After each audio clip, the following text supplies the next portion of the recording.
Happy Halloween, motherfucker. There you go. That's a move right there. Fuck you and your fucking whatever the guy playing baseball. He's 90 on HBO. This is a real fucking move right here, Jack. Oh, that's right. And he runs out of bullets.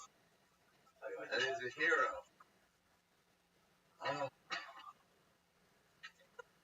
He's shot in the neck, shot in the arm. We don't give a fuck. He's on fucking True Tech. Look at fuck that.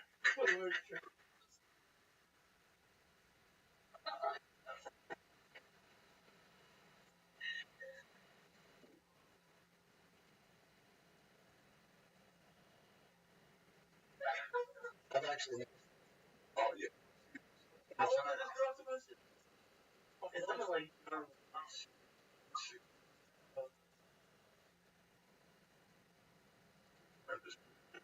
Slow. If you watch it now, man. Oh my god.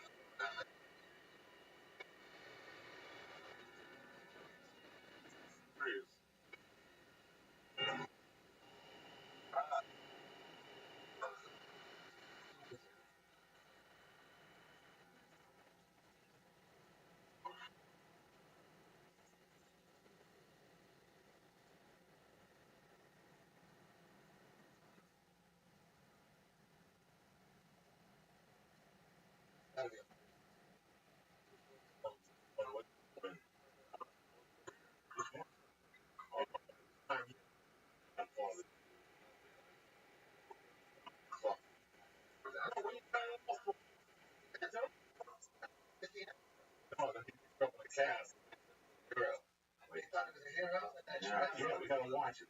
It's so slow. You'll fall asleep. You know, that's a good movie. Great movie.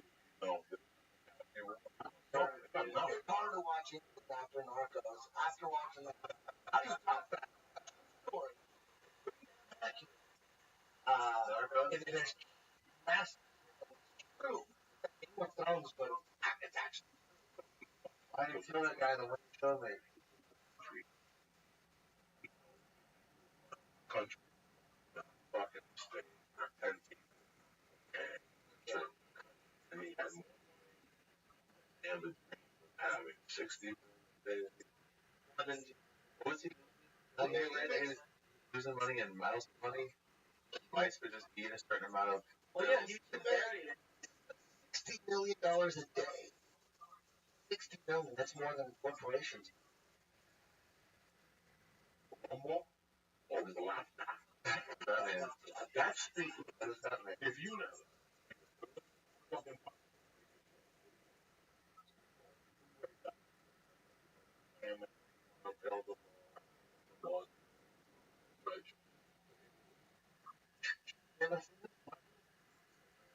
Oh, you're gonna be. It's, you can't watch anything else. You go back to Empire. It makes Empire look like the R. Kelly in the closet. Empire. Show about music.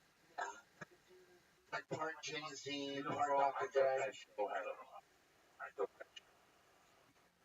It's good if there's nothing else. Nothing else is on, I'll watch.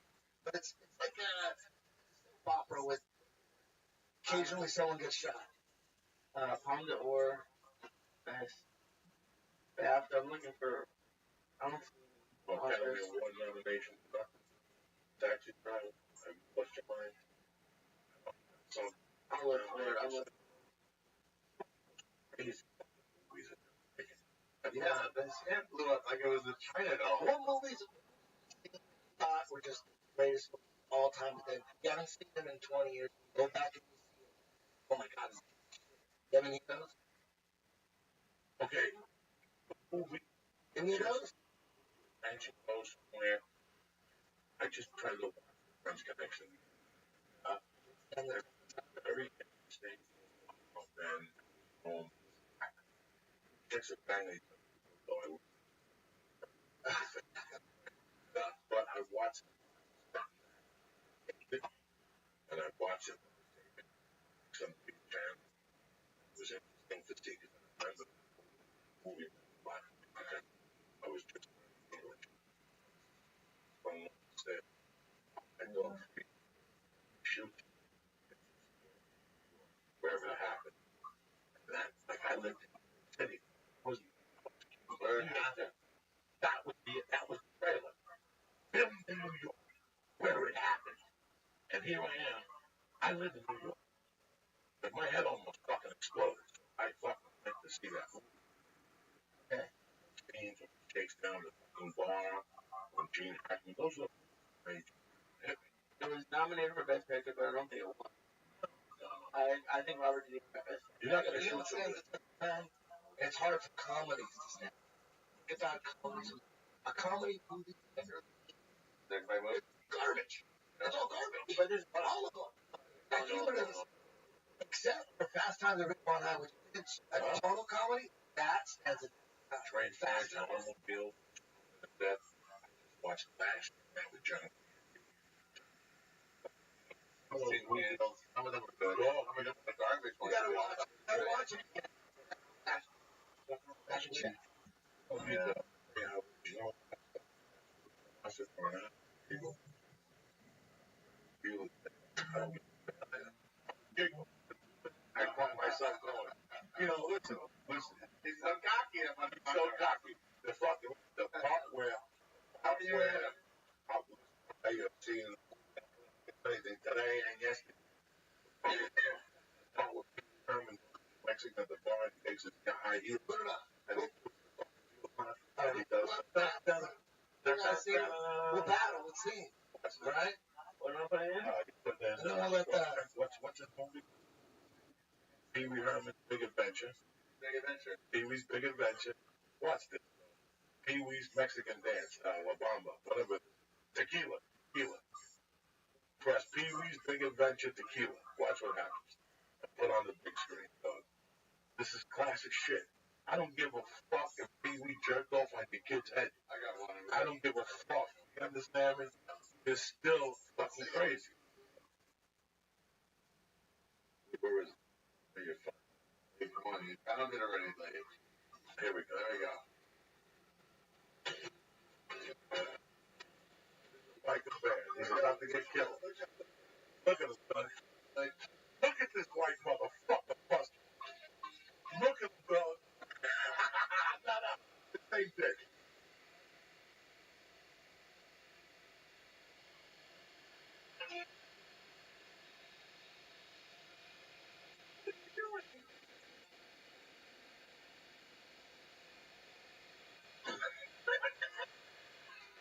Go ahead.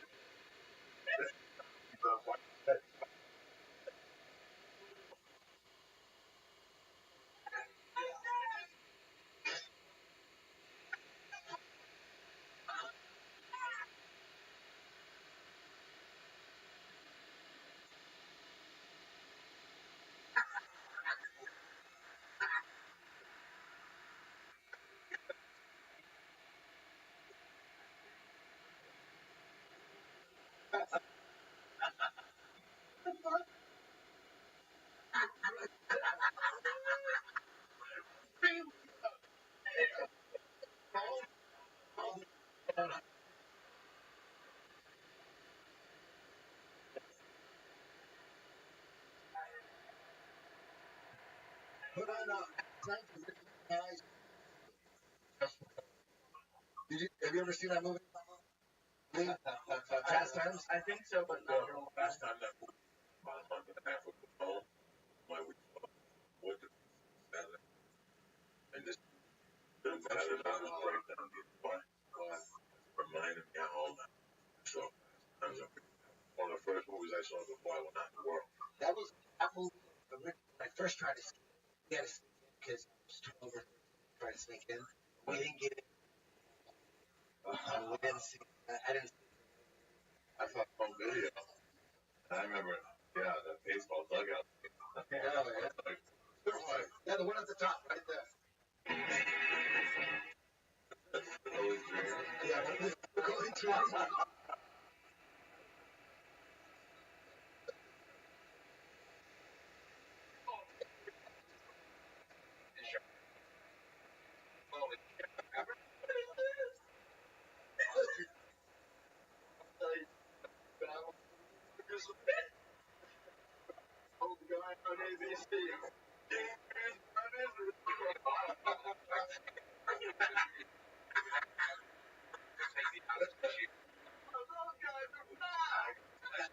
Let me ask you, you get out there. Do you ever fear people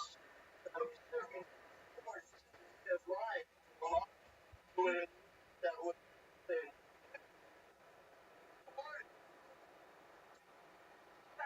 I got this.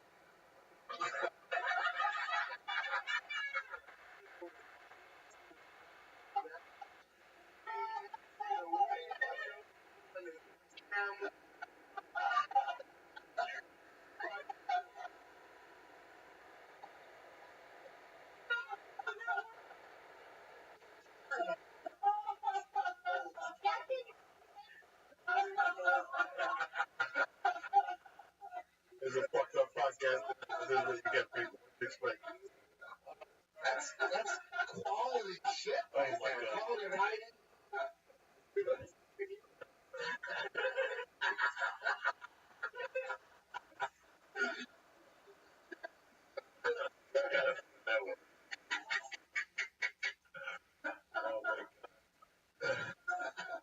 That's fucking funny.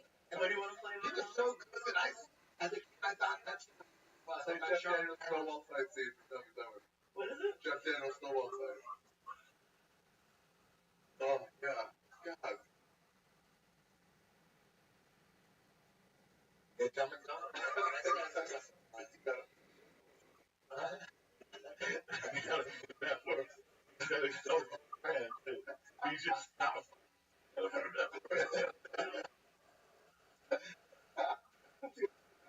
Like the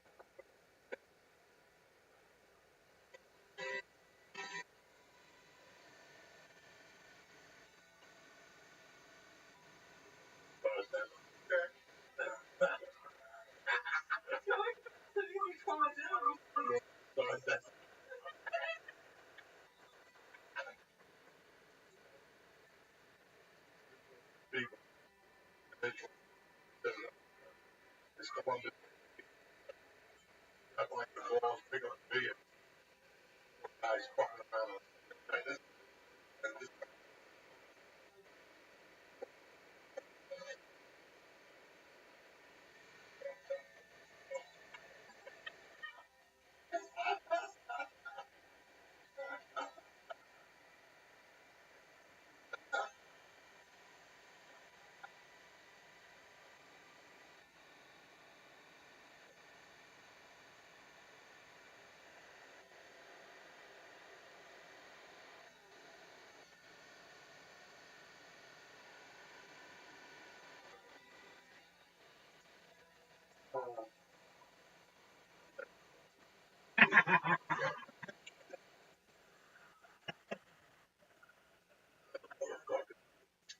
what's happening? How you feel, my brother?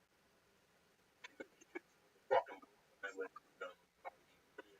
this is not happening. Brother, praying for me now. You're a fucking brand. All over the world. This is not fucking happening. I mean, oh, good. But, really? Then what is he doing? Oh, on your how did that go? Great. Good. Yeah. That was nothing. Never. Oh, shit. Everyone. Yeah. You know, I know that's that's I am. Yeah. No, you got time. One time,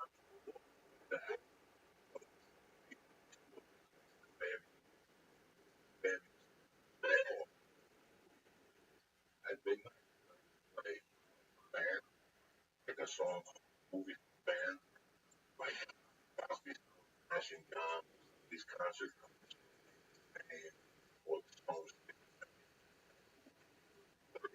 rock fiction,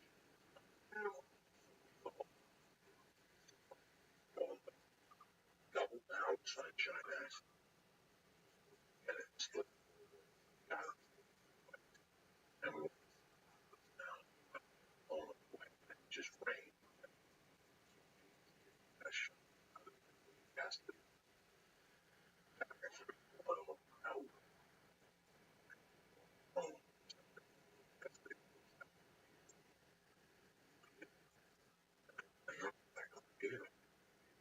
Also, I both crazy. Jesus, my friend, you know, son, I haven't done it. And I'm like, oh, wait, yeah. Yeah, he stopped. He got this brain for it. I don't want to find you. That's not. Yes, yeah. He kept sending her around the trees by his house. Barbara. Big. What's that? Yeah, but this I see fucking squirrels and rats in the possum. Or raccoons. I saw fucking got hit by a long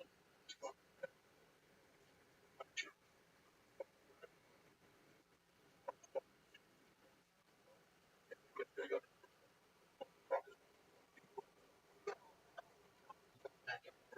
you live park. I can are they gonna spray you by there? They I think they do that really they feel usually when they stumble people on your face, but they come face. Have you ever seen them turn and spray you? They terrible. Fucking terrible. Terrible. They turn when they turn. Yeah. They get this way and they spray it and they yeah they get that right.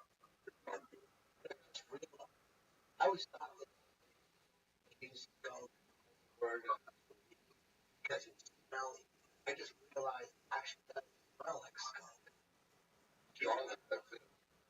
I've literally driving around the neighborhood, pass like a spot where skunk is sprayed. Smell it through the car. You know what I'm talking about? You smell skunk. You ever drive through like windows are up? I love that. It goes right through the goddamn car. What the hell? That could probably save the world. That's some powerful shit. We gotta look at the skunk piss. Study that shit. They haven't. I skunk fish. Yeah. Stay away from campgrounds. Something. I bet it cancer. Thing has like a swab and you can rub it to keep the band away. I'm not correct. I'm not fucking. You're not walking around looking bad. What? My fucking taxi. Oh yeah. No. I had that like fucking. I mean, 2 weeks. Eddie's younger than I am. Yeah. This fucking small. This 77. Really? That's the purple. And this was actually like purple. No. Not a 44 caliber pistol. It's that guy. I think that was I may be wrong. But this was like the guy went out and saved the young girl. People were fucking like people still mad at the exorcist. And the young girl crossing up. Now they got this chick already on top of the sacred thing. Come on, guys. She's sounds so nice. Yeah. Rachel. No, contact. Yeah. Jodie Foster. Jodie Foster. Television. God. What's your buddy's father? That show I've been with a kid. So when she crossed over 2 years later, I was like, oh, Jodie Foster. What year was the courtship of Betty's father? How old are you? I was going to see this reason I left there a little. I'm not gonna lie to anybody. There's a couple movies I left on. Wow, that could happen. That movie I left there going, that's fucking dark. He played it. He was one guy in the beginning. And then 69 to 30. Yeah, she was already in TV, bro. She was on television 50 years. Must have been fucking 9, my friend. For 45 bucks. She played what's his name's girlfriend. She was already visible. You know? She was like American fucking sweetheart. That's a Austin, they tossed her to his mix. De Niro shoot motherfucker. After Godfather, after New York, that's all they need. How old is she on Taxi? Jodie Foster. Foster, yes. She's up there. So she's at least she's got it now. Why he has to be as a gun right before he shoots? Oh, there's words. Right now. When she shot that, she was 15 or 16. Correct? No. Actually, I was 56. How old? 13 guys. She was American sweetheart. So, yeah, I remember. Oh, like you, the sweetheart. There's a hooker in a fucking movie. That's what? I knew it wasn't when. The Academy Award. He was because he American sweetheart. Remember, like when that pervert fucking told that chick that ended up marrying the fucking top player. Mama. What's her name? What? Top player, the Jewish fucking black guy. Lenny Kravitz married the Cosby. Daughter is the Mad fucking Max. That little black girl in the fucking car. That's Lisa Bonet and Lenny Kravitz's fucking daughter. Yeah, that's get one of the fucking. Yeah, there's that. There was no one family. Thursday night, Mexican white black and fucking 8. Yeah, on the couch. That's it. It's like somebody said to me that I don't know about all about cookout and somebody with things would have the food truck.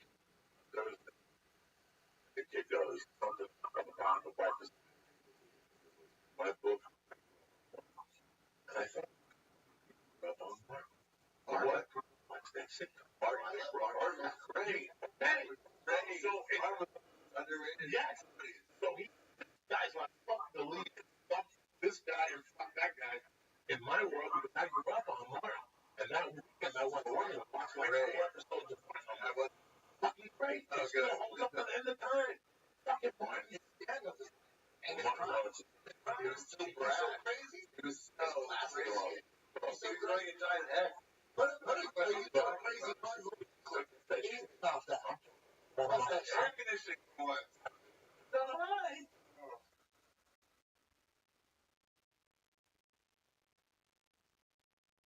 Living Yankee stats, 1927 or present. Bruce going down again? Yeah. Fuck you. Craig's probably coming down. What do you think?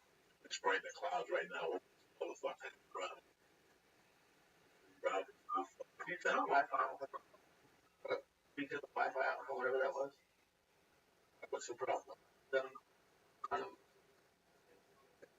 Shit. Sure. That happened. Yeah, I have no idea.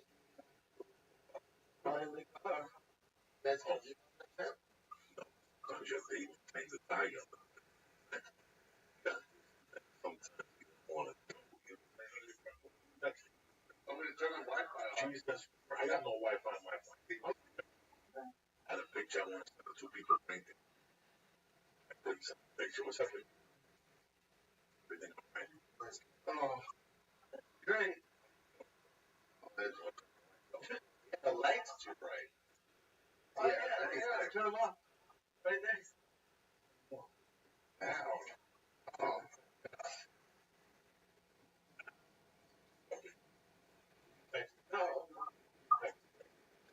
How you fucking Probably not. you fucking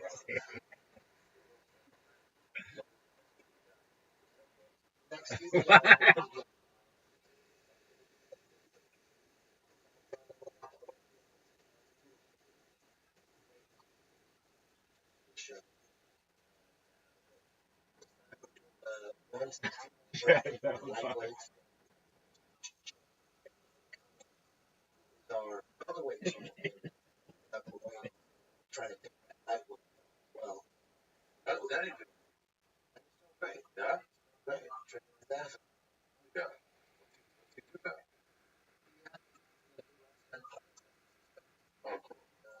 That's very good. And when it comes to always trying to nice off around. Thank God that he had fucking every fucking day I hear something.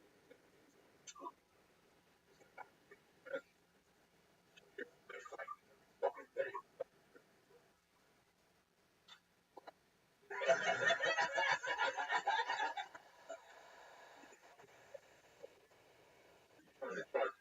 Wants to beat you up, sign up, and they do your identity.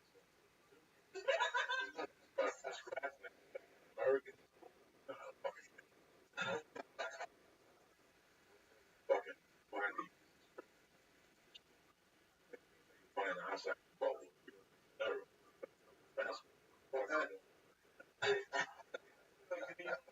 Why? I don't want this. Ain't no fucking guest. I'm saying. What the fuck is wrong with you? You got a candle. That's it. You can sleep with the light up and that's gives a fuck about. Listen, there's no use. No, we got it. We got it now. Fuck you. So we got night vision. We got night vision. Sorry. It's fuck up. That's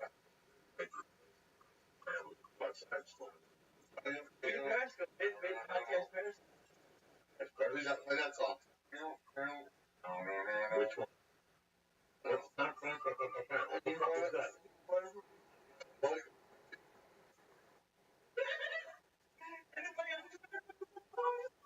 Like, that's all of a sudden it's Jeopardy.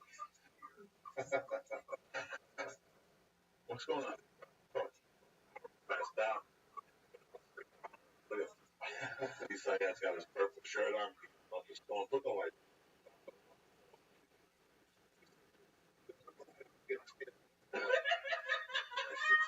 shit out of me.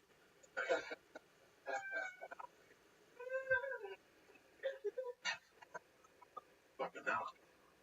That's what my parents went. That's what on Halloween? Halloween's a week. My problem. I'm about 7. It's going to make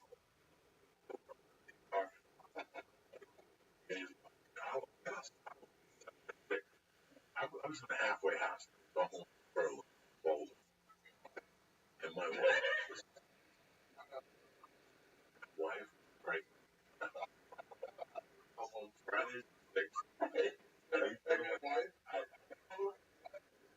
Halfway house. I'm home on Fridays. I eat dinner with like a normal family. At break 9 o'clock.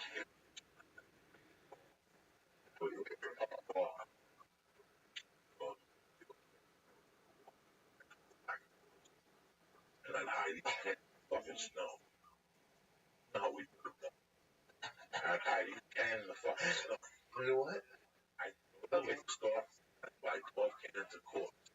Each can have a wrap. Right? Yeah. I do a couple books, I put back in the house, and she falls 3 lines, chip on them, and I'd let the dog out to pee. Beer, crack it open, drink it. And hide it. All night, I get someplace. I would have to let the dog out. You know, beer, we get paranoid as fuck.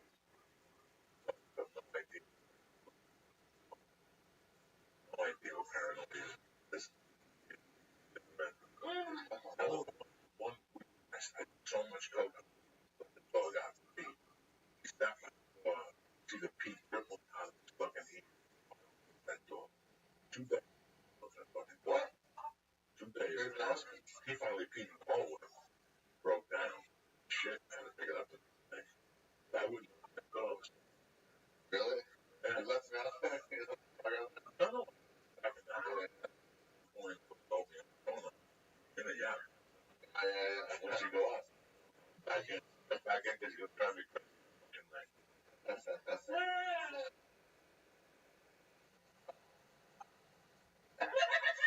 What the fuck are you giggling about? Don't give me yourself. We don't talk about nothing. That Damon. They bet your time. Oh, and it was the song that we opened the podcast with. The song that Ari was singing. What? Who is it? Black Sabbath. Oh, really? Yeah, it's Hand to Do. Always true. There it is.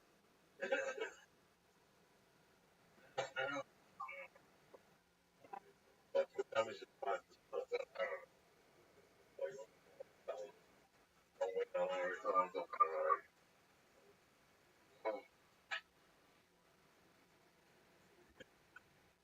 I know. I thought jumping out. I want to jump out of the road. Fucking cake. What? Okay.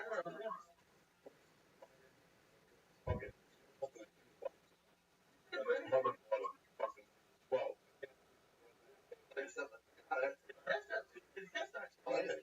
Oh. What are you? I know, I can't, but we play anything. What the fuck? What do you want to play? Then he brought I gotta step up to the pump. Get up, guys. Stand straight. Wake up. Wake up half a sandwich. Wake up. Oh my God. Jesus Christ. What's that?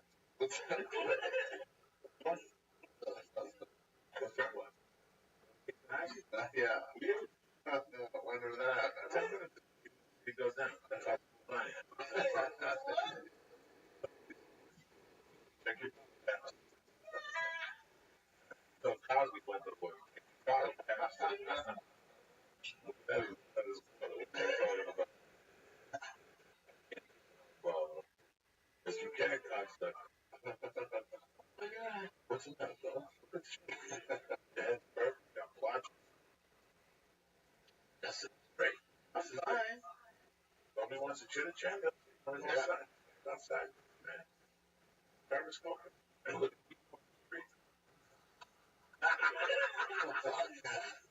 Good people. They're not that long. Let's see a hooker. white hooker walk behind. Is that a hooker down here? Up deep. They go. What? They make the lead. What do you mean? Look, there's nothing up. I always see Love. around here, huh? There was one year down Lancashire. There was one year down Lancashire that had a black dress on. Beautiful. Yeah. See, she was walking around. I was watching from the light. I was just watching. How come she did the rest of the way? Because she's French. She probably got something on her arm.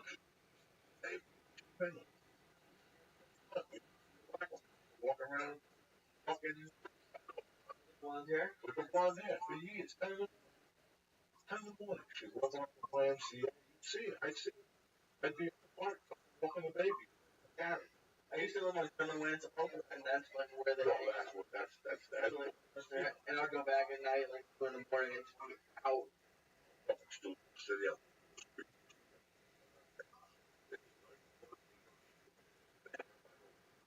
How do you know that? Because I saw the black girl working one day. And I saw Making eye contact, but I another old back. Just get parking.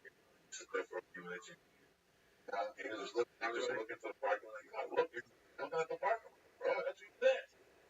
And I saw her come in. I saw her walk in, walk out. The driveway. Guy got in his car with his groceries, picked her up, and what? And then I started saying, what? And then I was like, whatever that is. around so No. What's the one by the fucking, what's the one by Laurel Canyon? maybe it's not place. The hot one by Riverside, right? What's down the block? Yeah. Why? That's Whole Foods. Why? Foods. Why There's a black chick that hangs out. Because that's her problem. She's wanting to buy something. She walks in that parking lot. A little old guy comes out, picks up. She looks for guys. She can't do that if she's ratty. Unless She looks like, she gets offers, she goes around and getting offers. She looks like the black girl from the movie. That one. Halle Berry? Wait, and she's like hot and just going to supermarket parking lots. Oh, the red dresses. Yeah. She does. I And just and we've got a hit on her. Gelson's. Fucking Gelson. Hey. Gelson. No. Black. I never really had a conversation with her. But I waved at her. She's waved at me. She knows that I know that she knows that I know that she knows. Okay, we used to sit there and drink coffee. She'd walk by every day. And that's a wild. And listen, the fuck? She's walking on Riverside and Laurel Canyon. You're not going to see crack people walking up there. So what she does is she walks down Riverside. She sees by Laurel Canyon. Walks down Riverside, and by the time she gets to Colfax, or that following fucking street, you pick her up. Oh my God, what is the problem? She'll ask you. They ask you. You know what the fuck it is? The neighbor. I think whatever. No normal people like that. It's crazy how there's just one chick that does it right here in the valley. That's insane. And I saw her. My wife saw her. Then there's another big black one that I tormented for 7-Eleven. And when I tormented that one, I tormented her. Talk to me no more. Because I used to tell her, wait for me on the corner, I'm going to do it. Shove it up your ass and put jelly on it. She called me all night, where are you? I'll be right there on the corner. This one, I met her at the Ha-Ha. I met this one at the Ha-Ha. She was at the Ha-Ha one night. Hi, how are you? I'm a comedian. Oh shit, nice to meet you. Okay.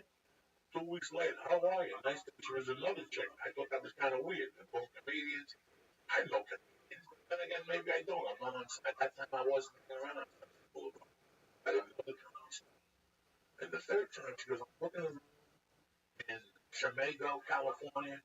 Can I text you, whatever? Can I call you? I go, call me with info. I never fucking remember the name. I don't remember the name. And then the holiday. This was my really pregnant, had the baby. I was in my phone rang. She was like, hey.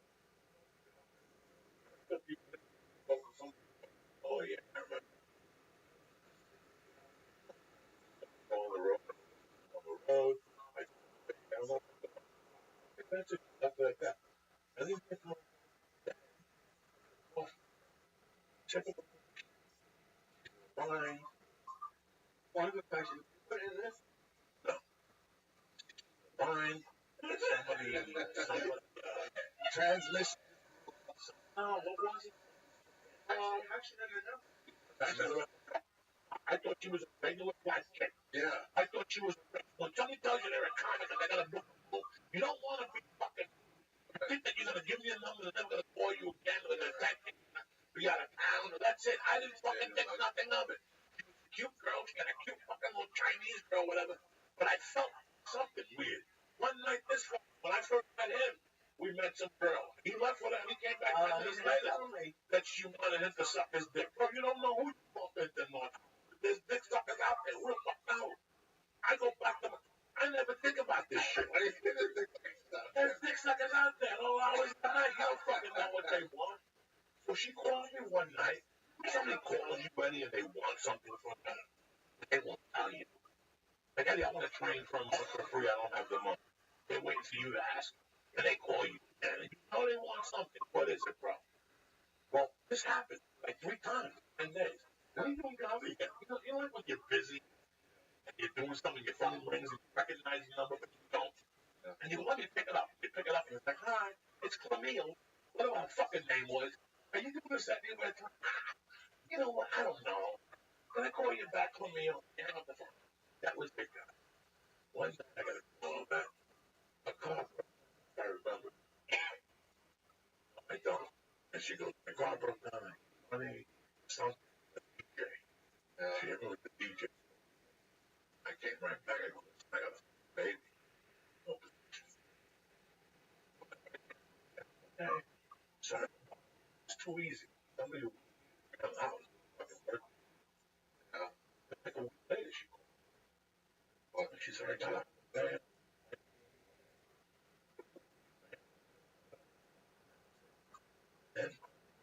on the day she called,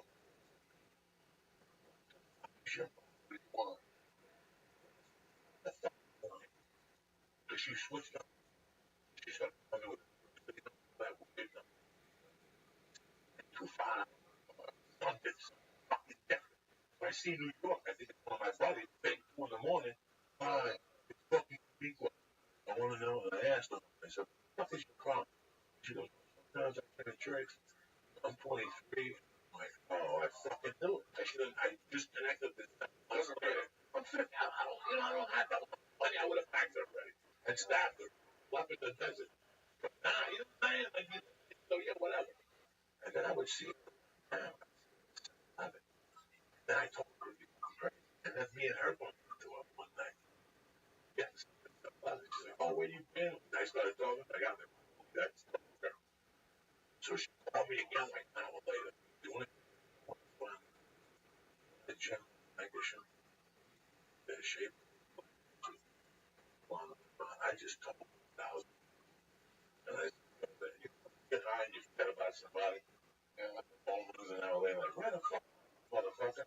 She called me back and I'm like, what? I ain't picking you up. I just hung up my fucking phone. Never heard. Guess what? Right now, like 6 weeks later, she called me again. I don't know if you're lonely. What's this? Whatever. I don't know if you're lonely. I said, what I am. Like,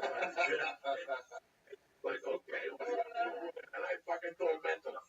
Put a heel on, shave your this, wash your ass. Baby, okay, baby. An hour later, where the fuck are you? This went on like every like 2 months. It was hilarious. She finally gave up on it. And one night, me, Simone, Arena, and fucking she was gonna leave her out there. I used to sleep the whole time. Tormenting her like Bobby Slade. Out there, sorry about that. Statue. I used to torment Bobby Slade. That's what. That's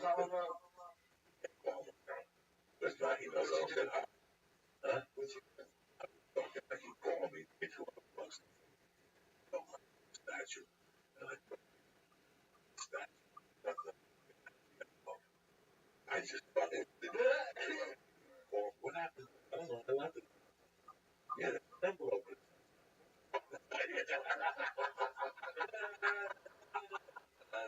Don't say this. Remember, maybe you did so. And then look at it. I got that time. I was tormented.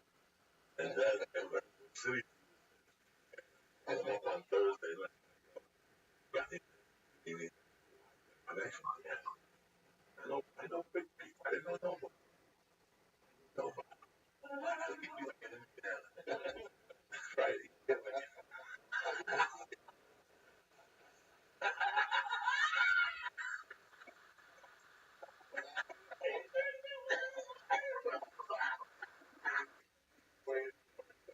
oh my God. And I years. They finally one day realized I wasn't. I worked with the whole thing before they found.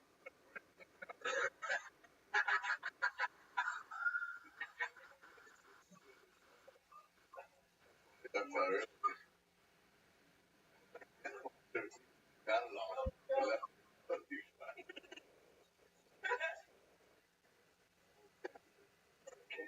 I was born on Thursday. Ain't right.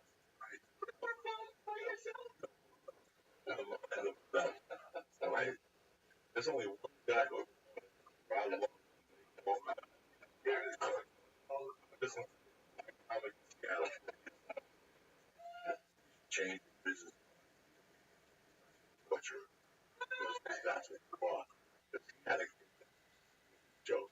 Hopkins, black guy with a pink tongue, black on stage, pink tongue, black count Hopkins. Well, Long's joke. Not a real one. He wouldn't do his jokes, but not real. Let's say Ron Long said, yeah, I'm sitting on a pier. And I would see Count Hopkins do, I'm sitting on a pier, we would get Ron and call Ron Long. Ron Long, no, that Negro business. Yes, he is. I'll be right down there. Just be honest. He's the only black guy. Oh my God, he's showing us the help. Be honest. Yeah. He used to call him a joke buccaneer. That joke. That joke buccaneer. He was Mexican black guy. Ron Long. Fucking good. Well, I was up there. So back I find that he's like healing. Guy put over Padre, so he called me down Facebook and then over the Armenians, you know, that Armenian tremendous. They're over that house. So he was on the road and he called on Thursdays. And he asked him, say, just look. I go, they say, look, the whole time, right? Boy, you tell me that. I'm like, well, the hotel. And there are any landmarks to the hotel. There's a buggy stand.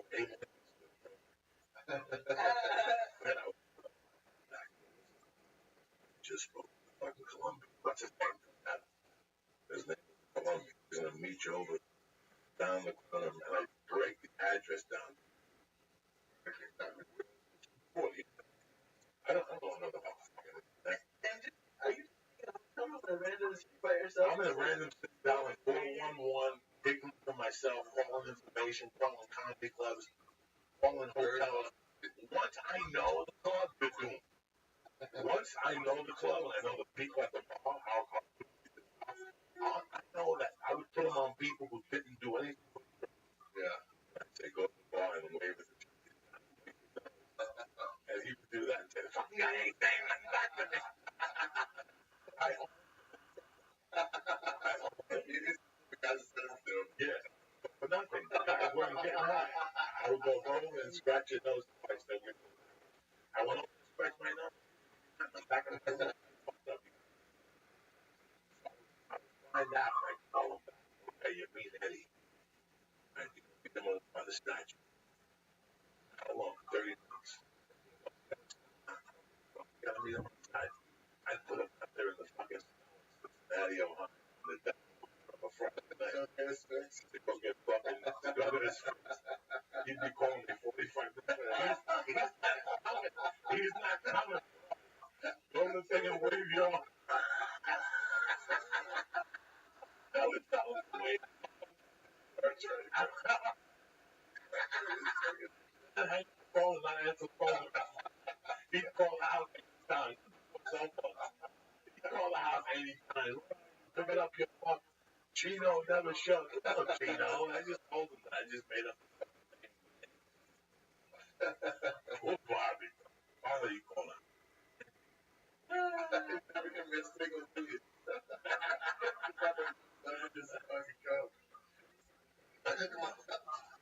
What? Armenian?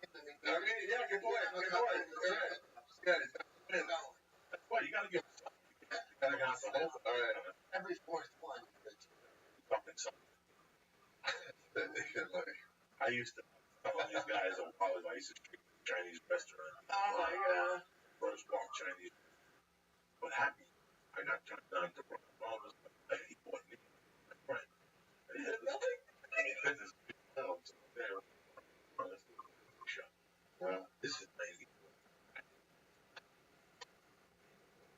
Like it. I paid the headliner 100, the other guy 50. I keep the rest, right? Show. Makes $3,000 a bar. Oh, really? And he never made more than 200 at the bar. Selling my type of shit. This guy kept calling.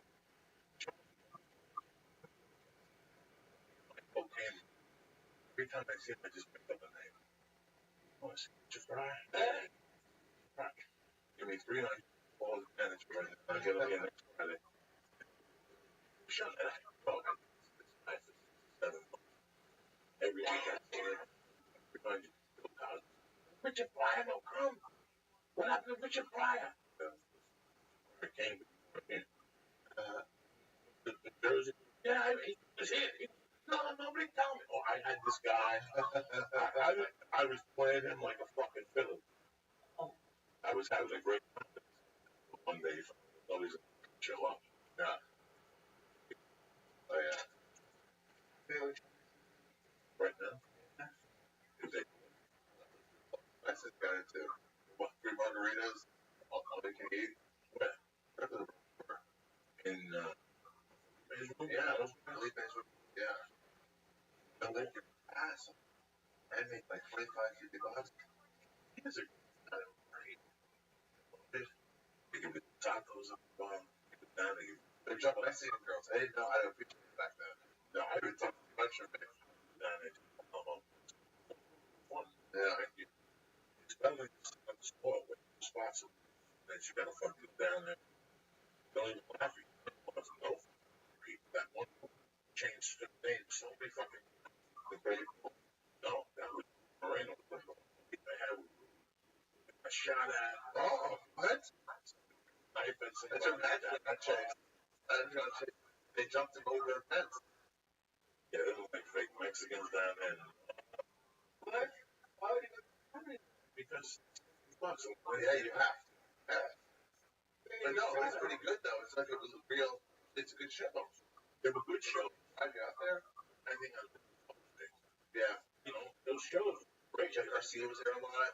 We were the first 3 comics to go up in those bar shows. We were great. Anything after that, they're fucking hammered. When will they first sign up? I don't know. That's what I think. That's the first I ever saw that he was like, hey, you want to see him do this joke? Raise my joke, so I can do it. No, I can do it. And then you're like, it's joke. So he was on stage.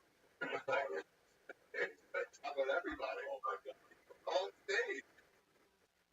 And he's smacking. It's great. He's smacking. I have to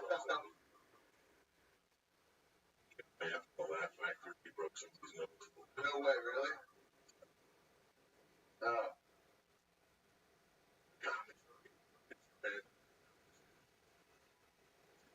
That's a fucking. I don't know what I'm.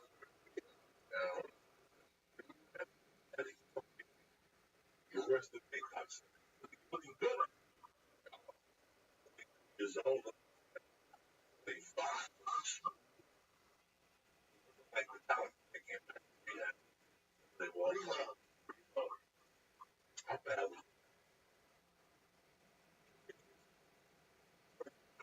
shame. They cut the hair. What? The symbols and silver. But they got the same down back out. When I forget my friend James telling me that which was intersection. Yeah. And I like the old. I was That's oh my god, somebody. Oh my god. And I think you're Sam. Oh, never was that. But that's blackout does have some good shit. That's bad, but I gave up. I understand, man. I'm like, fuck, the blackouts. I'm a sad bitch after that. Unforgiven ended up. I mean, that's a classic. Ballad, but it's a classic. But I remember being FM a Kiss cover, and in between bands, they play music. Sad but true, and I was right by the piano. So, holy, come on, sad but true. Oh, Can't deny that. That's. fucking I gave up on that album. That song pulled me back in. I gotta go back. One of the best. I love it. Monday morning, my favorite day. There you go. Christmas.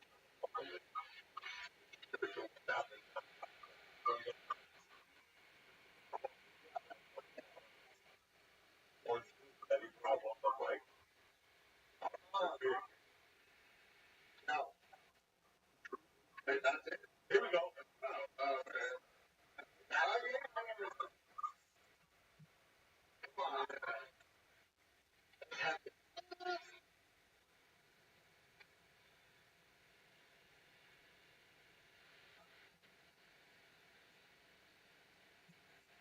Go. Right now. Here we go now. Oh, hit it, Joey. Let's pull you back in. Let's pull you back in.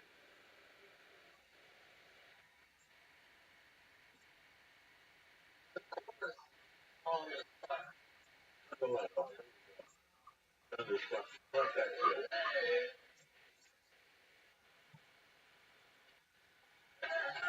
How was the bombardier? How was the bombardier? Oh shit. hit it now.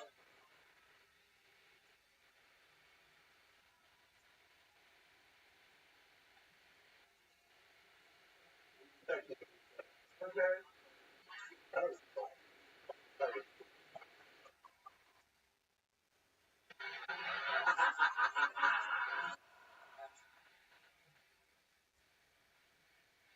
Oh,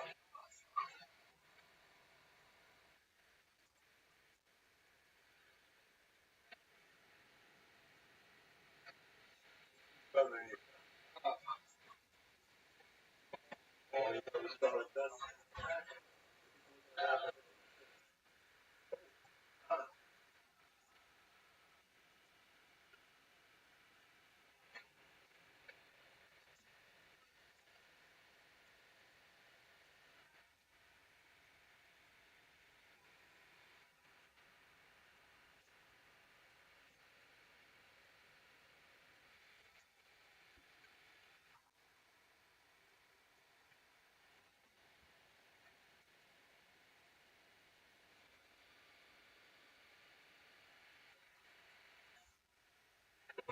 Got a lot of people music playing.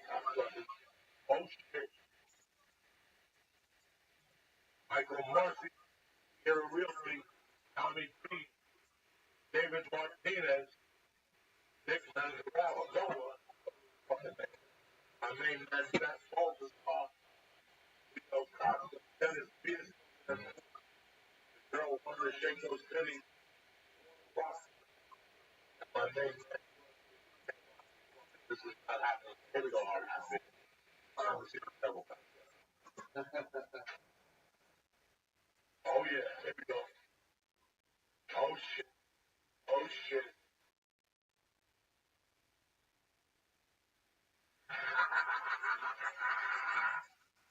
Bad motherfucker. Columbus Day.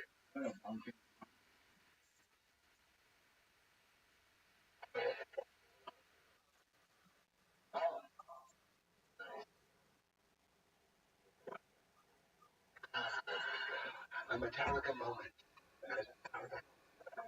What do you think? How many birds I don't know. they love star? You know, fuck. We're already down to like 500 milligrams. And one of the cats? If you ain't enough to be fucking birds, even if this birds right there. I have one. Feel it. You Like the two I have, I don't even feel this is bad. everything is over. Because he gives me fucking. I'll give you $2. Right through. This is what you need an hour to take you off. David Bowie, Ground Control, Major Tom. Let's do this motherfucker right now with shit. If we're gonna go deep, let's go deep. Anyway. Oh, no. How are you gonna come up with a twist? That's all. And I'm good. you want to start though? It's time. One more. Let's take the animal. What animal? The animal.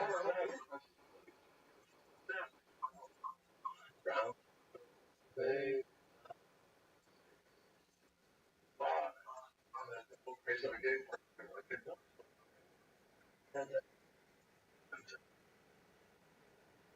We're trying to stop talking. Yeah, okay, man.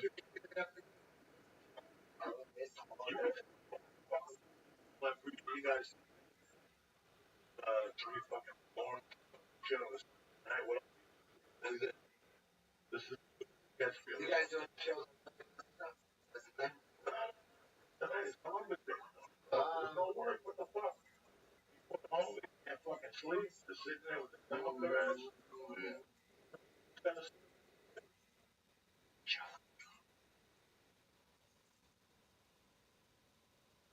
Oh shit. Put me out for 85. I thought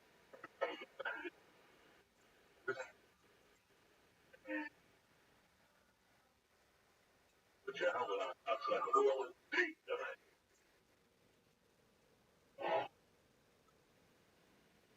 So like, another half. Like, going out.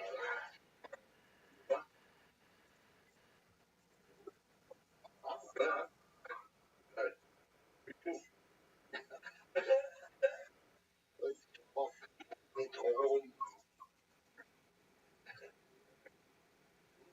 That's all. David Bowie. What do you say? About the floor.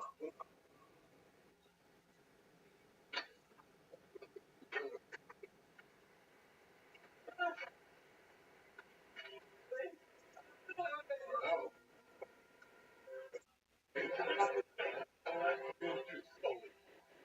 That's so fucking. I don't think but public later on price. That's probably not that validator. He's like,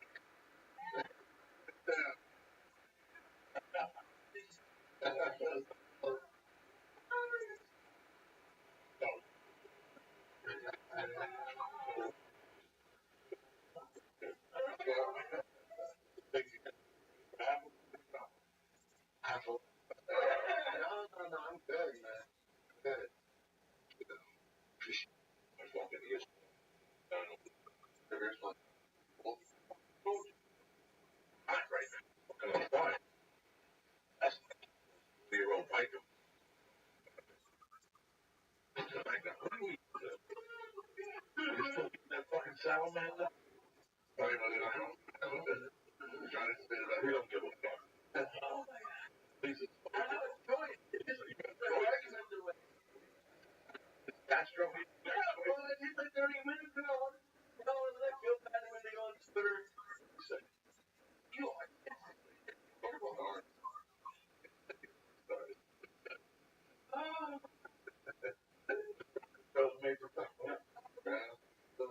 Break it down here. And leave it. Okay.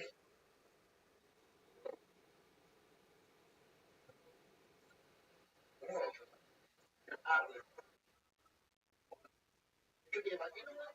It might be about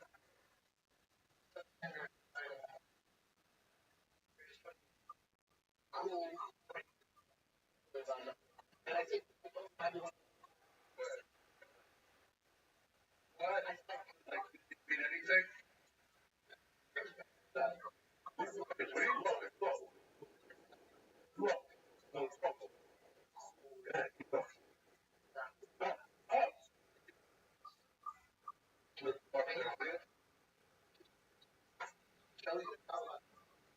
what you say. I That REM. really, Like that REM. I don't know that already. Oh, you know, like, what's REM that conversation? You know, which one? Hey, like, there's one that has a Yeah. Yeah. So you say never just about nothing. That's the thing. Yeah, you probably get something like that. I don't know what it's about. No, I never. Because of the melody. Yeah. It's not really the words are making sense. The lines sound, and within the line, it makes sense. No, I mean, there's no story to it. There's a lot of songs like that. You name, I don't know, We didn't start the fire. That's the REM. We didn't start the fire. I don't know. Nothing. That's what I'm saying. Nothing. He's just saying stuff. He's just writing stuff. And he's like, right. I love those lyrics. I love them. Wow. He's not about anything. Yeah. That was a lot. Understand it. And then you give him more power. Relate those phrases to their life. That's supposed to be it's better if your audience doesn't know what you're saying about it. Actually, they can kind of just make up their own shit. You know, once you tell them the truth, I think the way about the start is actually, I thought the lyrics thought they were saying, find out they were playing that at all. Yeah. And that was a cool friend that gave me lyrics that turned out a whole different line. So, all I mean about the gold melody. Yeah, the lyrics are great too. Not the bonus, but you don't have to know what's coming about. like that. Not all your songs. You know what that song is about. How about the one with the whatever? I love Smashing. I don't know. I love that. Night to night, we don't know what.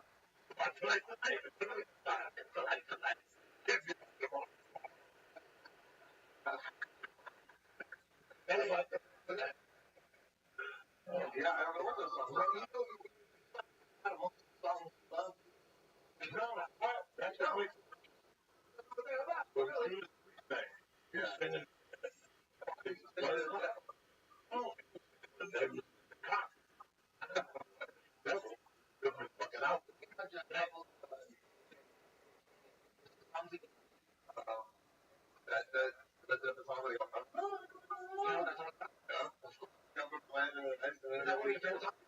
Okay, give me another one. Give me another one. Give me name of one. Name one of your favorites. I'm like a magician. I know you don't know. Most people think they know. Most they don't realize that they don't know what these songs are. Some of them, you can use and ask what the song about, but they might say, those songs are hard songs out there, but you gotta hear it. The songwriter in an interview, if you don't hear it from some, that will songs about was and you know, okay, then you remember that. Okay, that's that one.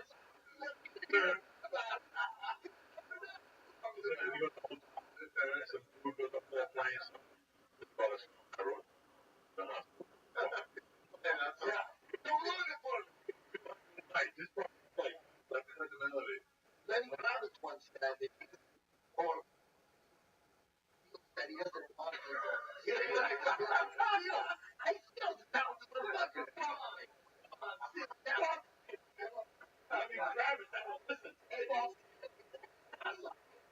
Crazy I'd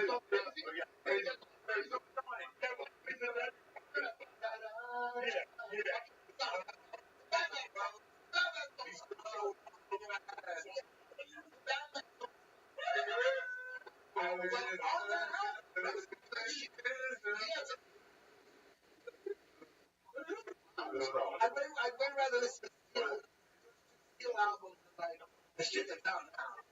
Like, From fucking copy shit. I get that it. why did you bring this to the album?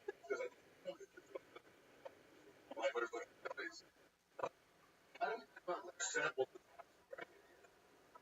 I don't know. I'm just trying to tell you. Get the mail. See it. Yeah. Right. They'll just send you this. You're 45. What do you need? Right here. Shit. Fucking paper. Is that for that? Say. Shit. Wait, what? I'm fucking with you guys. What is that for? I'm trying to drop knowledge on you motherfuckers. I'm trying to that shit makes sense. Right? And you're gonna send it to a doctor, and this guy like, oh, Jose, see? I gotta send you that shit. They send you? I didn't shit. Wow. And you're supposed to send it back? Maybe you're gonna call one. You just send us stuff? Be careful what kind of shit they You're sending Listen, stuff. I'm eating some fucking good Chinese salad. Fuck them up. All right, you get a call from Kaiser, and they say, we should be here. Here's the deal. You got a fucking other word for shit. The decent word for shit. You gotta do something. Never get nothing. Send it to me. I go, Joe, No way. No way. My wife is No way. You can let your people. And they tell you what's going on. You're out. That's They're processing you? No, what is that?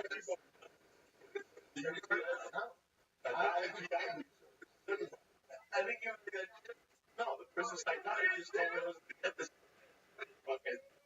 Wait. Collect school for sample collection instruction. Read that. Read that out loud. You think I'm fucking that up? I love you guys. Then when you guys get old, you're gonna see that they say. Wait, is this because of prison or? No, it's because of fucking being old. That's what you gotta start doing when you turn fucking 40. So I'm getting emails on a Sunday night. Don't you? Any fucking lines, just leave that out. Leave that out. Humiliation. You get old.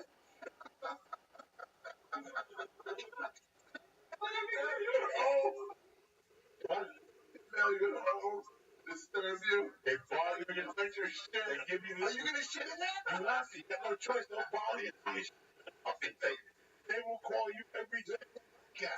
I'm not gonna shit that thing on the top. I get a Cuban sandwich. I get a Cuban sandwich for dinner. Come on, you gotta shit on the podcast. What's your fucking joint? What's your shit? The fucking UCLA. How many times I gotta tell you? The OC auto package. Next time you're 25, you gotta shit in the package. Answer questions about corrective How they know it's shit? because What if you put like 20 shit? Alright. What are the risk factors for colorectal cancer? Age, people with inflammatory bowel disease, personal history of colorectal cancer. They're gonna make you videotape. Right? No edit, no cut.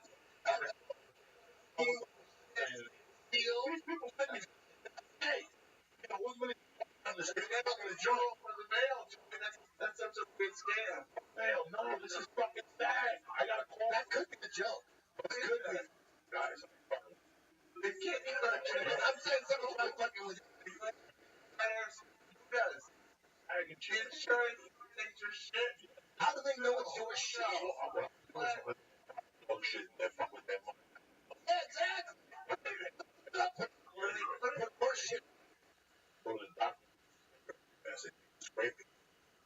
And they said that to the same. Get a finger up. They said to some guy, You can tell a lot about it. $80 an hour. And he checks That's it. enough. And every 5 years, listen, you turn 50, you gotta go for a colonoscopy. You gotta drink a milkshake, beef is being honest. They show the camera up your fucking. That's coming for all of us. That's why everybody's got to go. A third of us are going to get the Terry Bradshaw disease. What, retarded? No. Which one? When skin falls off. Terry Bradshaw? Yeah. One of those guys. Name it Terry Bradshaw. That's leprosy. No.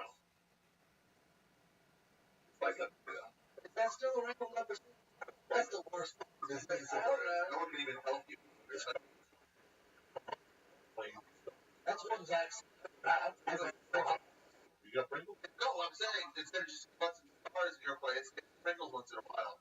It's like non-medicated to eat. But besides, I need Pringles. I need Pringles. Like, way insulting me.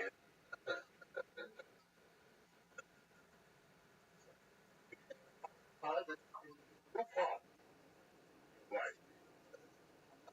There's no problem. Right? We ain't fucking. I need to get out of these podcasts. That's what they doing. We'll figure it out. That's a teacher. What's up? One of the pieces of cinnamon. No. Good. Yes.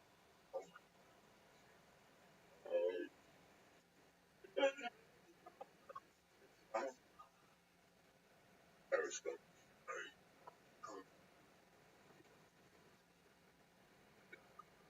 Look at that. Eddie Bravo. Hey, anytime I love it. I just want to tell you, most step parents to worship. Oh, I love MWR. Funny on the there's got to be some plans still showed up to all the sure. I was like, I like that. Yeah. I was I got like 5 like that on all. And I bet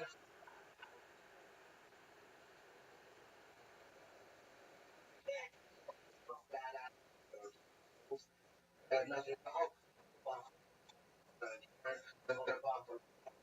Here, that, trainer. Well done using their design. Yeah, if I got, like I said, five schools if you're interested in jiu-jitsu, at jj.com. You might be surprised to find a location here. Like, most of my small town, something like that. I'm not sure. Could be 51, could be 59, could be what?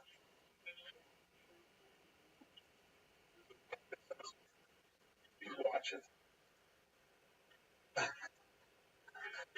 Oh shit!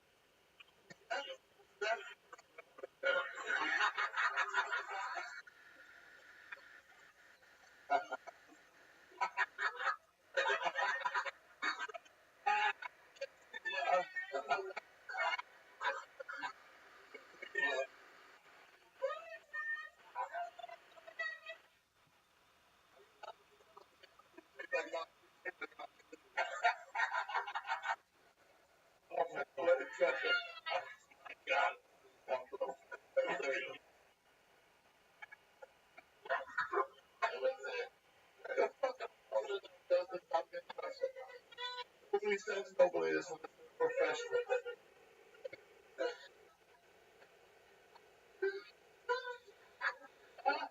Oh my god!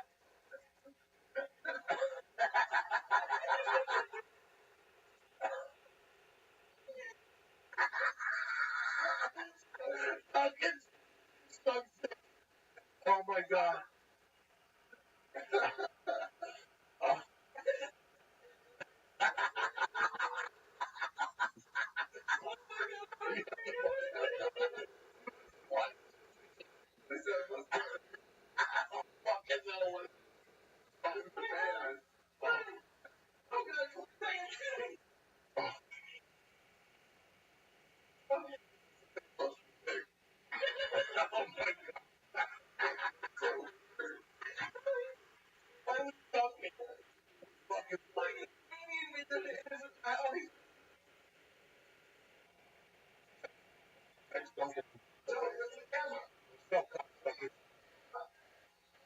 Text the number, call in.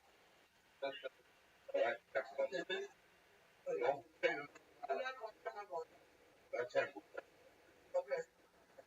Numbers, call in. Let's discuss where he got this video. Second of this video. Why he would send me that video. If he knew the condition of it. Oh. Text him. You look like a hedgehog. You look like a hedgehog. I'm loving this people. I haven't done this. I'm scary as. This is crazy as I like for it to get my world. From friends. Wait, that was a lot of nothing though, right? That was fucking thing. I ever saw in my life. Only Duncan could find that. I didn't know what it was. I think I thought it was Duncan making a saying like texting. Oh my god. He's sending it. I don't know. It's a YouTube video. But it's on YouTube. Thank you, man. Who is it? Where did it?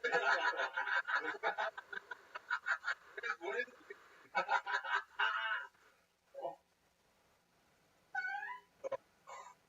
What the fuck? That's a video on the screen. But you can send it to yourself. You know these. Text Duncan.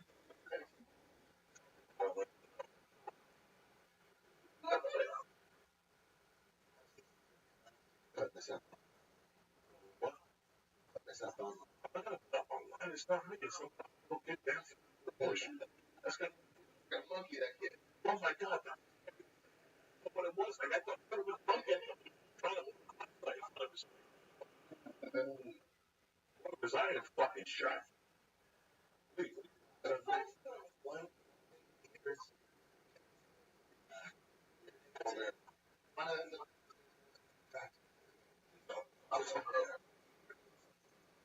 Pretty hot food now, right? It's gonna be a High school kid. never go there. I mean, I've done like 15 in my life. But Cut the whole thing. all there. All there. Yeah.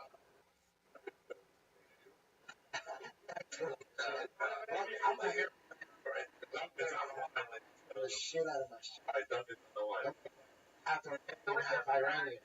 Duncan, what the f- is that video? Who is that?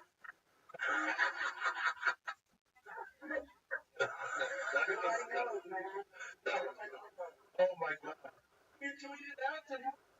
Oh, That comes from that actually comes from Brendan Welsh. He's got a friend named Lady Bang that sends us that stuff every day. Like the cream. I looked at person. What was that? Fucking hedgehog. That's a for sure. That's some eyes they won't partner for someone. That is we almost died. No, I don't try to. Only thing it does. I'm sorry. I know going on, and I felt like that's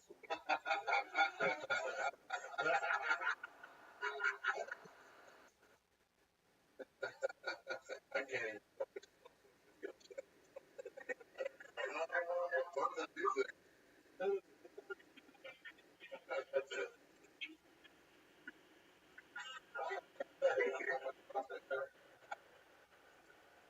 That's it.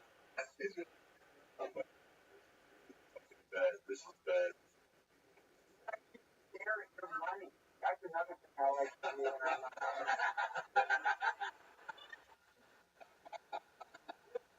You came down here, I'm telling you. Right now, you would have been the ringleader. Fucking. Carry a dollar bill is so weird. Come on. I don't. You have to turn the lights off, say some hymns. That's just that in they fucking years. I mean, I remember doing that one. My friend had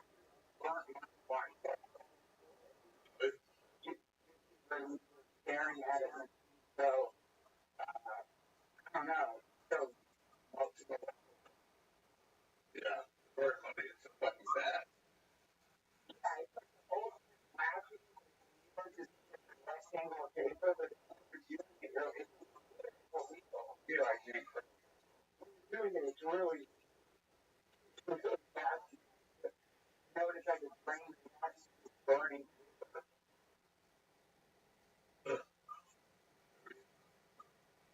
What else is going on, my friend? I don't know, man. I've been watching the podcast, enjoying it.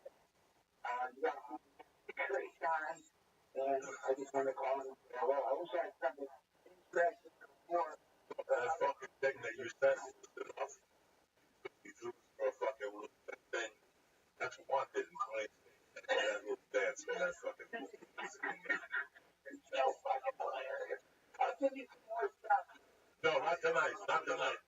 Any other night but tonight. My mind is overloaded already with that poor bastard. I love you, D. I love you guys. Thank you for calling in. You got it. How long you let that dollar go? Now? Jesus. Maybe money was fun too. That's a little bit. What's that? That's a little bit. I don't know. Yeah. Really? Yeah. $1 back. That's like you're right. On those stocks,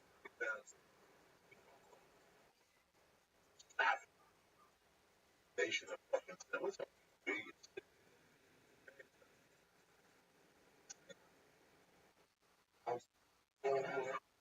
Around the radio. Back as fucking faithful. It'll come back eventually. So much shit.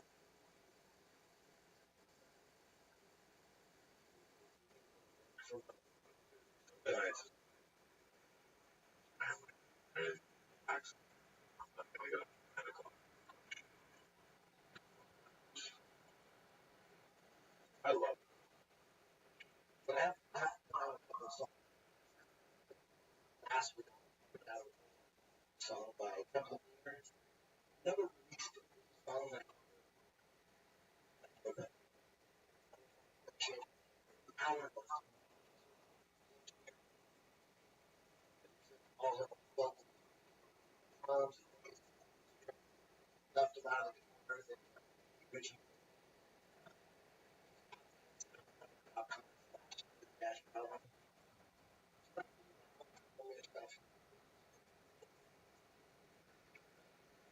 Especially now the hype function. Now this temporary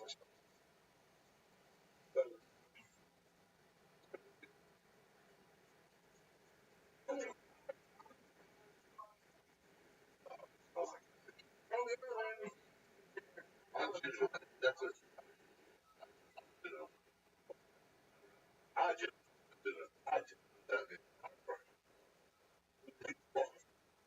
I got something. They call hard.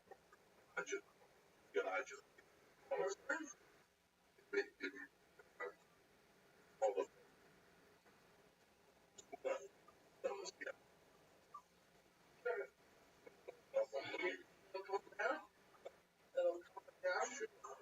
Dragon, trouble, again, that's it.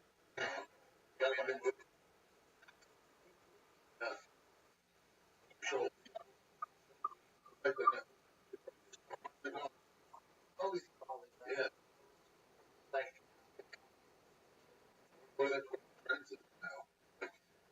kind of like, Really? I'm like, I never wanted to go back. MMA, great. No punches. Awesome.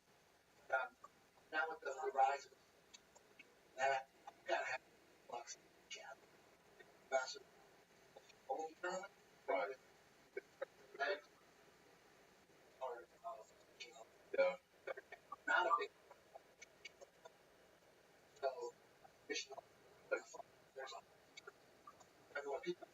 Mission hold. That's it. No points. Yeah, we're talking. Show us. That's it. Yeah. Like that. So you ask the question, what's the Yeah.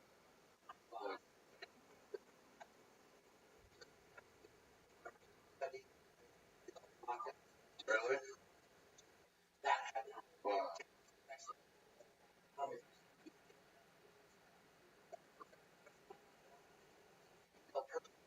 I wasn't.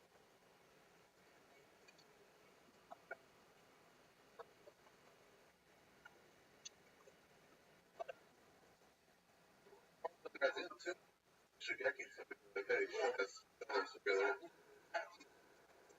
Oh, I but now everybody for the college school. Really? That's the Okay. I get. I just want to be Really? now.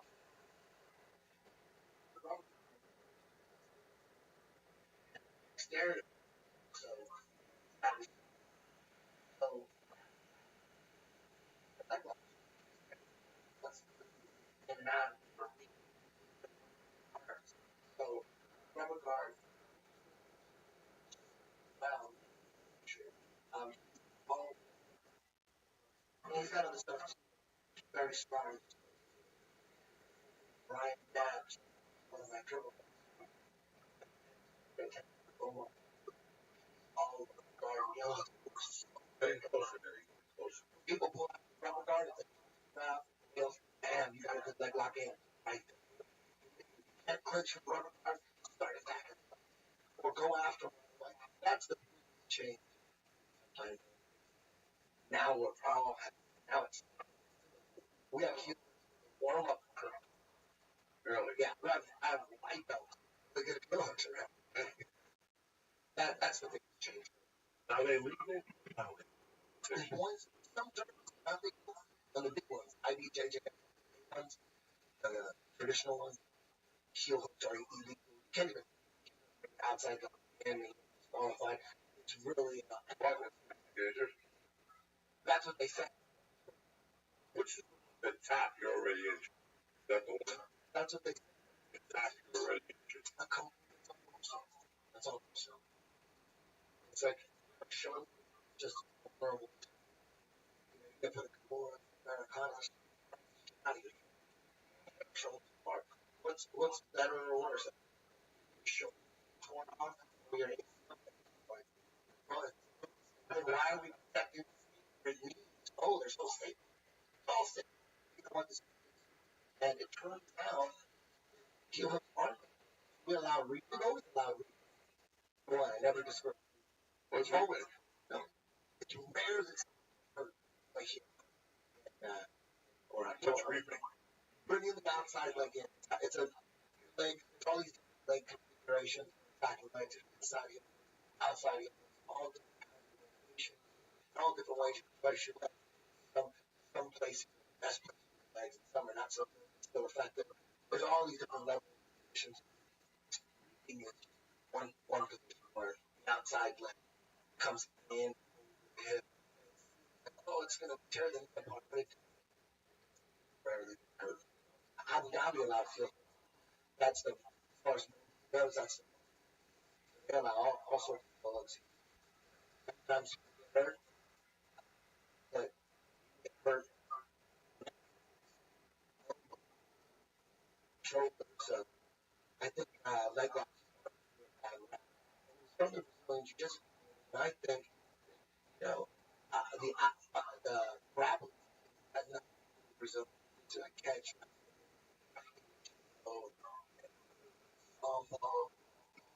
Styles were rich leg locks.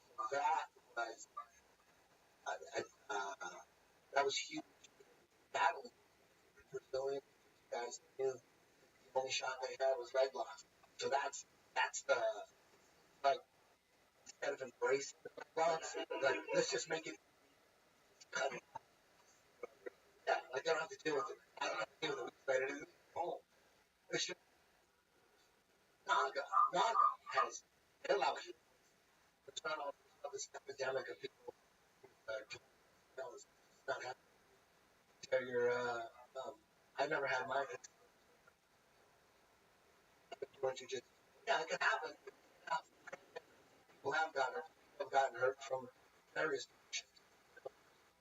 part of the game. I was like playing basketball. Sometimes your elbow, shoulder, might break a finger or something. Get hurt playing basketball all the time. Basketball, jiu-jitsu, trench. They have kids that 20, 15 kids. They were one kid. Concussion. That's not a concussion. Brooklyn. I heard it. I was a bad one. Except once 80. See, off this road.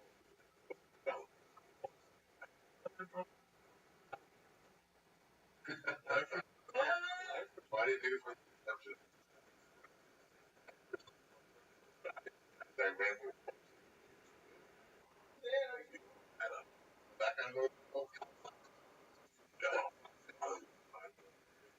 Hey, do you respond to the bottle? So I just think it'd be like next time in the air. First car was a moped. I had a moped around 16 when I got my learner drive moped. Long hair. It's with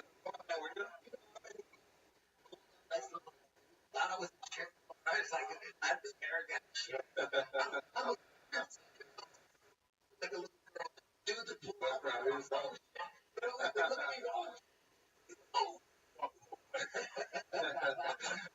That's a Jersey. I'll be where we agree the tree. Bang, bang, bang. Tree trail. Hey, What? you see those water get it. Wise. But that's like, I'm like an 70 hours time. Next on 80. That's a next off. Fuck the 75. Showing up with an 80, bitch. I'm fucking ready to go. One flaps and shit. And that one, you gotta buy. That's what, after that, you make it. That's nothing. But bro, I love all that shit. All I love was the long ball. I don't know. Yeah. Actually, it's not best. Actually,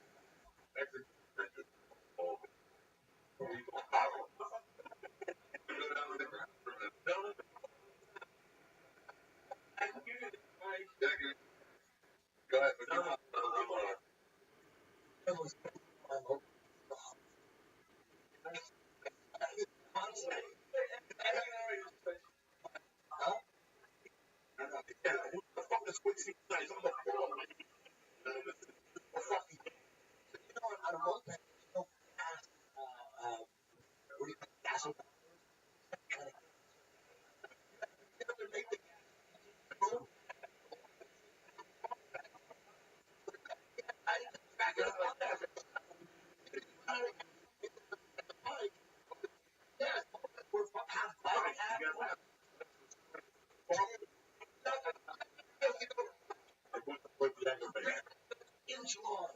That was fucking frosty. So I dream that I'm on my own. I don't know. I don't know.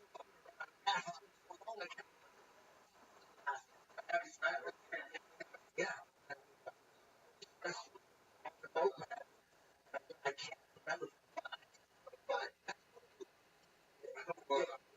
there was a gas odometer and I wasn't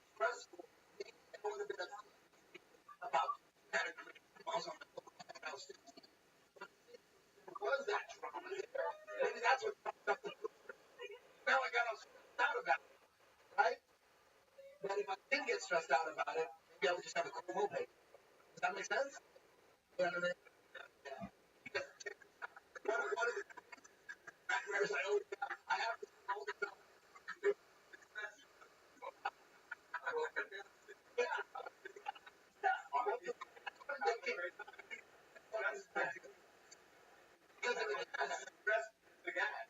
I don't remember the last time I guess I can run out at 86, and then I'm all stressed out. I wake up stressed in your life.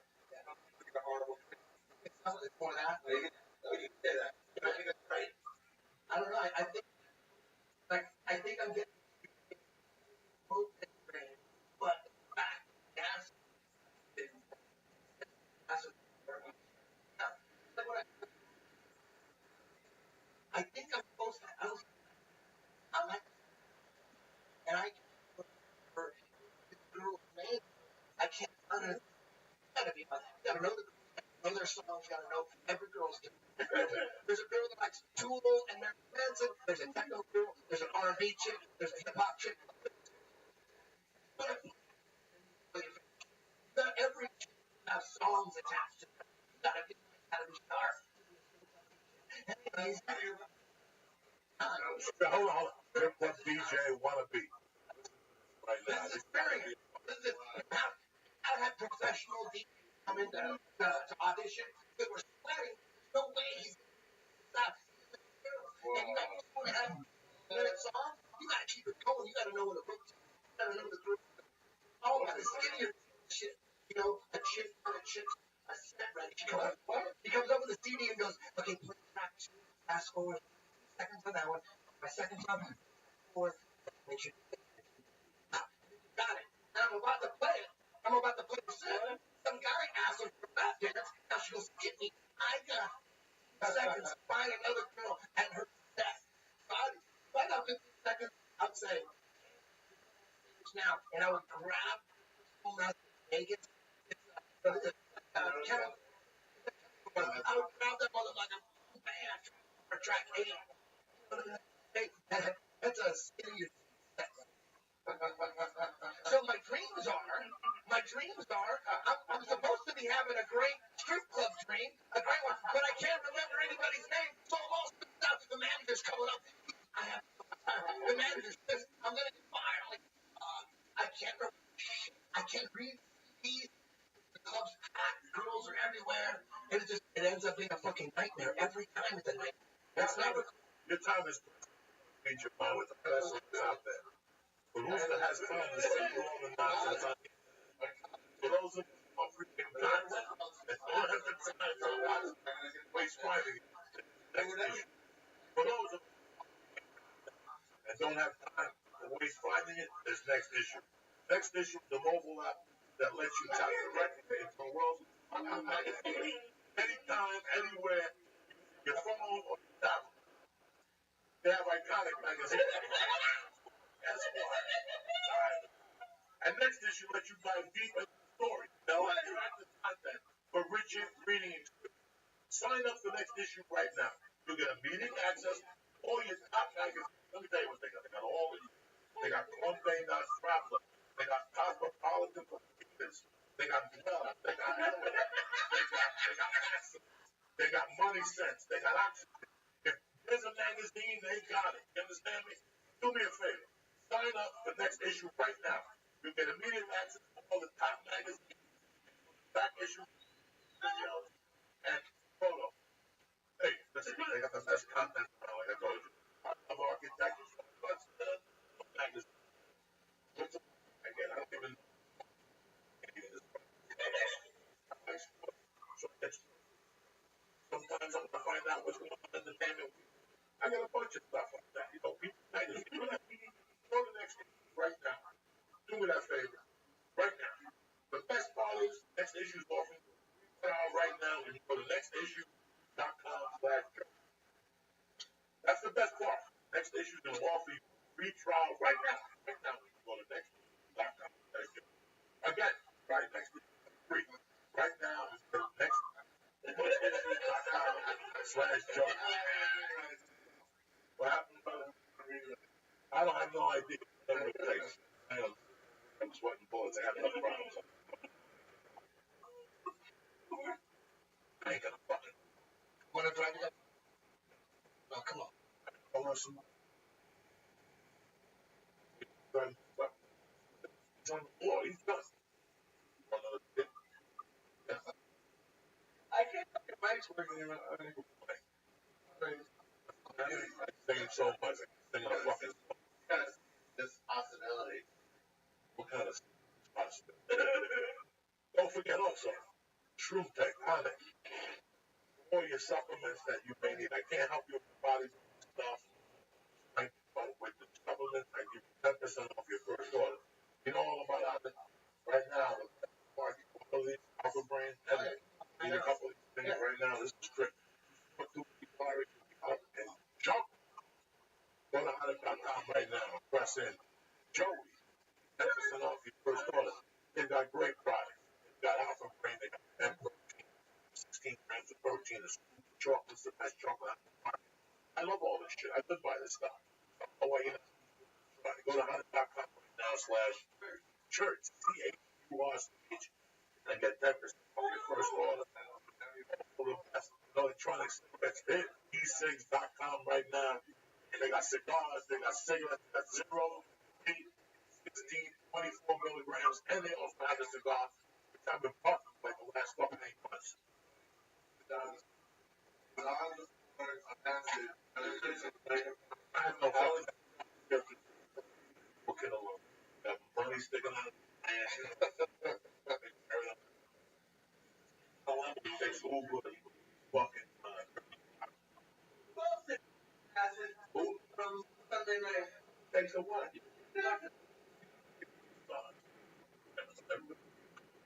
Go to Honda.com right now, / and get 10% off your first order. Baby6.com. Best e-cigarette out there, 1,200 guaranteed bucks. Gives you that. Some fucking terrorist or some fucking 7-Eleven. Hell no. Go to anythings.com right now and get 5 for 50. Also, Another city. also the same people that all their support, all our company venues. They showed up and not having heavy duty. They showed up blow torches.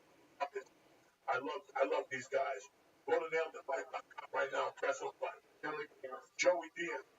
20% off the paper and the best in the market. Just this is going to be. You understand me? We're going to switch this over to Periscope. We love you guys. Have a great Monday morning. It is what it is, cocksuckers. Enjoy it. Stay blessed. No, music. Close the music. No, we're going to switch to Periscope. And we'll put Hollywood. What the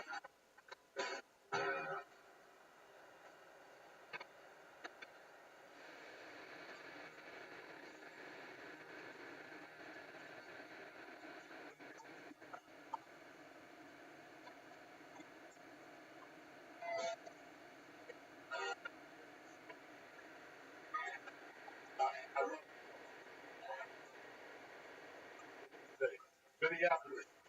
Okay. Next weekend, Fort Lauderdale, the countdown to Dick Sayak. Coming back to New York, November, rest back to New Jersey. These two fucking the music out there, goddammit.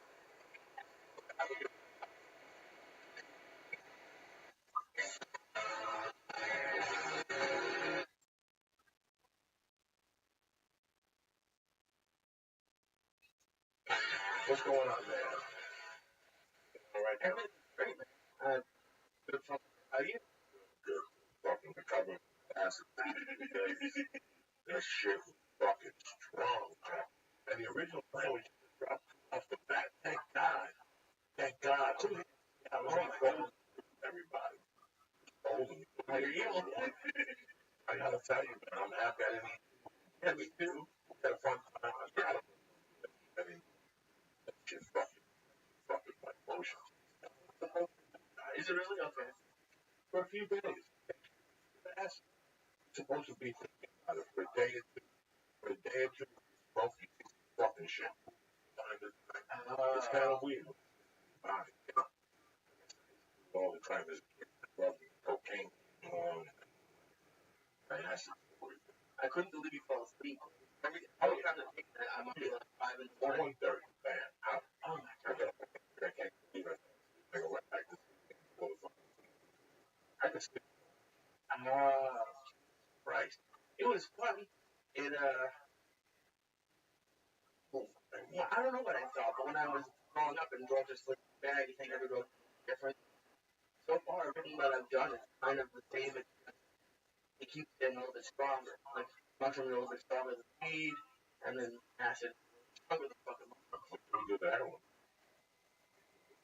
Oh, fucking. I just sit there. Definitely. I'm fucking around. I'm out.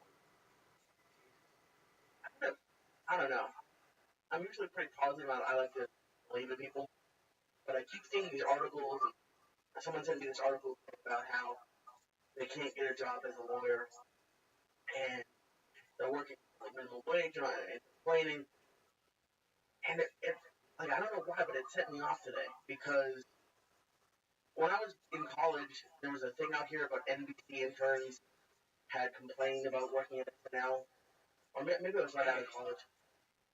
And everyone in the industry, all they could talk about was how they're never going to get a job because you don't air dirty laundry like that, and you don't complain.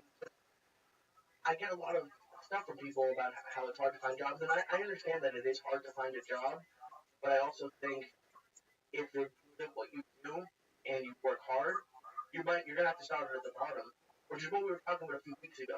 And everyone thinks when they get out of college, their job is gonna be their dream job, and it's probably not. And I don't know why, but that article just like set me off this morning. Like what was the article about? Just this guy who went to law school and has 3 degrees and thought he was making so much money, and now he was running all like I went to a job interview and I didn't get back for a month and I didn't get it. No one goes through that. I don't know. Again, you can't find a fucking job and do a check. Okay, you gotta do a check. You apply for the job at 11:30, apply for the job at 1. You know, I mean, you know there's a job available. 1,000 people send a resume. Right. You gotta do fucking, you gotta go down there. You gotta get on there, you gotta fucking get a hold of the guy. And I know you don't, Joe, you know what it's like out there. I know it's like to get a fucking job. I know what it's like to be out there. You know, if you're gonna send resumes in a week, fucking sit there in your underwear and your fucking t-shirt, you're never gonna get a job. Right. If you're doing the same shit everybody else is, you're never gonna get a job. If they're sending a cover letter and whatever, you gotta send a cover letter, note of what's done, and handwritten. Right. You gotta you can read it. You gotta do the shit that nobody else is doing. I have a soft spot for people, I have a soft spot for people to me. Right. But there's a job out there where you're just not looking hard enough. You can't tell me you have a job here and you're broke. There's jobs. You want to work this fucking job, create your own fucking job, get a truck and whatever. Borrow money from college too. But what up? You're already done. Hey, just pick up wood and fucking sell bottles. Always a job. Okay? It's how you go looking for that fucking job. That's me. I had felony. I got the felony in 87. I was in the job market pretty much 90 fucking 6 or 7. How did I accomplish that? I don't know. By the time they find out I got a felony, I'm such a good fucking worker, they just right. And that's like when I first came out here, people always complain about working for free, and I've talked about I don't think people get swindled, but when you first are starting out, you're gonna like I got asked to work nights on my internship for free coming in until 5 in the morning, and I said yes, and these jobs aren't bad, but the people that I deal with are like my friends who have given up on finding a job in their field, like they're still working at the jobs that we worked at together in high school, which at least they have a job, but I can't imagine going to school for 4 years and after 6 months looking for a job. That's what people do. They find out one thing. It's called work. Yeah. People don't want to work. People want to get the least possible, the most possible. I don't blame me. Somewhere in there, we have to work. Last night was a very interesting conversation. Before the shop, people had to Johnny. Yeah, that's what we're saying. On 26, 27, for a comedian sex over go. Told, and that's when I go, now that's killing them. But so I had a fucking quiet. Nothing asked them friends. They just cut off. Just cut off. Mine, dream, sooner or later, fucking Yeah. and also reality to the human fucking It literally happened. When you first, like, I don't know. For me, when I first started dating Paula, I had the TV job and I was doing this, and I had tons of. I was doing great. Then I stopped doing the TV thing and had fun, and it's not it, like we had a talk, but then also like start looking at the bank when they have a certain amount after that. Now that I have gone, and at least for me, and like every I'll notice maybe I'm being a little bit lazy because I don't like to be lazy. It would be I know that not even never I never I can, and no I can see the fat person, but no, that's a fat guy. That's a fat guy who's to that. so okay. So he had $20 million. You wouldn't just sit at home all day watch TV, go do comedy at night. Not even fuck I am. Totally fuck I don't I would try to kill myself to make more money. But I'm still out of the house and I know What? whatever it takes. Eating alive, working out, training, jumping jacks, meeting people, be right. It'll make you relax a little bit. Not even I only watch TV when I get home at night from content. At the end of the night, I was trained. There's no TV. There's no TV. If I have an opportunity, there's no baseball game. I don't know what you're talking So what? about. What happened when you said you fell in love and you started clapping? What happened in your life? I just, I don't know. I always kept my dream in mind. That's what the conversation is about. That keep the dream in mind. Yes, you're in. Yes, you do this. When I moved to Paris, and when I first moved to LA with but I knew, I, and when I knew I wasn't talented to be here. And to fuck up. I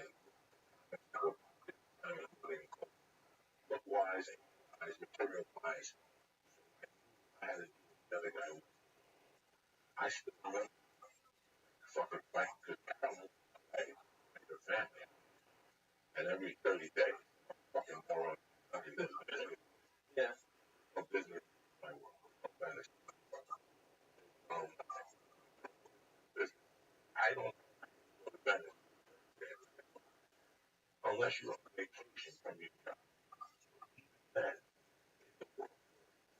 undependable, and then, okay, I don't know, go to Venice and walk around fucking beach on Wednesday. That's not even. Is any of it okay? So how long were you out of prison by the time? Like,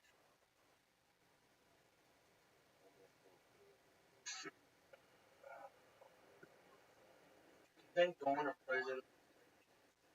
I like want to say like rock bottom. My mother had a thing at the house. You had to get up. Gotta get up. Get up. Up. Go. Look outside. Go look at the sun. The sun has got to be done. When I was a kid, I had a weird work ethic. I always knew I had to work. Right. I always knew I worked. It wasn't until the seventh grade I spent in the alley and I still watch basketball. I would watch basketball with no friends, and I would write down do right after the game. When the game ended at 1 in the morning, that I ran to the private basketball. I can't sit there. I picked one with two sixes. The next, I got good forward, fucking right up.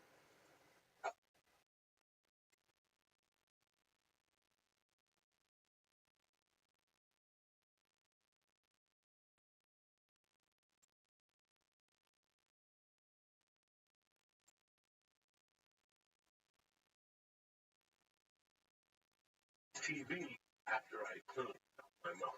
Like, mom would wake me up on Saturday. I don't even gotta get up to bed. Mom was ironing it. Mom was about the couch out, vacuuming, wiping the wall, wiping the went out. I got a great work ethic because I saw the results. I saw myself as the worst basketball player in the world year, and the final 13 people lost. So right there, right, I could jump like everybody else. I didn't have speed. So I worked, and I was bad at it. I was strikes every day. Well, who was on the court, right? Got better at basketball than me, right? My fight, right? Real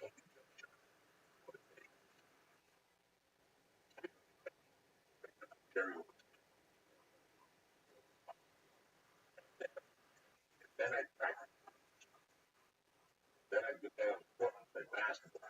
Yeah, I would make a statement, and I was back at the court. I thought I forgot that my day. Well, I know you see the bomb, but what about everyone else around you? Because I mean, I would say for now that like right now that because even for me, I think I'm a hard worker. If I won the lottery, I would say podcast, but I don't think I think I would more vacation. I would take the stress off, make a daily thing. Now, if you stop eating, there's no retiring before retiring. Old now, old people, they're gonna die. And part time, like that, you gotta keep shut. Never, I hope until they come back, I found it because people 75 old, that's all. They're still gonna come up with. What do you? How are you planning on raising mercy? Like, let's say you make a ton of money and have that. Everyone around me who I think has parents doing that, giving them money, are the people who mentioned can't find jobs. Because my parents didn't give me, they helped me in college, but I never wanted to sell their house. So I think, My wife has a great work. yeah, My wife is awesome. My wife is now chairman. I have a shit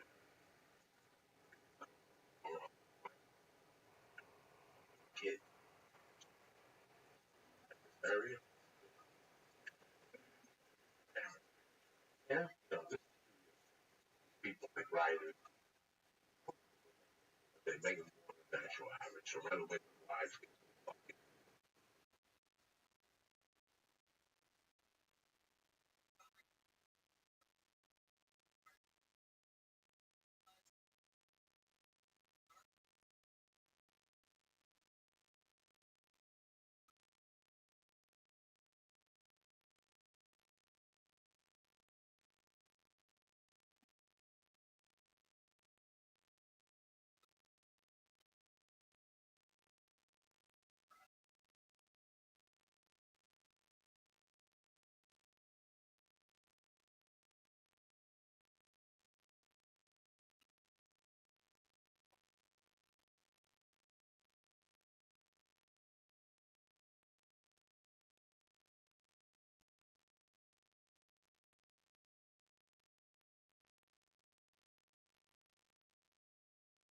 fucking come back. Right.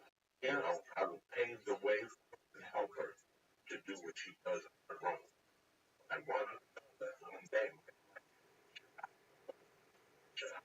that's a serious problem. Yeah. So, every fucking I did what I did. Mercy, man, if I'm still alive, Mercy's getting around. She's gonna have to do something. Oh yeah. Absolutely. File paperwork, t-shirts, going over the podcast. I don't give a fuck. Find a job. If you do 50 a week with 20, with 30, whatever you get. But this, my mom did. I had to clean tampon boxes. You ever go in a lady's bathroom? Those boxes next to the toilet in the 70s? I had to stick my hand in the gloves. No gloves. There's no gloves. Stick your fucking hand in it. I had to clean the toilet. Fucking no, clean it. Ice it. And then I had to sweep the front, sweep the pool, where the pool table was. I had to put all the chairs out, sweep that, mop that. Even after she didn't get a fucking point. Yeah. She was proving a point. I had to fill the beans with ice and stop the ice. And it takes an hour. But all that I just described here takes 15 minutes. And one day when I was 8, I figured it out. It took me 3 hours. Right. Yeah. So I started doing that clock. So at 9:30, I'd be talking, shit, thinking how bad my life was. My friends were playing. My friends were dancing. Oh, you don't like it? I love that. I didn't like it as my broke. They weren't accomplishing. Right. And I was 20, so the summers over yards. 9. Plus people throw me a 10, the number. Get this out of my car and throw me a $5 bill. Always on. Right? And that's, I've come in here on a month that said something how you feel up this Friday. And I get you. That's when you're going to look at the girl. And eat shit. And we'll come back at 12. Stuff my dick. Watch that. Free will. But to just sit there. And I never. Like I would not even. You wouldn't have crazy. I don't want the richest guys I know. Hardest working guys.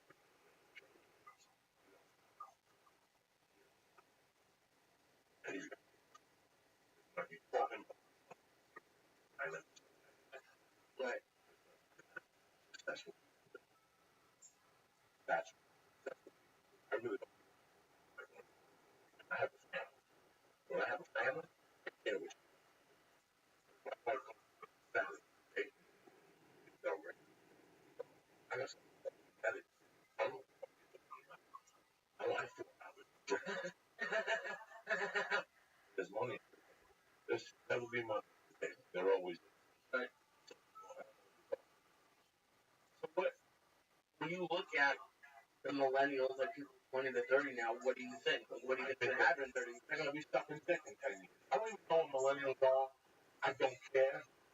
I don't really do a French and stuff. You're a human being. Right. You're a human being, you got problems, you got bills, you got dreams and aspirations. It doesn't really change. It doesn't change when you were born in 1990, 2000. It doesn't change. Being the meat, you want to hit drink. Your dream is to sit on the fucking couch and watch fucking television 10 hours or something. You want to watch your fucking from whatever you're always doing. It's on. But you're rocking. Yeah, that's hard to learn that. You're rocking. It's on. It's on. I can hear it. I'm writing the show. I got an earphone. Listening to that weapon. You know what I'm saying? That's what you know how. And we're talking about 2 or 3 young people that I became friends with last year. When I met Robert, lemonade. 4 cents a night. Going to King. No more video. I asked him this night.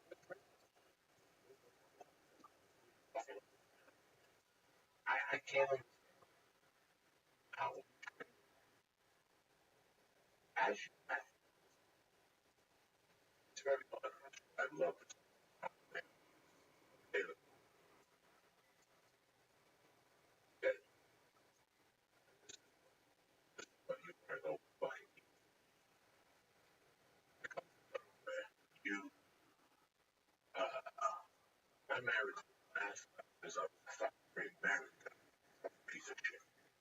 I didn't mind it to the back. But this, I went into this one thing I did day one work. Now this joke, man, this is how it. This is the only way to. I don't know what. I don't know. I'm telling you, when I first met Dave Perry,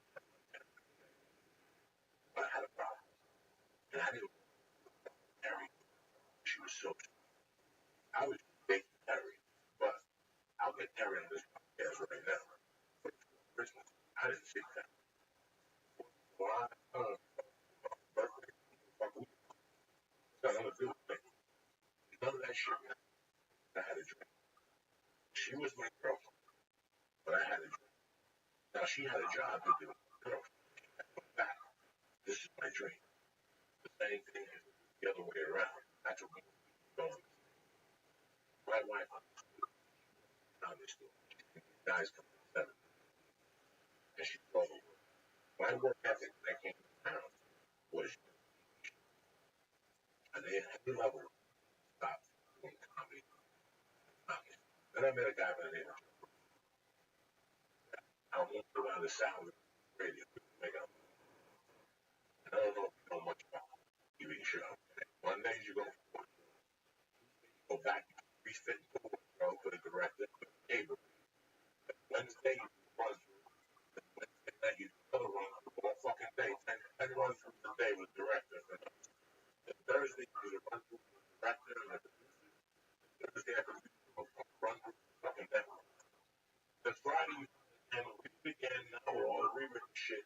Then you do another run, at 6 o'clock you go live on it.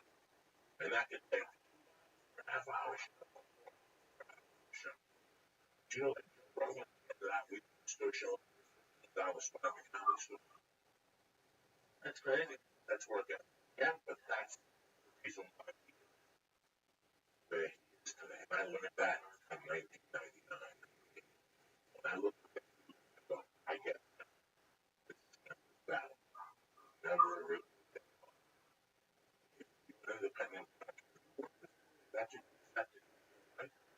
I'm paying you $12. I mean, Monday through Friday. Whatever you is your right. But even then, you're under 30. I can't see after Friday, Saturday. Now you're taking. My dream is to shoot at them. Fucking die. Never done it. But that's hard part about the 5 is not like for me. When I got to Thursday and Friday, I was like, fuck, I want to go out. Yeah, Right. Yes. You go out one night. When you're 20, you don't. When you're 20, you start blowing his ass. You him out, and you still work the next day. I know I work. But that's when you're 20, you have a dream. You have a dream. What rest? What sleep are you talking about? A 10-day vacation. What? I've seen so many throw away lives, throw away careers. I get married, and you know what you're telling me? I do that mid-career. You're telling me this is back. what about 80% of the guys I've met last got married. This is I had a friend that was out here on fire. But I could see that one of those guys that was racing wasn't a marathon. I could see it start. They married at the end of it. That's prime. See? You know what I'm saying? And when homies get married out of town, I go, I keep going. This is a guy that always cried, complained about nothing was going on for him. And they got married, and so people gained more weight. They lived in a one-bedroom, they couldn't even get out. I went over there one day, they both tried to get out the door together, they couldn't get out, they almost got stuck. And he always to me, spots here, you couldn't do spots here unless you were fucking this. And at night, I would call him, like, where you at? I hear my wife watching, whatever they were fucking watching. Whatever Then they moved out of Hollywood to the Valley, and I knew right there that it was one step back with it. And now he's doing whatever the fuck it is. They use as an out. My excuse. Well, I haven't married and got kids. You still got a fucking dream, don't you? You would think so. This is your out. So what is it about marriage? Not everyone does that. What is it about marriage? I don't know. I know when I met Terry, I stuck to my gun. I didn't want to have with Carol. That was it. So no more comedy clubs, no chicks in comedy clubs, no dates in comedy clubs. You don't need to come. That's my job. I really Terry. No bother me. I heard her way until she understood. No, this is what I'm saying. I'm gonna bring you there like the mom. Stand in the back. Guys talk. She don't need to be there. Right. The biggest mistakes I ever made was when I brought Carol on the road. Biggest fucking. What happened? Biggest mistake. I'm not on the top ability of my game. I'm dangerous. Let's walk around. I don't want to fucking walk around. I got a show tonight. I got 2 fucking shows.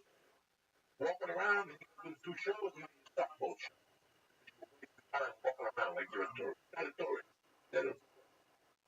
You follow what I'm trying to say to you? So when I hooked up with Terry, I learned my lesson. Carol, now over the years, you know what's going to happen? I'm not saying this. Happen. Right. One day, chicken comes home and look at all the dumb shit.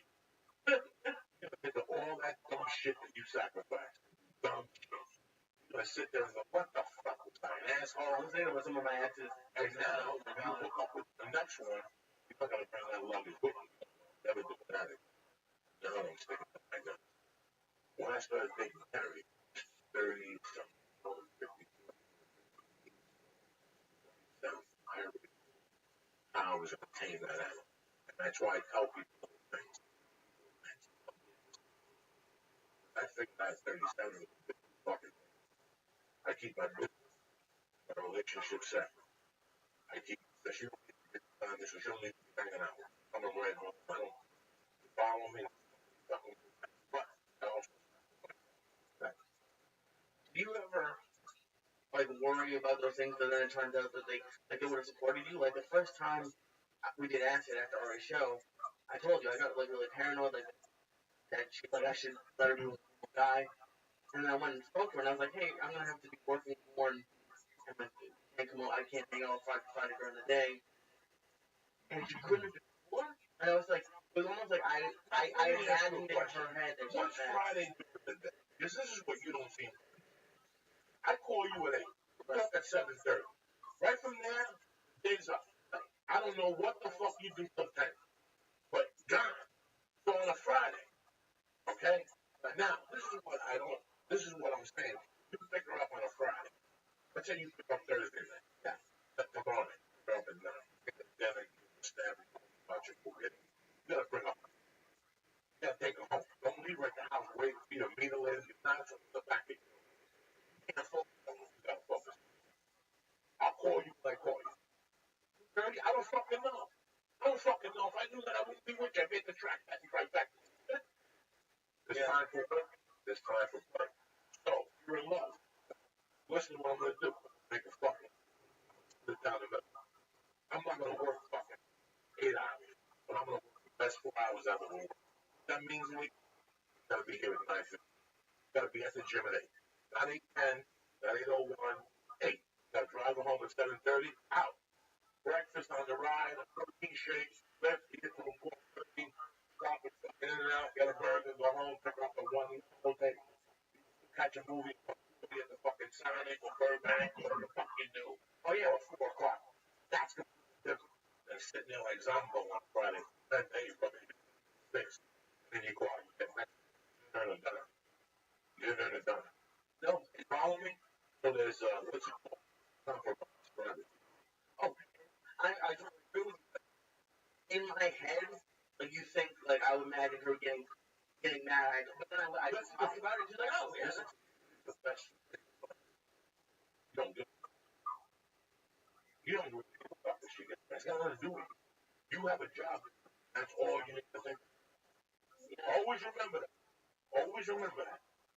You have a job. You think I worry about Terry when I come here doing that? Fuck what you do. I have a job.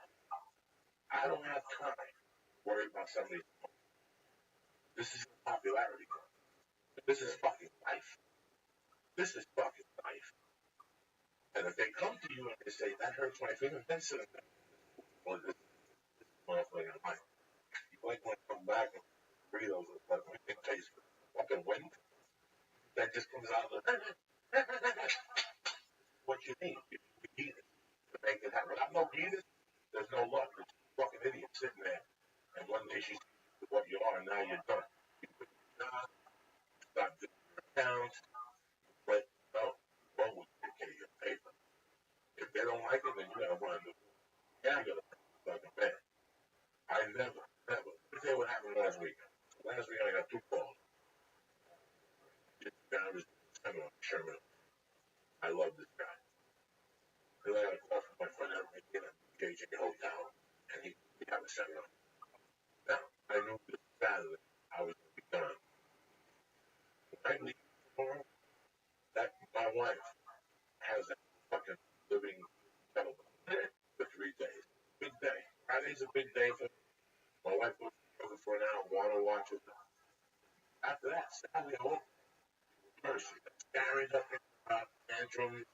She wants to go home. I come in, I have it for an hour, and I take it back on 5 4. First thing I did last week, we go to yoga Saturday. She's like, either go to yoga. I'll do that. How about I go to that fucking my wife? Follow me, there's always a compromise. Always a compromise. Last month, I did not go to that class. I moved on to the doctor. I took her to the park, to the down. Had a great fucking time.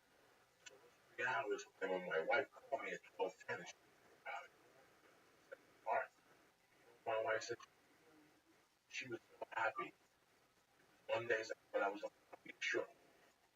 So I gotta do things I don't. My long week, my short week is different. My short week, on my family. Yeah.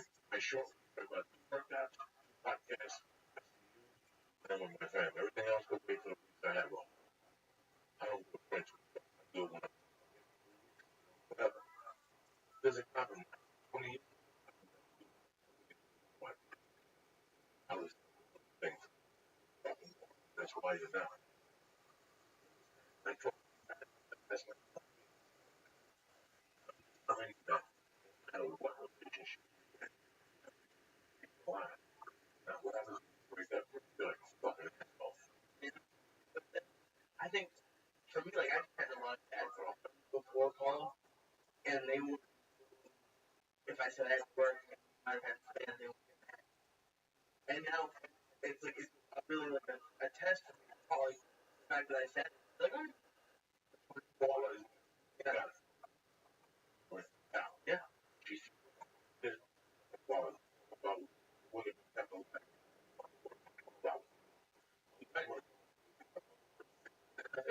level and the children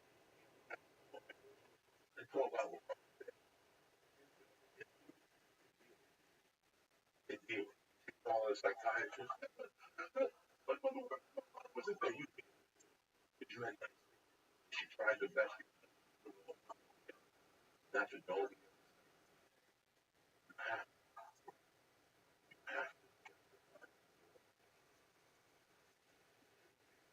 30 years.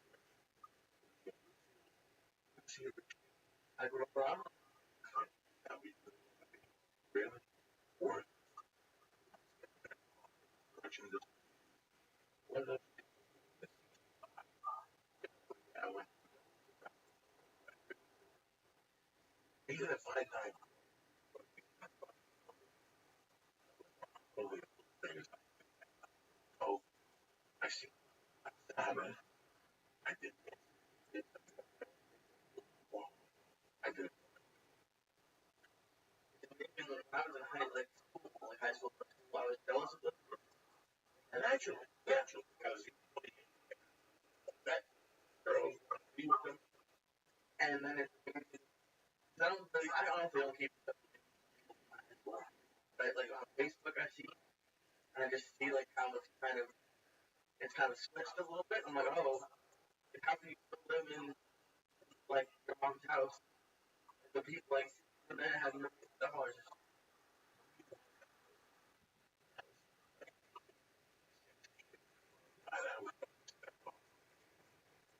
Oh, shit story.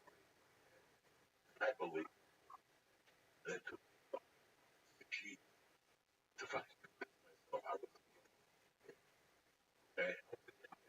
One, two, 6 fucking yeah. Don't fucking lie. Don't think I was buying fucking lies. I bought the cars that like I bought them too. Yeah. Real. I'm like so then let's forget.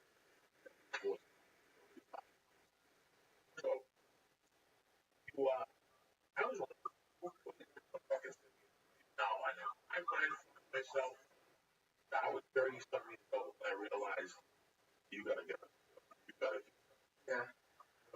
quote by the 30 that accomplished what I had to get gotta take care of. So is that kind of reason why you quit drugs?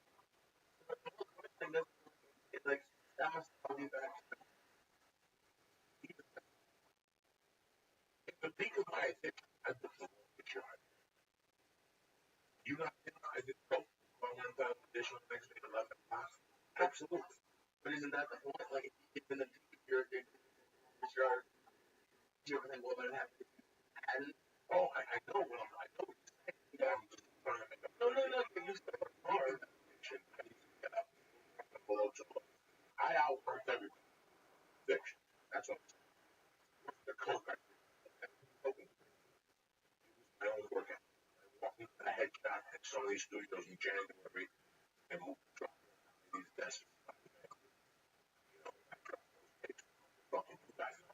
All those things I did on my own with a fucking addicted stick because it's still like people say it's like Marcelo's Monday night. Sorry about that. He makes you do 5 minutes snacks. Then he makes you do technique. He makes you do why? Because he wants you to remember that technique eyes so you apply the technique. That's what I was doing with addiction. I didn't know what I was doing. What I knew that you had to do. I thought everybody.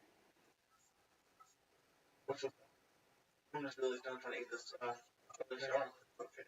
Um But that's crazy. All that Terry stuff. And I don't think Terry agreed in the beginning. Now I nurtured it, but now shit. When I get up in the morning after I play with the baby, I smoke a joint outside and I eat breakfast and I run in that room. My wife comes. She knows I'm in there watching a video about Ronda Rousey. I don't give a fuck Ronda Rousey. I give a fuck people on Facebook. Look, I got a job. I gotta let them know the podcast. I gotta let them know we have a fucking podcast. I gotta let them know the Minneapolis. I gotta let them know that Lee's. You know what I'm saying? I have to let them know it's not gonna never fucking know. so where do you think it comes from like that everyone feels like they deserve like the weekend away? Like, where do you think that comes I don't know. I have friends that have a great life and go away every 4 months, but I know that they fucking work their asses. The girl's 50, has 2 jobs, fucking hanging Transformers over to public service. You know, I get it. I get it. I don't get a young person with a dream sitting there 6 hours a day. Fucking, that's why I don't. You think I don't play games? I think I'd be addicted. I love games. I don't have time for games. I didn't have time for games. It's a real world. It's a world out there. So your friend that broke God bless him. I love you. I don't know. But a little harder. And that's the other thing. Listen, what if Joey Diaz Let's just, since Joey, you're a fucking genius. You know everything about jobs. Ask you a fucking question. What if Joey D is like the best law school? That's, I don't know what. Say UFC. Not the law school. What do I do? I don't get a job. I get back and get my master's in law. No. You don't get anything. After law school, take this more and then you learn. I did okay on the bar. Did okay on the campus. When they come to campus, did my requirements. My intern, and the other office, worked in the mayor's office, worked as aides. I did all my intern. I qualified for everything. I speak Spanish. Okay? Let's say I don't get a job. Say Joey Diaz doesn't get a job after 6 years. Okay? After Joey Diaz, 4 years in college, in law school, one is an intern. That's Joey Diaz proud to get support. Well, no, I don't think you get too proud, but I also don't think. I think you might even want to go. Okay, maybe I'll let a paralegal go, just to get in the door at the law firm. Okay, how many people go fuck that? How many people you think this kid said fuck that? Yeah. You think he said if somebody's going to go right now for an attorney, for a sharp guy, you come as a paralegal, 5,000. That's just throwing a number. He said he was a member of one, but my whole thing is, industries are small. You can't air your dirty laundry like that. Like I've never I don't badmouth companies that I work for. And nothing to do. When people leave a job, the company's great. All over. My big thing was I want to like yeah. some opportunity. Fucking job. That go. That will let it. I should.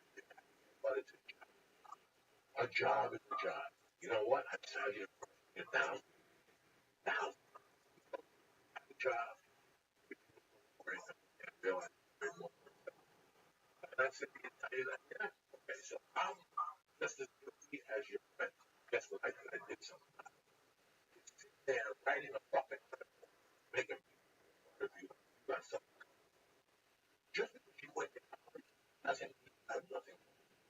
That's just the it's just the way you just to give you a fucking taste of what you want to do in life. College. It's a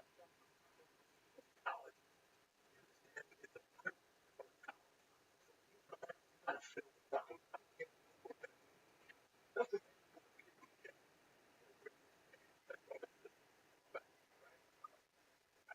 And the job at the state. I come to my life. Podcast. Fucking big parties. Right. Trying Yeah. But that's me.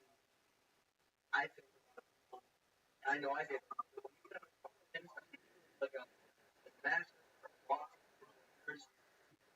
I mean, loans are behind already. You want the big $100,000 get the 20,000 down. It doesn't even make sense. if you're not a piece of shit, you're a drug get a job off of that college.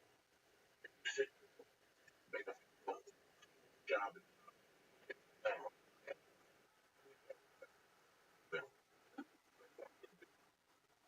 that's the narrow guy.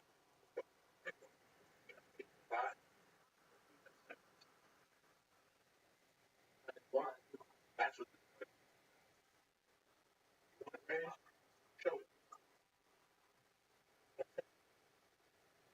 Yeah, that's what show two fucking happen. Show the fucking apple minimum. You want to raise? Fucking show me. And he had fucking six. Do this. You know, these corporations came in. Now you got a family, construction site, you go, who's the boss? How you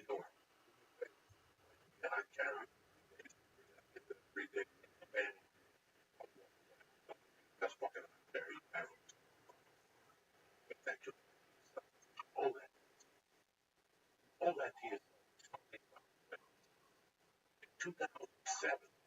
I wrote most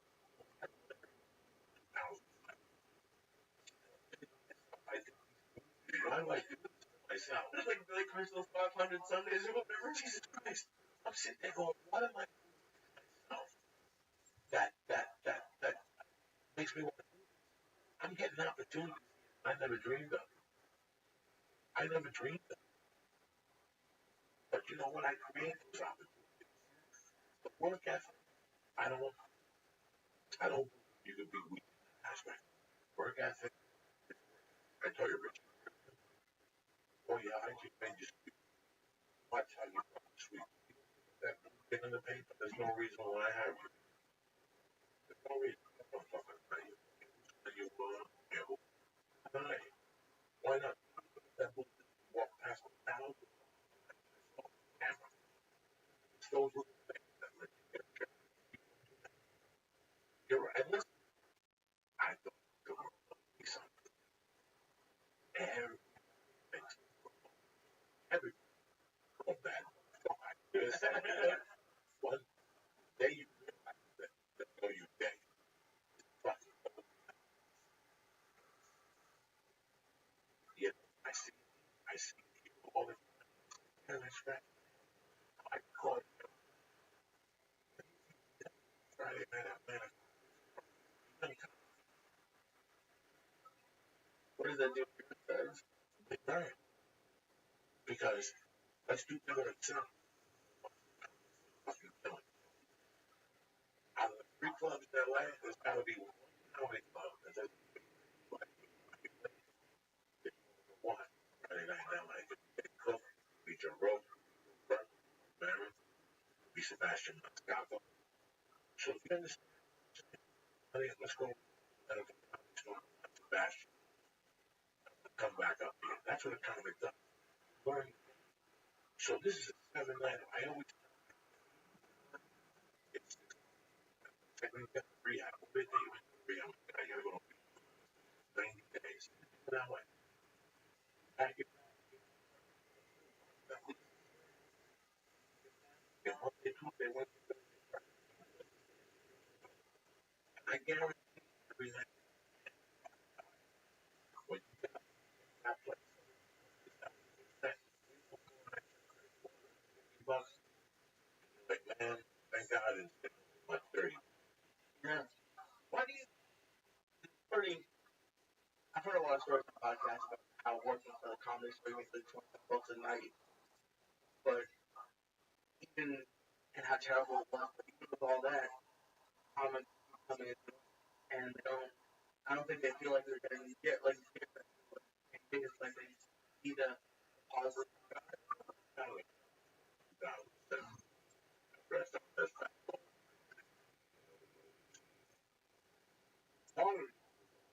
Never had comedy wasn't I had this that is supposed at that first 4 years it meant that just about the spots. But then that's just shit that I read. And I left down comedy as profit. I'm very beat when I only did 3 days. I don't come just another comedy. I work I used to and used to Do you both? go off and I get I watch the show. No, I didn't do it. Favorite, favorite, those guys. They sat me. I didn't do that. They like stand up by 25 extra. dream. Yeah. If I want to be an actor, right? I want to walk a back road. Okay. Right? I'm gonna go to the people circus. What do you think? Walk in the circus, walk up. So how you doing? All right, like the first one, and if you well train, give you location. Follow me. Right. You don't think that fucking muscle bound train them 6 hours a day? They don't pay you to train. If you're a waiter, it doesn't matter. Get that dollar tip. Doesn't matter. You drink. Hey, eventually, call them. That's train. Eventually, I'm gonna call. I wish I'm coming the first day and make me whatever the fucking thing. You know what I'm saying? When you first go to a circus, they give you 2,000 a year. No, $10 a show, fucking dancing there. Do you think? I was just thinking how sad it was for people that work in. I mean, there has to be not everyone. I always think about working. That's what that's what we're working. Joking around, thinking everything's a joke. They waking up feeling bad. Could have. I'm gonna work. That's what I'm gonna wake up to. Right now, podcast, regular show. I, I'm very lucky. I can wake up with lucky. You know, I had a friend last week. I went to a car accident.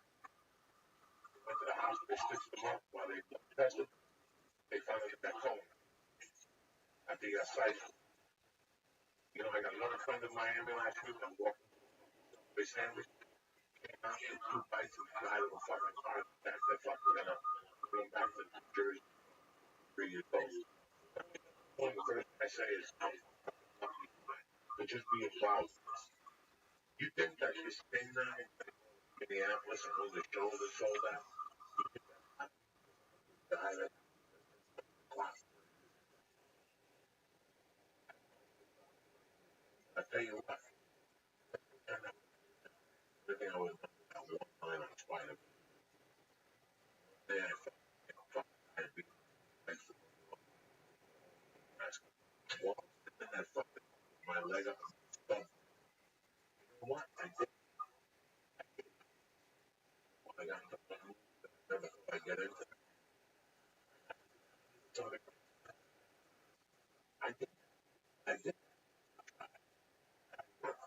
I didn't do that because I don't know how you with that cigarette. I did that because I did my own thing. No matter what, I kept going. Kept going. That's it. And if there's something that happened, I know that that's that's You were. You don't look back at things that you feel like you're gonna live to make them. I could have done a lot of things. I could have done a lot of things, but this is where I ended up. And this is fucking what I got. I got dealt a hand the best I could with the hand. Broken the body, I didn't wish I was sitcoms and had shows, vacation. That'd be great. I think I wish I would have had 4-H no special. And different type. But I did. I did. You know what I'm saying? I check back and giving. I did. I the best I could. I know. One agent, half fucking brain dead. You know, I'm not great. Management. I don't have CNN backing. I don't have. I don't fucking fear. But if I wanted, I just talk to you. That's what I am. I don't want to be seen. This guy taking a picture with me. Just I, the best I. That's what be the best I can.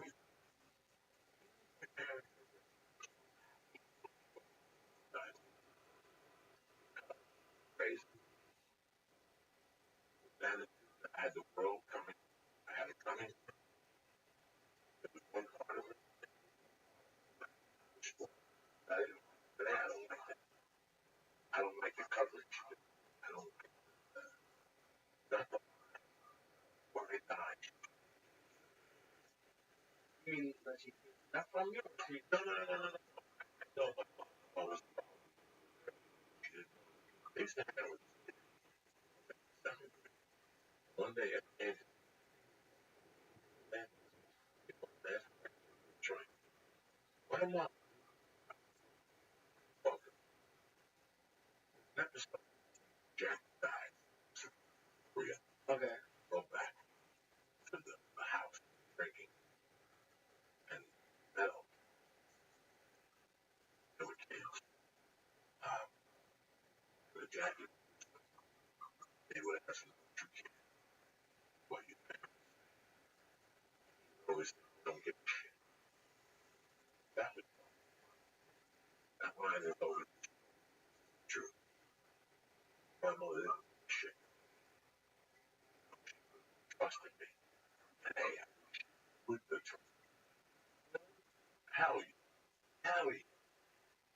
I was going to tell you about this yesterday. You need to want to be a better man. Not be involved enough. That child, which child, you have to be very involved. Thank you, Gary.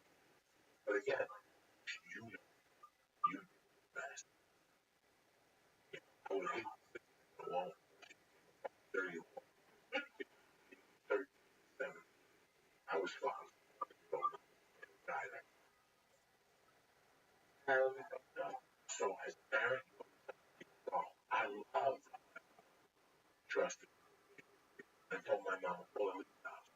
She goes, okay, mom, no, grab the phone. No. She don't even know. No, let me talk on the phone.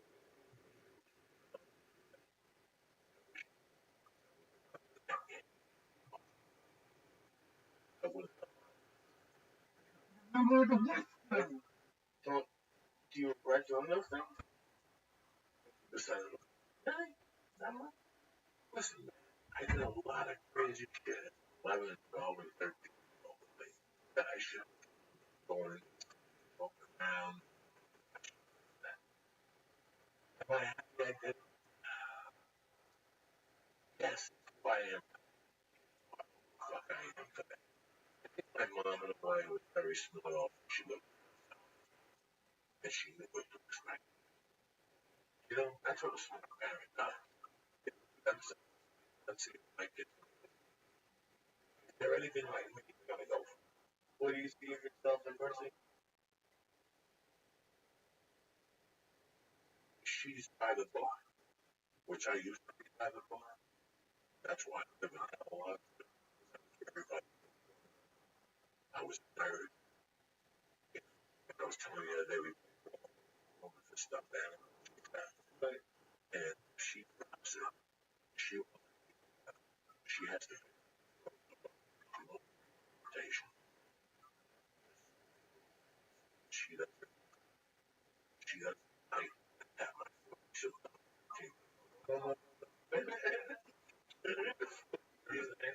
you're a fucking ass. When I was a kid, I was like, smoke this again. I would say prayer. How do you know what? I didn't trust me. I say shit. No, my mom was fucking crazy. The cops. She did something different. Then you shoot. You kind of school trip. Yeah. Everything they told me. Like I went to a bar. Like inspector. I can't. And I'm looking. I get the fucking no. The police. The fuck. The police. No. I'm trying to. I was by the mercy by the. I see it already. I see little things. This whole. You know, my wife cried. I walked in with. She got out of her fucking sled. Her, my wife. Her. She brought the lunch in. Lunch in. Yeah. I love you, Spanish. 5 o'clock, right? She goes down and she says, And then Terry has to chase after him. And he give her a hug and yes, well, hey, I dropped her. She went right to put the fucking thing in the set and said, no, see you later. Really? Hilarious. Then, this is where it gets ugly. She goes, hey, my class lined up. Where she stopped, she was ran. My wife went to look. She was my girl. Wait, fucking fuck, man. I had to hug her and shit. Really? Seriously. My wife is so crazy. You know, I took Marcy to the because it was my third. I go, we gotta get out. I got left and she should have gone. I called my wife because my goal, like I told my wife, was to the night. My goal was to get her out and not practice my preach. I wanted her to have the same. I wanted her to see. She had no, but it's better to something. I take a time, go back, side fence, with the stuff right. I don't make my money wake up. But I could breakfast. She needs to be in school. Get up and fucking self. Wake up. You know what I'm saying? Read a chat. They're going to Harvard. It's not Harvard, man. It's a work ethic. That's my favorite. Like these fucking millennials. They call themselves. Yeah. They think I call myself 60. I call myself 60. No, it's just, no, we don't call ourselves that. It's just a term for it. I don't No, walks around saying I'm a just say I'm a fucking jerk off. I think what they call them. Yeah. That's for you. And you have expectations. You have for your family. No. and that's only, that's like I told you before, that's I don't, at one point I don't lie about that. I never understood. Like, the people that The son was so. stop and not. No, he was soft. He had a fucking yellow car. Yeah. If you and your son out that way, people can stop for people, but if you have good parenting, they'll turn out fine. Just like when you put her metal glass out with the and with the noise that the mom would give her to college. Like if I ever put my hand out with my glass, anything, my mom was thrown to that. Like that's the thing. Like And I know a lot of kids. I know a lot of kids. I grew up a certain way. And now they have kids. They are a little formal. They have a kid. You know, makes sense. And balls I have to make. Why? Balls I have to make. To be honest. That call. I can't sit for that show. Right. I gotta give fucking truth. Wow. That's what I did. Wasn't true. That was family. And she's down, chit chat. Down again, the little chit chat. Sit in the landlord. I don't want. So.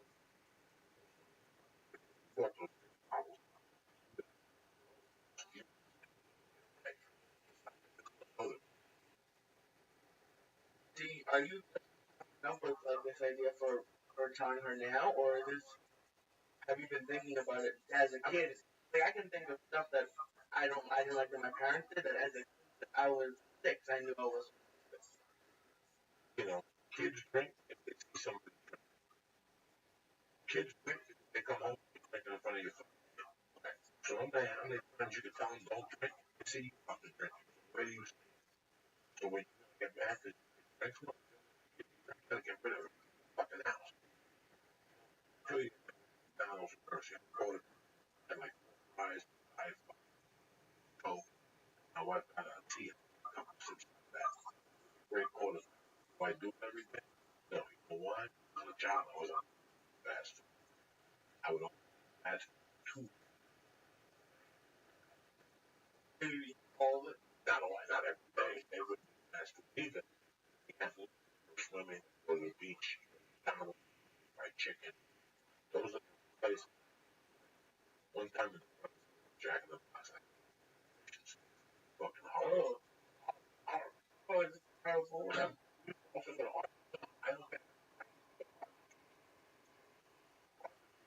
can fucking fish. But now they're horrible. Fucking, like, you know, I have a friend that got locked up in the federal and 2 months down and he paid like $4. I try to I keep on guard. Happy. She goes, I know you wrote this guy in jail. She goes, why do you I know what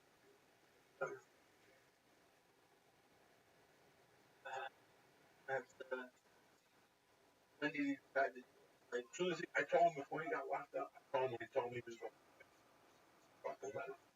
What are you talking about? How you doing? What's going on in there? like handwritten letters? Yeah.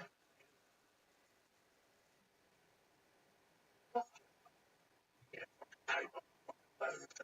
That's not got a handwriting. That's what I'm saying. Looking for a job, okay, what's legal?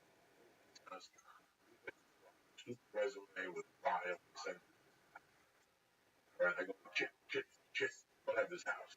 He does the same thing. You get a standard bio, a standard resume, whatever your college, and a guy like Joey Dean does, he sends you the bio, resume, and a handwritten letter, right, right there in the hand, about to work for your company, made fortune number 54. This is the dream, I do background information, mail that to the motherfucker. Take another one, email that. Email one, and you mail one. And if you don't hear nothing in 10 days, you drop it off.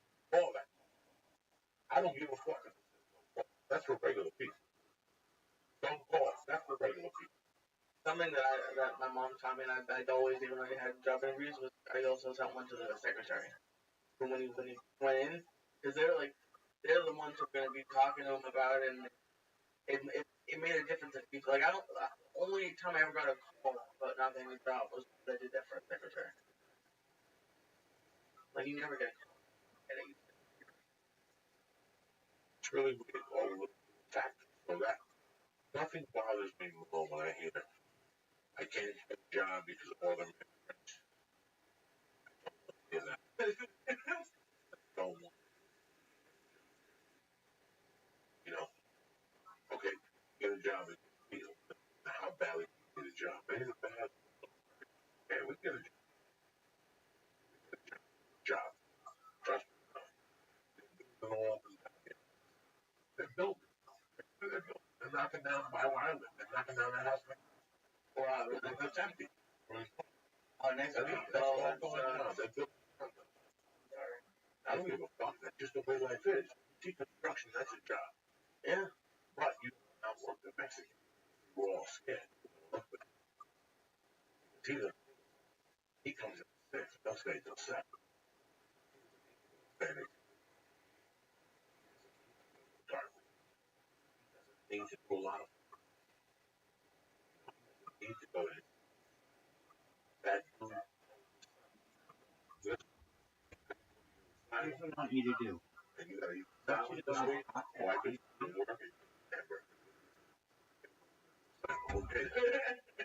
Don't believe that GG. Hold on. There's this bot website.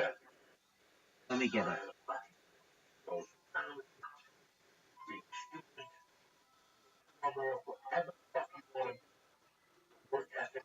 Yeah, top.gg. Alright, and I want you to find some bots that you would like me to use.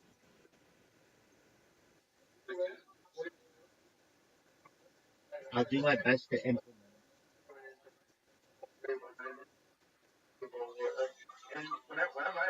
Dude, just go into the call right now.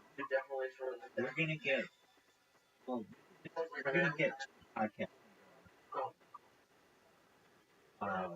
So here's what I did. I downloaded Discord bot that's a YouTube watch together. Here's the thing, I don't want fucking ads. Does it show ads? Does it show ads?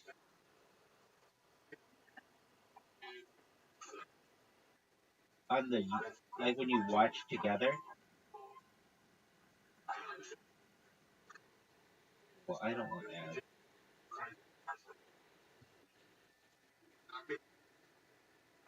Alright. Sounds good. Take care, dude. Okay. That's great. Take care.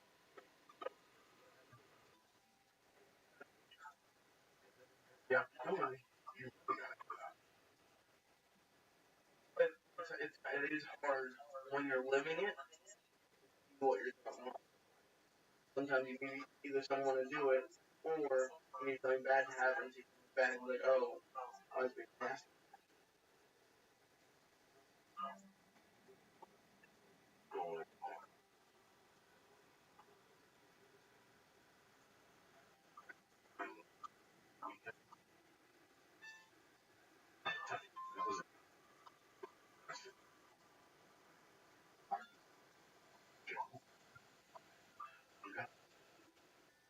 Yeah, I'm like,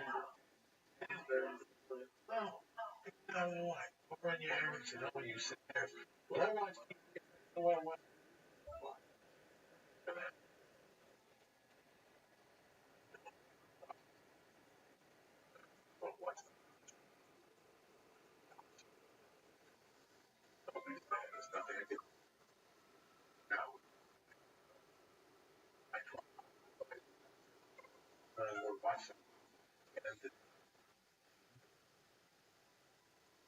Yeah, it's I was thinking about it.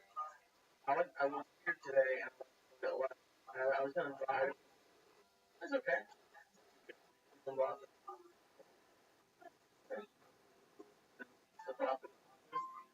Um, but it's a couple down. I was driving, but just have to walk. I was thinking about how it works. Not the way to be working. Someone out there that it's not possible to that. Right. That one day.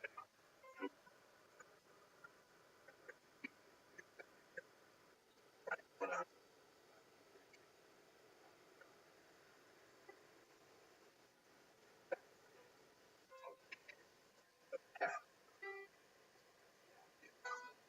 I know it's just a joke. Japanese supposed to be.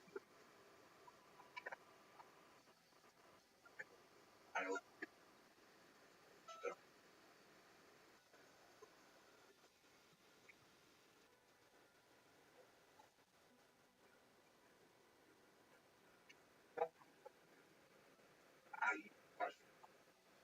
I the shift work big enough. Going yeah. Yeah. Okay. You understand what I'm saying? I didn't remember. From Mondays to the 9, Wednesday is 9 to 3:30. Wednesday you're off. Thursday 2 to 9. Friday.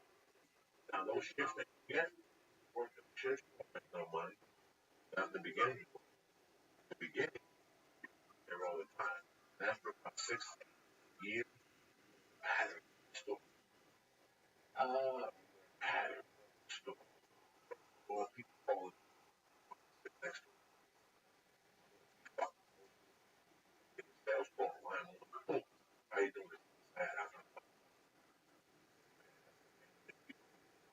You want to wait on a lot? I went on the line. Fucking wait a fucking sales year. Not only do you get sales, you get sales from went to a wedding, showed his cousin. I said, did you get it? I got to show you. Wife showed me the problem. But how I keep that alive? Because I sent yeah, I sent a card. Mastercard, Christmas card. Every 3 months, I sent a card. Every 3 months, I send a different stock of people. If not, you start everybody to you follow me. There's always a card, right? There's always a call. You know what? I call these. I got a card. Every coffee. Guess what? All this coffee, that fucking guy's never called. Yeah. My guy calls me on my birthday. There's always something to do. Always something to do. Oh, And now the way it is when you're working for companies, they want you to do that all the time too. And if you want to get a promotion, you're gonna have to. Yeah. they commercial. Oh wow. They had a commercial. I didn't know. Make 30,000. Think that make that fucking no working midnight. 12 hour days. Yeah, I'm working. I was back in the back. Get caught in the back. That's how you have to get return business. It's not exactly. It's not anything like most people that went to college. But Uber and Lyft have pretty much eradicated like being unemployed. If you have a car, there's no way that you can make money every day. There is no reason why you should not have a job. This job. And if you're not have a job, it's always like you don't have a job. You're not looking for. You're not looking for level. Well, I know Uber has a thing that they will finance a car. If you don't have a car, you get every paycheck.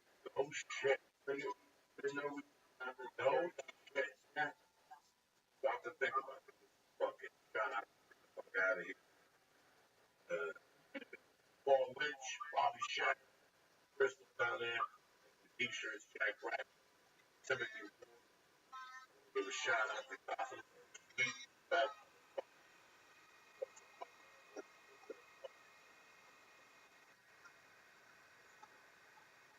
Jimmy Patch, TK Buff. I love it.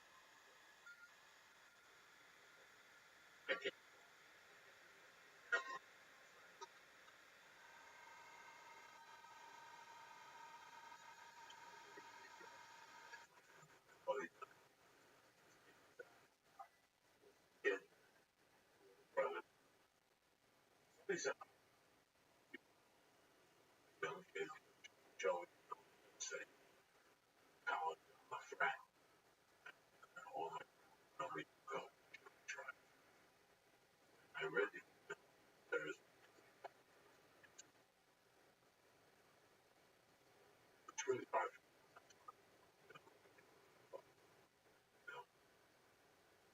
Everyone,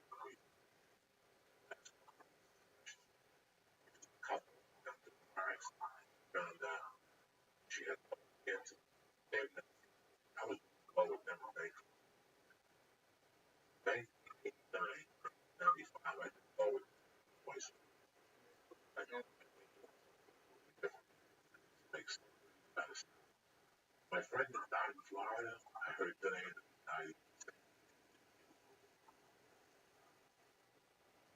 Had gone to the last 50 days of college. He was handsome as shit. And all his and they figured out how to make a place. And I'll never forget night, 19 or going out his house, dinner. I used to go outside someone made right now. That whoa.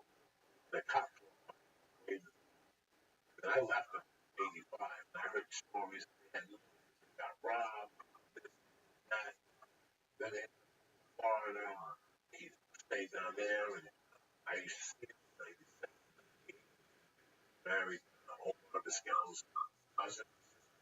Oh, cool. Then he got all went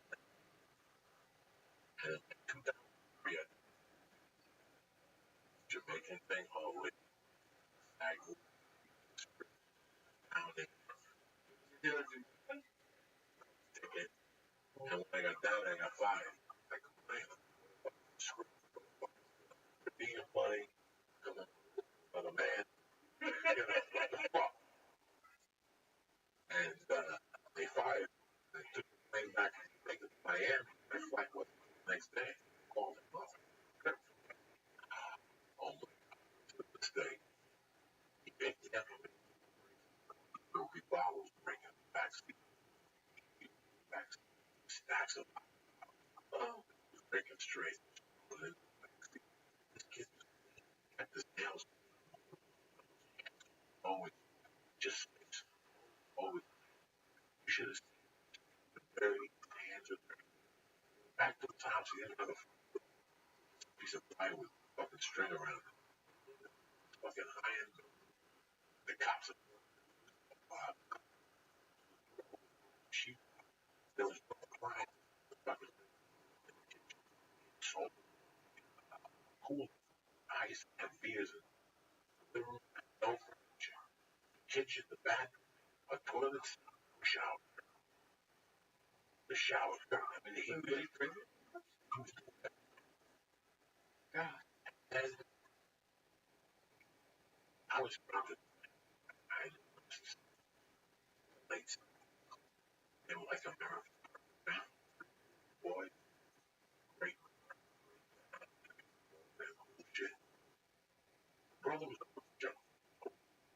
I was friends with Bonehead. I was nobody else. So I was buy us $8 he go get heroin and then we drive back to Jersey. And I love the story. They were great. Brothers living in Miami, the one brother's living in Vegas, wife, and the family in Jersey down the shore. In Vegas, back in Christmas vacation, bad so shot Harry fast eyes never she died. Harry died. Mother money selling fish. I mean, he was one of my best fucking friends. Like, what am I shit at? Right? Not crazy. I couldn't have it. I couldn't have it. Hey, go on fucking reason. That were fucking out of control. You know what? Today I feel sorry. If I had to, I would not be. The whole thing. You know who I think was selling, making all that? You're buying companies. It's at that level. And when you gotta think about it, and customers like me, hey, nobody was gonna do that. I right. You know what?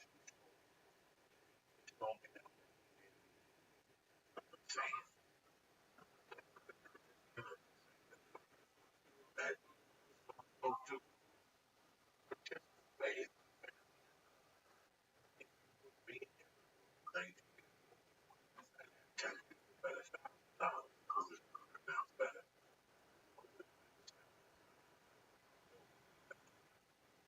Really? Nobody. Kirk was with a fucking bad.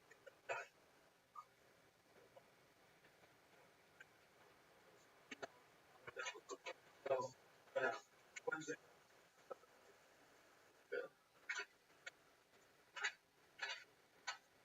It's a podcast. The other cocksucker. Lamar Odom is a whole movie like that. Oh, totally. He was done his house. Always fucking loud. That's when you know that that's what that Dennis Hobbs fucking House of Horrors. Fucking man, 90 and 20-year-old chicks. Fucking nerd. I love it. He's good. He had a nice little week. Massive. Fucking got the party started. Ari was funny. That tape Duncan sent me. Most funniest thing. I still bad. Some people got really texted. Fucking something. I can I know it's hysterical. I've never seen you laugh that hard, though. The hardest I've ever seen you laugh. I didn't put it in that box. I saw that man. I didn't know what to What are you gonna imagine even? do.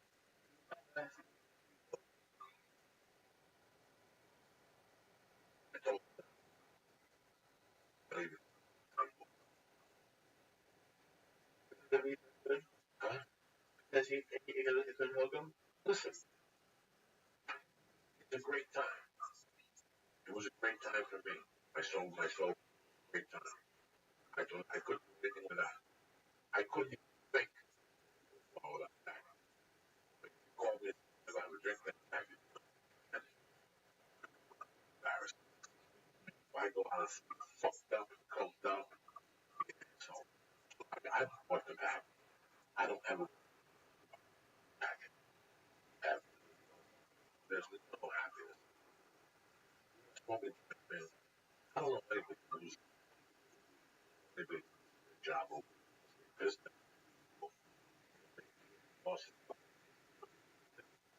Unless you, I can't. You know? That'd be kind of that. So, died for 50 years.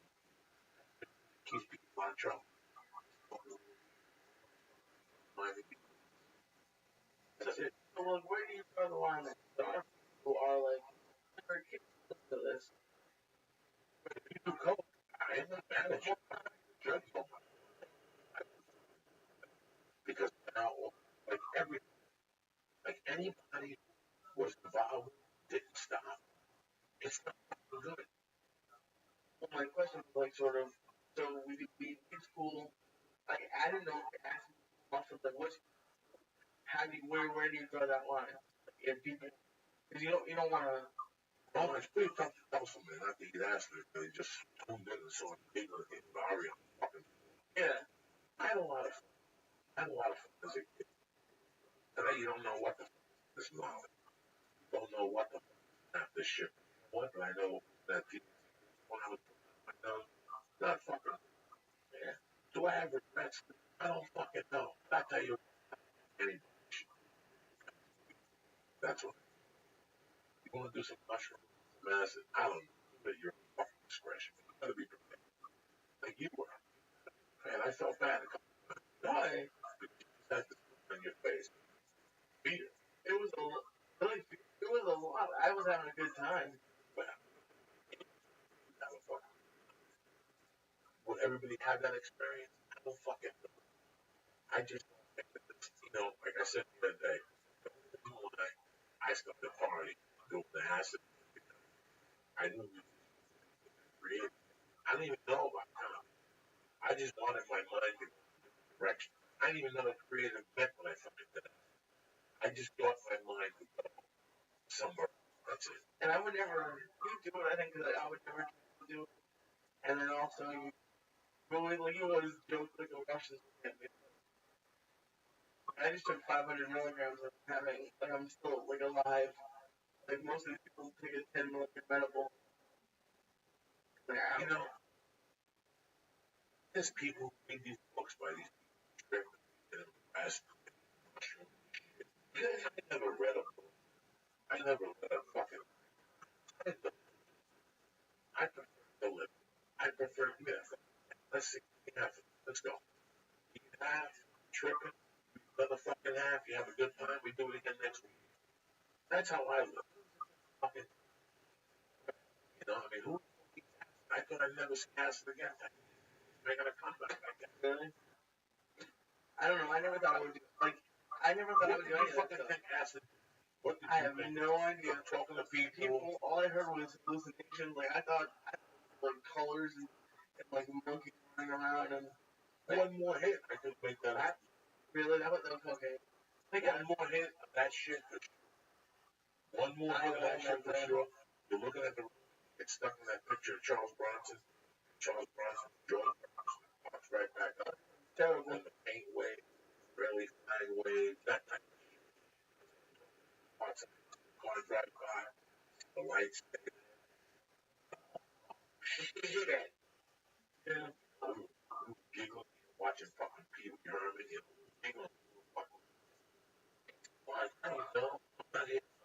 I know the cocaine didn't work. I know the heroin didn't work for me. I know that going out every night, fucking, that fucking work for me. So it's just going keeps you together again. Yeah, it's weird how well like hallucinogens have a better reputation, but then it's like if you did that stuff every night, you do enough crazy. One night I did roll. I fucking really. speed makes you go. I saw these people dressed in white, sliding down ropes, trees, running around with fucking Russian hats on. You know how scared I was? That was right after I got out of prison, halfway out. And I said, whoa. And I stayed at my in-laws' trailer. I had the trailer. Man, I came back that night. They all this that. And my, you know, and a couple. One night I saw guys with fucking FBI. The fucking those. You're saying you saw the rats running around in the trees, and we got back from Irish. There's like, dude, you was like, we're jumping. Oh my God, it's blood. Let me get this one. Get the fuck out of here. Out of here. What's happened to people? Almost. It's okay. You get a minute. The last thing I should do is look after work or get in line at the fucking grocery store. Left home. Complicated. It's expensive and unhealthy. Takeout is probably better. That's what way fresh ingredients and step-by-step recipes to your home, allowing you to eat healthy, handcrafted meals at all without going to now. $10, Boyfriend sends you fresh ingredients, perfectly proportioned, making healthy meals real fucking easy, and it's fun. I like it. A couple weeks ago, somebody cursed at Rick Barron and Joe Rogan for selling away because he was the night I ever had. And about food, the 3 meals I had to away all fucking pieces. You know, if I'm a bachelor, if I was a bachelor right now, I'd be, yeah, I'm a fucking bachelor. Dating friends and they family and friendly. Each meal is 500 to 700 calories per serving. Never fucking. These meals takes a half hour. Shipping is flexible, free. The menu, it will not send you the same meal twice. Tell you what they had. Two-person pan had Oktoberfest pork chops, German potato salad. Nice. Crispy cod with mustard cheese salad. The rest of this crispy with pierogi. For the family pan, they had the Cajun shrimp, cheese grits, spaghetti bolognese with sprouts, quinoa black bean potato. Unfucking potato. Now, work around your schedule, dietary prep, and the boyfriend expert is one of the best ingredients for incredible I said, like, road fucking nice. So do me a favor. Road meals, blown away. Actually, check out this two meals free by going to blueapron.com/Joey. That's blueapron.com/Joey. My treat. First meals on the menu. Blueapron.com/Joey. So do me a favor. Right? Go over there, check out the menu, check out the dietary needs, and press in /Joey meals. How's that for you motherfuckers, alright? Number two, you all know how sexy confidence can be. You ever feel good about yourself? You want to go out there and slip some fucking things. But how great you feel when your underwear is rippling up your asshole. You don't feel good. You ever pick your fucking underwear out of your asshole? Whenever I wear those white fucking underwear, I always gotta pick them out of my nutsack. And MeUndies gets that. That's why they created the world's most comfortable motherfucking underwear. You wear underwear every day. I'm like jeans. But I wear MeUndies when I go to jiu-jitsu. MeUndies understands it. That's why they create the motherfucking underwear. Luxury after retail price. You find anywhere in the best thing right there. You look good, you feel great. The cliche was fucking true. MeUndies understands it. That's why they design underwear that make you look and feel fantastic. The most important thing about MeUndies, a fabric that's twice as soft as cotton. Whatever you're wearing right now, this shit is even more fucking soft. MeUndies has types, tons of colors and styles, and every place to get matching pairs for men and women. Believe me, for mama, you get. They even have new designs every month. I wear the nice camouflage or black, purple stripe. Don't instrumental. No. Box. And I know you like paying for shipping, so MeUndies remove that from the equation. All orders gathered in the United States are free. MeUndies even has a money back guarantee. If you don't love the first pair, boom, send them back. Got nothing. So do me a favor. Go to MeUndies.com right now and get 20% off and free shipping in Canada and the United States. That's right. Go to MeUndies.com/Joey and get 20% off free shipping in Canada. Other t-shirts I really like a t-shirt I wear to get to the black one. I wear comfortable. They're like a moto. They're really moto. They feel sometimes like a rash guard. They sweat. I'm telling you, they're very fucking. Go to MeUndies.com right now. Also, to my main people on it.com. I took two of the shroom decks today, and I did a tremendous fucking workout at the park. Kettle walking.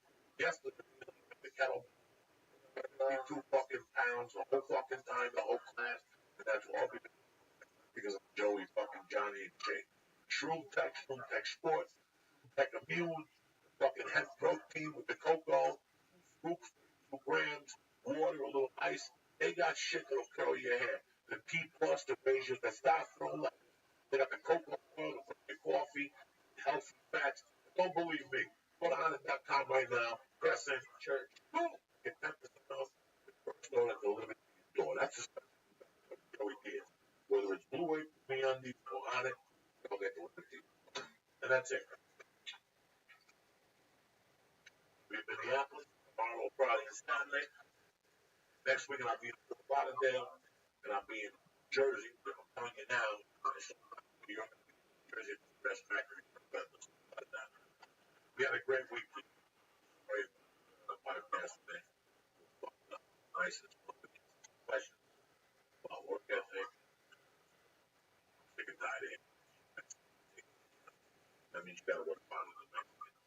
Scared? How can we be scared? How can you be scared? You really are. Right. I do it every 7 days a week. You gotta do something. You gotta hug your kids. It's like Alan says, well, it doesn't matter. They're gonna play every week. But I know it's better for me than to go sell cars. Better branches right now. That's what I did. Do it for you. I expect for people. Right. If I invested in it, invested. Okay, so you look back how you was like this? Fuck you. Fuck you. Fuck you. I never expected one line in the movie. When I came here, you said you have the movie. You piece of shit people. And I realized this place is just how bad you are. Be back Sunday night with Brian Stickler, and Monday we read my girls name. I can't. Anyway, surprise you. Have a great motherfucking weekend. Stay black. I want to thank Anand, thank Beyondies, thank Club West, Club W, Waypoint, Club W. I want to thank all our sponsors, man. Thank you. Have a great week. Motherfucker, stay black. Joey loves you. Angela. All right, I love you guys. Stay black. Let's show you what you.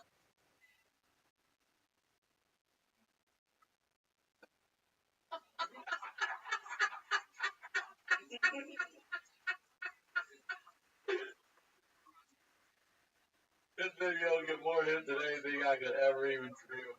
Look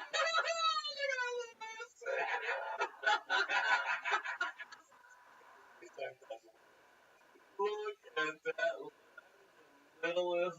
That's just like a swollen clip, basically. That guy. Jesus Christ! I can't put it on Twitter. They will.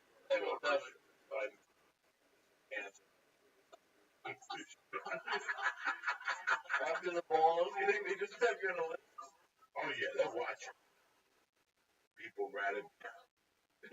Oh, they did when they report you or something? Oh fuck. Oh fuck. Did they notify you that they're watching, or they just? You know what? Right, guys. It's painful, but it's hysterical at the same time. I said this to people. Not appreciated. People call me. Yeah, we taking this motherfucker. Okay. This podcast is brought to you by Nextdish. Nextdish is a mobile app that lets you tap directly on the most popular magazine anytime, anywhere, phone, or the best part is Nextdish you can find it right now. Nextdish.com. Go to nextdish.com/ all your favorite magazines, full color with great have magazines, have on this video. Go to nextdish.com. That was also brought to you by NewYorkLife.com. Go to NewYorkLife.com. Use code and if you're in California, also the makers.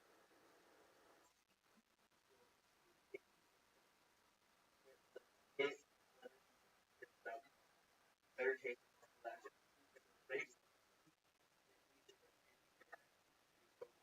Joey's Church.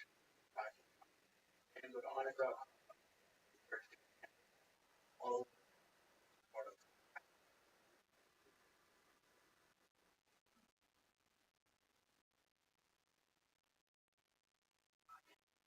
Oh shit. Sunday night. New England covers the spread more ways than one. October 18th. It's Monday morning for you motherfuckers. We're starting this week off with a fucking bang. What? Oh shit. Black people with fucking bombs. Stop it. Kick it. Kick it, Lee. You know when they hate when this came out? I love God. Kick it. Kick it. Why is it?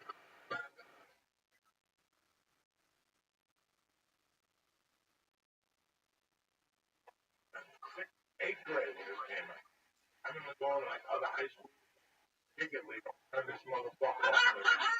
I'll fucking stab you. So you're lucky you got this cool in the gang. The cool in the gang I got was Cherish. Remember that one? Cherish, the love and all that shit. That's the cool in the gang I got.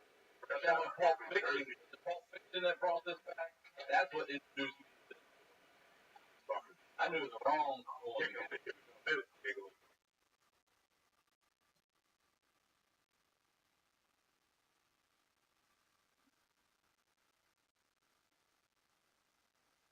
That's fucking tremendous shit. Fucking heavy. Ryan Sickles, Lisa Ayat, Church of what's happening now. What's happening, gentlemen? and how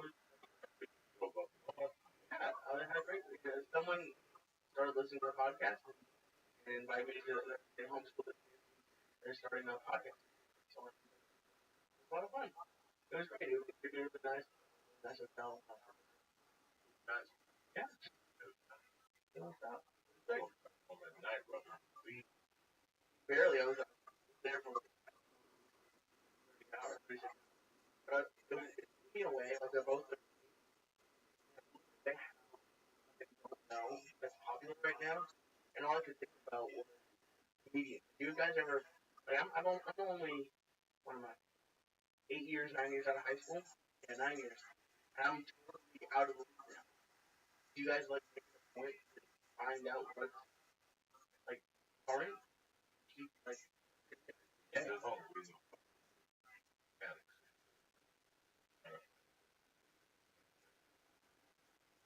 I know nothing. I'm a fucking half an eighth. I know nothing. It wasn't to have a microphone. I know nothing. You understand? That's great that you got exposed to that. That's a great knowledge. Great knowledge. Podcast. Roughly. Band. Great. He worked at sci-fi. What was your band? Stuff. That was the name, right? We gotta hit that. I want to know.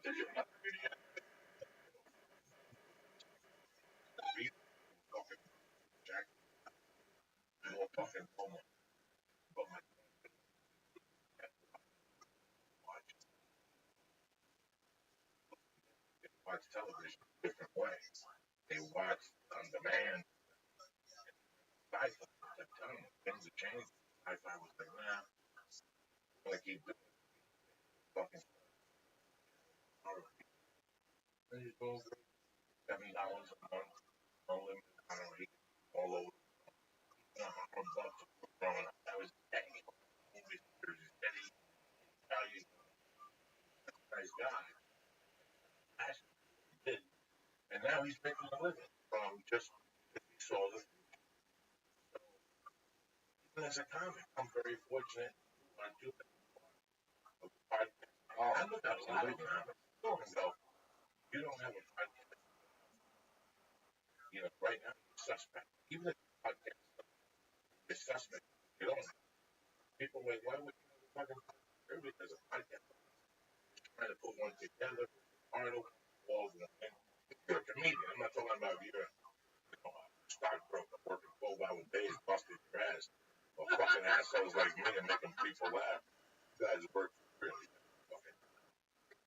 it's just crazy how much competition there's for like how much they like have to know now. Like when I was talking to their parents, I brought up Cassius Sports and how he's been doing it since 10. And like part of what I was doing, I was training 13-year-old girls to run the board and do everything that we're doing.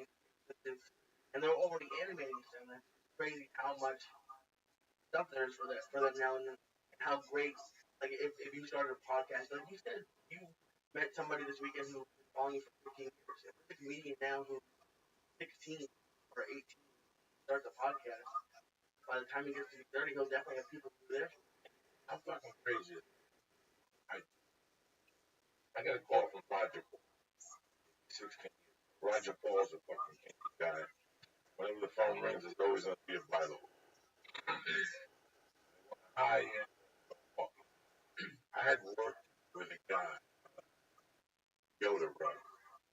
Always. Okay. What's a Yoda? Yoda is the guy that Yoda. and he was father. You're a comic. It was them and somebody else. Yoda controlled the mid, whether you were dirty or clean. Like you covered your nut. 3 rooms. And 22 weeks. Like all those cities in Michigan, there was a comedy club that he booked. That's it. They were all, some were B rooms, some were fucking D rooms, some were A rooms. And he had Buffalo, he had Cleveland. I mean, so many rooms. So I did the Yoda. I met this walking. I said, walking. I recommend. months later, the guy called me. I went up there in the dead of February, Valentine's. That, oh my God. But by the way, it was like the months that didn't even have the cake. Oh, fuck. Oh my God. Anyway, when I was up there, that time, that young lady books, and she exactly the time and happened. She's still around. Her daughter's now in the book in that area. Very small venue, college. That. So when she offered me, she said, I got a show I do. You do the shows. $5. So I went to the show, and all I, that's it. My whole was when and no, but now I don't even look back. I knew it wasn't my audience, but now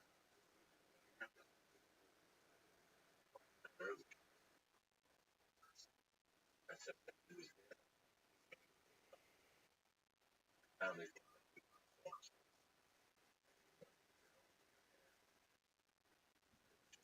nice.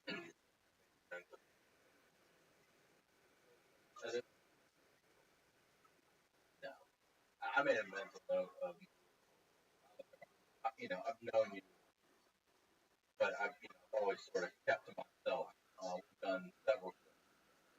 When we did Hollywood about years ago, a girl went up 30, and you followed her, and you got up and said, "That's the type of chick that'll let your fucking ass pull it out, fuck it." And then the crowd went up, and you laughed, but that was your way of saying like, "I love her." That's what you said at the end, like, "I love her, I love her."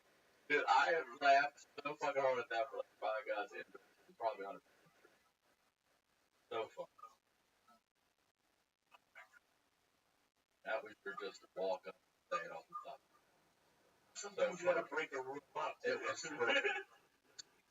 every unless you're always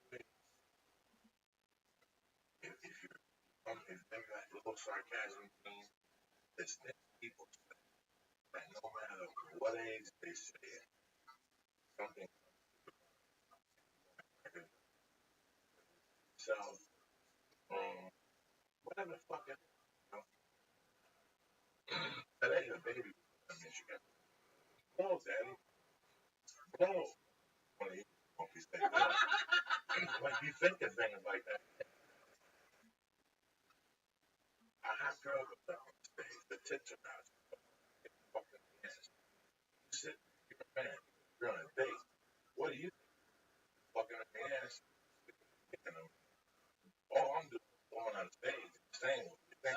That's the reason why I gotta laugh because as I walk, this was every was fucking thinking, oh my god, yeah. No, I hate when comics go up with set routine. I have to react. Fucking, Yeah, I agree. you have to react to the moment there's a comedy. There's natural comedy in the nothing bothers me more like it's always just regular conversation. There's a great fan conversation. And you, somebody else might not be laughing. You might you like oh yeah. Comedy like band, you know, that's so That's the stuff that makes me laugh most that you say now. I knows about, so I'll get to know some bits. But the stuff that makes me laugh is the stuff that you just say that you'll never say again. That's those are my favorites in the world. Like my grandmother saying, I couldn't wait to hear what, like, we've all been through situations, but I couldn't wait to hear their response to that situation. You know what I mean? Much like what he's saying with you, like, you want to hear what you're going to say, whatever it is, sarcasm, smart assness, the funny, You know, because the other thing too is we say what people are thinking, but I think it's our job to say that same thing in a way they've never thought of saying. Does that make sense? So it's 100% relatable, but maybe you picked the right word here, or chose to say it this way instead. Still hits home. But wow, it's our job to write that. If I'm going to relate, I should be able to say it the way maybe you hadn't thought about saying. My point.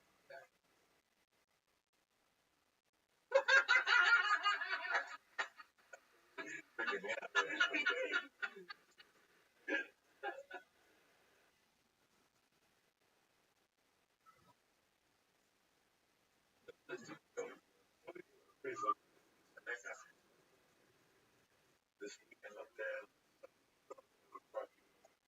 I had a good time. I hear you. People, I gave me made price. Wrote me a note and write me a fucking name. Fucking shot it. You syrup was right.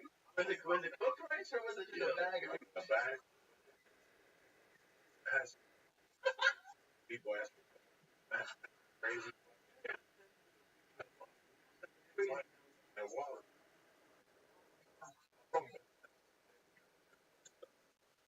Yeah.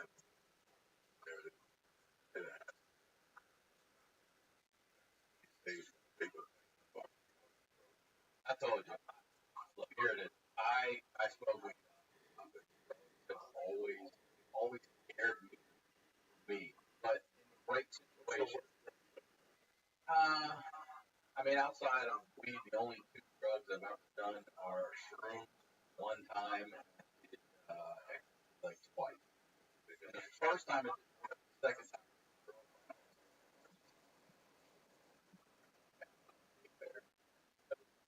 one of the greatest. I mean, with the 5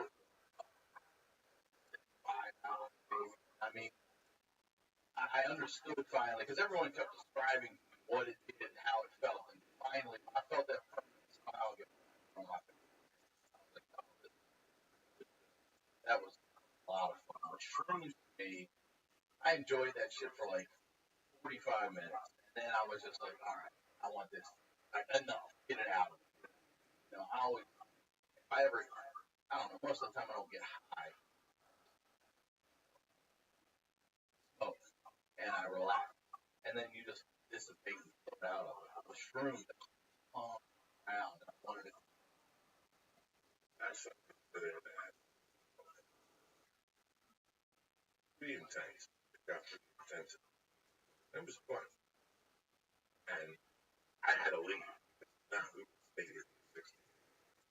That's how you best be. I don't. You could go out publicly on that. I didn't. I even did an accident. Best. That meant I 11. You're burned. You are burned. How old are you?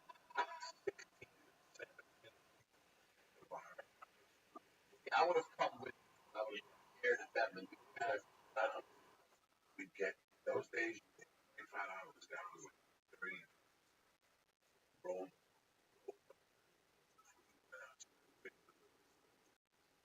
When I go, that's crazy. Sometimes folks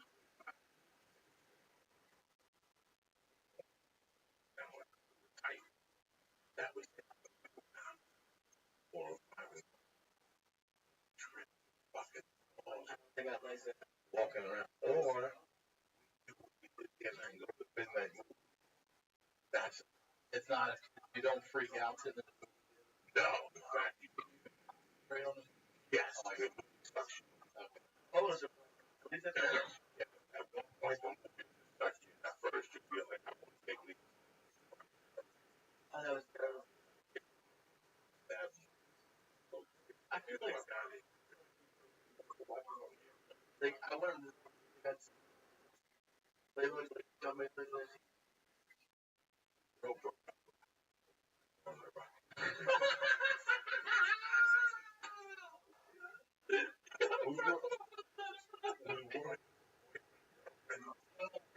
I was 19.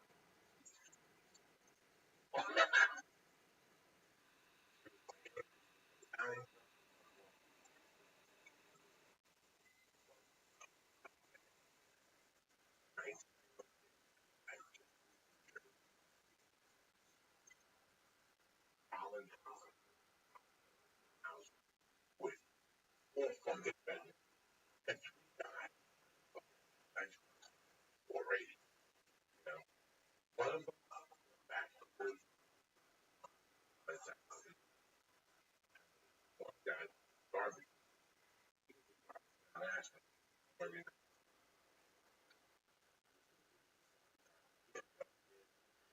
I shot everything I looked at a price tag. I was a shot.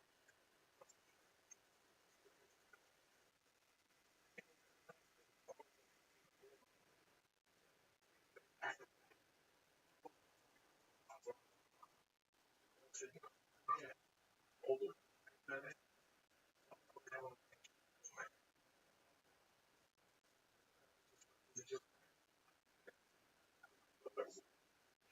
Wine shop, shop, down back, fast, fast.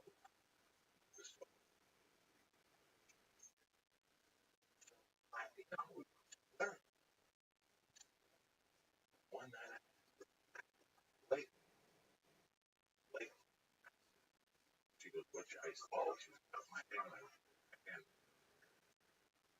and she goes, "What's your ice?"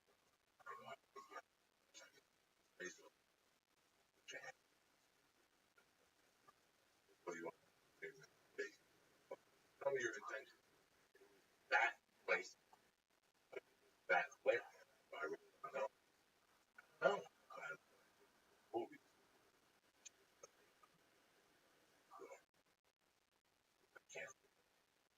Never happened. And I was moving. Why wait? I got this. That giant. I fucking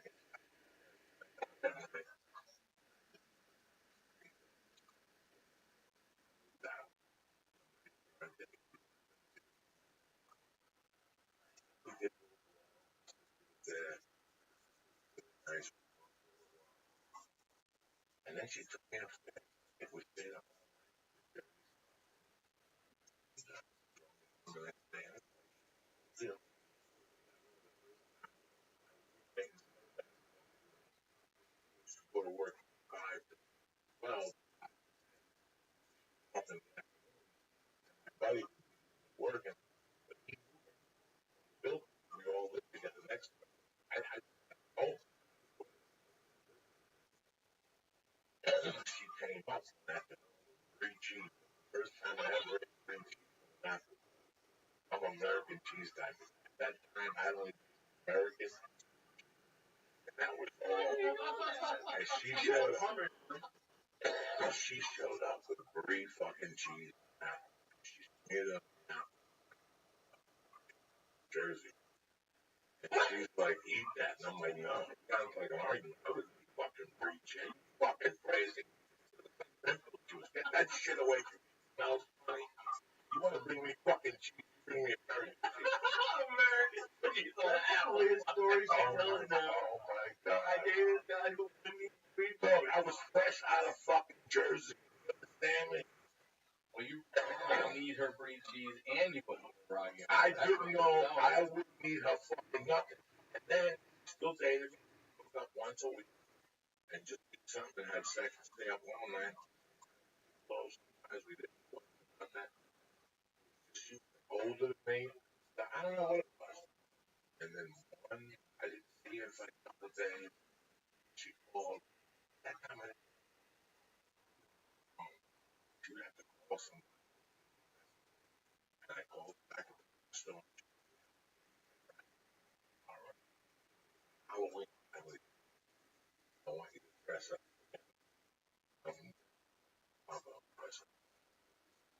extra open shorts and shirts. I was crazy, you know. I didn't have a duffel bag. You know, I didn't have toilet paper or something. Yeah, I didn't have a duffel bag. There was no backpack. No backpacks. I had a pillowcase. I had a pillowcase. I had shirts, books, now. Pillowcase. Ran away from fucking. I was primitive. In 1984, 83, I was primitive. Did anything with me. Basically took your life into your own hands. Explain to picking up a girl doing years old was in a In Aspen, 27-year-old haircut in Aspen, Colorado, place called it. And if you live down valley in the early 80s, that's signal. People look at you like this. Spent a short way. One like that. Over hitching car. And people drive down valley by themselves. And it was never no place. I never got picked up. In fact, Don Henley picked me up from the Eagles one time. On the 4th of July, 1983, John Denver picked me up going up the hill to Snowmass Village. Yes, he did. In a fucking Jeep with Eagle on it. Yes, he did. The dude benefits. That's how fucking lit. That's how cool that time was in my life. Hold on. Tell me about Don Henley. Like, he pulls over. Don Henley pulled over the truck. Now, from the minute I hit Snowmass Village, I'm hearing that Jack Nicholson, Bells, Richie, hearing that Clint things, holiday things grew up. One night, at that time, Hunter S. Thompson, I'm at that 6 nights, and then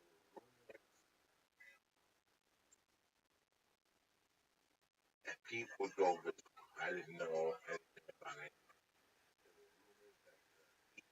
After the rumors that the band, cousin to the Oh, yeah, like Dirty Dirtbag. they were cousins to the Eagles. I unfixed guys' house. And then, okay? So, yeah, there was all these rumblings, these people who were in town. There was also rumblings who came to visit Charles Bronson. That so here I am, a young fucking kid, didn't know I was in the business, but he was fan of movies, and I'm bumping. So, hitchhiking. At night, you know, it's 2 in the afternoon, July, hitchhiking. Colorado, maybe 3 months, 4 months. Snowmass Village. I get in the fucking truck. I go tapping, chin at the bottom. I don't even know what to describe. I just know that after 5 minutes, I kept looking at this one. Sunglasses, Facebook. I don't say nothing. You know, we're talking. Construction. Big check. yeah. You had a business, you had a big check before like a fucking belt. Post and blah, blah, blah, blah, blah. This is a 25-minute ride in those. A beautiful scenic ride. You had to pass this fucking diner. Went down this big popular street and asked past this little diner. Something. Hickory. Oh my God, Lee. The specialty was the pound cake. Crumb cake with a stick of butter melting on top of it. Like not a fucking margarine, not low fat butter. A fucking stick. Like a quarter stick melting on top of the fucking ice butter with going to the middle. I can't describe it. I would stop in there just for the fucking boom. Wait, Don, we took you in? No, I had gone there before. Oh, okay. You have to pass it. It's coming back from here. Get that right back and left. Back.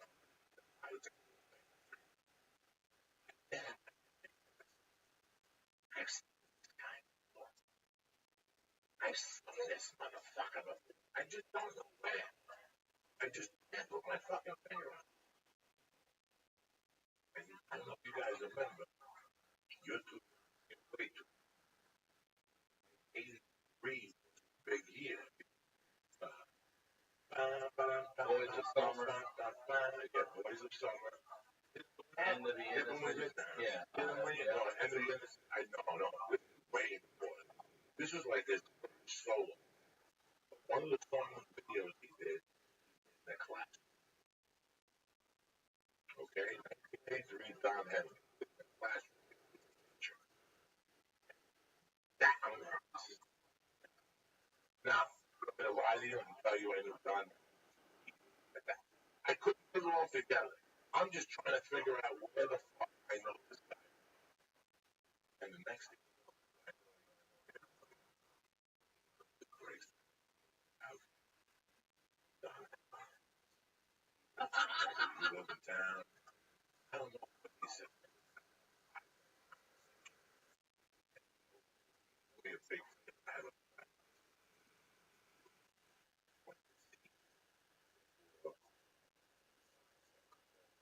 pictures and they post that has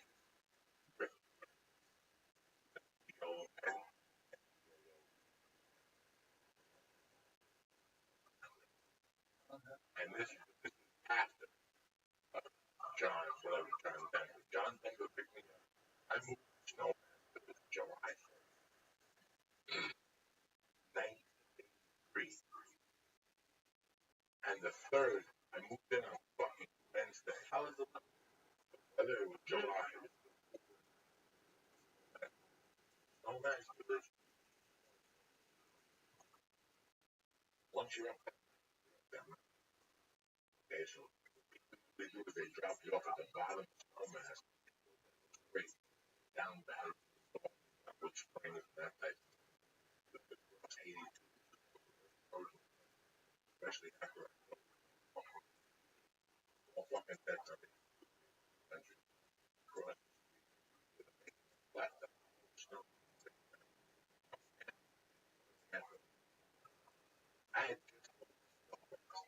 I went out. I fucked up. Jimmy Burton, we got fucked up. And I remember, well,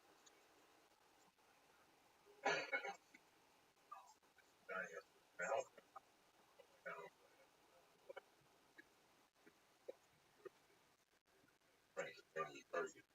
from that encounter, knocking on the door, one of them, my fucking mind, he came out, you're right over, got me big, and he's walking me, I'm back to the bump. And there was a guy's name, Bergie from New York City, fucking family time. I hate fucking weekends, trying to help me. I'm happy you're not. That's what I got that fucking cheese. Fucking devil. There was no cameras. I didn't know there was nothing. There was no picture to tweet and all that bullshit. I ran into Mick Fleetwood when Valley. I can only assume it was a manager or some business. Some aspect. I just walked over to him. I just wanted to shake his hand. I couldn't believe I saw Mick Fleetwood still in his tiny corner. Oh yeah. Easy. I took right before I'm here. Our dad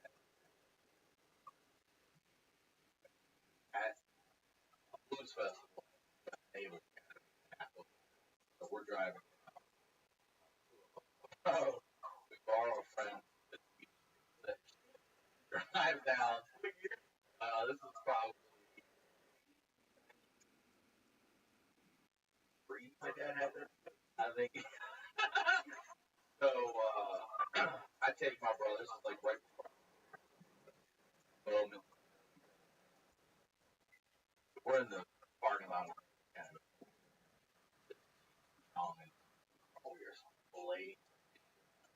It's not our car, so we also that we're putting shit out of this car. We get out, and I mean, it's definitely around there. We're in such good walk in. There's a BB poster here. It's like $7. I remember thinking, God, that's awfully cheap for a concert. And it was him as a young kid. So I buy it, and I look at my brother, and I'm like, get in, it's Etta James, Jay Giles, and it's Jimmy Vaughn. And I see where they're coming in, and so my brother and I go over there, and right on, he's walking by, shaking my hand, and then I'm trying to get, like, if that's a trumpet player, I'm like, my, he didn't hear me say beat, so he starts signing. I'm I didn't have a heart to tell him. You know, like, hey, asshole, not you, man. I want BB King beside us. So we go outside. My brother's laughing at me. I see a poster. Well, I see one of the band members talking. I just go. People waiting. Getting home. And I was like, oh, don't arrest me. Like, no, they won't. Most of them do. And I just turned to college radio station. I knew how to get in there and act like I was. I did. My brother was scared. He's like, I'm not going to stay here. So I get in line. I start chatting all these people up like I've been with them all night. I mean, and standing next to Jimmy Vaughn's dressing room door. BB King had been on stage birthday next day. But now, after this, so when we get in, my plan is I'm gonna say happy birthday. I'm gonna try to be the first one to wish whatever that be 80. Lady opened the door and then he's sitting down. I was blown away. I'm a huge Hendrix freak. I love Steve Vaughn. This guy's everybody. So I see him, I'm like, happy birthday, BB. He's like, oh, the first one. I was like, oh, I was all so excited. So he's the nicest. He won't say no to an autograph. There's two ones that bring in, I'm not kidding, $100 out. And he's saying things like, man, you got a lot of stuff here, you know. And at some point, I just felt like he was waiting for someone to speak up. And I just said, man, you got a lot going on up there. And he's like, all right, that's enough. People are complaining. Oh, good. He thanked me. He signs my poster, and he's got little index card pictures of himself up there. And I had him just sign one for my younger brother. So I'm back there. I met two of his daughters. I'm hanging out with him, talking to him about Hendrix, talking to him about Stevie Ray Vaughan, and then I leave. I'm back there for like an hour. My brother's like, where are you? Like, he's like, I'm arrested. I was like, nah, man. I said, do this. And I opened up. We started driving home in the Eclipse, and we're talking about it. And I'm telling him that story, and then I busted a little picture. So jazz, he still got it framed up in his house. Right down in Maryland. Must be pissy. Yeah, I told him, I was like, all you had to do was follow me. When I met him, yeah. That was always scared. I always felt intimidated. I was in my 20s. I thought I was going to happen. I never. This thought never. Almost. When I met you, if you were on the local news, be like, if you want to. I worked at the Framingham AMC, and I think a dude from ESPN. That's used to really good.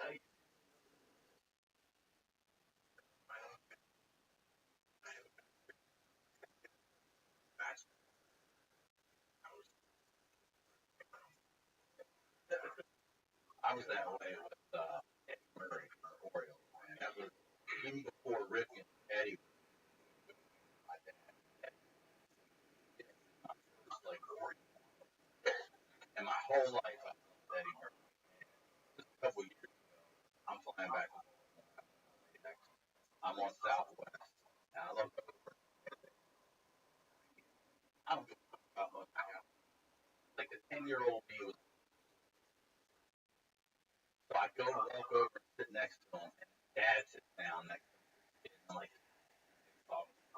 he's on another airline right next to him. finally that dad, and I sit down next to him, and quickly I'm like, oh, what's my open line to Eddie Murray? Like I didn't really know what to say. He looked at me, and I looked at him. I was 30. Started laughing. And we talked crabs. He loves crabs. He's gone back for the Orioles. They were doing a statue of him, and I just got to sit and talk to him about. I was like, my favorite. Like not Cal. I go, Cal's right behind you. They were my first Oriole. I'll thank him for everything. And that one got me excited. And then I land in Baltimore. I go right to the restaurant to eat crab, and Eddie Murray's pulling out the parking lot. He just got there.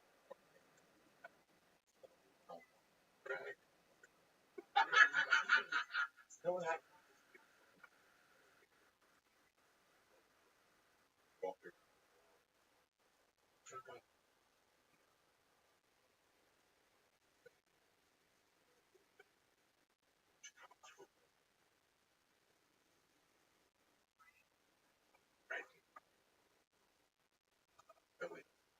Yeah.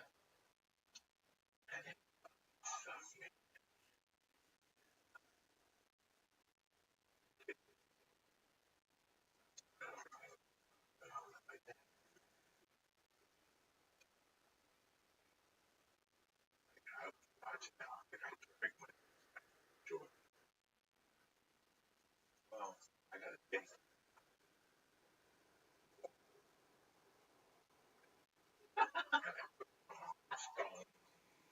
Belly.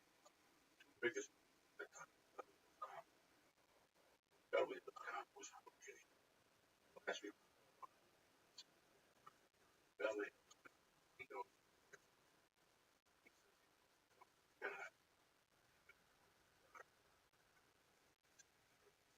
breathe.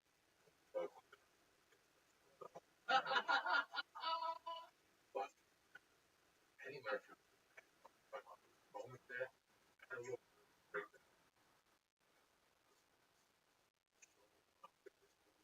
getting up my free. I want to see that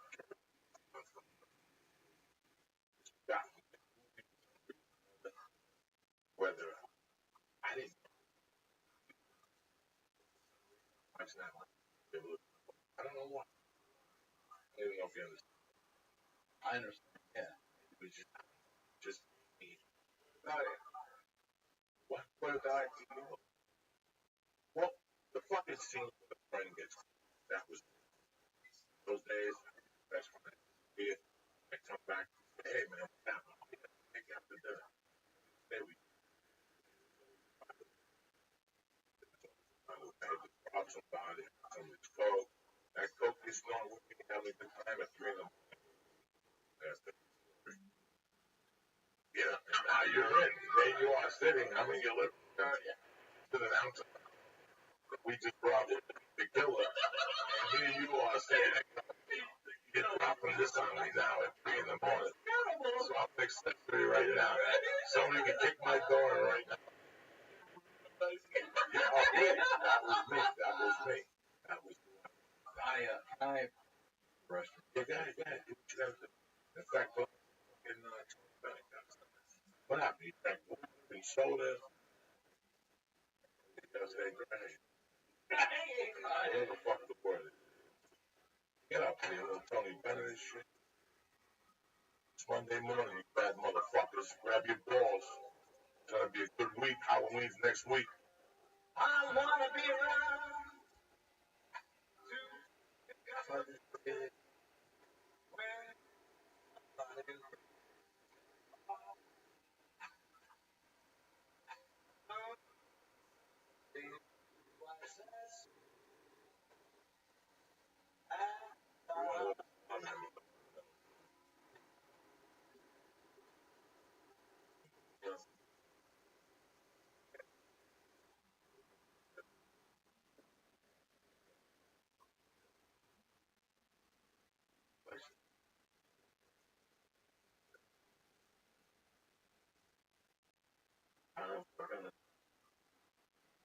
it's hard when you're freaking podcasting.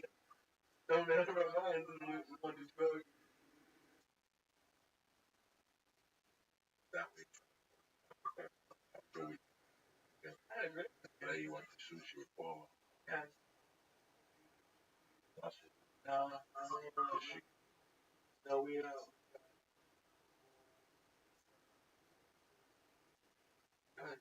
it was 28, I think. That's all you can. only need an hour. Right. Problem. They're really watching. Did it really? No Japanese.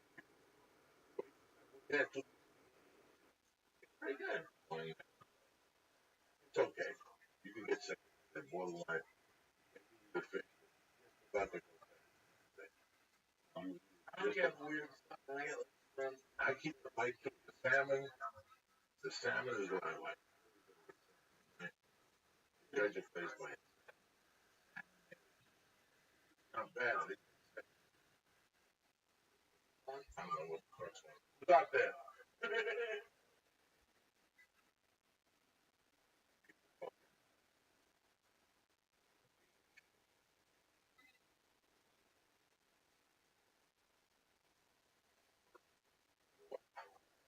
That's a great can. it's funny. I thought about you the other day, Joe, because they when you even really big. And right before we were gonna do the acid, like something for that, I'm gonna do acid. That was in the back of my mind. Finished the next day and drank water. I said,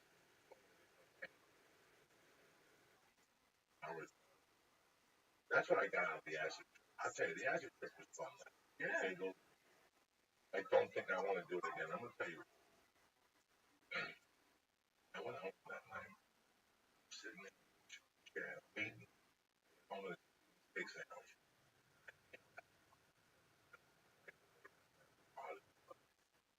Just to kill the acid, you know. Will filling your stomach up, that'll Sometimes. Yeah. We also had We also had other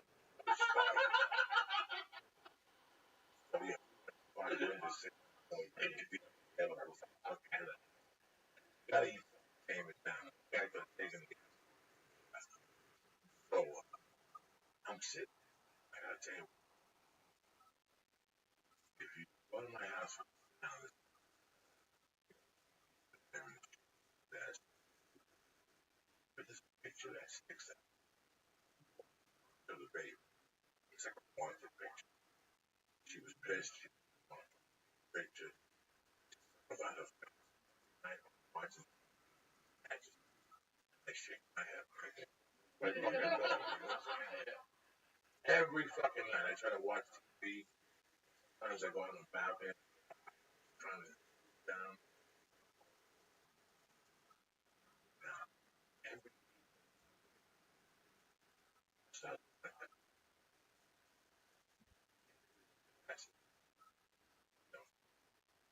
I goof. I love you. I would.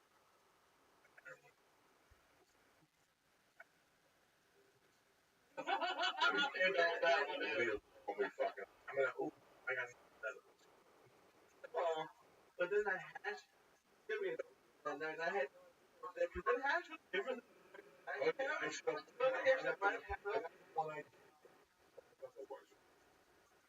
He smoked. Smoking regular shit. He's smoking. Anyway, it's really weird. I'm very thankful.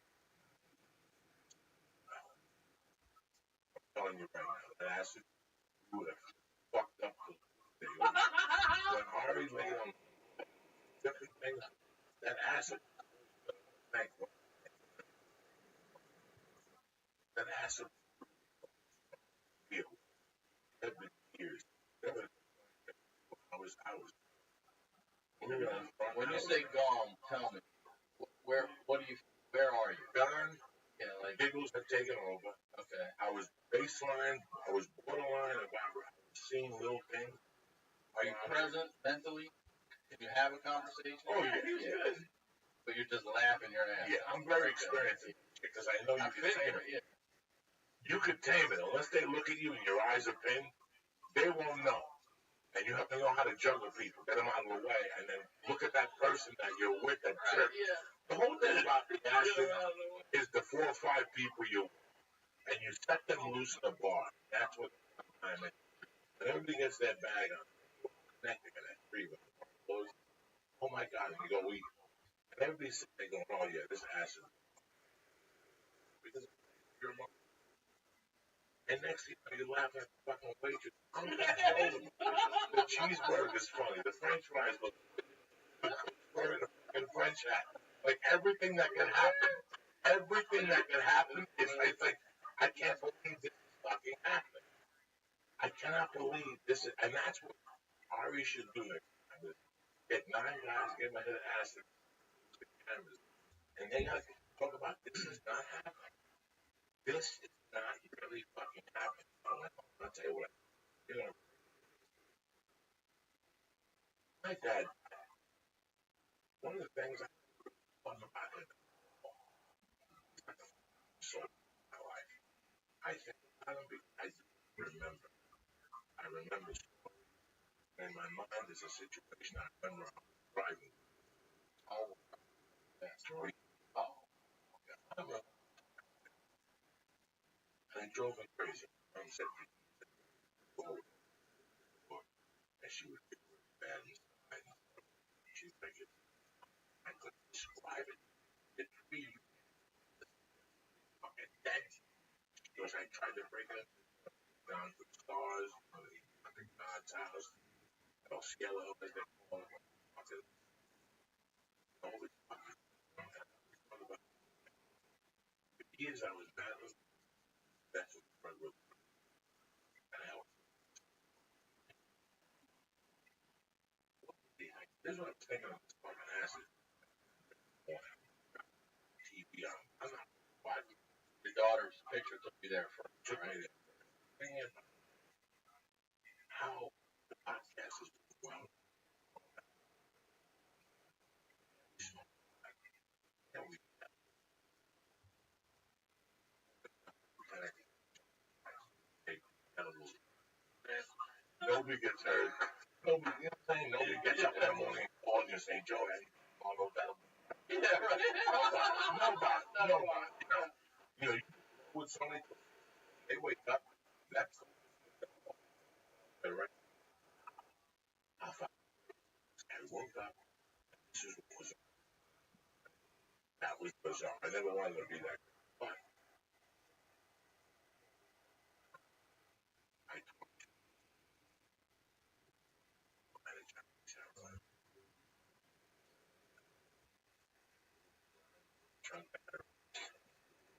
I'm not doing heroin.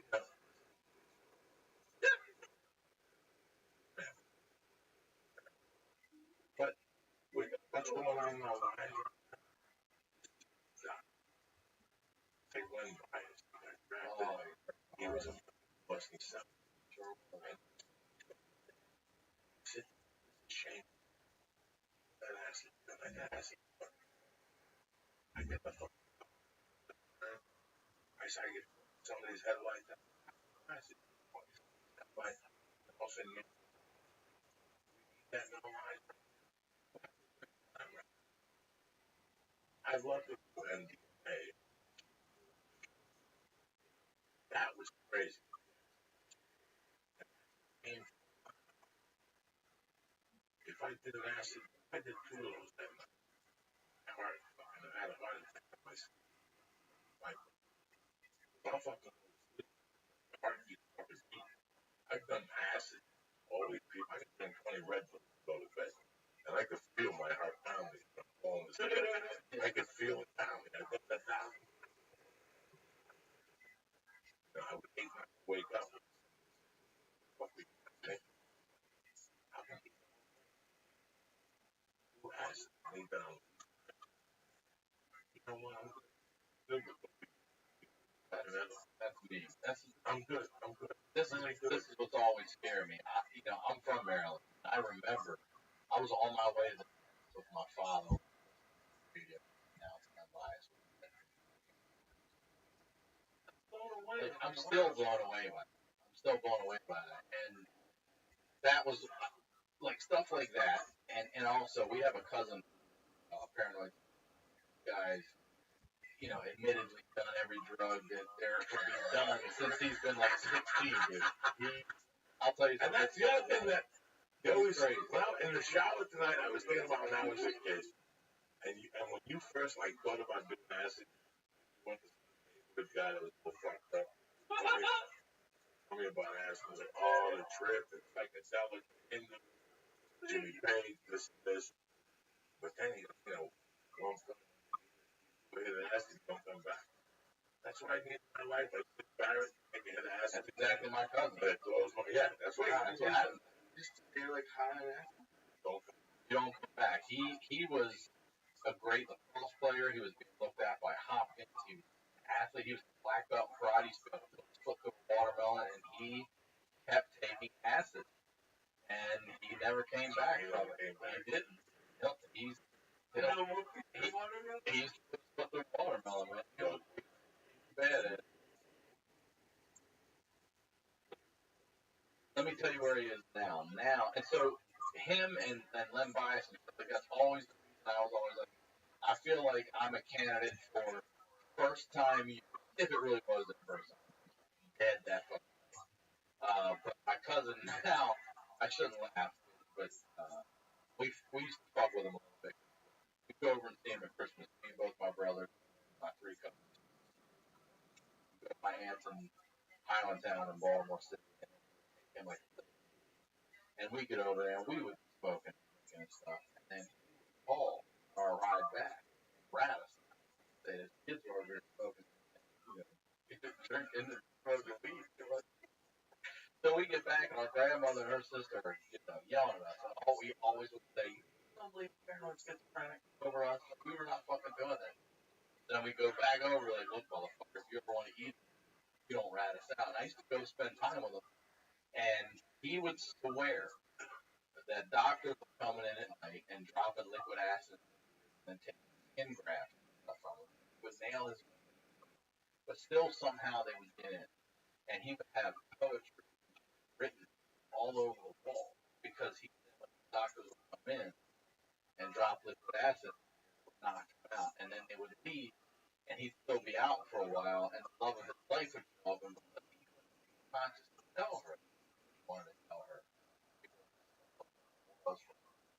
So that's what I mean by never coming back. Why not?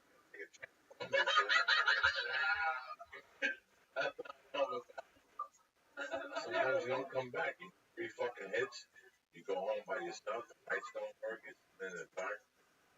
Fucking devil. You see the devil. That's what we're talking about. Seeing the devil. I went to his house one time when he was, I don't know what he was, but he had his television on, volume down, radio on, volume up. And I sat there for a while, and all of a sudden it synced up. And I got scared, and I was like, I felt like crazy, contagious, jump on me. I got the fuck out of it. When it made sense, that radio was synced up with that TV. Like the Wizard of Oz, Pink Floyd thing. Watched that last night with the kids. Do that? No. The second MGM line started, and it fucking synced up incredible. But whether that's a huge coincidence or supposed to is one thing. But when it does, if that's an accident, you're watching that on any kind of fucking drug. I was like, get the fuck out of here. Crazy. I love all that. I remember watching Exorcist. Yeah. Crystal, Dark, the Black Sabbath, Master Reality, and almost. I'm going dark and fucking cats. I never, like I said, I never really had a bad trip. That's what I wanted to ask you. Worst. I'll tell you guys, this is us talking. I ain't right, man. That's what makes me fucking nuts. That's what makes me. Half the reason why I got this, I did ask. What do you date? I did it daily. How many hits a day? See how I eat edible? I had my acid tolerance up to like my edible. I was fucking pencil buying $100 bucks. I got up to 400-500 fucking plus black people. So without me eating, Okay. I would go every day and have to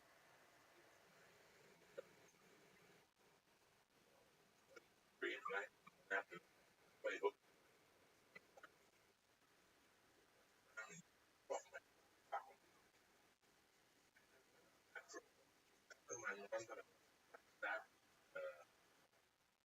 thing and that was last cross me. Okay, showing up. We were still holding dealing with acid. Pretty fucking. I loved it. I did it probably at a place when I was really dark, you know, it's my mom. At that point, I really didn't care. I didn't want to. And I thought if acid, acid, if I would go on, I acid, heroin, fucking rock.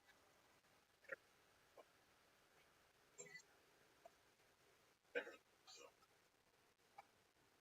fucked up partly by and got a connection with him.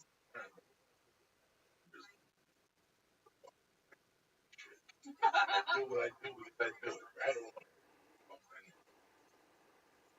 and then fucking be off and Or to yourself. then go.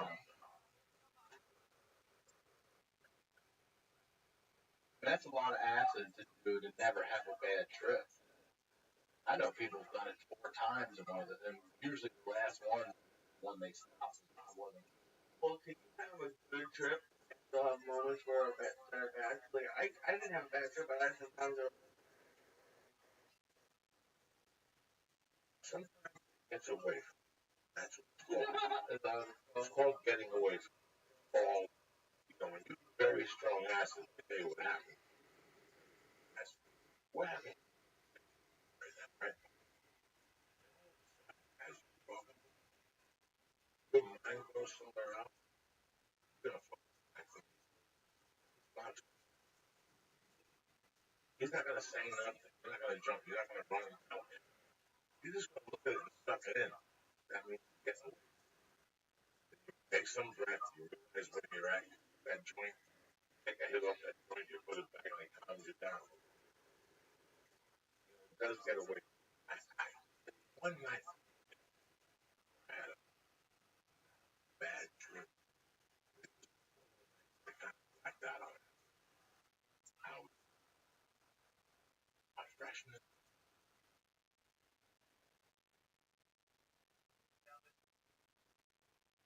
and high school won the and they cleared Football. and Wait, what's the high school? The high school I texted you a picture of. Yeah. go way back. I went to an asked Joe Table. I know. What's up, Joe Luke? Joe Lucci had a bar next to Canary Street Farm. When we were kids, listen, Joe Lucci sold moved to Orlando, Florida. It sounds crooked. Oh, it's tremendous. Joe Lucci had a tremendous kid. Joe Lucci and me shared the same birthday. So he used to call me, who wanted to get down. You know, that line that says every clapper, want to get down. And if you wanted to stick around with like Joe Lucci, like you got acid, Brian Sickler, that same acid was sold by Joe Lucci. That was fucking highly recommended. Joe Lucci didn't fuck around. If Joe Lucci had a party, invited to that party, professional.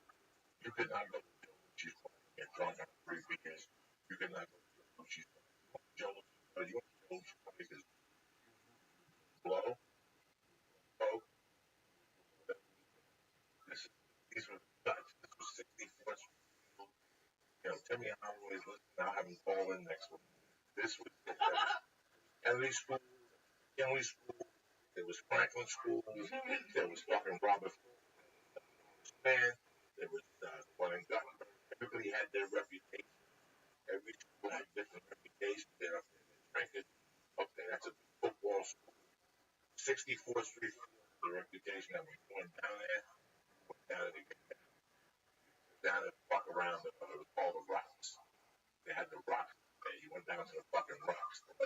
When you went to a concert in New York City, you saw different neighborhoods getting represented. Like, you went to see Black Sabbath, you see like Kennedy School, McKinley had 3 people, Franklin had 3 people. The rocks had 20 motherfuckers deep, fucking with fucking radios and fucking Black Sabbath t-shirts and running down the street and yelling.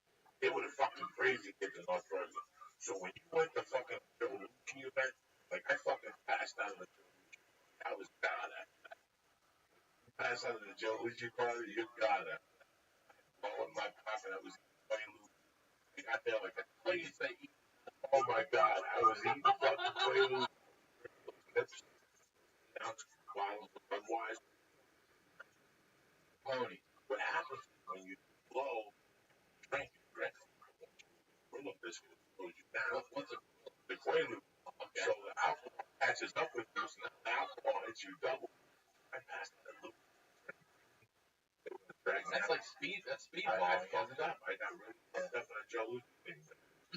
And you GUA had it going on, but that was professional.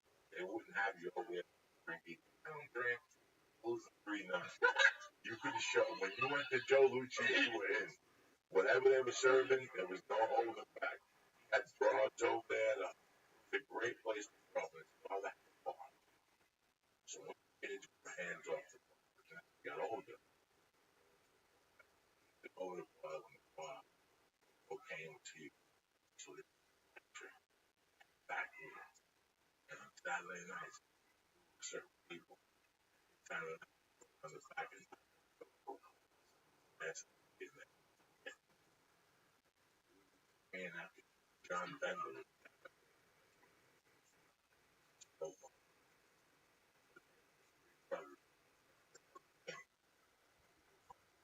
as a jaw.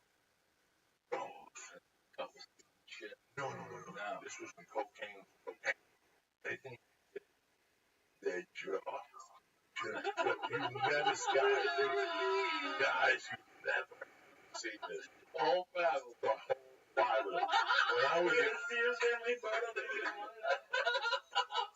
When I was a kid, I met into Jack who was New York, that woman, and that was the first time I saw Twitch with go. And he his hands. That's how you know he would do this shit. Yes, how you doing? Everything all right with you? What is wrong with his fucking hand? With Twitch. That's the first guy I ever seen. You know who else?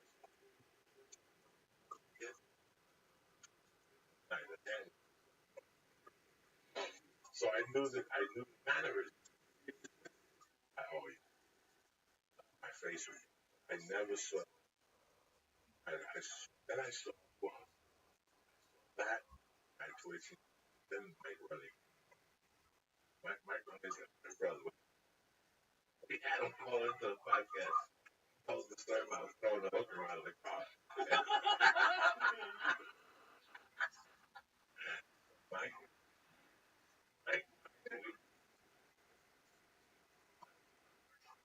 fucking Joe. I mean, embarrassing. And he tried to fuck me. He tried to fight and stop and shit too. He was hurt. And then he'd look at, he put a cigarette in his mouth and tried to disguise it. And he'd be chomping on the cigarette. And he'd look at you. Going. And he'd tell him, now you're fine. Don't worry about it. Meanwhile, keep the mother. I know one of my friends was like, it's gonna. My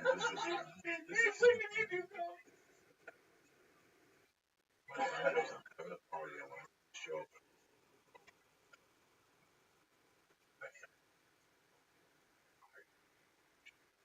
Open bar, fucking first look at Washington. We all get there right running, watching them.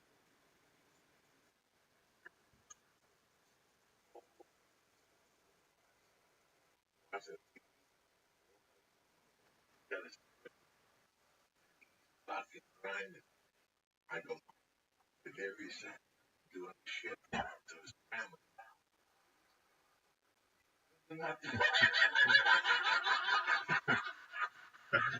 but I'll never forget this. Jimmy, they went away. They didn't know time, but all of a sudden they looked and they saw a cigarette side to side in the dark. Call the conductor because it's fucking. I never saw nothing show go like that. Fucking, I don't. My point is, I don't want to die from. I never want to die from. He is expensive. I don't have to. I don't want somebody finding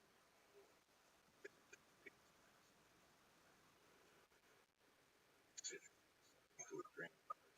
I'm just going to go out, chase. I won't shit. Yeah, I don't have that now. What I'm going to do is we're going to put away to for us when it's over.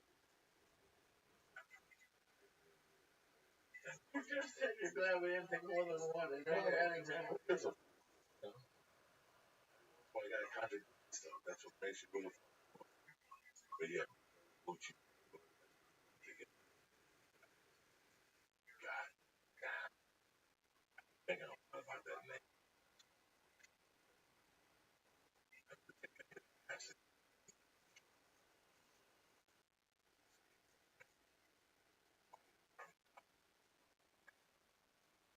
Off the skin up.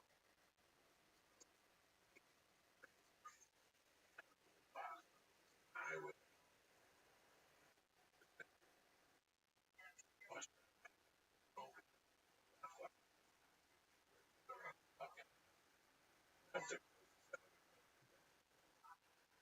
good ask. Notice at midnight. A turned off water slide in an amusement park. No, I'm it's still. just like open before them. Oh, shit. Okay. So you're not breaking into an No, amusement no. park. Whatever you do,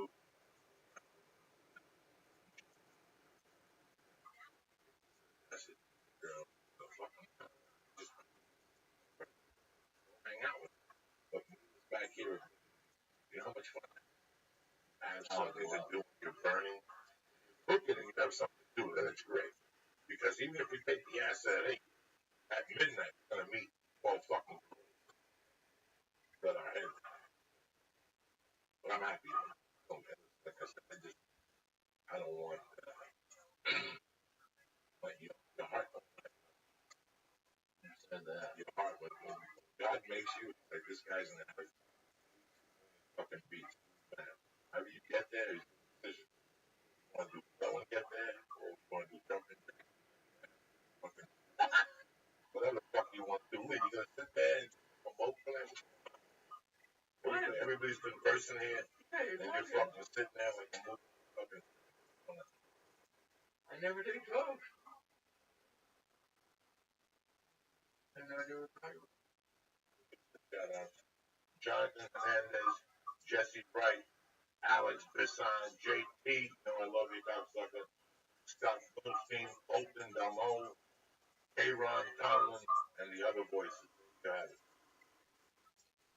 Shout out there.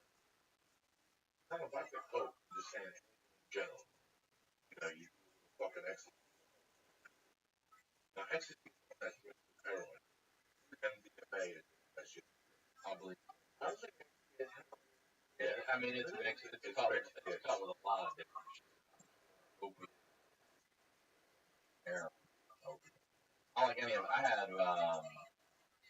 I remember I was going to get a prescription for a refill of Percocet. I have a tear in one of my discs in my back, and the doctor told me to take it, and it makes me itch, like a crackhead. I start sweating, I throw up from it. Like I need to snap it. And that usually is enough to kill the pain and not make it sick. So I'm in there for a refill, and I spoke up, and I went in right in, standing in line, and I'm thinking, I'm standing there. I'm just crazy. And I don't realize I'm in a drugstore fucking prescription line, and I'm just going nuts on it. And they're all turning around looking at me, and it didn't dawn on me what I was doing until about the third person looking back, like, I have a fucking problem. Have you ever encountered that? I was in a writing, man, I was trying to get them, and he kept saying, he kept like yelling at them, and how the government took everything away from him, and they just give him needles, call the doctor, and they just. Why would they? They're supposed to give needles for free, syringes for free. Well, maybe on prescription.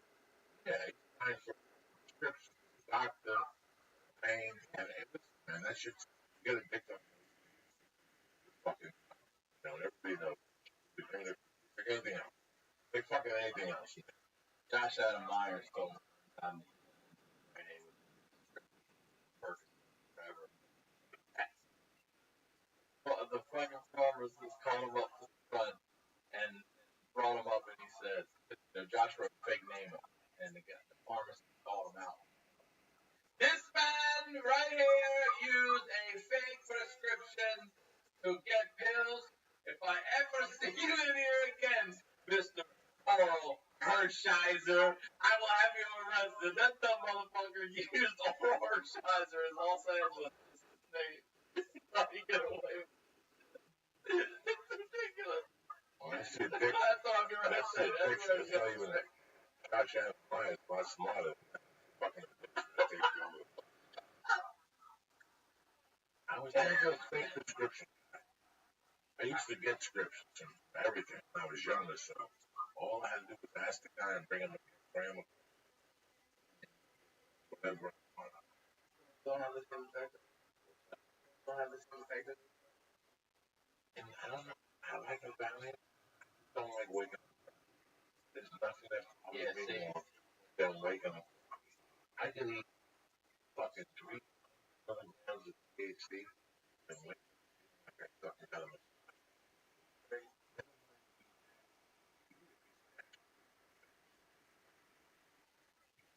step on it, you feel like you're fucking.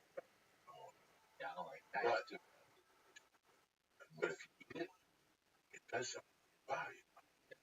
It's amazing. I'll tell you what kills me. Down 1 p.m. Oh god. Wake up feeling like dick in the morning. I've never tried feeling like something synthetic, which is a horrible feeling. And unless you've been a junkie, you know that. I've never been a junkie, but I've been a junkie. Like something like codeine. Any of that shit makes my stomach hurt. Yeah, makes my stomach hurt. Oh, I ate right up. I got a little bit of my first college. I feel like it. I slept. I felt okay if I got that much. But if I look at like that. You gotta sleep for a while. The thing is, I couldn't without it. I could not. I like waited. I had a long weekend to get off, get back on. If I did take them for a while, I would just sleep. I can't like. That's why I love them. No, I can't see feeling that shit anymore. My friend gave me 45 dollars. Right. Nighttime. Last night. I don't even know now. That's like 4 fucking hours. But yesterday afternoon, after breakfast, I pop them. I watched as the fuck I'm telling you. They went to the guy's house, girl back. I shut it off. The hills stop. I shut it off. I woke up. I put a little coffee together in my room. Coffee.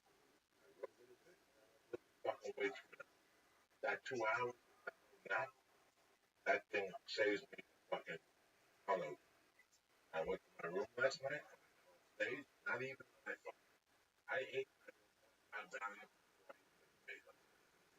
I checked it. one went to when I shut the lights off at 12:30. That's how I wrote. I love them. I won't get hooked on them. That's not exactly. I'll space them out. I'll eat them on the road. Shit. Now I'm walking fucking behind them. This one. What's the matter with you? Don't fuck up.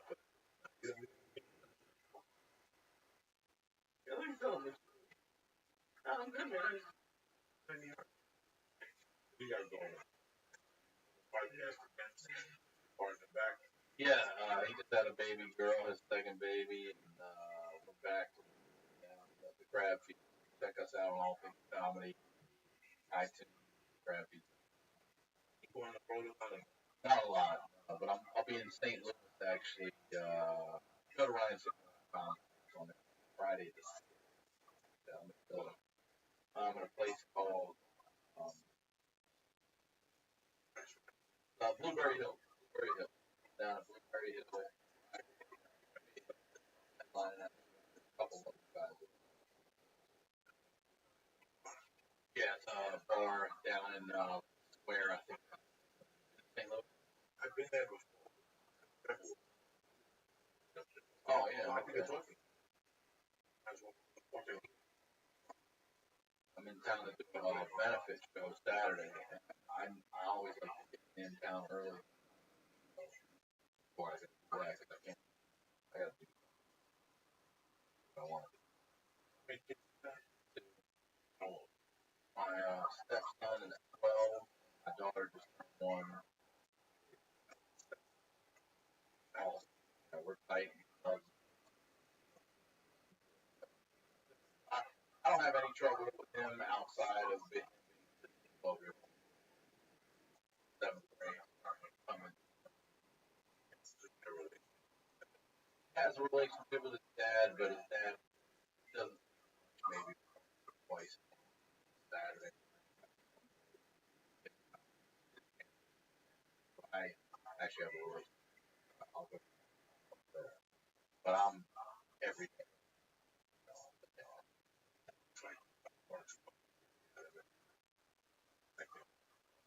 How do we talk?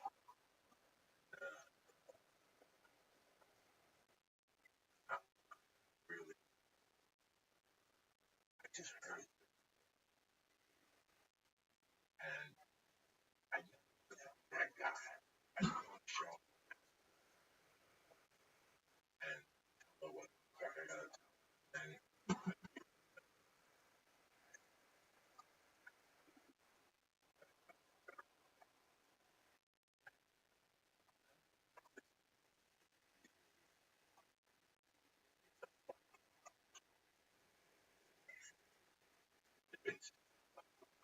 It is.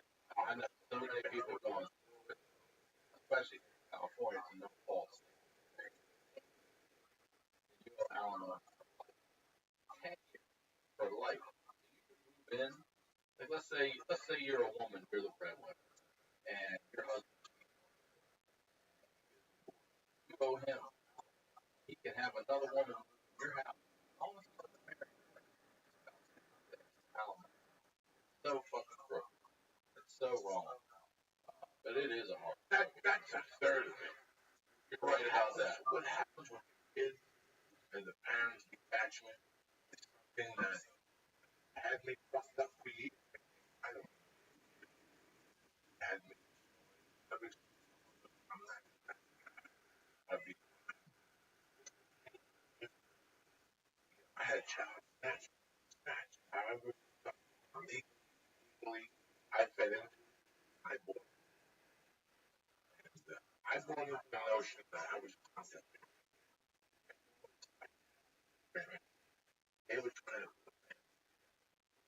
I was somebody who was at 5 o'clock. They had to stop it. Child, and they know what.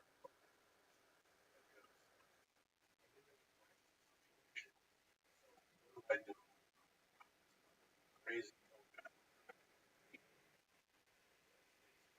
I stopped. I have 5. 5 years. That's love, spoil them, telling me love them. That was, man, I felt like I was just spirit. I wanted to be part of it, not some guy that showed up in fucking week and had no say at all. That's just spirit. That's a fucking uncle. You know what I'm saying? I didn't want to go down as that fucking down. I think I go, what do I gain? What do I gain? Contracting? What the fuck do I gain? And I gain what? The face? I gain. What do you? Enough. I mean, if she contacted me, I love that. But what can I do at this point? I know, guys. How old is she? 5, 6. I'm talking about some. I got to tell the story.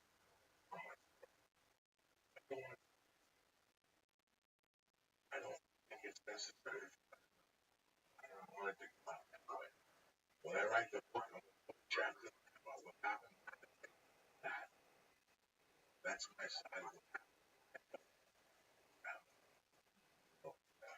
I don't give up easy. I don't give up easy. I need a relationship. What I'm going to have a child 10 hours every other week. 10 hours every other week. That's not. That's little people are busy when they don't have a dad. That's what the fuck that was. The fucking big brother. That's what I'm calling it. Big fucking brother. People always. But couldn't it also be great? Then it has to. No, not that, but I'm saying. I think when you're ready to hear her story, you get ready to tell your. That's that. If and when that happens, that's when. All I can. Yeah. Right. I'm not talking about her past. Excuse me, her past story. I'm talking about her current. You're ready to hear that, and you'll be ready to share yours. That's the only way you're gonna be able to. You know what I'm saying? I mean, you keep talking, and you mentioned it a couple of times. I know you're something in you curious about it. Yeah. I don't mean to be rude poorly, but one of the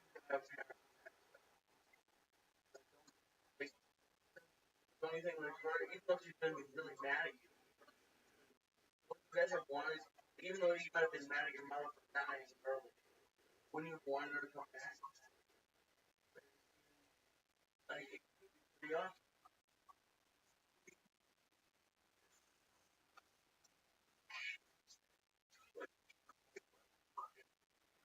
I had a great.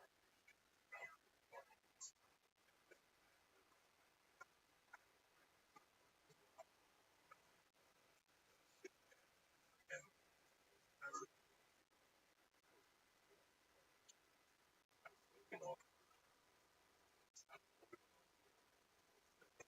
fucking out.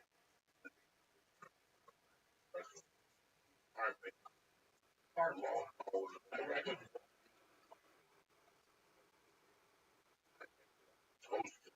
Whatever the fuck.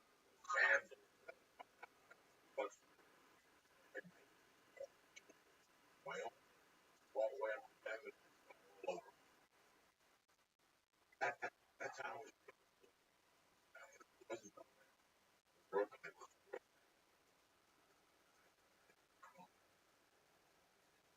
was like that. That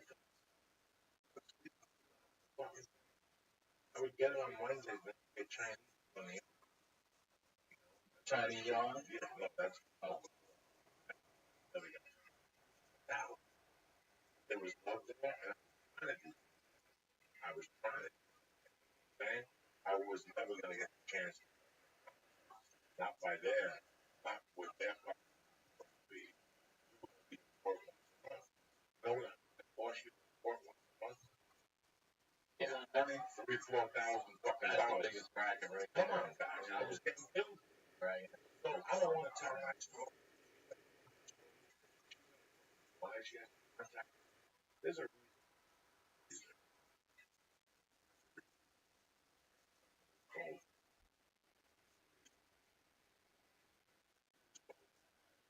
Graham.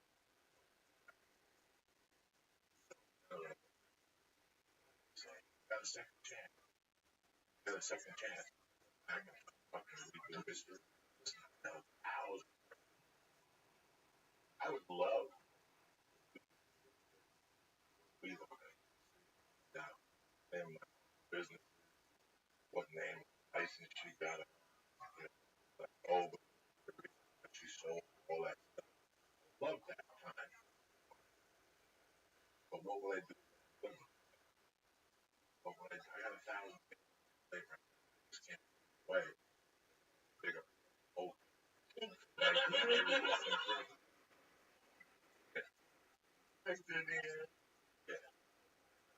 Fuck out. I reach out and I take contact. I'm a big believer in therapy on quite often. One of the things that I learned, and I don't have a relationship with my mother because we had it bad. It wasn't that we had none, we had a bad one. Her getting away. And I don't know how long ago, maybe 8 years ago, I decided that I was going to forgive her. I was going to forgive her. I wasn't a representative from my father. I was just talking, and I called her, and she was blown away. And she's like, you hate me. And I said, listen, over the years, I've learned a few things, and this is my own opinion of it, but in order to love someone, you have to have a strong positive. In order to hate, I believe you have to have a strong negative relationship. I think there needs to be a relationship for hate. And the fact is, I don't know you. You don't know me. You don't know my favorite color. You don't know what I like. You don't know crying. And I'm like, so I don't hate you because I don't know you. I really don't even know who you are. But I forgive you. And nothing changed. Nothing changed. And then I felt like we're doing it. And I was talking to one of my therapists. One of the truest things that I've heard is that you can't forgive someone who's asking for forgiveness. This woman wasn't asking me to be forgiven. It's something I was suffering to make myself feel better. Ultimately, it backfired. Didn't change. Didn't do anything. And if someone's not coming to you and saying, "Hey, I'm sorry, I'm asking for forgiveness. Can you forgive me for this?" and calling themselves out, then they don't really think they're doing anything wrong. So you're offering them something that they're not buying, they're not interested in, they're not whatever.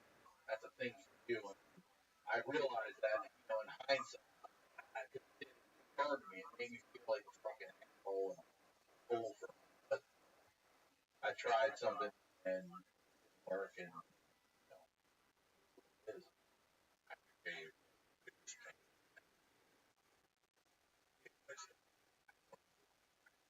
yeah, wrestle.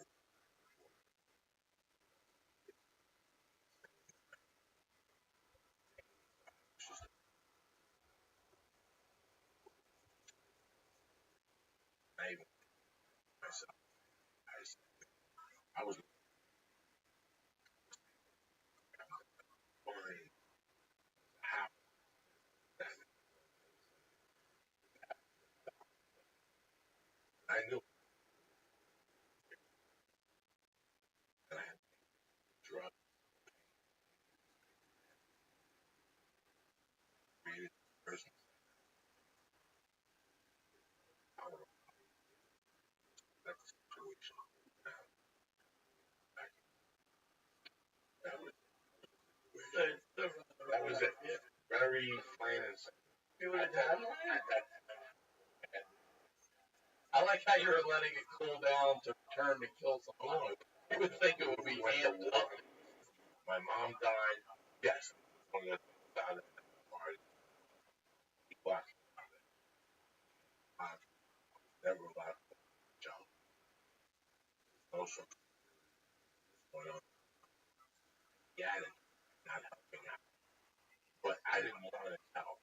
hurt his feelings. I think it would help me if I would. There's a lot of back and forth. But the bottom line is, I spoke to a friend of mine. I grew up 6 months ago. You know that before he died and I didn't speak for about 6 years. And I go, really? That's rough. You know, I should have everybody. And deep down inside, I know it. I have a guy on the fucking, I should have given 1,000 at me. Just see, I what my mom done. I was fucking mad. In 85, I came back in 84, and I had the thoughts going back and forth. Like, you know, if my own I came back and one of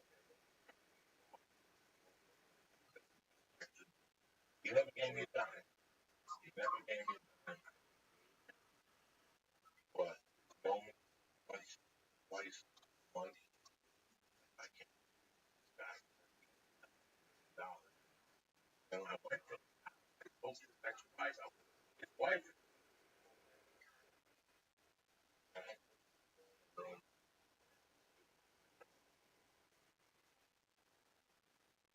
she took the next she got diagnosed with cancer. My brother got the cancer. He got diagnosed with cancer. No, that's funny. Yeah, I always say about it.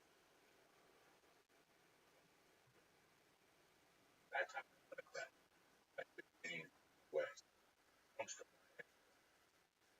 mother, mother. I could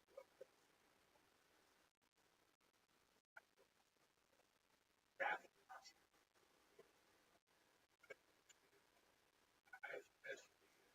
and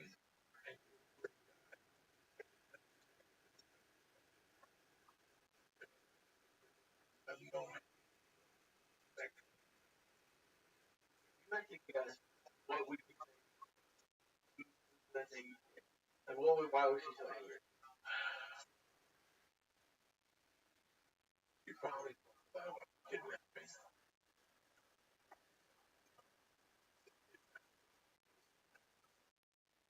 from home. And the way this she told it, I was out of my fucking mind. But she would have to tell the other child, family.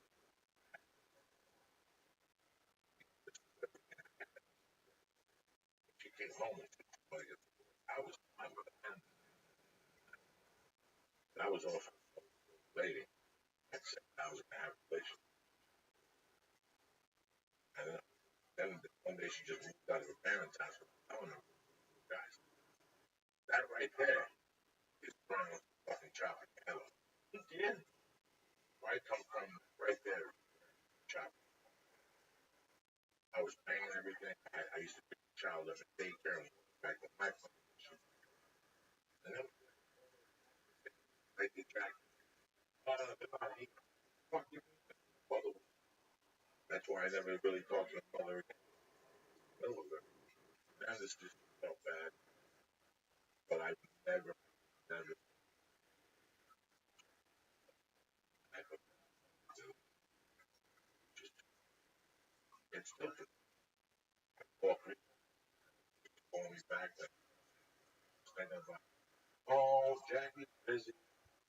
Just went through a relationship. Father, I use everything. I don't know what they're telling them. I guarantee all the gifts I sent, everything, nothing, all the letters I sent, given parents. parents,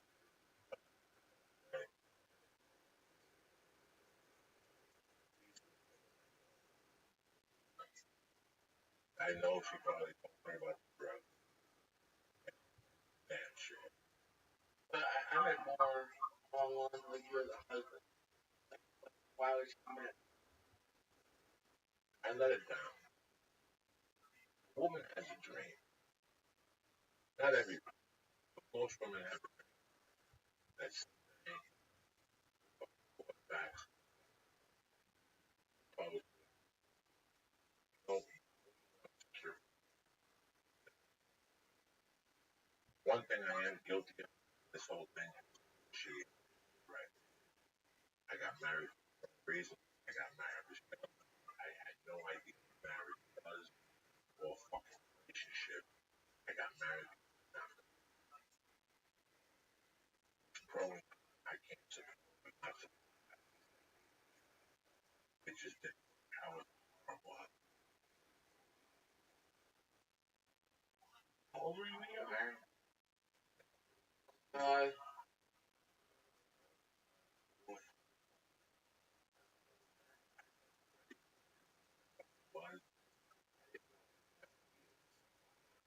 telling my wife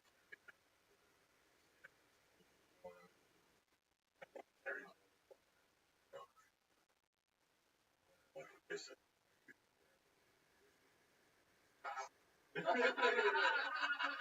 No problem. No, no, it's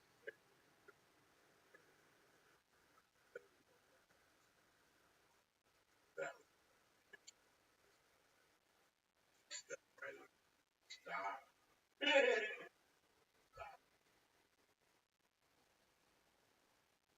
What you got planned this week? What's happening? Going to fucking Wild again. I know. What day is taking fucking Sayak?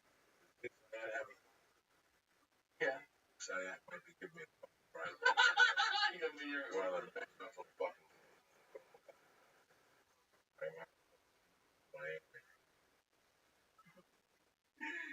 I know I fucking don't hang up. So I'm thinking of doing is getting back to my room, taking a shot, then I'm taking a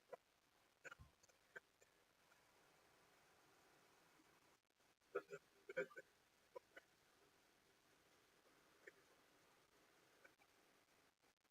I really gotta go sleep. excited? Always, always excited. So that's fucking door. I got that's a shit. I got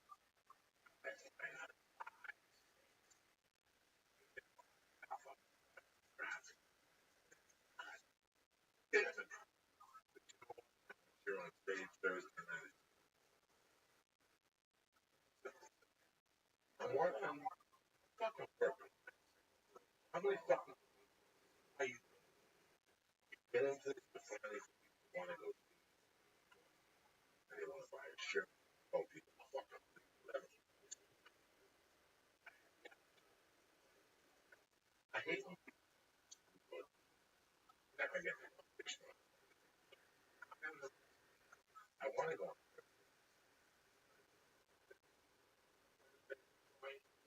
It's a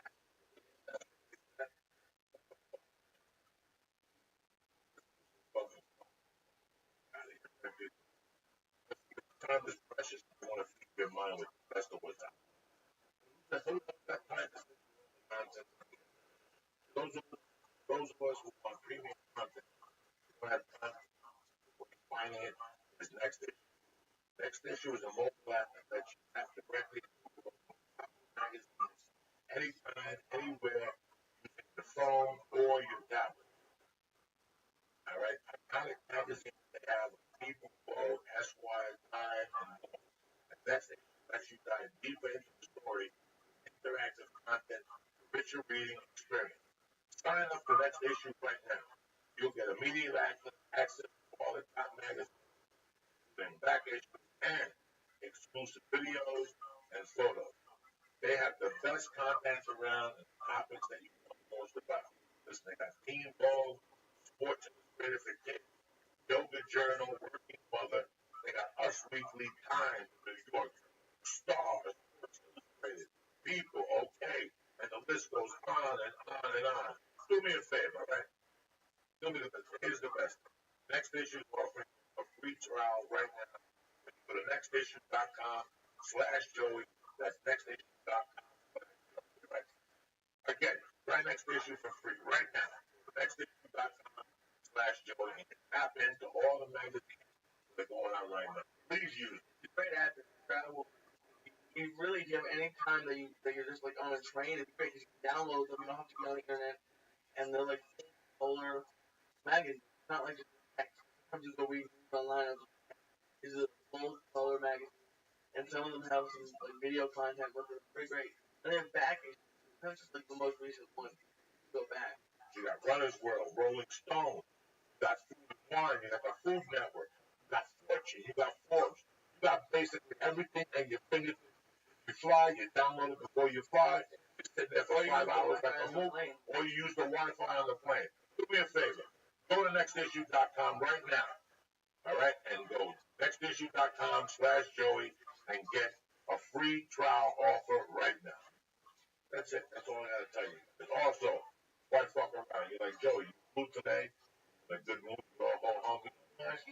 Because I took the fucking alpha brain. That's why I was doing it. That's right. And then when I land, before I fucking land, I drink a little powder, turn around 180. I went home, I took a 2-hour nap. I fucking, I had it. Why? Fucking, on it, that's why. Best is fucking stuff with friends. Fucking around with it. Tea booster to the fucking The shrimp have you that first protein, the cocoa, fucking it's delicious. I'm fucking around it. Go to hunter.com right now. Look at the great selection of supplements that they have. The tea supplement, the coconut oil, the coffee. They're doing it right over there on it. Now, they ain't fucking around. Go to hunter.com. If you see something you like, box and press it. Boom! Get 10% off your first order. We also have a stay on it program. We get right. It's time, money, energy. Go to honest.com. They have a great product. Okay? Number 2, I want to give a shout out to my motherfuckers over there at hittycigs.com right now. Electronic cigarettes taking it to the next level. $1,200 for fucking cigar. You know what that last year? That last year, a fucking month. Right now, they're running a deal 5 for $50. The cigar, get a 22 milligram, 16, 8, 0. I don't know what the fucking numbers are. Deal you can't lose. Go to Hitty Cigs right now and try out the cigar at least. Go to the box and press in. Boom! And what do they get off? 5 for 50. That's what you get. Number 3, naileditright.com. You want a vapor pen? That's where you go to right now. Naileditright.com. They got the best vapor pen out there in the market. Right now they're running a special 20% off. That used to be $50. That means it's $40. Do the math. Why are you bothering me? For California residents, they have Los Gumis Hermanos, whether it's the gummy bear or the white chocolate based delicious kind of stuff. Yeah. The raspberry. Go to naileditlife.com right now and press in. Boom! And get, what do you get? 20% off your vapor. Right. You got next issue, give you a free trial offer. You got Onyx giving you 10% off. You got Hitty Cigs, and you got Nailed on Life. Who's very interested in this next issue? This next issue is a good deal for you.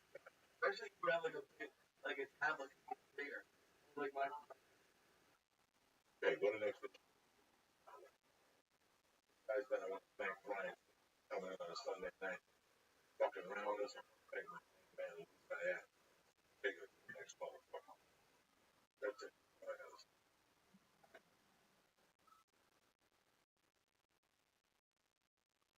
Where are you this weekend? San Jose. You're out every weekend.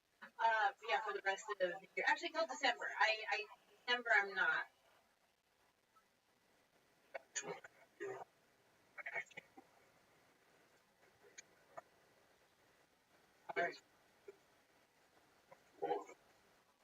See, when I was young, and I wanted the headline every week, nobody wanted the headline. I was ready to go. I would bust it across this country. I would leave LA in November and come back in April and send clothes back from different Walmart stuff. Now, this started 3 years ago, and I don't want but now I get like going out, hanging out with when I only Friday, back Sunday first, so I get to enjoy the baby and stuff. So let's do it. Show is brought to you by MeUndies.com. Come on. Go to MeUndies.com/Joey to get 20% off your order with free shipping in the United States and Canada. MeUndies products are made with no-all fabric, which is softer than cotton, and they make. That's true. Oh, it's great. Oh my god, my sheets are both. Oh, really? Amazing. Oh, that's a way to do it. And MeUndies has shirts, t-shirts, socks, sweatpants, sweatshirts that are really comfortable. Go to MeUndies.com/Joey to get 20% off of your order. Free shipping in the United States and Canada. And Honor.com go with church to 10% off all of the different products like Apple brand new, export, over church to 10% off.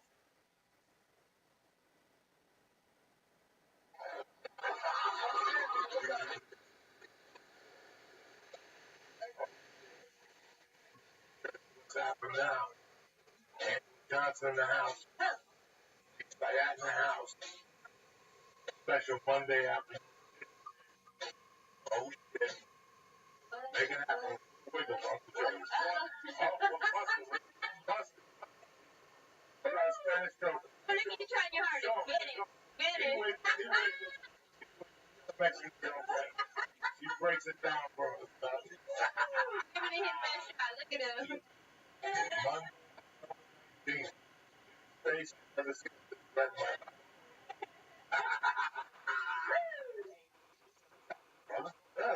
We don't really have. I never really went for it. Like set up and stuff, but this is all new, so I don't know. I got nervous. Made you wiggle. You got all blush. Snoop Dogg, I don't know about to wiggle with the Snoop Dogg. Yeah. It makes you wiggle. It makes you. It's great to have. Thank you so And much. it's hysterical because I was speaking to your friend. Well, Angel, she followed me. I wanted to tell you the story about that. When I was a girl, a young girl, her friend, her name was Patty Emerson. I used to have a group of nice, still nice with her. But every time Patty Emerson walked by, we would Patty because she was such a nice girl. And we never went. In fact, we went from the wall of being like looking at her, protecting her. Like whenever she would date shitty guys, I would shake them down to get the fuck out of the neighborhood. Yes. Goodbye, Patty. I don't want you to see what I write on Twitter. This stuff. So whenever I see you, I'm on my best behavior. It's the weirdest I thing. love you. It's the weirdest thing. Whenever I saw you at a thing, at a festival, I don't know. Oddball. We did something. Oh, no. We did this thing in San Jose.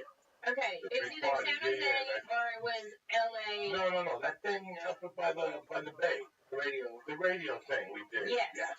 It's Wild 94.9 Comedy Jam. Right. I know. It was either that one or the LA version. Drinking.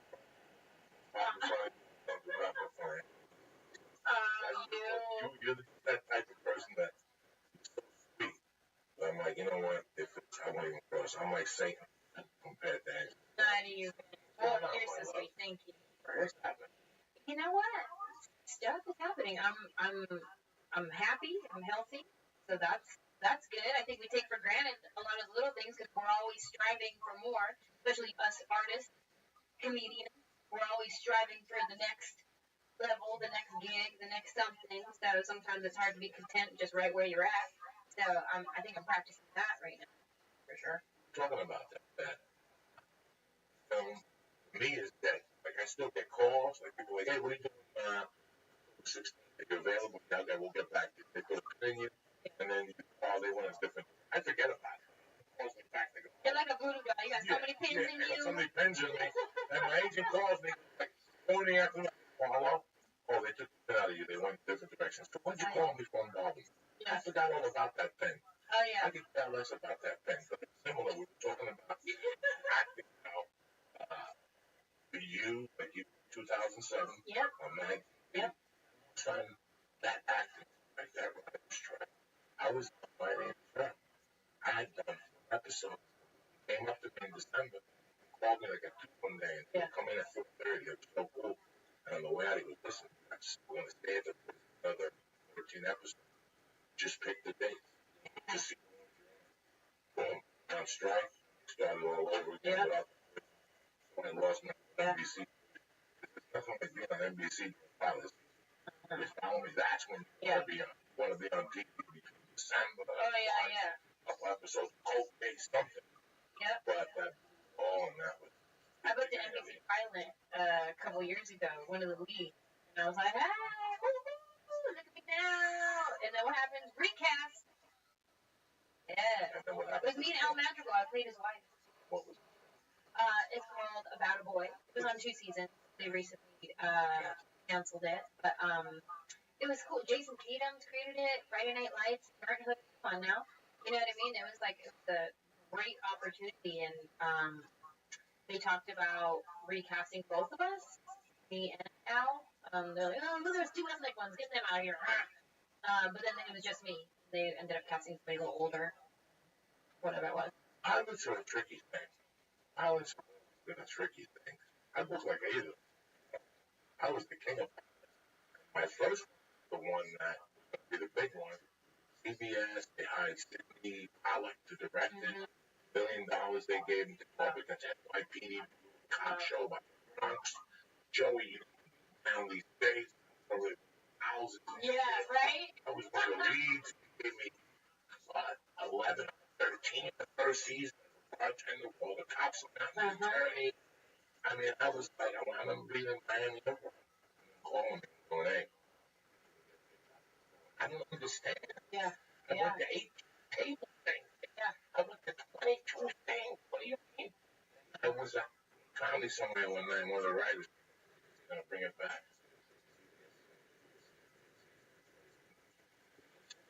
$1 million. Why would you give $1 million an episode? Show. That's why. That's why, yeah. Yeah. They couldn't afford it. Wait, I think pilots. One of them got picked. Lose my show. And they wanted to go with a white, black, recast it. And I got picked up for Happy. Same thing. And the pilot, they liked the laughs, a little bit more subtle because the rest of them acted drop like that.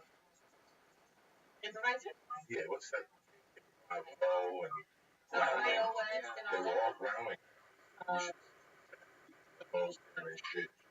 Like that, right? And I was like the outside stand up comic. I was like, ooh.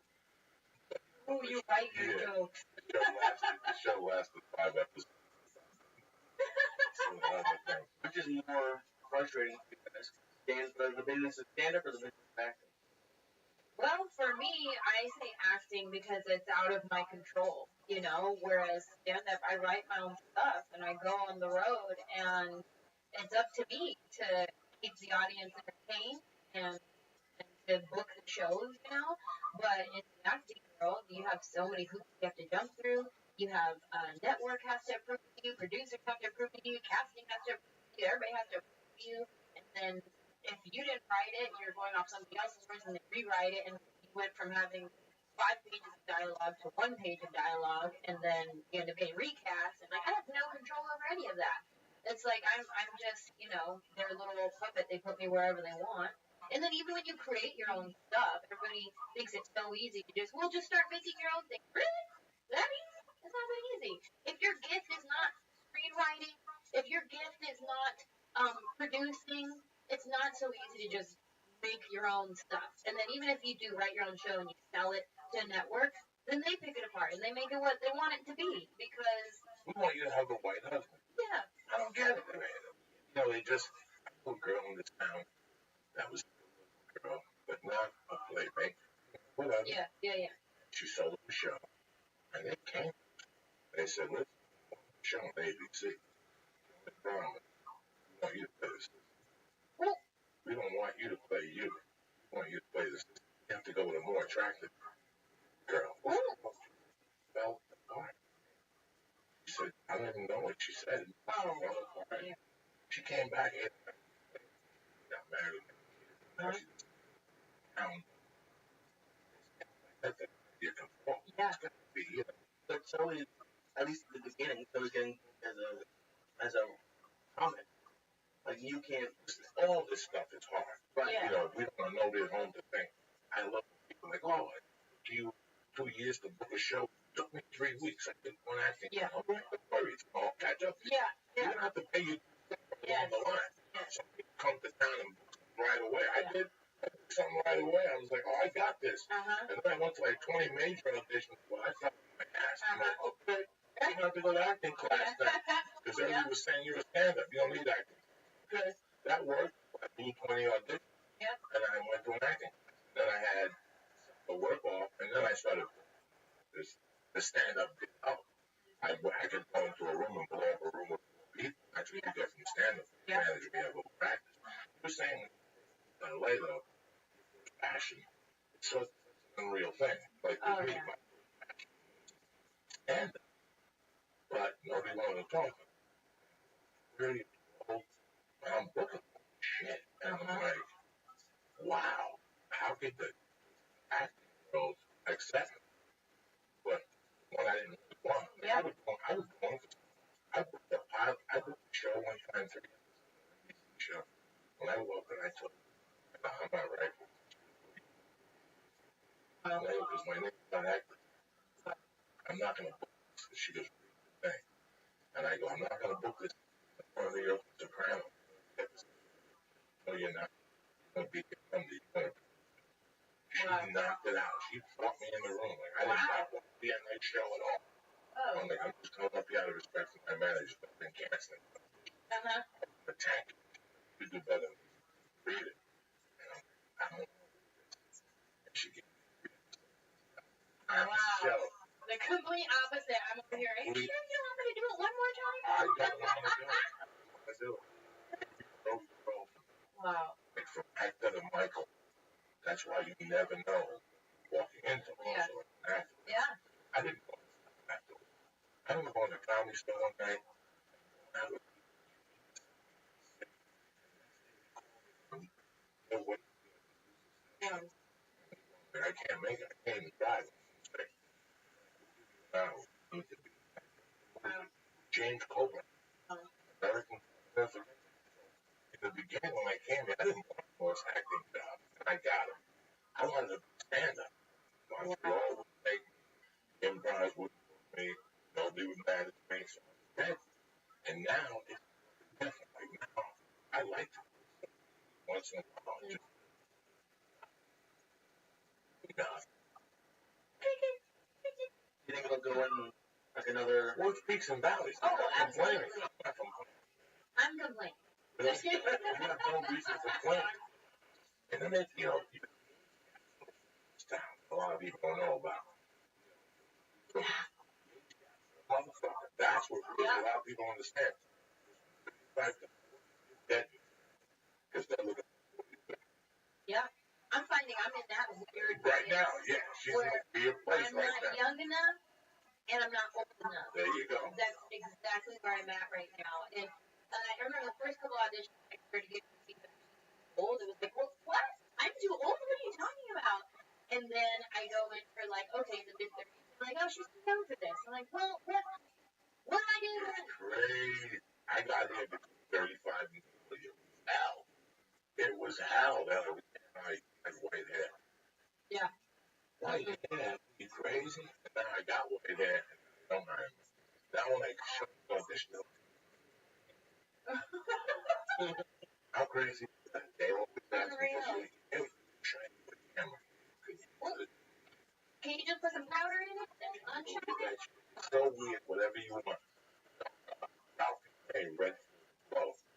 And they told me, Wow. like, what Ralphie may do? What do you do? And look, I'm a big guy. Yeah. Ralphie's like, you know how hard I've been working on this? Yeah. And now I'm not big enough. I saw you something, though, recently, and I can't what it was. Enough stuff. Everything. That what it was? Okay. Soy and some. Probably. Yes, ma'am. Right. Girls, house. Yep. The house. crush on it. Julia Louis-Dreyfus? No, Toni Collette.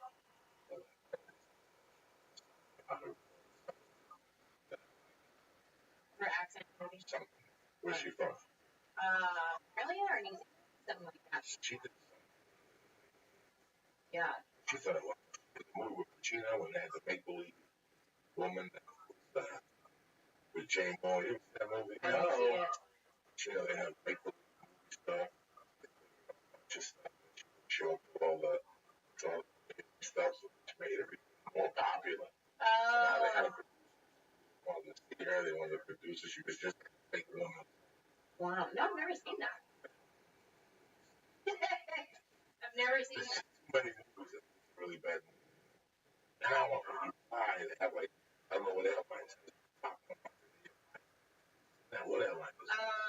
Delta perhaps? I think it's Delta has Delta Studio now. Or you can watch all kinds of all kinds of stuff. That's wow. They're flying like. I watch most of my new shows on the airplane. They're all available there. Like every show they say, oh, I gotta watch that. I gotta get into that, and I don't do it because I don't have time to watch TV. When I'm on the plane, I'll go through all the shows. Well, I'm not really watching anything, but on the plane, I saw Grandfathered, which I thought was really funny. Is that one Stamos? Yeah, Stamos. I always get Stamos confused with Homeboy, who's on the other show that comes on right after Grinder. It's Fred Savage and Rob Lowe. Rob Lowe and John Stamos. I always get them confused, but I saw both of their shows. They're great. I like to watch the shows that aren't critically acclaimed. Like, I like Criminal Minds and Law & Order SVU. Well, Mariska Hargitay wins awards a lot, but like I'm not hip on all the shows that everyone's talking about, like Orange is the New Black and True Detective and like all that kind of stuff. Like, I just want to watch cheesy shows, like Criminal Minds. That's one of my favorite shows. Law & Order type of. Oh yeah, Law & Order SVU. SVU is. You just like Law & Order Criminal Intent. Not even Law & Order. All right. Old school. Benjamin Bratt. That's it. Hey-o. That's it. He's got like 8 seasons. And they play those. Come on, I watched one fucking playing the. Oh yeah. You put the right TV on the city. Yep. Blast. Bam. I watched USA Network. USA and TNT. Yep. Yeah, I love all that. That's the first thing I do in my hotel room on the road. I turn my TV on, I go directly to USA, TNT, and here's the thing, we're in comedy, right? So people assume that we love to watch all the comedy things. If I go out to USA and it's a marathon of Modern Family instead of a marathon of Law & Order SVU, I get so sad. Because I want to watch the crime show where somebody gets raped and then they find out who it was. Like, that's what I want to watch after making a bunch of people laugh. I can't watch the rape show. That's me. I like the regular murder. Like, I would back from radio. I get room service. Gangland like motherfucker. You don't take an after press nap? Yeah, sometimes. Yeah, I watch a couple of Gangland. Take a little nap. Well, on Gangland, yeah, 10. So I'm shipping my daughter. You know, it's like 7. Coca-Cola people that watch the Hells Angels. Black guys from Atlanta who jump up and down and bug people. And then you get back and you're watching the Hells Angels.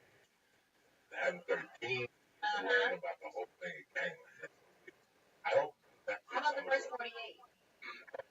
That's a very good That's show. my jam, too. That's my jam. A&E Network. That's the first 48. A lot of people don't know that A&E used to have longer. A&E 15 years ago, that's when one of the first. Wow. Daytime as a comic, I would do my shit in the morning, shoot home by 12, by time we do it going on,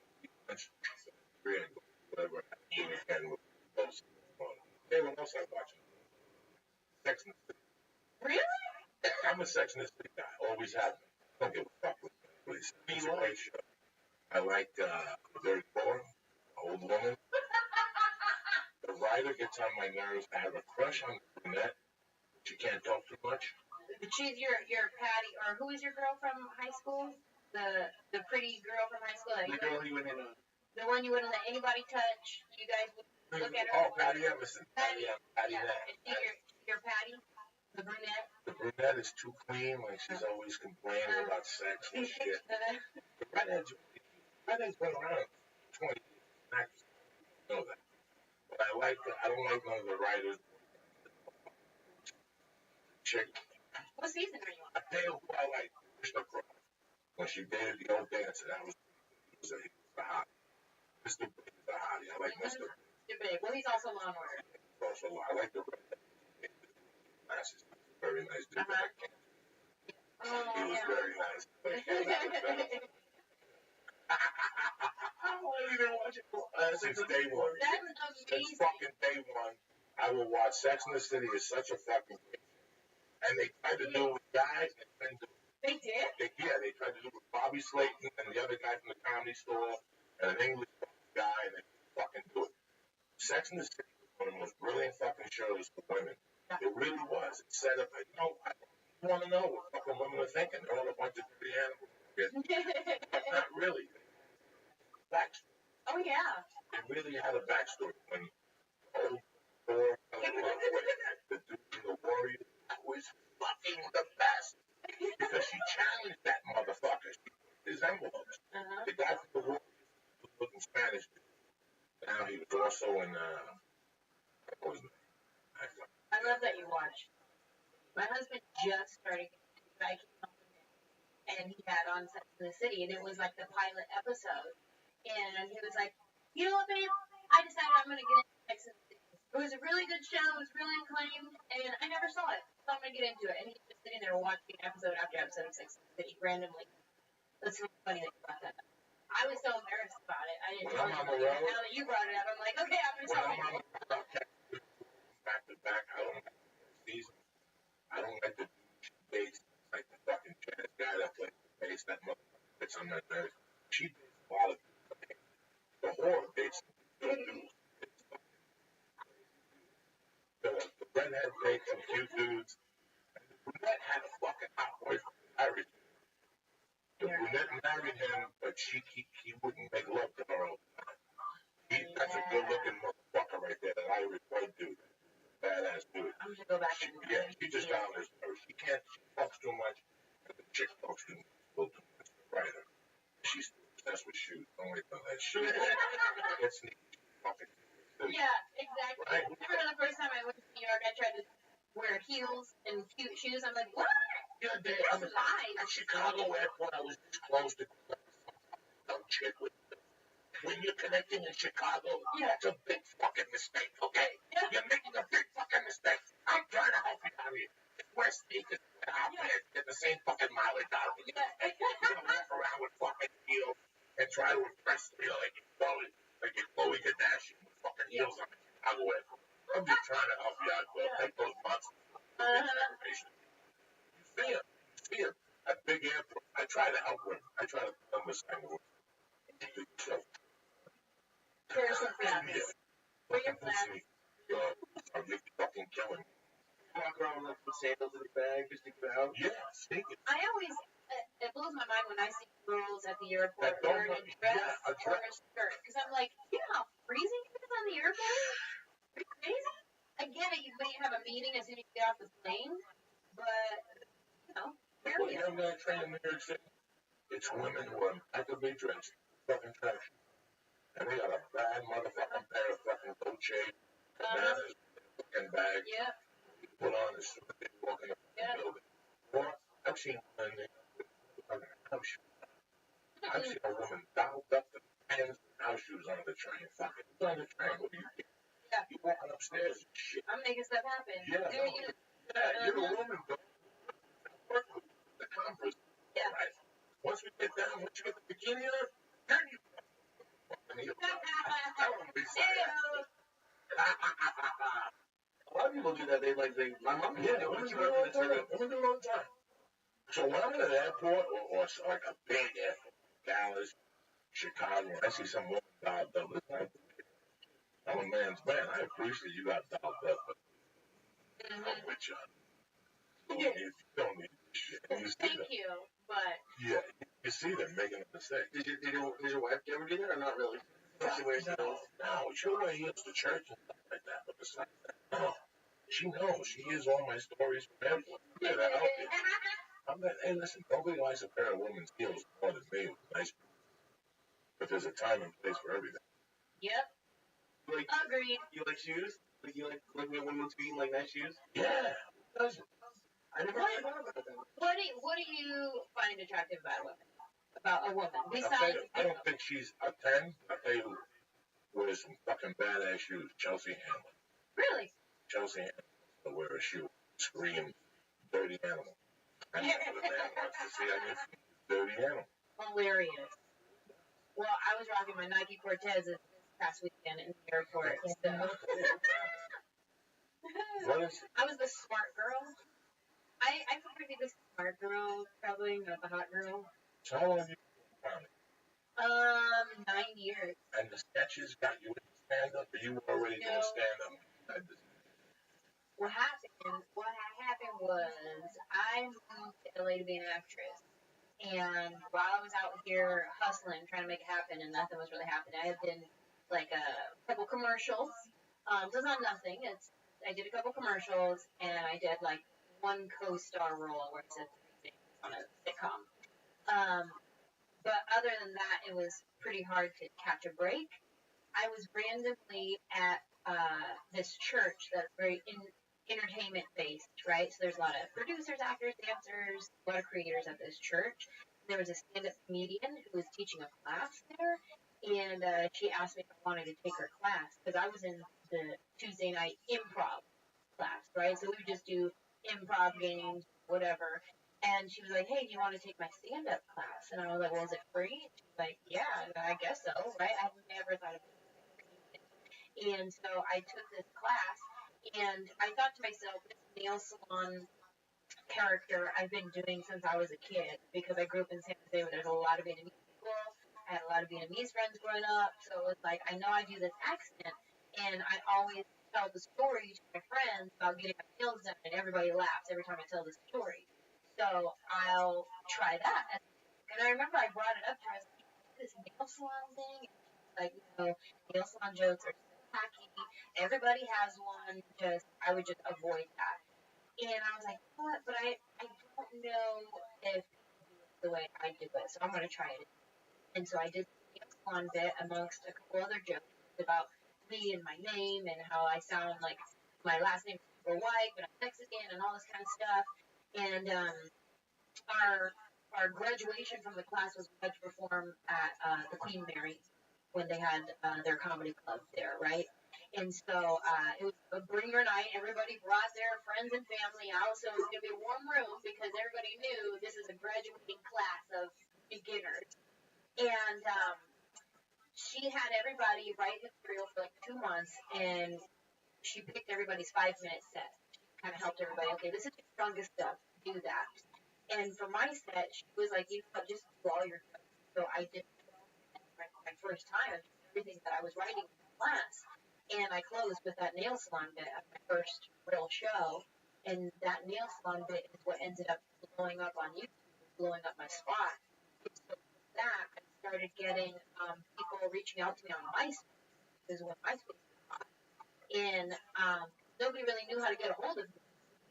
Messages, and they wanted me to perform all over the place. I was getting messages from Australia to the Philippines to all over the states, Atlanta, Ohio. Hey, when are you coming here? To perform? I only had like 12 minutes of material because I just took this class for fun. Like I wasn't trying to be a comedian. It was free on Tuesday night. I was just out for hustling. So I was like, I remember in the beginning I would fight it. And I would go to like open mics and, whatever random nights at the improv or wherever. And I would feel so insecure because I was like, I wasn't a comic. I wasn't trying to be a comic. And so, like, I would go to these places and feel like people were judging me and upset with me because my YouTube video had blown up and stuff like that, which I'm sure there was a lot of people who were. But it was just like, hey, everybody, I don't know what I'm doing. And so it was like my defense to be like, no, I'm not a comic. I'm an actress. I'm doing this for fun. Like, I thought I was making it better. But saying, no, I'm not a comic. I'm not a comic. But then it wasn't until on my somebody hit me up and was asking if I wanted to perform for this big Mormon in like San Diego or Long Beach or somewhere. And they were like, yeah, we're going to get a few different comics and we'll do a competition. And the winner is going to get, a prize. Yeah, I guess I'll do that, right? So I went, there was a few different comics there. And I performed and I ended up tying for first place in their contest. There was just like hundreds of kids. And me and I forget, I think it was a guy named Dewan Owens who, my friend Dewan, I think it was him who tied the contest. And I won $600. That was the most money I ever made in my life. One thing. You know what I mean? Like at one time, on one night, I did $600 and it blew my mind. So I was like, oh, maybe I should be a comedian. Maybe I should try to do this for real then. And so this video blew up and I ended up being an agent. And people wanted to book me at clubs, but I didn't have enough material. So they would, like for instance, Improv in San Jose, put me up. And it was like a Wednesday night that I was headlining the show. It was sold out, but they had to put up 8 comedians ahead of me because I didn't have enough material to actually headline the show. So these 8 comedians go up, and I close out the show with my material, and that's how I started. And I remember that night, sold out the Improv. Even the San Jose Improv, it's like 450 people there, and completely sold out. I remember I got a whopping $500 for that show, but I didn't know any better. It was like, yeah, $500, woo, but it still didn't register to me. It was like, I feel like I should probably do a little bit more and charge people tickets. But it was like, I didn't know what I was doing. It was so brand new to me, and I just started writing more material after that. And so by the end of that year, 2007 was the year that changed my life. I went from that YouTube video coming out in like January, February, and there was like 4 million views on this one video just in that month. And then to March, where I ended up booking an agent and a manager. And by May, I was on Mad TV. I had booked Mad TV. And then I wrote more material over the summer.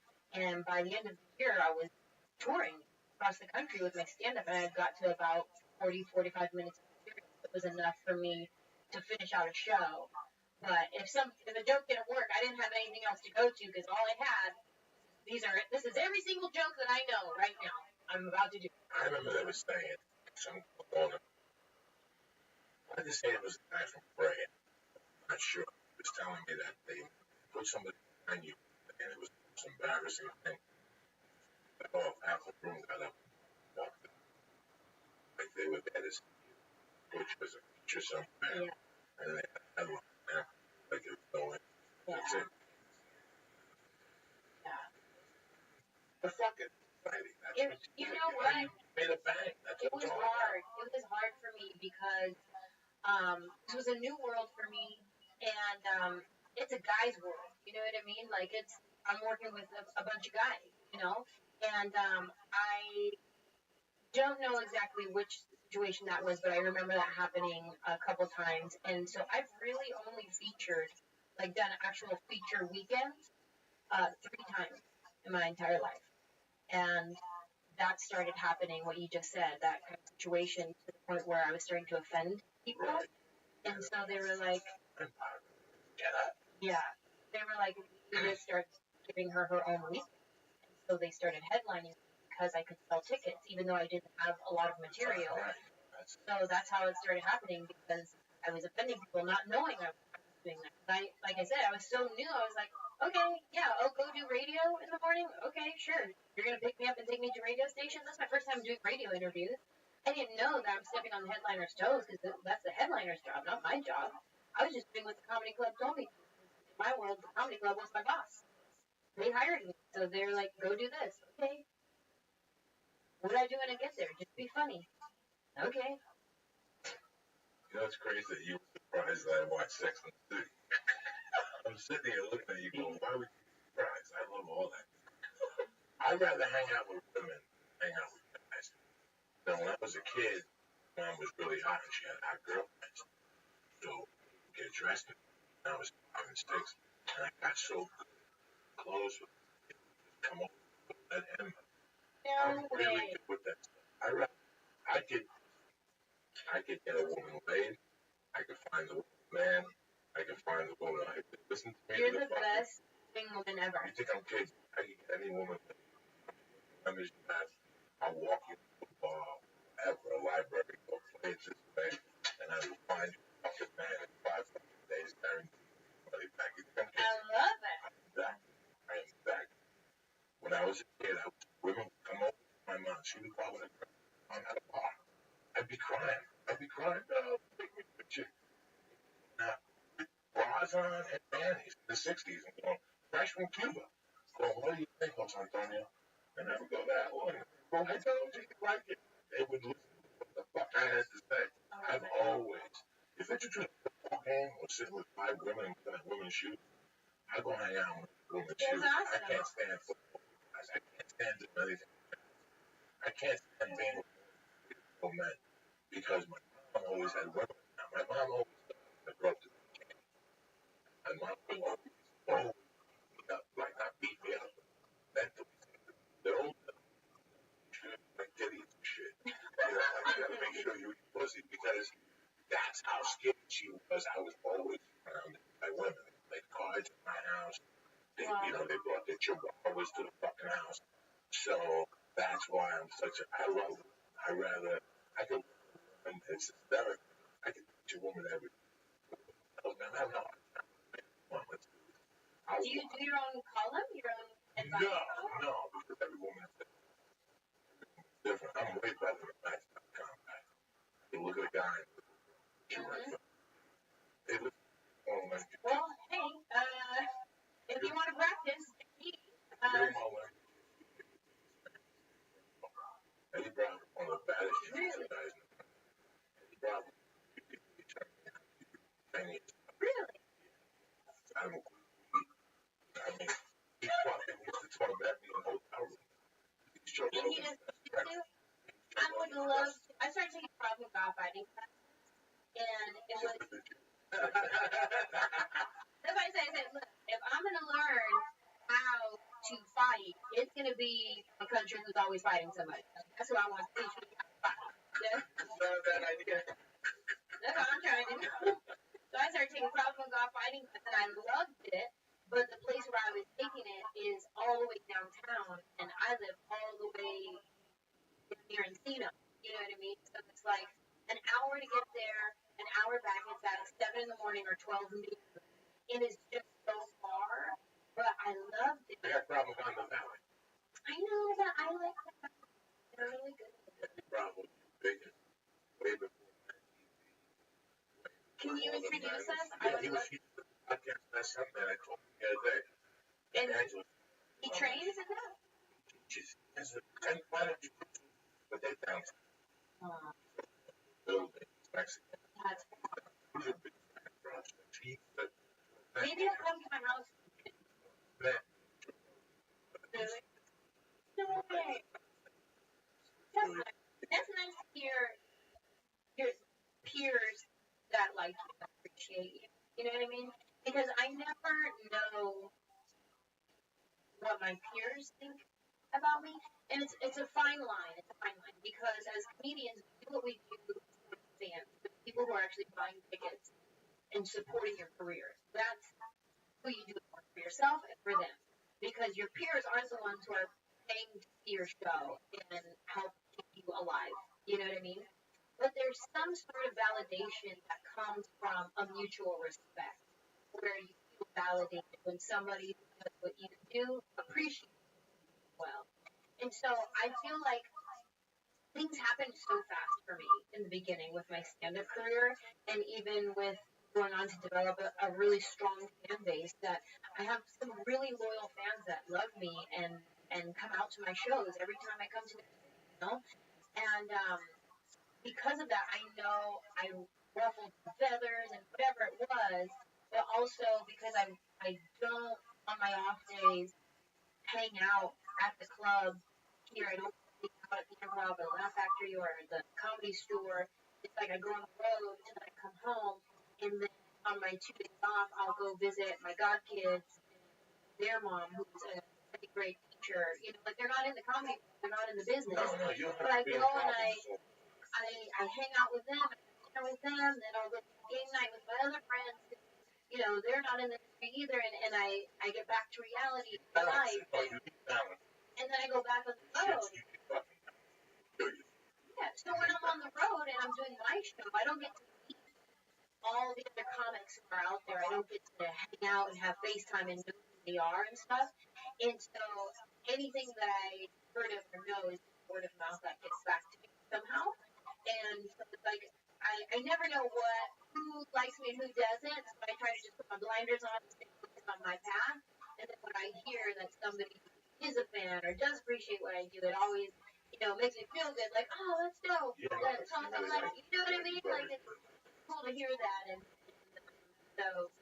If I go on the road Thursday nights just to tune up, because I don't want to get on stage on a Thursday with a 5-day like I have like pay for. I'm on the road. I'm home all week. My family, I only go out. Happy. Yeah. I got the podcast, and that's the thing. When I first got here, we and I had to on the podcast Wednesday. Yeah. When you have to die, I made not having balance. Everything in my life was comedy, and it was all comedy. I was a woman 15 years. I didn't see that. That didn't mean to me. Comedy, I did. But now I have to put it down and try to let you we let it. Yeah. Unless you put it down and keep my priorities. Tuesday, Wednesday, Thursday at 5 o'clock. I could care less what you think. I pick my daughter up at school. Yeah. You know, I like to walk her. Tuesday, Wednesday, Thursday, I go walk her. I like it. Unless there's something better, there is. That's better than walking my daughter 20,000 miles. Yeah. That's what walk my daughter. You know, little things that's balance. That's where you get your strength and those other things. Well, I know you musicians. That's what I knew. You know, Guns N' Roses had their heyday, but they all had kids. And now you see them at the mall. Every time I see the guy from the Foo Fighters, Sherman Oaks Galleria, walking around with his telling TMZ to get the fuck away from him. It's hilarious. But I know he makes time for it. Yeah. You know, then you career is everything. You see, get married in Hollywood, big wedding, fucking pigeon, and white people and black people, everybody's dressed in white. You back here being a cynical, whatever that word is, this is going back 6 months. Eventually, he fucks the baby, black guy that married the chick baseball. Remember the year with the pigeons? Oh, yeah, the Tony Parker and... Yeah. He fucked the ugly fat maid and shit, the fucking one that Arnold fucked at the end. The black, you know, what was with the pigeons and everything? You, Sherry Shepherd. Sherry Shepherd got married. Another one. Pigeons. No, not Sherry. Yeah, she got married too, and then they're fighting the fucking baby. Oh. In the womb. I thought you were talking about Star Jones. Oh, Star Jones too. She got married in the womb. Everybody that baby that they're fucking wedding gets fucking divorced. First of all, I think it's dogs. And everybody who gets married, pigeons, dogs, white suits, all that shit is the quick answer for fucking divorce. Because they have a career, and nobody's going to take away from that career with selfish way. It takes a big thing. You know what? Fuck my thing too. I'm staying at home. Why? Nothing you present to me is going to be better. Every week, my booking agent, and last week, Nashville wants you to come on Tuesday and Wednesday. That's fucking great. That's great. Guess what? I don't do nothing on Tuesdays and Wednesdays. Thursday and Friday, you know this. The next time you ask me, I'm going to hang up on you because you can't be that stupid. Yeah. We've been together for 4 years. You can't be that stupid. I can tell that's what goes on. Because then you career before your family, which, you know, you only get hot one time. If you talk to Gabriel will tell you this is only going to happen. 3 years, I might be in the house. Yeah. I might be stuck in the You never know. Yeah. It's funny you said about other guys. I was on a plane the other day, and you talk to some people next to you. I was talking to this guy, and the guy asked me, "Can I ask you a personal question? What do you think of Amy?" And I go, "She's a hot girl right now. Oh, she's a big girl, neighbor. I don't really find her. I find her entertaining, but not enough of what's going on. What's your opinion? What's your opinion? The comment, like right now, I'm thinking about who's the girl that broke Whitney. Whitney. Like Whitney was hot last year at this time. Now it's Amy Schumer. What is Whitney? Like it's more competitive for women way Yeah. than guys. Yeah. Like I realized to have a career I couldn't worry about Johnson. Right. I wish Angela Johnson. She makes me fucking laugh when I see it. But I'm not worried about Angela Johnson. You know, that's first get here, you gotta call. Oh, Angela Johnson got a $3 million deal. Fuck up. People get mad. Yeah. I never wanted to be that guy. Yeah. I knew that if Angela, I was close. I'm friends with Anna. I'm fucking close. Yep. I'm close. That means I'm coming up next or something. That's how I would. Both of you, in a way, kind of blew up on the internet. Like you blew up on podcasting and all that, and YouTube videos. Like I heard about you from Mad TV. Well, that first YouTube video, in talking about it earlier, how some comics might look down upon you, and you talked about it, how some comics used to talk shit. So did that help you not care or not have to worry about what other comics are doing? Listen, they talk shit about Justin Bieber. Yeah. You know, obviously, Angela Johnson did something correctly. 10 years later, she's sitting at the fucking table. Mm-hmm. Okay, obviously she covered the spread, which is the most important thing. I tell you who pissed me off years ago, because I always knew he was fucking fugazi. And I'll say this on the thing, the fucking Save Pedro. That always pissed me off. Who? You know, Napoleon Dynamite.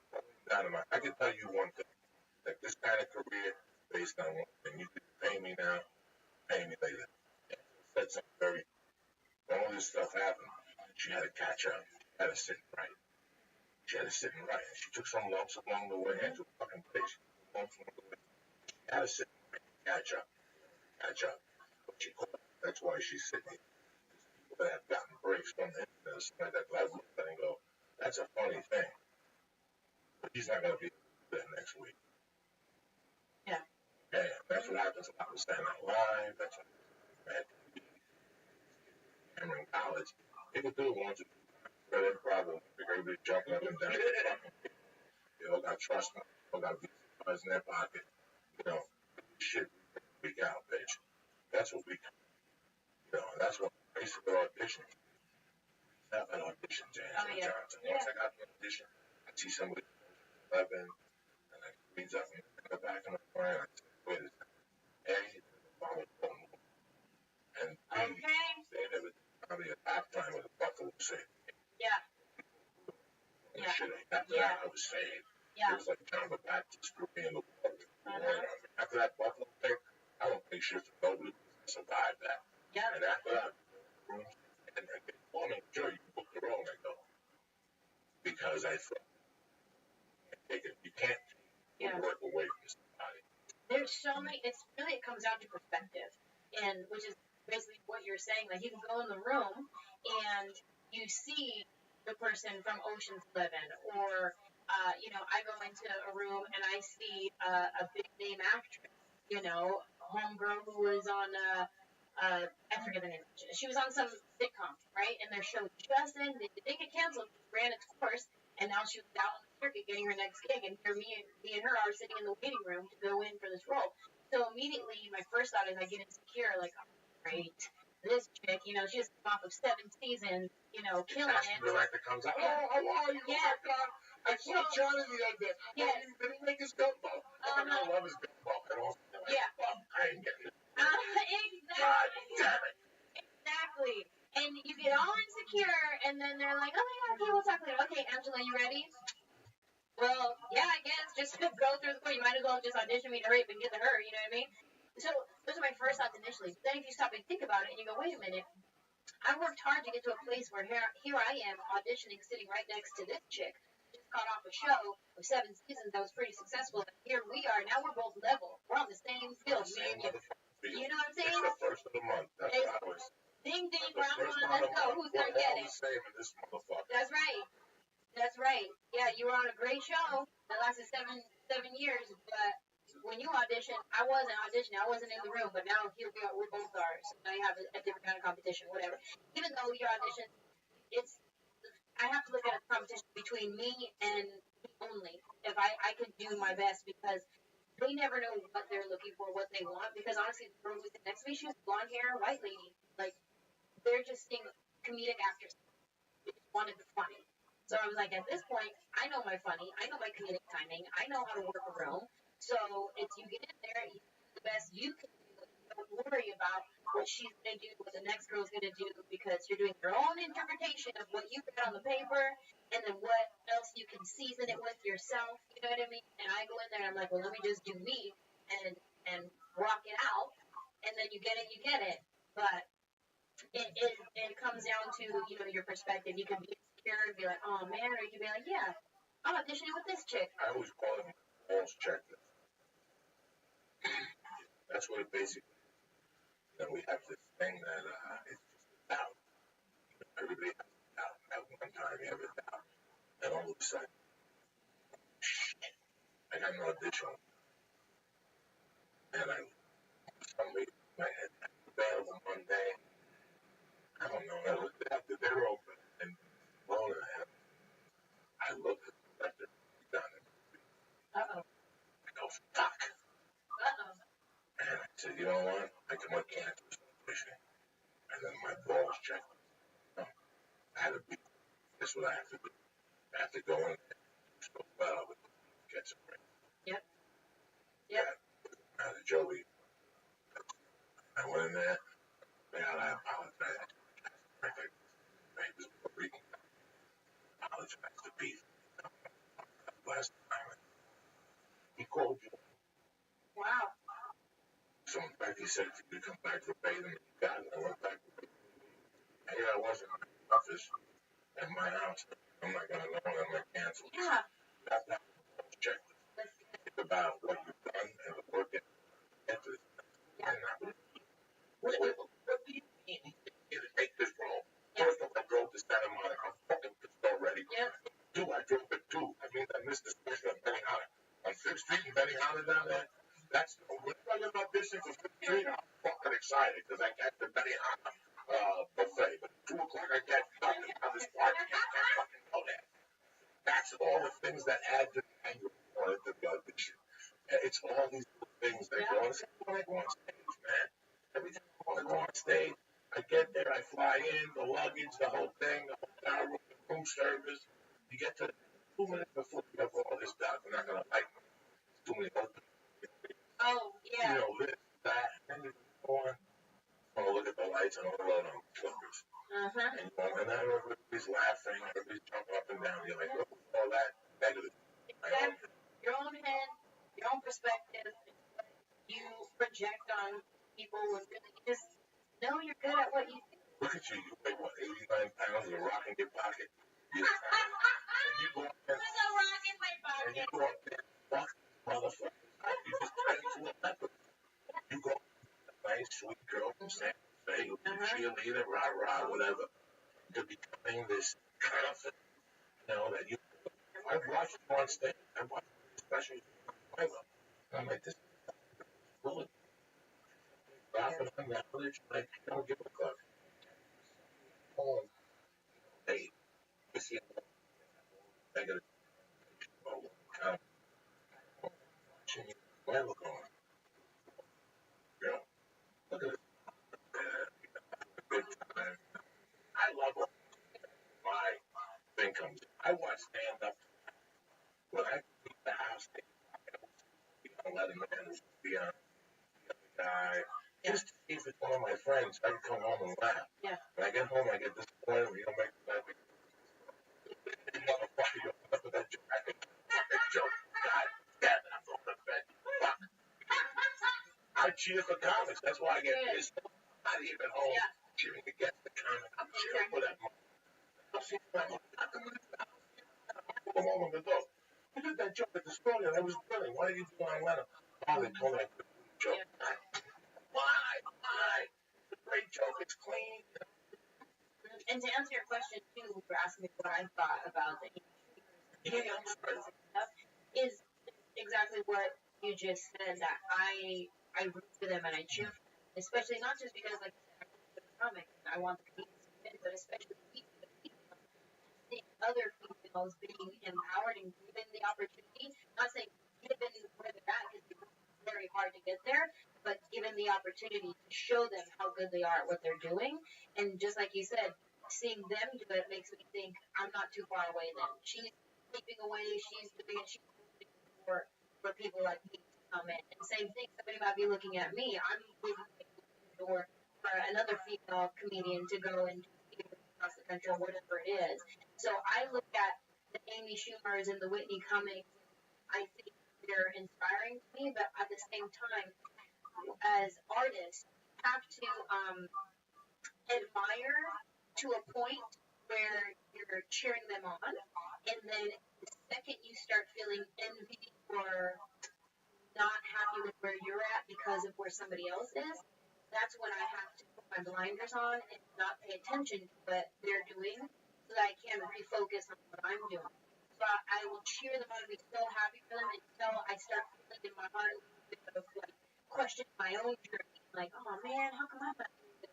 Up right there, that's when I gotta put the blinders on and be like, no, let me not scroll Instagram anymore because I'm starting to get insecure about where I'm at because I'm right where I'm supposed to be. So focus on where I'm at and growing and regaining that confidence and growing where you're planted, like I was saying earlier. And then back to cheering on my friends again, cheering on, people like Myron. They're funny. And I'm happy for them that they've gotten to this point. You know what I mean? So that's kind of where I'm at. Do you ever think that when you put your blinders that you might be doing it so much, like you put your head down on work and you don't realize where you've gone? Like if there's young people listening to this, or young actors, they'll walk into that audition room like, oh, the casting director wants that well-known person. You're that well-known person to a lot of people. And you do feel like you might not realize it. Because I know sometimes that I put my head down to work for people, and you get up and you're like, oh, wait, all this is happening, all this is changing. It's hard sometimes to see what you're doing. Blinders put on, not to see what the fuck's really going on. That it's the blinders on that are rolling up your sleeve. Right. That's what putting blinders on mean in my world. It's not roll up your sleeve. Exactly. What Amy Schumer's doing. Uh-huh. Don't worry about what he's doing. Don't worry about what Angela Johnson. Hey, you got a job. Yep. That's it. He got a deal. God bless him. He got a deal. What did he do to get that deal? That's what you got to do. Not watch TMZ and wait to get pictures by TMZ because everybody thinks they put the wrong work in. You got to do what 10 successful people are doing. Right. And that's blinders. That's another word for I got to roll up. Don't worry about it. Yeah, and even to touch on that, where you're saying what they're doing, meaning the work hard ethic, because my gift is not Amy Schumer's gift. Whitney's gift is not my gift. Felipe's gift is not your gift. Like, everybody has their own strength and gift, but what we have in common is our work ethic. To work hard and be focused on what we do best and excel at that. I always tell people, do you and do best. You know what I mean? So whatever your strength is, work it and be a good person. But that's what it is when it's do what they're doing is work hard, but work hard at what you're good at. You writing this shit down, Lee? Oh, I'm fucking taking notes, cocksucker. He had a report on So that. weird how I was looking at you that time on Webber at that special before this time. I was watching you and I was thinking about Jodie Foster. When Jodie Foster sounds like she walks into a room filled with men, and they look at her and they don't turn away. And guy comes in from the FBI. She's got a A long time ago, but I'm paint it. check out and shit under the neighborhood. Right? It smells really bad. She's got to chase these guys out of it. And she's like, come on, guys. The family doesn't want this. Come on, you guys got to get out of here. They were going out. Yes. What if Yeah. Do that in real life. I get 20 guys out of the room. That's what a lot of people like when you make a statement.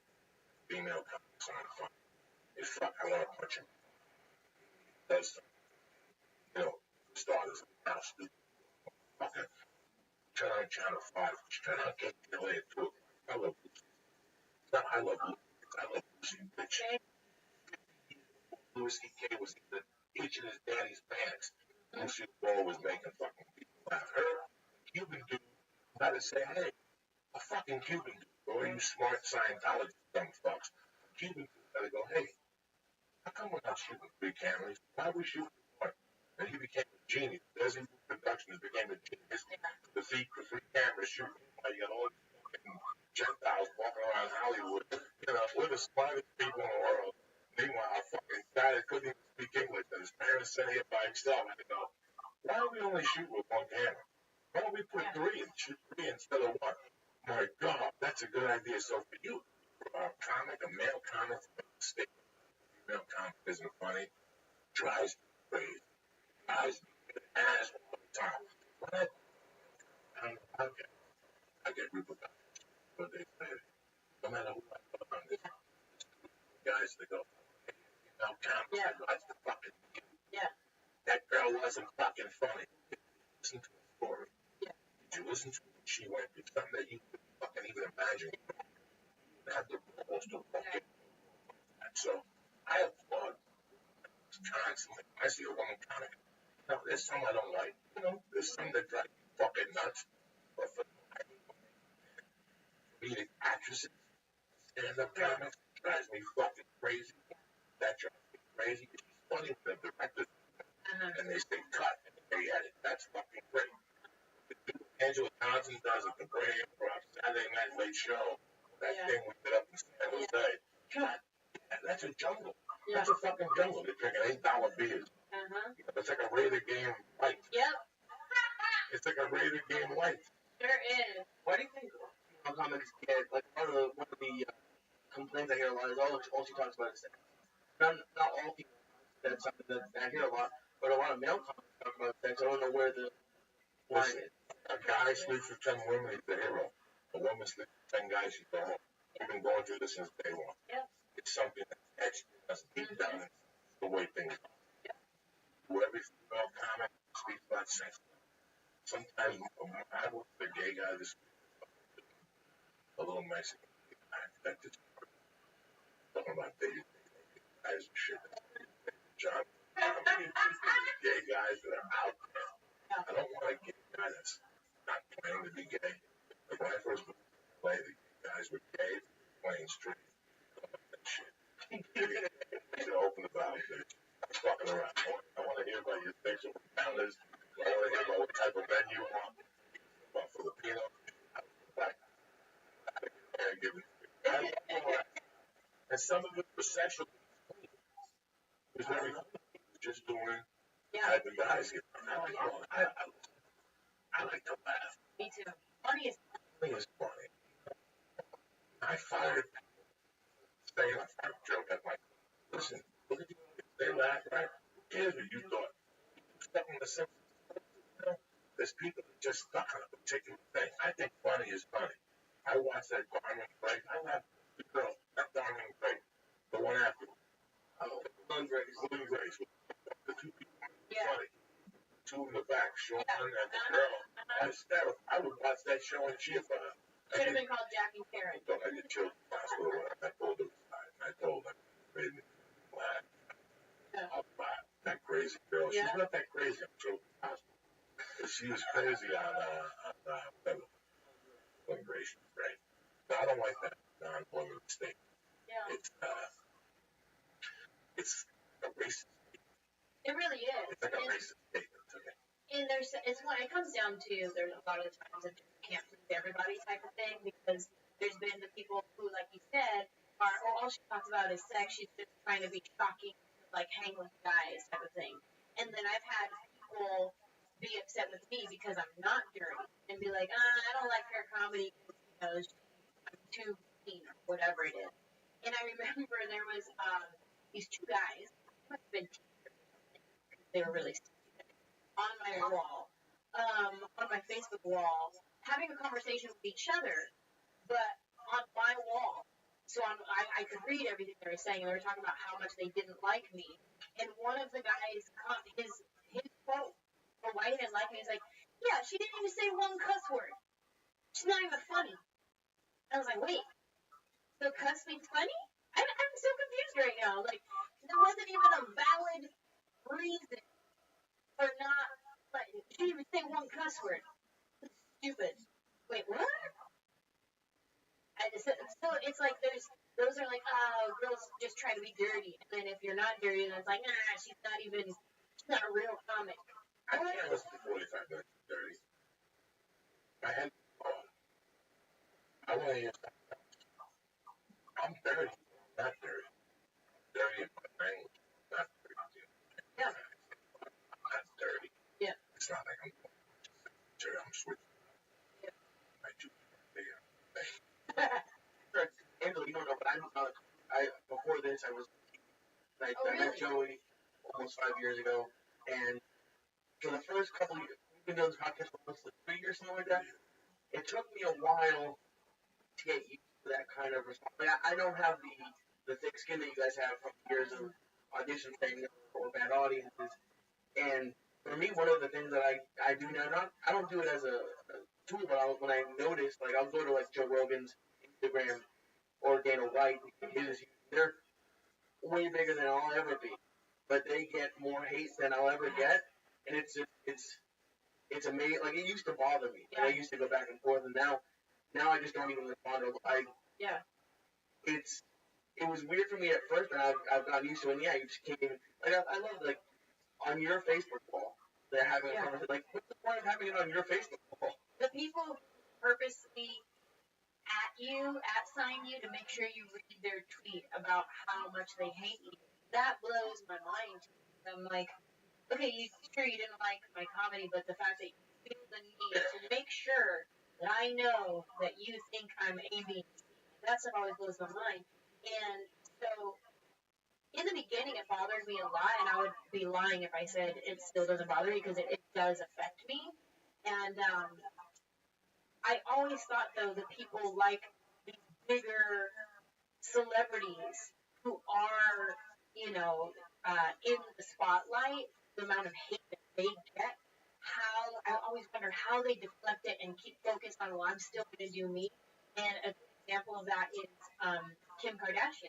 So many people love her, so many people hate her just for being her. You know what I mean? So no matter what your opinion is on her, I always wondered, how does she just keep on marching when people are so adamant about how much they hate her? And so one day, I was going through my Twitter, and somebody was just tweeting some evil things. And I was like, man, people are just starting to affect me. And I went to Kim Kardashian's her Twitter page. And there's a part where you can see all her anybody who said at Kim Kardashian, blah, blah, blah, blah, blah. And you can read all of those.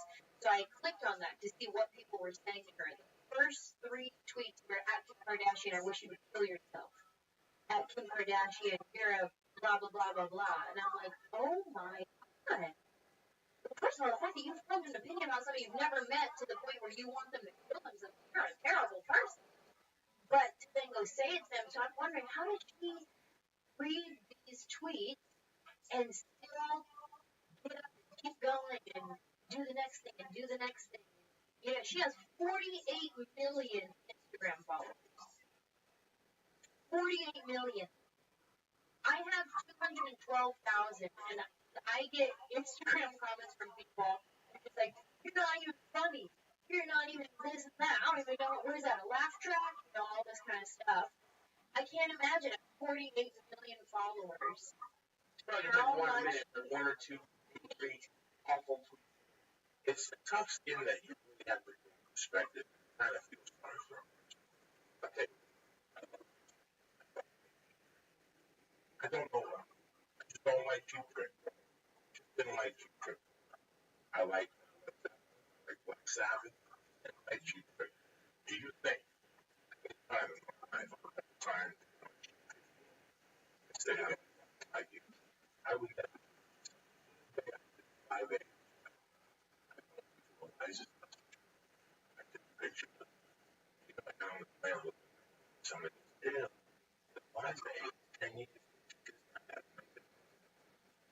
I was done. Even though what I is tolerate. I'm just gonna say a prayer for him and not even fucking respond because that's what you thought to yourself. But to write that, why is this? They would analyze that. Yeah. Oh, and that's what you need. Yeah. So I get it. There's people that just wake up and want to rock. They just want to ruin somebody else's fucking day. There's a lot of things I hate. I tell Leo, he knows all this shit I hate. I fucking hate Subway. Do you think I go there to get paid? No, I just don't fucking Subway. That's it. Just don't go to Subway. But I don't have the time to put my hate for Subway. But I hate Subway. I just think it's turkey. Turkey salami. Fucking real salami. I'm going there. You get $5 per sandwich. But I just never understood that. I get shit all the time. Oh my God, I get stuff. Right? And I just respond depending on how I'm feeling. But I told them that you get nothing from responding. These people are hell on their own. Yeah. Yeah. Right? That's acceptable. I have to be your own private house. Yeah. Something's going on.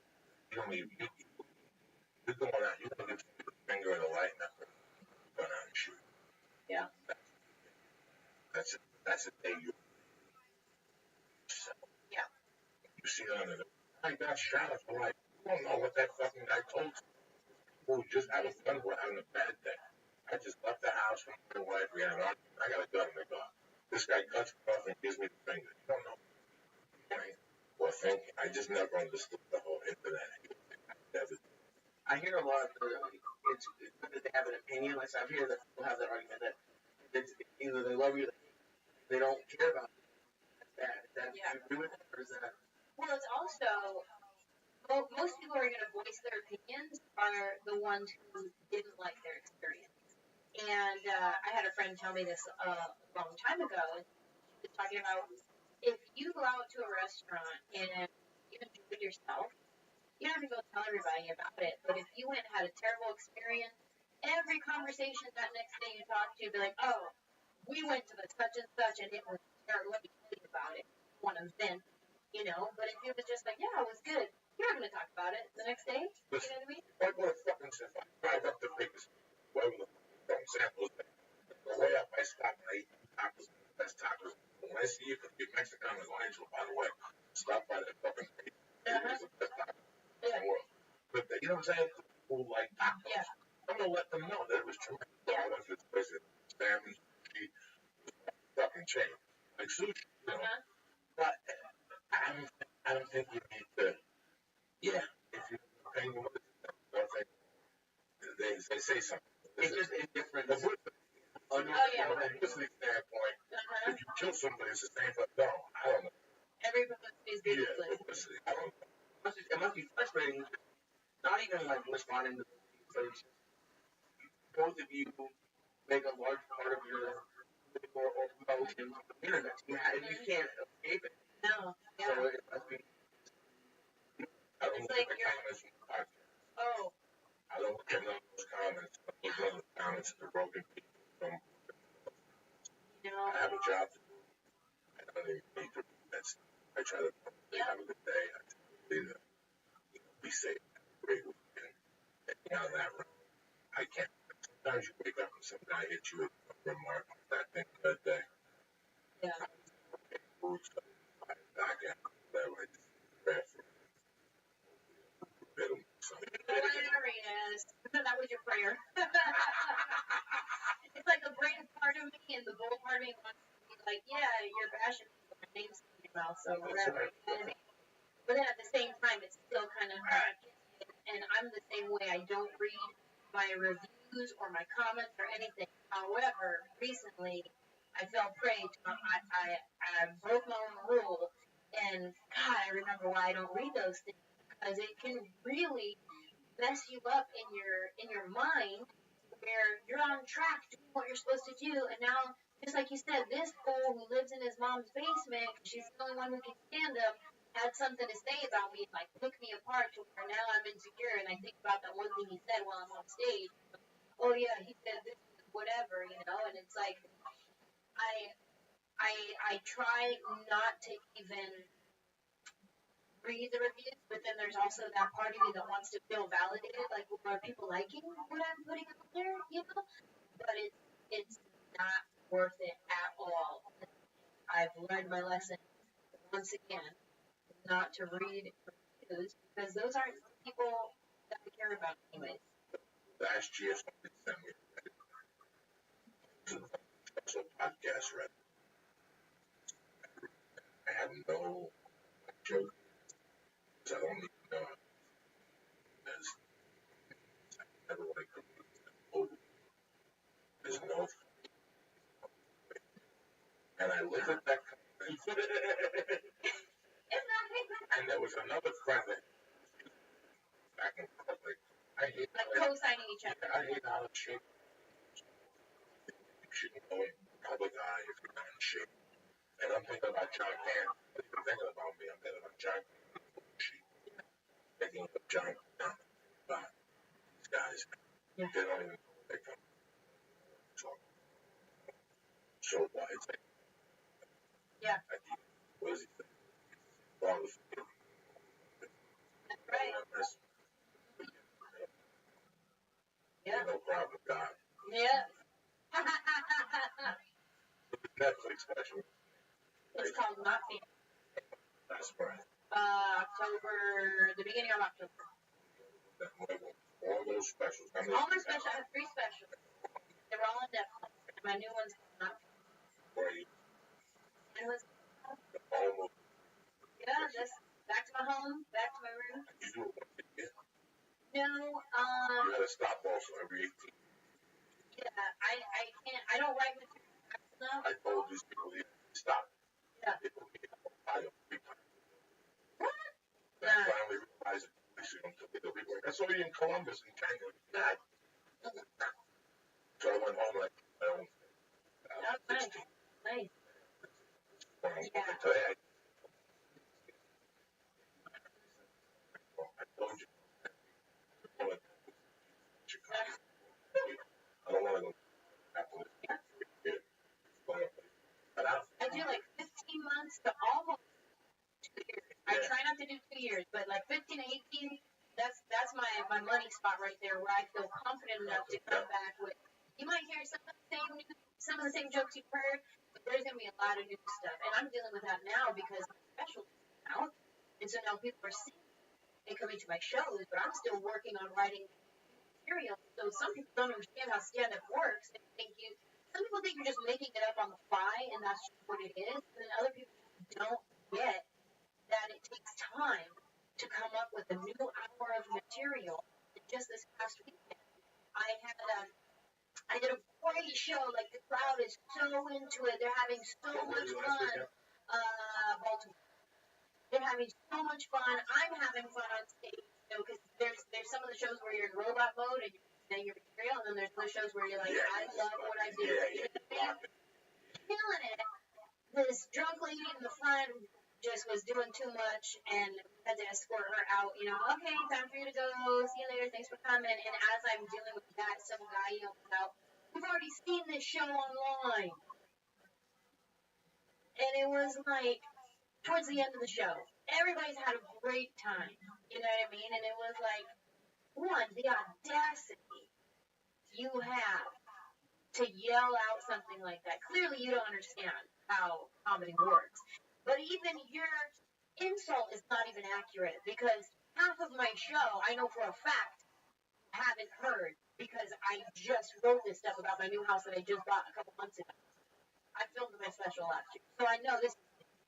You know what I mean? So your insult's not even accurate. If you would have said, I've seen half of this show on the internet, then I would accept that. I'd be like, yeah, you're right, you did. You know what I mean? But it was like, I couldn't believe it. Somebody had the audacity to yell that out. And it was just like, well, you know what? Whatever. I can't even focus on that, because I know I'm working hard on my material, but I know it doesn't just come like that overnight. I'm not, these other comics who would do a new special every year to talk about material because they live at the comedy club. I don't do that. But then you get the people that come to you and go, man, you didn't do the bit about this. Exactly. And I'm not one of those comics that after I do a special, all right, I'm scratching all that material, so I'm gonna do all new stuff. No way, that's not fair to my fans to make them pay whatever $30 or whatever they're paying to come to a show and then sit through the material that might be funny, might not be funny, like Russian roulette. Oh, maybe my $35 will be worth it, maybe it won't. No, I'm gonna give you jokes that I know are proven to be funny because I've been doing them across the country and people laugh when they hear it. I'm gonna give you some of those, and then I'm gonna splice in some new ones that I hope you laugh. You know what I mean? So it's like it's that fine balance, but then at the same time you hear people random shout out or they tweet you after like you need to write this new material. I've already heard this before. I've had people tweet me that too. I'm like, well, sorry, I don't write fast enough for you, but this is my act. This podcast we do twice a week. We get up at 5 in the morning and do it at 6 in the morning. Never charge. Instead of charging, okay. Last week I got a chick that said, we hate this with the bottle. 4 people know how to stop listening, and now we're about to stop listening. And I thought, boy, it's so much. People feel so indebted. Sometimes you gotta let them know this, and we do something like kindness in March.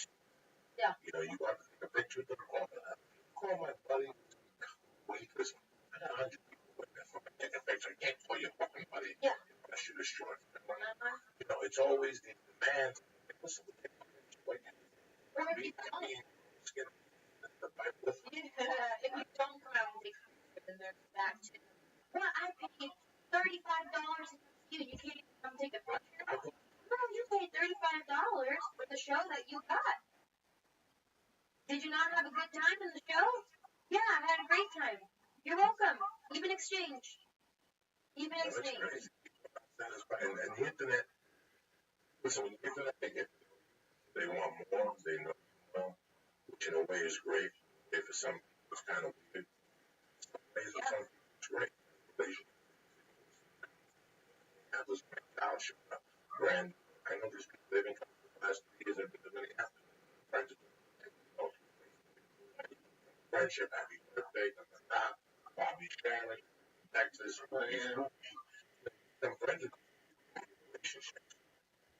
You have these Johnny come late, looking to fucking criticize me. The next guy you criticize. Yeah. You know, I saw some guy attack me a month ago that attacked me.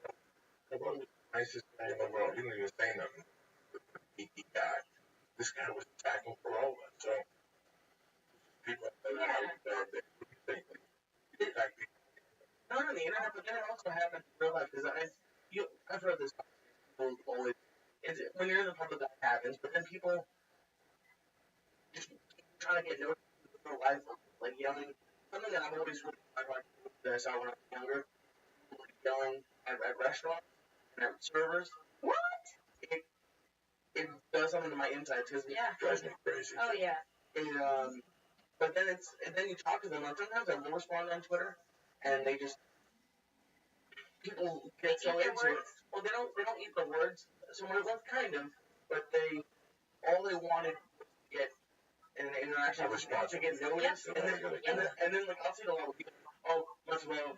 They're like, especially for you, like you have a reputation for being, you have all these things, like Momo and all this. People will say it to you, and does that ever bother? Like, do you know that they're kind of repeating what you say, or it doesn't matter. It's not what you say; it's how you say it. Right. And I know some people say it. Right. Sometimes every once in a while. Every time I go to a guy would say something, and say it under his breath, and I play with him for 2 months. So one day I went out and caught me. He has I looked him straight in the face and I asked him, right? Don't say that again. You don't know me, and I don't know you. Then he hated me. That's how I felt. Like the man. I didn't attack him. I just pulled him aside in front of nobody. And I don't say, unless you want me to say, and I really don't offend you. Yeah. When I go there and ask him, sometimes he man, I don't say. I don't know. Yeah. I just know how some people are saying. And you brought up earlier, Angela, you can't read reviews. I think it might even be harder for me sometimes not wanting to positive. Like I see a lot of some people will retweet compliments. Occasionally I'll do it for a podcast or something I did, but it's just as damaging, I think. Yeah.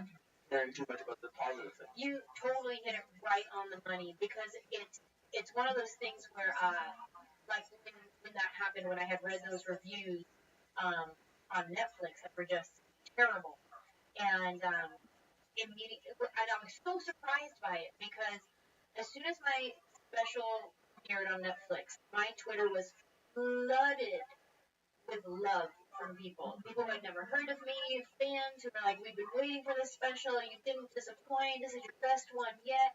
Which is how I feel about it. I feel like this is my best one yet. You get better and better and better. And it was flooded in 1 weekend. It premiered on Friday. By Sunday, I think it was, I said I had like 10,000 new followers on Instagram.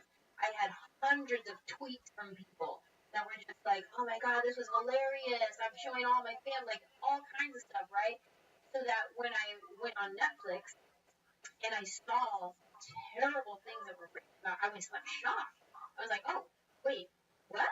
Like I really was surprised to see that people didn't like it that much. And so as soon as I read those negative things, I immediately went back to Twitter and read some of the positive things just to like cheer me up again or whatever it was. And then I had to stop because I was like, no, no, no, no, no. This isn't how it works. You guys don't validate me and make me who I am. I have to be secure enough with what I'm doing and happy enough with what I'm doing and saying how I feel. And that's where I find my truth and my center. To me, what God says about me and what I say about me. Whether you're saying something good about me or bad about me, it's going to go one ear and out the other. The second this positive feedback changes their tune about me, then I'm like up and down based on what people think about me. But I don't want to be unhealthy like that. I want to be a healthy, secure individual where I'm like, no, I'm empowered by what God says and what I say, not by what you say, whether it's good or bad. You hit it right on the money. It's whatever people say, good or bad. Thank you. And it was tough for me at the beginning because this is my first real, like before there's my own Facebook friends, my actual people in my life. Yeah. Like when I first started this podcast, I had 200 followers. Yeah. And it doesn't sound great to say, but yeah, I feel like when you get a nice tweet, it feels great sometimes. Like if you do something and like for the next week you get positive, every once in a while I want to read it or feel great about it. It's something you have to learn. I hate positive. I hate all that shit. Really? It's just get embarrassed. Hilarious. I can't handle it. I can't. I'll go through times where I'll tweet the things because, like, me promoting my special without hounding my fans saying, "Hey, everybody, watch my special. Hey, everybody, watch my special." So instead of me saying that again, I'll just retweet a fan who was like, "Oh my God, we watched it and we loved it. I love the joke when you said blah, blah, blah." I'll just retweet it. And that's me marketing my special without saying, "Hey, everybody, watch my special." Then you're just repeating yourself. Then your fans don't want to hear that. You know what I mean? Yeah. I always bang it. For the rest of the day. I don't want to be one of those guys. I don't want to get caught up. We had a good time on Periscope. That's incredible.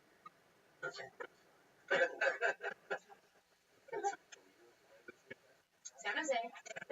Next week. West Nyack. West. Lebanon Live. Like that place? I've never been there. I'm not sure if they like me. I'm supposed to go in April. Have you done it? No, I used to go up there as a kid. Get crazy when I was a kid up in Nyack. Called the Cooper Best. They used to give me 6 Budweisers for $1. In a bucket. Wow. And That's a deal. Oh my God. Last time my friend got a fist fight with him, man. Uh-oh. Tapped his ass and took Oh my God. hysterical. That's go to New York and let's go up to Cuckoo Fest. It's like a college in high school. Now it's like a city. Yeah. My Nyack is like a city now. This is 20 years ago. Long time. You gave your buddy acid? And then if I would have hit you, you know what I mean? Yeah, that's the guy. Wow. Shot after Oh, yeah. all in one shot. Uh-oh. Giant Matt Big Bob Shannon, Lee Dixon, Justice Baker, or Justine, his name is Gene Smith, John Wolf, Thomas Easton. I'm gonna be at the Fort Lauderdale Improv and Thursday, Friday, Saturday, Queens. I got Portland, then I got New Jersey, West Factory. Things a lot of these. You're right up Yeah. channel. North.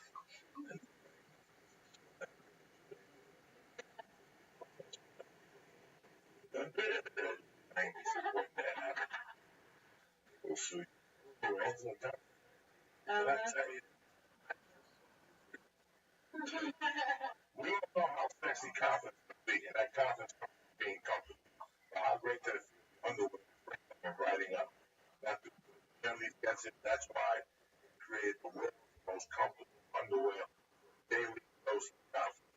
Let me tell you something. I don't wear undies when I go to the gym because I'm comfortable. Nothing pops out. Sorry to say. That's all right. You know, you wear underwear every day. That runs by the year round the time. Extraordinary with an insane price tag. Undies understands it. That's why they created underwear. First off, the undies are made from motor. Fabric twice as soft as cotton. Tell them, Angel. Ayo. That's twice as soft as whatever underwear you're wearing right now. Plus, your underwear probably costs you right now. The undies is covered in with tons of color and style. And the only place to get matching pairs for men and women. There you go, Angel. His and hers? His and hers. They even release a new design every month. I love the camouflage one. I like the black one, purple stripes. About paying for shipping trucks, so MeUndies has removed that from the equation. All orders in the U.S. and Canada gratis.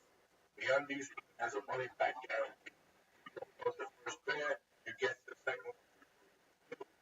Nothing. Listen, if you don't love the first pair, you get to keep it free. How's that? That's pretty great. That's what I'm talking about. To sweeten the deal, offering your first order.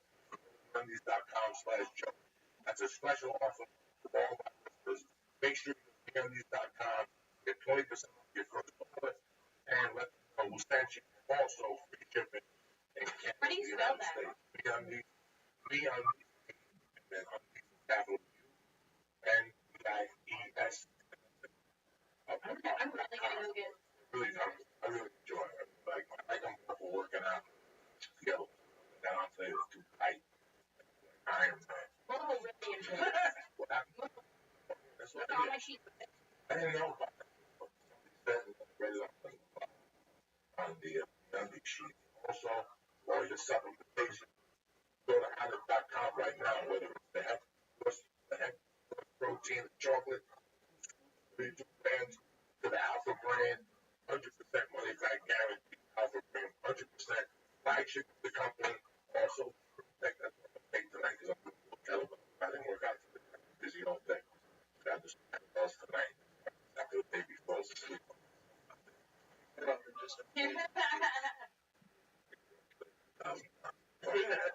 That's it. Angel, I'm really happy. Sweetheart, you're very good sweetheart. Thank you. And it was enough said. Thank you. Did you get to meet everybody? It was I was great. able to meet And he was, I had, so, really quick, because I'm signing off, but, when he first walked on the set, like, he had this energy that would just shoot the room, right? And so, like, he was just so cool. And I got super starstruck. I don't typically get starstruck. And I didn't grow up watching The Sopranos, so it's not like, oh, it's the guy who wasn't that at all. Just, he had something about him, and I got real quiet and, like, look at him. And then he called me on it. We were sitting, it was me and the director. And we were sitting there off in one of the rooms while we were waiting to change lights and stuff. And he was talking to the director about me. I was sitting right here, and he goes, yeah, she's the quiet one. And I was like, I'm actually not. But I get all weird around you for some reason. I don't know what it is. And then he fucking jumped me. Yeah. After that, it was, hey, mama, come here, hugs, and all that kind of stuff. And he was amazing and so loving. And then I remember he came to my tree after and asked if I would take his son, because his son was a really big fan of mine. And I just thought it was amazing that Kendall Feeney was coming to my trailer saying, hey, you mind taking a picture for me? And I was like, oh my God, you're asking me to take a picture? This is insane. It was amazing. And no, Great to see you, man. Who I saw you. Okay. Still playing a Mexican, though. Playing a Mexican? Well, it don't matter. That paycheck is all the way to the bachelor cuts out. God bless you. I'm going to leave. I have a great podcast with San Antonio, a director on my Sponge Radio. I'm going to close it. Okay. A Lauderdale, Friday, Saturday, Thursday night. Stress Factory, second November, Jersey. I don't want to hear it. If it sells out, they're going to all get mad at me. Shows ain't that dick. I got a 2.5-year-old. I got to spend time with him.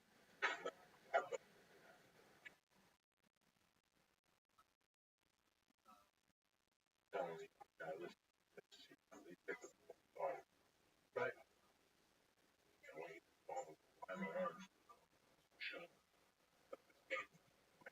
Right. You still want more personal, at least I do. I'm ready. Fuck this shit.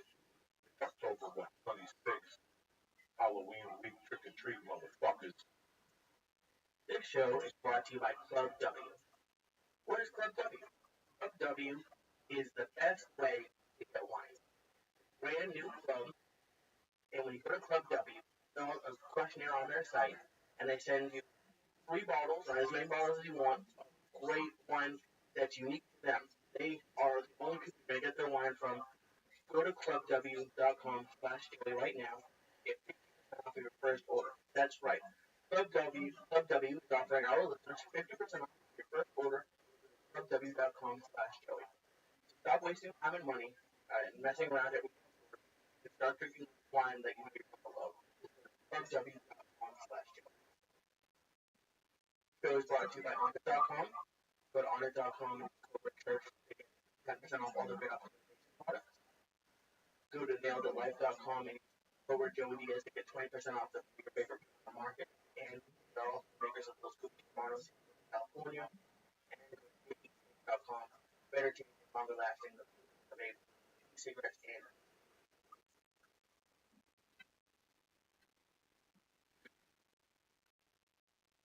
Oh shit. Kick that Lee. Kick that horse. Oh shit. What? Monday, October 26th. Going old school tonight, motherfuckers.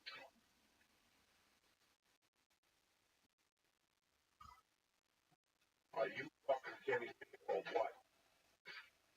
Couple of fucking good biscuits, couple of bumps of food, a couple of fucking Long Island iced teas.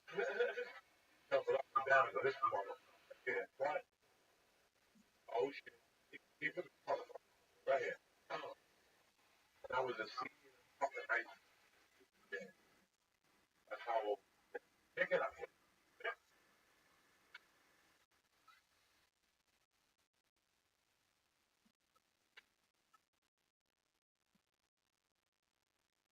The church, what's happening now, you fat motherfuckers? Call me. Sorry. you go to like school dances to this, or I can't even imagine you going to school dance. But No. I was January was when, we would always go out to Jersey to places. But when I was seeing that January, when we first started drifting over after the bars, so 3 a.m. the Jersey bars were closed, and we would drift into the city. And in those days, it was like, yes, Studio 54 was the Mecca. Trust me, I was not going to. I would be.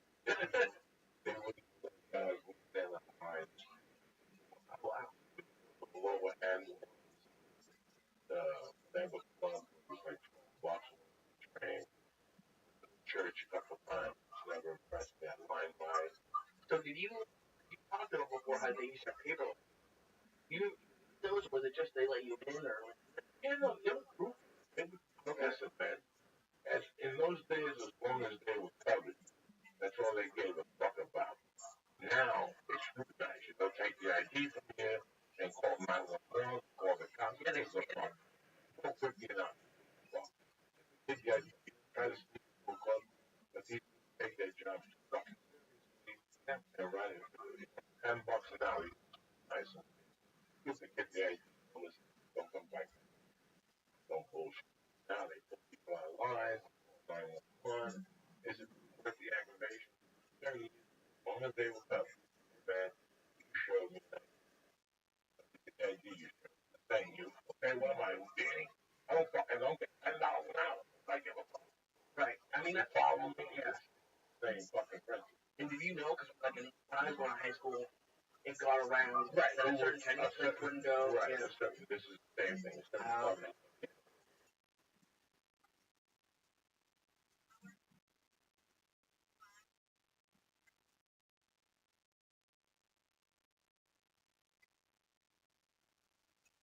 End of the school year, more and more, once a month, twice a month. So we would, Johnny Banana, go to like, I forget the what the rooftop, and grandma ball, and these other fucking morons, grandma ball, and that's it. Once I saw that, I couldn't go back to just going to bars. Like, and I wasn't a big. I was gonna say you don't feel like a punk. No, no, no. The only way you can graduate those things is if you're doing coke. I was happy in the bag. You had plenty. I cut into the next ball with you guys. One, going, three people leave. You know, might as well. But the only reason I would go, and I can't lie to you, I had to tell you, I had my type of lifestyle. No, I couldn't go out at 20 because on the way here, where my wife's gone, and I'm going sick. Talking about raising children. He was a dentist. She was raising children. And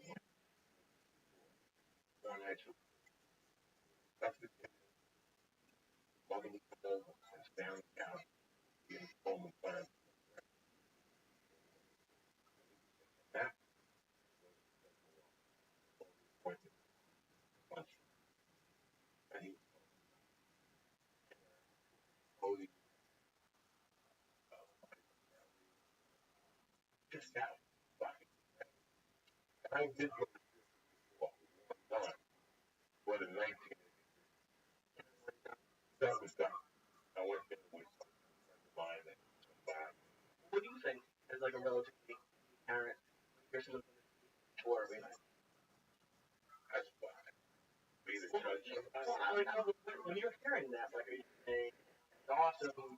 Should that like it just like it's kind of like it's crazy. Listen, man, dropping your kid off at far in his fucking house. The big kid down while you go out jump up and down. Well, I think that's fucked up.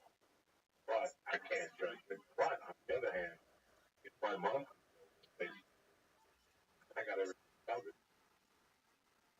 Yeah. I saw my mom live a fucking hard life. That's why she died. I saw my mom live hard life. Take care of the kids. Harry and I were watching. Oh yeah. I saw when I was in Florida, somebody had tweeted all fucking weekend. So I didn't have outrage down there. Fucking no. So last night I and I all got Mr. Fury changed to Chinese. And it's all the same. Okay. So that's my all time favorite. That's when she died. When I come to Brogan. That's my all time favorite. He's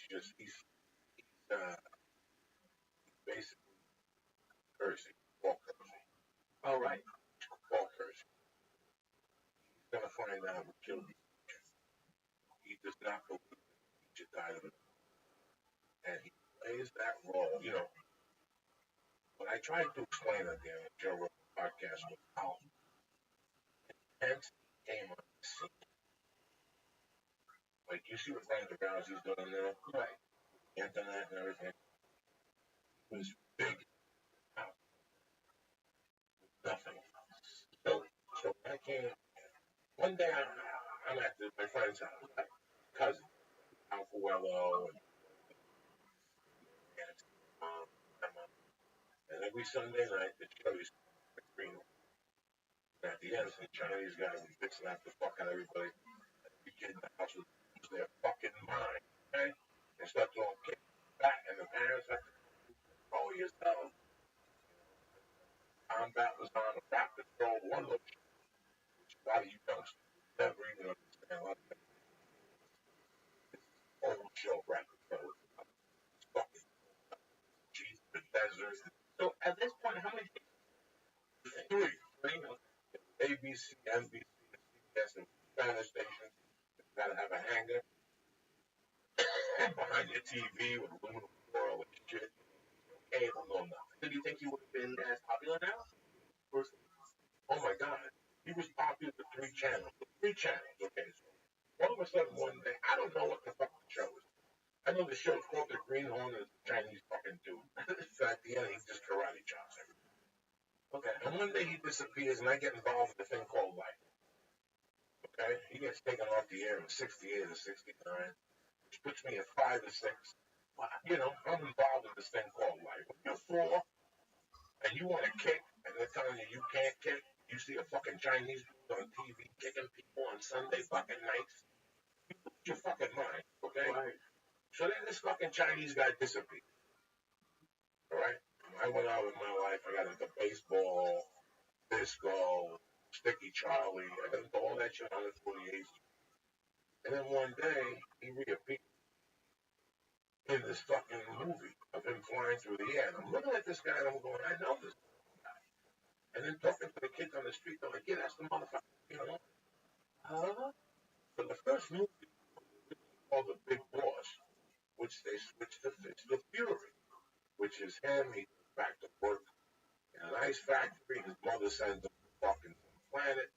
And he gets there and hooks up with the fucking cousin. And the cousin gets him a job at an ice factory. And the fucking cousin, it's 18 fucking Chinese apartment. One cut, two cut, don't come back. And all these movies are in Chinese. Chinese subtitles at the time, they had already put English. Oh, dubbing. Okay. So, that's Fist of Fury. He fucking fights the boss. But yeah, he beats the boss. That's why it's called The Big Boss. Okay. Alright. Then, I caught the tail end of that. I'm not gonna lie to anybody and tell you I saw that in a movie theater. I don't even know how you.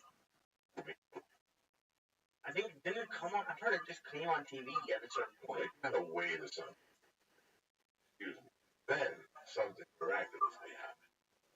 I was watching Happy Days. Okay. First season of fucking Happy Days. I think. I double check with you. I'll look it up. The first season of Happy Days. Happy Days, I think, used to come on. This is what I'm thinking. Okay. Yeah, look at it. And what am I looking up? Happy Days of Bruce Lee? No, Bruce Lee Chinese Connection.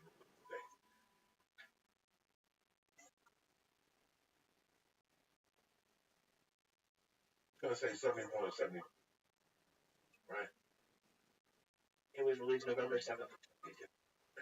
Now, I'm happy.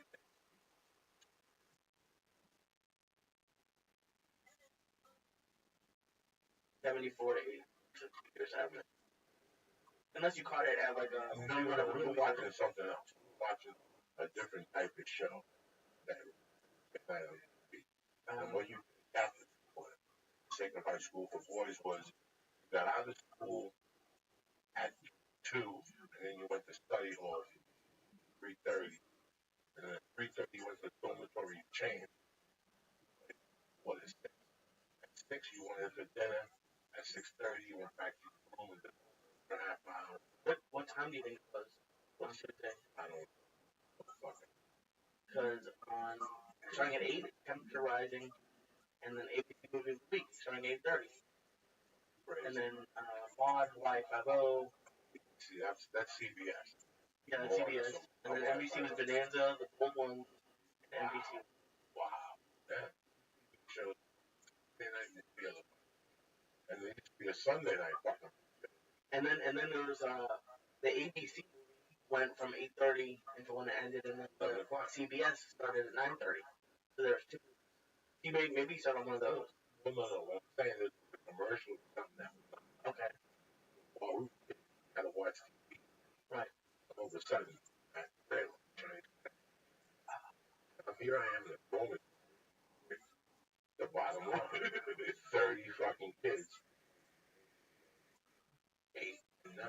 We're going to third and 14th grade. And all boys, right? All of us are third graders on one side, fourth graders on the other. You were talking about this morning with John Foote, who was doing some younger kid karate classes now. Like, they're that age, all you want to do is, like, fight. I did that from the age I can remember. I did taekwondo, karate, wrestling, all that. Now, it's mediocre. Martial arts at that time, this country, was different. And all of a sudden, we're all watching TV, and look out of nowhere, Chinese guys beat. And he takes nunchucks out, and then everybody's jaw drops. And I remember the guy said, coming Friday. Like, everybody, like, we're going. And everybody started yelling, and then it's like, you gotta stop. Nobody's gonna go nowhere if you don't stop talking. Like, every kid's head. And after that, it was all. Once the Chinese Connection hit in 72, it was like roundabout. It was a fucking roundabout. Everybody was dressing up with Bruce Lee shit. Everybody had those Chinese shoes on. Wasn't going to fucking China. Bruce Lee in California. You know, it was Bruce Lee. It was fucking Bruce Lee. Immediately. Like, once he was instant fucking national. Because those were considered like spaghetti westerns. You had to go back to Hong Kong to make them eat shit and make them. But those made him a star. Last night I watched the ending of the Chinese Connection, which I had tears in my eyes. God, how good it was. And my hat's off to Rabbi Rothschild. My hat's off. Hats fucking off to that. Because I read somewhere. See, I knew about the weekend, but I knew about it through Twitter about 2 weeks ago. And I read somewhere that he was doing it all weekend, and he was show the whole movie without the cuts. So it was the way the director intended for you to see it. Like I watched Return of the Dragon, there was nudity. I had never seen it. You follow me? There was nudity. The Chinese Connection, when they're at the ugly fucking Chinese, they're these Japanese, got ugly. Pointing his kid. Yeah, you want to see big tits. Chicks got nice tits. Fucked up face. You know, when you're big, you want to see fucking model. You want to see I'm fucking. So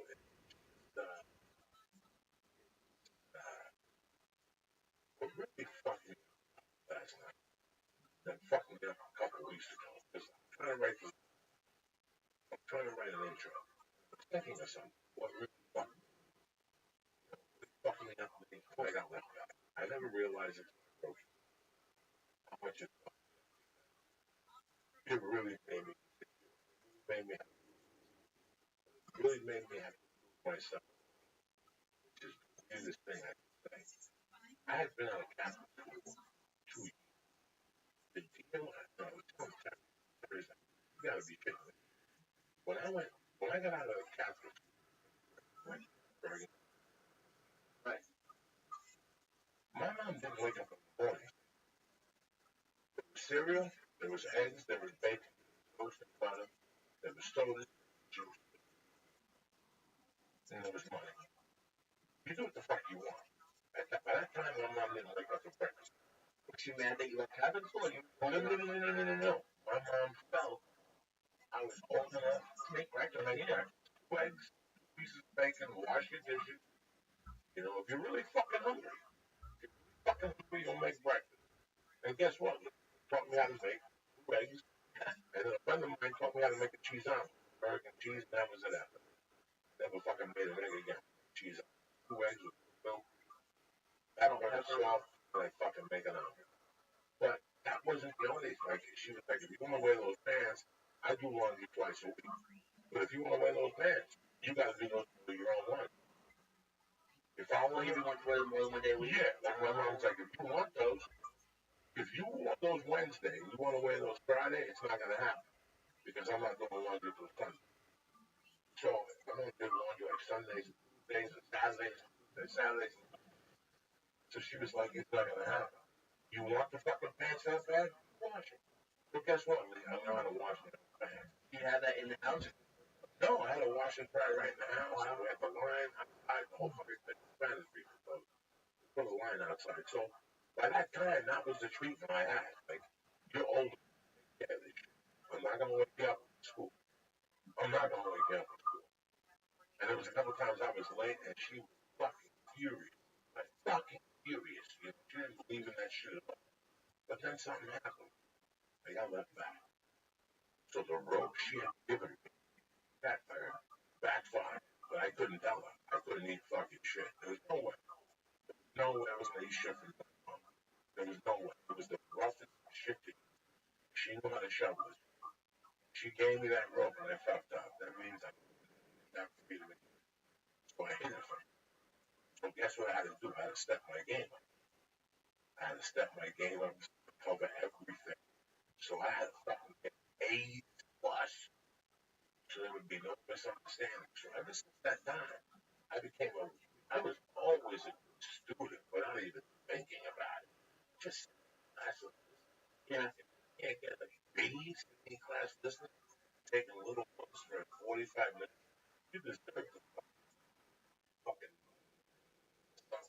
That's pretty crazy, though. Do you think, like, what do you think your life would have been if I told your mom you got left back? That seems like a turning point.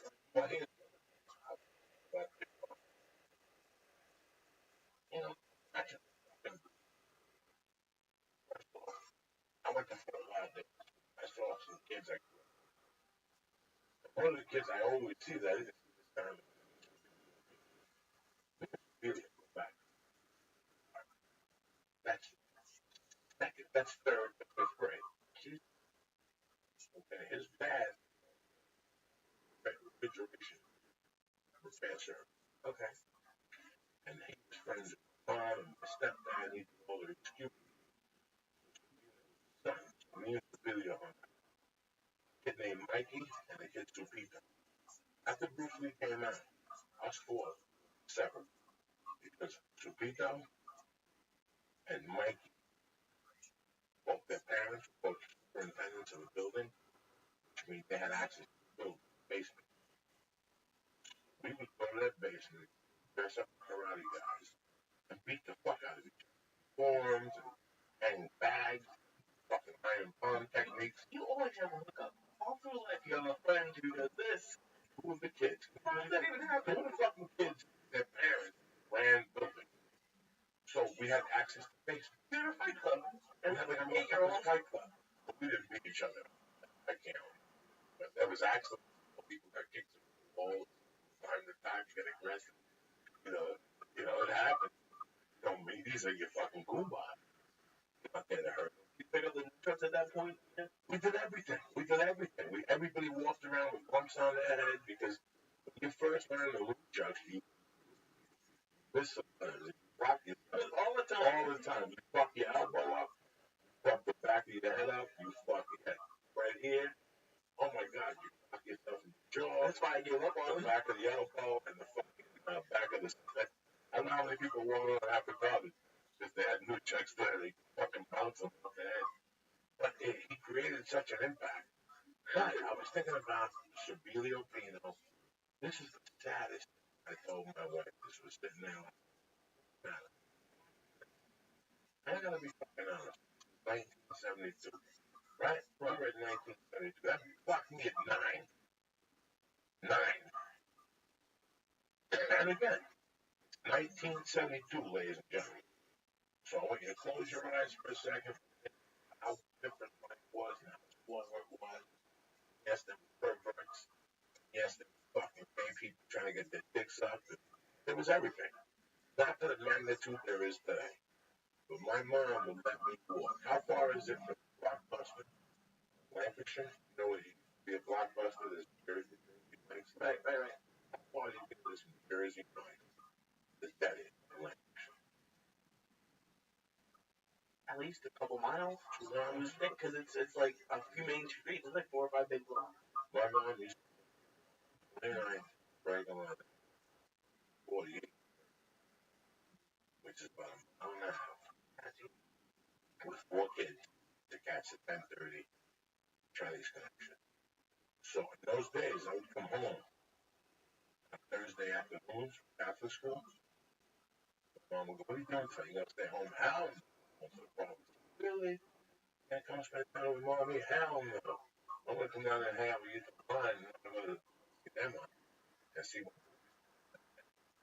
No, 9 o'clock. No, with Vito, Mike, and fucking Pino. I did the same thing when I was like 16 or 17. Like, you did this at 9, going to 10 o'clock. And walking home at 12:15. 12:15. 4 fucking 9-year-olds. Walking home, like jerk offs, throwing kicks in the air, punches, telling stories about fights that were never gonna happen. You know, 4 fucking jerk offs. What is that area like? Is it At that time, it was industrial? Is it the woods? No. At that time, 29th and Bergen Line was, you know how Broadway, but Bergen Line starts from Kennedy, sorry, from 90th Street, off Bergen, and it goes all the way down, fucking Hoboken, I think, all the way down to First Street. It's like a restaurant that basically. It starts with a park, and past Dunkin' Donuts, and you pass McDonald's, and it's very white for a couple blocks. Once you get to West New York, it's Spanish. Once you get to 52nd Street, that's where that poultry store, Margolitano, is. We go in the chicken. Then from there down, from 28th Street down, it's cute. And all the way down, fucking, those days, to like 16th Italian. Pizzeria. Now I'm lying to you, like 20th Street. You know, are there like other groups of your friends walking home? Because like groups of No. walking home, there'd be like groups. No. In these days, there were people on the streets, but not to the magnitude that you'd expect. No, but I'm saying, did you see like any other kids in your class at those things? Fuck no. Fuck no. Once in a while, yeah. Like I went to see The Longest Yard with John Benjamin in the afternoon. Tommy in the afternoon. There was a lot of movies I went to in the afternoon. A lot of movies at the 8 o'clock. I remember going to see Enter the Dragon with my stepfather at the 8 o'clock. But when I was at the bar on Friday or Saturday night, I could sit at the bar and play pool, shuffleboard, music, play the congas, shake people down for money. After all that's done, it's still fucking 11 o'clock. I got 4 hours to burn in that motherfucker. 4 hours. Listening to Spanish music, listening to arguments, you know, watching my mom fucking dance. My stepdad come in, he's pissed off. The ice machine's broken. There was always some drama. So I would say, fuck it. A movie? What are you fucking kidding me? Or training at Supitos? Fuck yeah. I brought my gi with me. I'll come down over there. We'll beat each other up till midnight. And my mom would go, how you getting back? I'm walking. No, I don't want you walking. Call me and I'll send a cab over. Sometimes I get a cab home. Okay. But when I was with those kids, we fucking walked. Yeah, we walked. I mean, do you wish you had more structure? I don't know. I'm pretty much an example of the opposite. I am blown away by the rope that I had. Yeah. It didn't really hit me till last night. I was watching that movie. This came out in 71 to 70. That clock's me at 8 fucking 9. You mean I was walking 29th Street on a fucking every Friday and Saturday and watch movies? Man, I went to the fucking, you know, every movie that I could watch. And every martial art movie that came out, I went and watched 2 or 3. Like, was this something you did that almost every Friday with your friends? That's crazy. I love going to. I love it. Who doesn't? That's how you learn everything. That's how you learn culture, what the fuck on people. Well, I don't know. For me, it was an escape. I was sitting there last night at that movie, watching that fucking movie, thinking how, as it got to the end, I remember, like, fuck, I have to go. After I walk home with my friends, do this. I don't know what I'm walking in. Like, by 72, 73, the bar, I never knew what I was walking in. So you go back to the bar? Oh, no, I walk over the bridge and go to a discotheque. Yeah, I fucking go to a bar. I go back to my mother's bar. My house in those days was New York City. That's why I had to wait there for free. So that's why New Jersey was nothing. You could walk around New York City. Yeah, that's why, like, I had to be there till 3. So you follow me. One time, my mom would tell me, once you're in Jersey, there ain't no coming back. There ain't no 9:30. I'm tired. So there was a rule. Once I went to Jersey, I was in till 3 a.m. I didn't leave the bar till 3:20, 3:30. And by the time we got home, 10 to 4, fuck it. Then we go home, my mom would cook something, we'd talk shit, and I'd go to fucking bed. When I lived in New York City. That's crazy. That is crazy. I mean, I grew up, my mom went straight, my dad kind of had, he worked in nightclubs. He was out for chicken and more than a lot. But he was home during the day. And my mom was super strict, my dad was super strict. And it just, the little kid in me is a little bit jealous. Like, I would have loved to do that. I also from a town that didn't have some of that stuff, but I would have loved to be able to walk through. But then, during all the crazy stuff, maybe it wasn't. I don't know. I don't know if it was good or bad. Okay, what's the closest movie to the my house? And fucking Magnolia, whatever. you're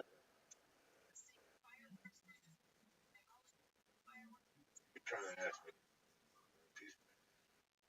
when I don't know over there. Well, you know, I was gonna say yes. You don't think so? So that's super close. I would love. I walked it. I don't know. Is that? Don't trust chicken. You can't. I don't trust chicken. It's scary. But I remember. You go to a fucking big game. You get a check. I don't know. I can't watch the videos anymore. I fucking day. Pretty much turn it over. I don't watch the videos anymore, man. That's why I walk my wife, babe. And I walk it. like if you're, I hate them. oh yeah, Hate them. Oh my God. I hate all of them. and she's only getting bigger. So she's gonna get more money from get fucking thousands. That's still real. 1,000 fucking people now. That's how you have to think. Yeah. That's how you. And I tell my wife. I tell everybody. Wow, this guy. But then what happens when she's 8? I got fucking made. You'll be proud. Right. Joe Peck. Hey man.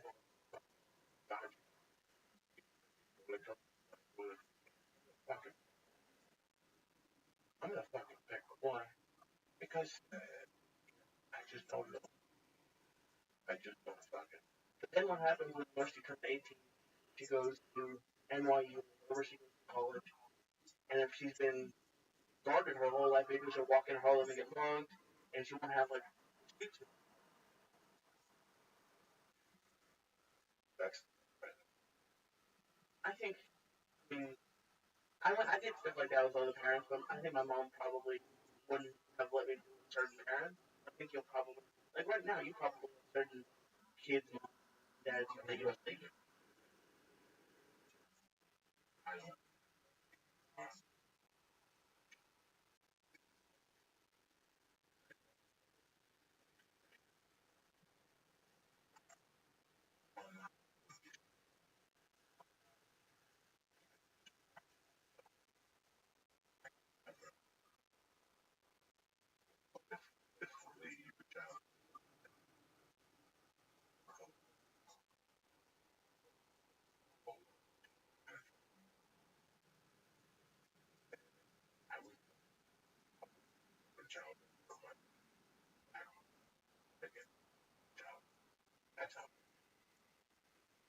I do on my own terms is what the fuck I do. What I do with Mercy. She's 3. If Mercy's 18, I look at the face of it. I just ate fucking milligrams of Dexter. You want to take a ride to fucking Valencia with me? You follow what I'm saying? Yeah. Only you, because you're a little thick woman. Back was San Diego. With them, with me. I drive. Really? Harry. You don't drive like that with Harry? I haven't. What an experience. But it's, there was one. You're scared for your child. But there was one guy, one father at my high school who everyone runs all the time, so like I wouldn't get in the car with him. There was like I've heard stories of him like driving over medians and stuff like that. So it happens. You have to. But yeah. I mean, I don't know how people send their kids to school now. And all that's really scary. I used to not make fun of, but when my mom was dad, I was leaving for college. I was like, why are you so sad? Like, it's great. And now it's just crazy to think how much they rely on you and how, like, you're in charge of a life. It freaks me out. First, you went to college, which was not far from you. 45 minutes. You know? I live in I moved out. Yeah, and then the only summer I spent at home, the last time I was with my mom was summer after freshman year. I went home to work. And after then I haven't went at home. And for the past 5 years I'm 3,000 miles away. It's crazy. Yeah. No. He was down in Florida. He was down in Florida when I was in college. But they were never upset. I'm sure my mom misses it. I know she does, but she understands. Sometimes I do feel guilty that, like, why am I out here? Like, she had, not surgery, but she had a couple things done the other day. And I was like, oh, I should be there to drive her. But it's, she understands, I think. Well, it's interesting.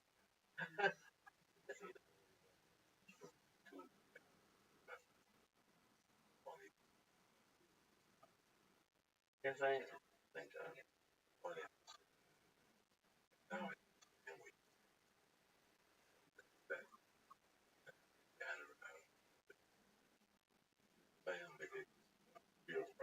yeah. It's weird. I don't mind smoking,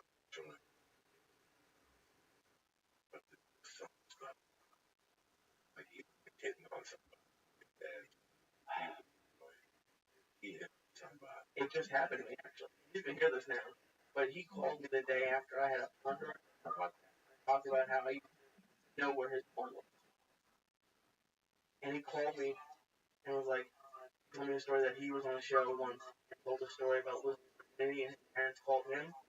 He was telling me this, and I wanted to crawl out of my own skin that he had heard that I used to watch his porn, and I tried to like change the subject.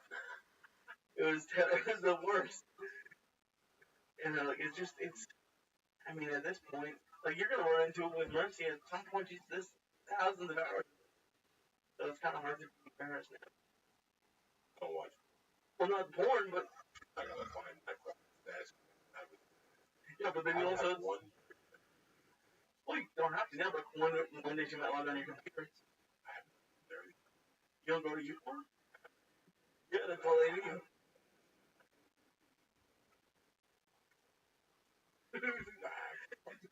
It just shows up and then you use it. No, I don't. It's not that I use it. It's not that I put. Ari told me fucking 10 years ago. They were talking about porn. I used to go on the road with those guys. Right. I knew nothing. You don't understand. I knew nothing.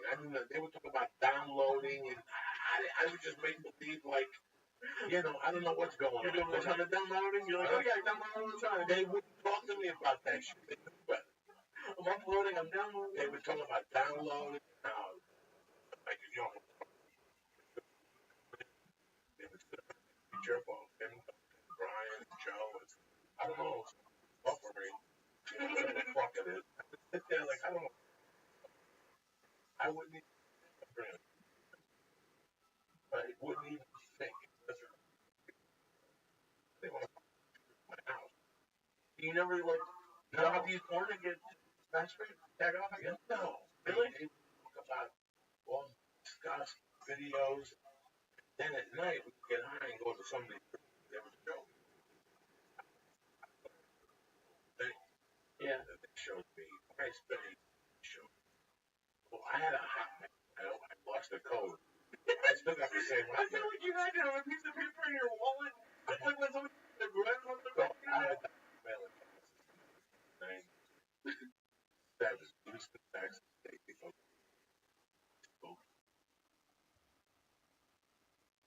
So you ever look back at the emails from that time? No, I don't got you. I didn't send an email to anybody till like 2003. That's the email I ever sent. Really? 2000. So you had it for years and just didn't do it. So. And that's taking of technology almost among comedians. Like, well, not like nerd stuff, but like you're in all. But I can't follow it. Yeah, but you don't have to take it, you know, blurry and I have broken. West Bully. I don't know what it is. I don't know who they are. I just want to network with you socially.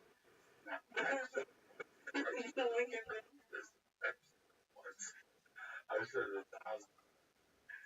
I don't know what business people. It's like business school. People who don't have been bothered. I didn't set up a page. I didn't set up a fucking page. Did you understand me? I can see if I bothered you and then you bother me back. I know nothing. One day I'm gonna get a fucking friendship request from business invitations to be my friend. I'm like, what is this? What is this? Lincoln did ignore? I don't know nothing. I just erase it now. Every day I get 4 or 5 people want to be my business network. Why? I got no money. I can't do nothing. You don't want to network? No, what network? What? Talk about what? To let people know how you're doing professional. I'm not doing nothing professional. I'm sitting here with a fucking two for kick the shit out of me and you know, that's all I'm fucking doing. What am I doing? I'm not doing nothing. What am I gonna talk to you about? I got enough problems. You should just make a LinkedIn account and have it. You're not doing nothing. But here's the thing. I never set one up. You must have clicked on it at some point. Maybe you wasn't putting your name. People gotta bother. I don't want to fucking. I don't know. Instagram, that means I gotta take pictures. Right. I don't want to do that either. That's It'd be I gotta go back to the crib for fucking Wi-Fi. I can't take pictures.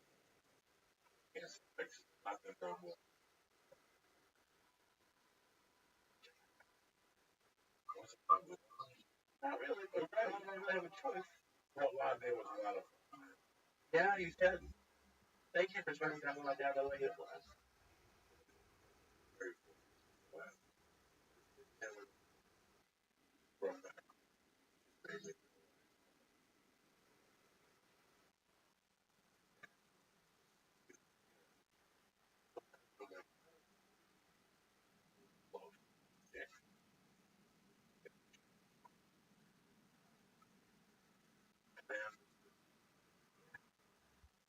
Great guy.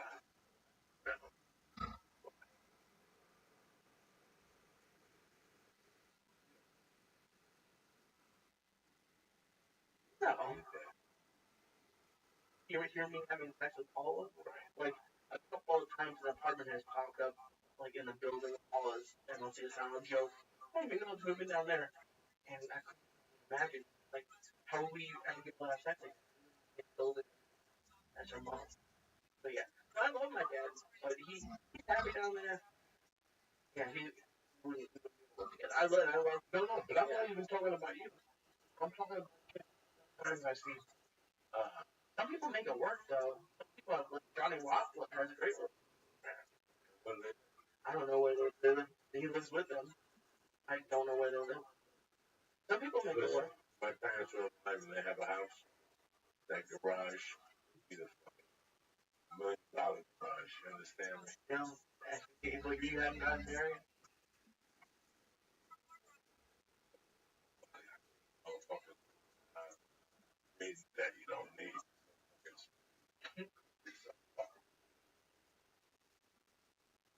It's crazy. Well, maybe it's because you have.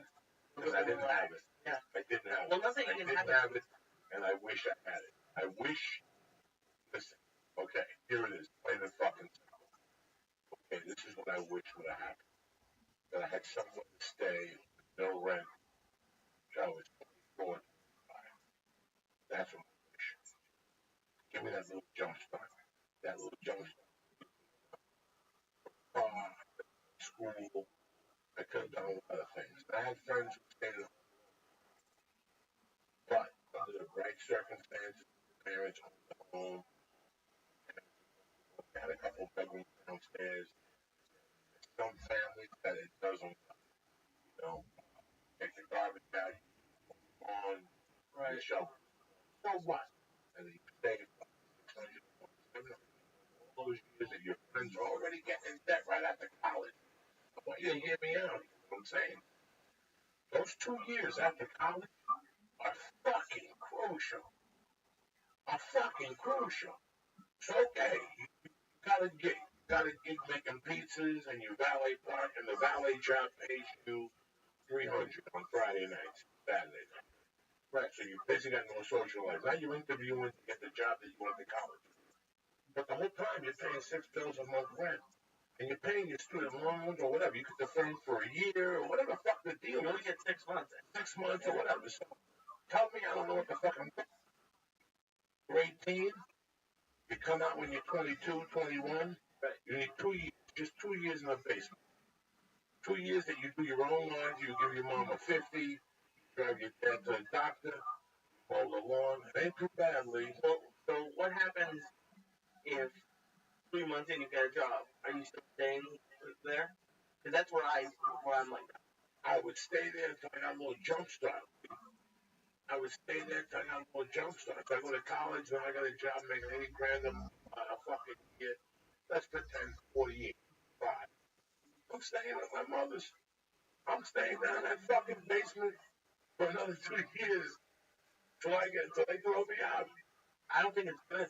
I see a lot of people doing that now, and like they don't know how to deal with buying furniture, paying tax, like all that weird shit. No, you don't understand. I'm not talking about mom. I'm living downstairs.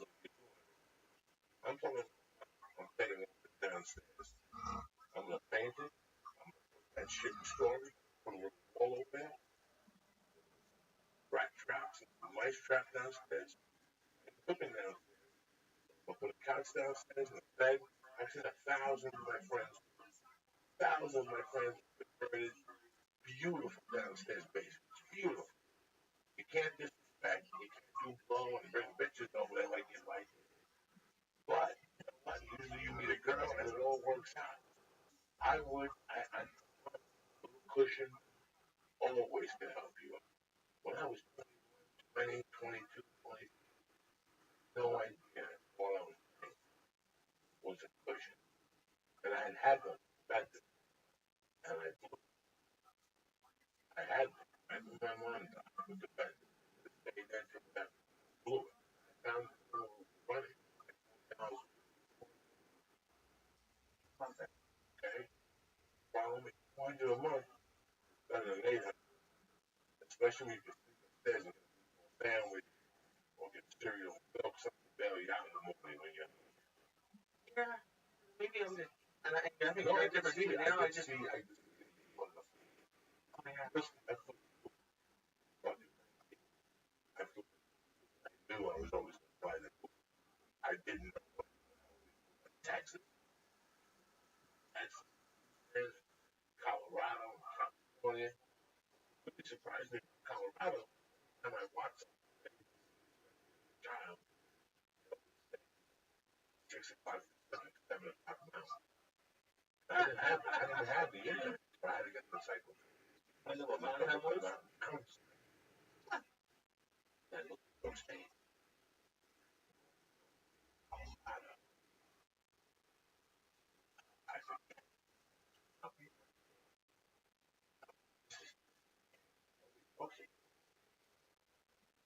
Nobody talks about it. He just wanted to see the list. So it fucked him. It fucked him. It fucked him constantly. Like, that's why I went to grab my phone. Just because of the amount of time. Because it fucked him. I was nobody talks about it. Do you like it? Yeah, sure I liked it. I ended up living there, dying there. Yeah, I liked it, but I think where else is a child? Treat the fuck out of me. You gotta watch. Why? I don't know. Because that was serious. I was one from New York City.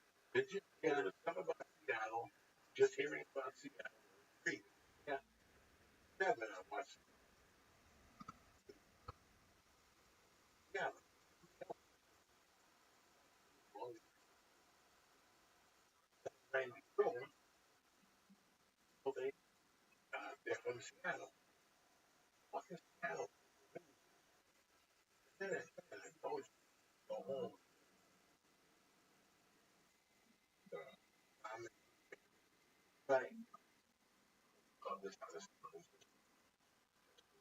I mean, all this guy booked San Fran, Reno, and Seattle. So all the issues of that news always have the logo, but Seattle, wow, hey, but it was funny. Play that. That's funny. Play that. Figure out how to feature. Do you play? Listen, the comment, and Michigan.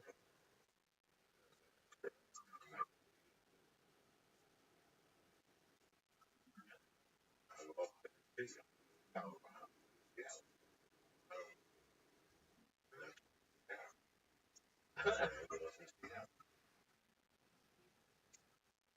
And then, but did you play that club?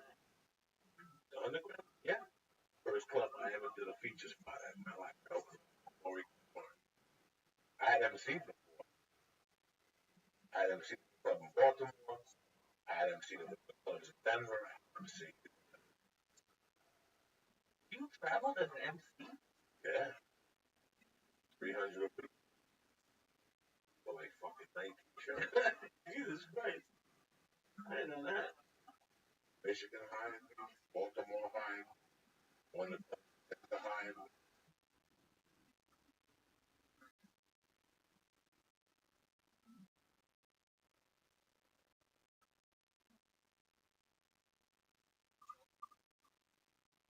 What before? Never mind. Fucking comedy under. And I was going to move back to bowl. Sports betting. I moved to Seattle in June. Okay. And football started. By the end of August, he came. By middle of August,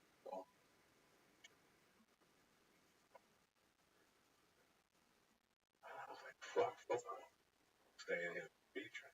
Featured. And that's crazy. Featuring there, I got a bunch of little jobs. I said, listen, I won't be back till October. And I started my own sports. I got another call and like, listen, we want you to fucking, we want you to do this comedy competition. So when I call this guy, I just got my sports. I was gonna say you like made a choice for like comedy like this, but then how do you start your own betting service? You just taking bets? Or you giving no, picks? Because the sports betting service person knows people who knows people, scores and no referees.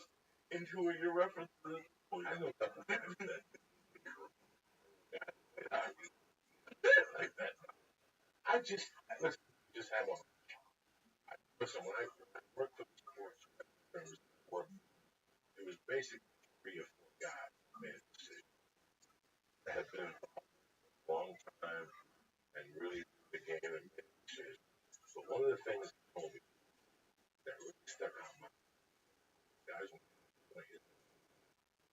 Pete Rose betting on baseball, and he Art Sleeper betting on football, and he was there's a bunch of other names dropped, and they were actually what makes you think. I don't understand what he meant by that. These guys were playing the fucking game. Oh, and they were betting Every goddamn day. They would lose. You know what I'm saying? They were involved. Art Sleeper was the quarterback of the Indianapolis Colts way before you even thought about fucking your mom's dinner when he was throwing touchdowns. He was betting on football. He was the first guy to get banned. I'll double check. Art Sleep, the first boy. I think he was out of Indianapolis when they were something else. Before they were the Colts. Well, the Baltimore Colts. Well, this is when they were Indianapolis before all that shit down. NFL Art Sleep. SCHLIDR. He's the first guy to get fucking banned. I'll look out. That's right. So he said, if all these guys were playing the game and lose, what makes you think you get back to shit? That's crazy. But did he? Were they involved with those? Like with throwing the games? They were just. No. All they did was make a prediction. Like a stock And how can they make a prediction when people are? That's what. No. Nobody's saying about none of the cheat. Well, they didn't throw games. No, they weren't throwing games. Sports betting. No, I'm saying that's. No. Actually, betting on himself. Whatever. I don't know what the fuck he was doing. He's throwing games, betting on football. Sometimes they bet other games. So they don't fucking know. You follow what I'm saying? So if I'm a quarterback for the Jets, and I'm betting the fucking Buffalo Miami game, Okay. I'm saying I bet against both those motherfuckers. Right?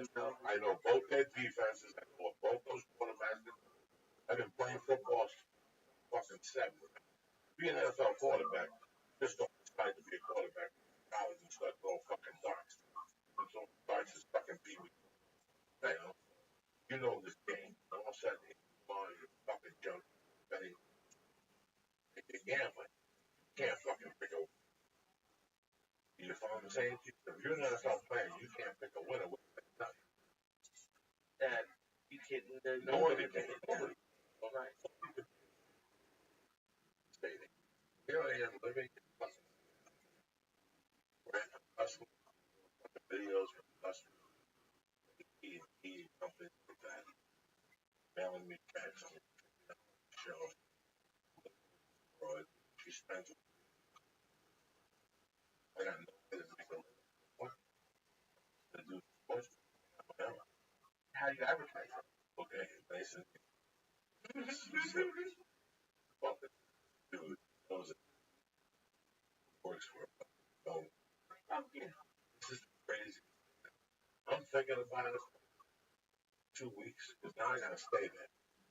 And I'm at Joshua place. Maybe I'm at the underground upstairs at the sports bar. That's where all those cool people are. Married some other football.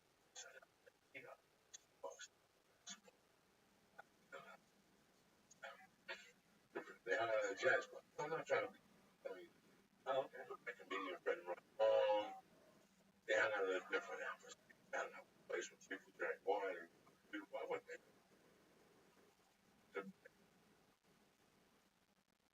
But the other place was like Roddy McDowell. We used to hang out with Pearl Jam and fucking, you know, I don't even remember the football players. Yeah, that I'm out there. Looking like bar guy. Right. The offensive line. Okay, so I bumped him. Fucking, we're just fucking telling me that he's working for cell phone. And they remember subscribe to service. I don't fucking, you know me. Definitely. Anyway, doesn't matter what rate they give me. As long as we can pay for some down payment, let's do it. So I start, I take this card, just die. Take this card. I take this card. One day I fucking, I don't know, I look down, best 100 sports betting service. I pick it up at the school. It's all one company who advertise. They put down everybody the top five. Okay. Just alone. Three of them. So I would be Joey Peters International Sports. Right. It would be Lee Sayat, the King of Israel. And then we'd have Sports Mania, Offensive Money Men, fucking Sirius. And just get all of the business. And then hire an Arab guy to answer the phone. And say that they're, what's that? What's with the oil? What's the big fucking island? Oh, what? Dubai. Say that they're from Dubai. Sports guys from Dubai. Fucking Arab. Oh, the little. This is what's going on. This bets $1,000. That's all they want. That's all the sports betting services. So I read the magazine. Guys call magazine. I get the all this money. And I go, I know. Were you working Law and Order at this point? Like, no. how did you do this? I'm a savage. I call this fucking damn thing up. I listen, picked up the magazines. I worked blah blah blah. I know what the fuck you. Yeah. Survey. You did no fucking survey. Right here, this is your address, this is your mailing, this is where your money. Look, you can't be that fucking stupid. I don't even have a fucking computer like this. You're like a beautiful mind of criminal activity. Right? I go, what the fuck is wrong with you? And he goes, well, no, my partner, he's the sports guy. I put the magazine out. Yeah, okay. How do you people call me to sign up for the season?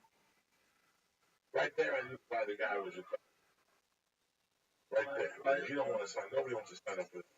Try you first. Season. You ain't got that type of time. You're gonna fall. Don't use that stick around for people that are new don't know. Young gamblers that season, they don't know this. What do? You pay for the season? Yeah, these morons call up. Hey, $9.99 for the season. And you get all the picks? Every weekend you get paid. That seems like a good deal to me. Then I'm like, right, but that means you're with them. What if they start losing after week 4? They take you down and come up to this fucking road. That by the time of week 10, you're gonna keep calling these fucking morons. How much does like a pick week by week? So now they would call. Package costs $15.99. I'm gonna do this. Send me $9.99 today. I'll get you started. After a couple of weeks, talk about the pound. I got you $9.99. Right? Call you. Fucking don't sign up. You would say that? Yeah. Okay, what do I give? That's easy. But it had to do that's going to be fucking okay, I know he did something. Work something out. Would not email. That's the name. Yes. That's called. That's a fucked up way to start a business. I would get those leads. Not leads. Those are leads. But they didn't want to buy. But they didn't want to buy from him. They didn't hear Uncle Joey's page. Okay, so boom. I call you up. Same piece of paper you got. You wanted to sign up. Okay. $9.99. I come in and I go, listen, I ask, who's Joe? Fucking this is what we're doing. Hello, sir. I'm sorry.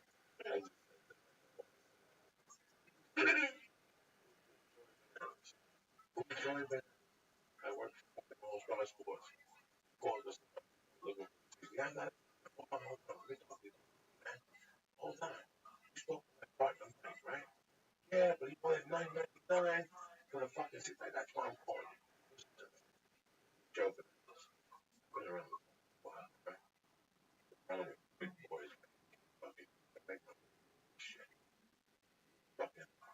drinking all with friends. I was hanging out with the name of fucking chicken. And people go, who's this? Who's this? Who's the name of my number? Who? And I just go on my way and I go, I don't want to work. I don't want to work with nobody. What do? So after I make it, work with me no more, go your way and I go my way. How would you know that they won 2,000? They would just tell you? Yeah, they tell me what they're going to bet. They're lying me off the bet. They're telling me they bet $50. That means they're $500. Oh, it's under. I would be over. They're always lying. They're always lying. They're always lying. All these guys are. Whatever. I'm not going to lie to you. 2 picks a week. Bet them $50. That's $3,000.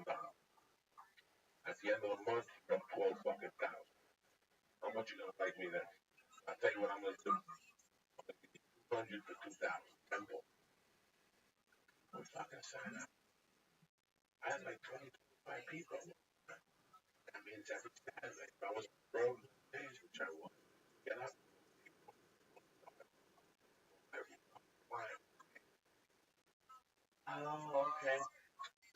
And operation. And then after you made them 2,000, would they re-up for another 200 or do you have other deals? No. 2,000. No, I'd go to them the next day if they I go right back to the tactic I learned. And they pay for the one again? Fuck yeah, that's where I made my money. If I called you up, right, and you said to me, oh, I'm broke, I already lost the fucking weekend, but I blah, blah, blah, blah, I go, all right, 300, 300, 300. But 300 grand, 300 total, 112. That's fucking, that's, right,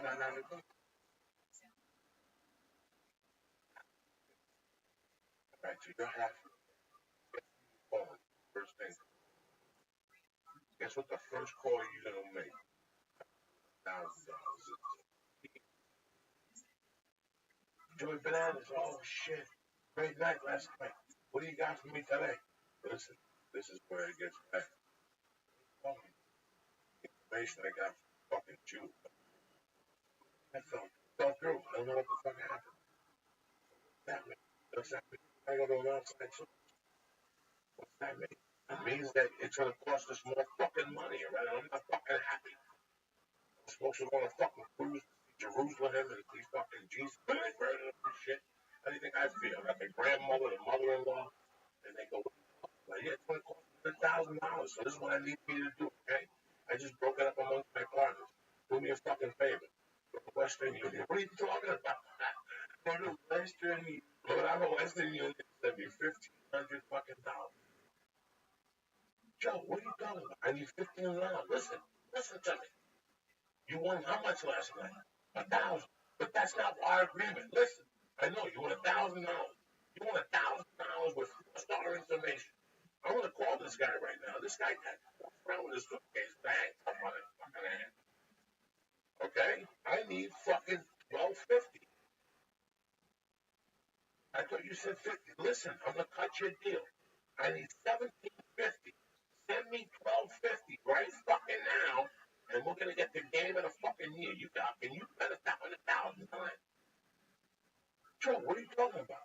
I only bet 500. Listen, are you fucking listening to me?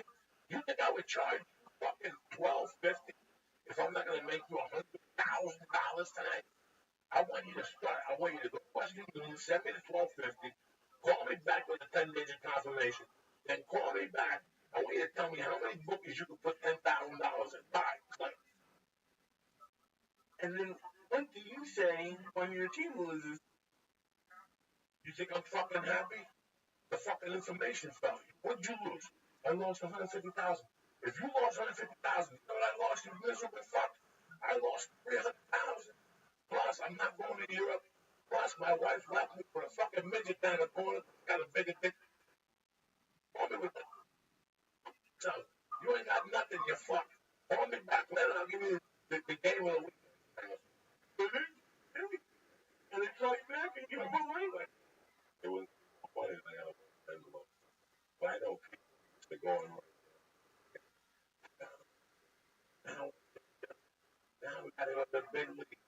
thought that was the big. That was not that. This is a rat from the NFL. And how often do you go to Western Union? Do you have to like an account there? Oh, fuck yeah. Somebody who just picks up cash from Western Union all day long. I can't believe you were at like That's what I did. the Funny Bone that we're sitting at a payphone with the picks of the week. I'm in Oregon. One time in basketball.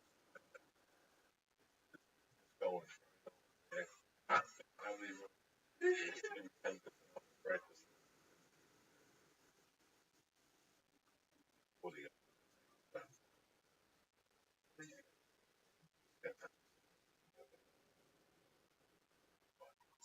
I have. Oh, yeah.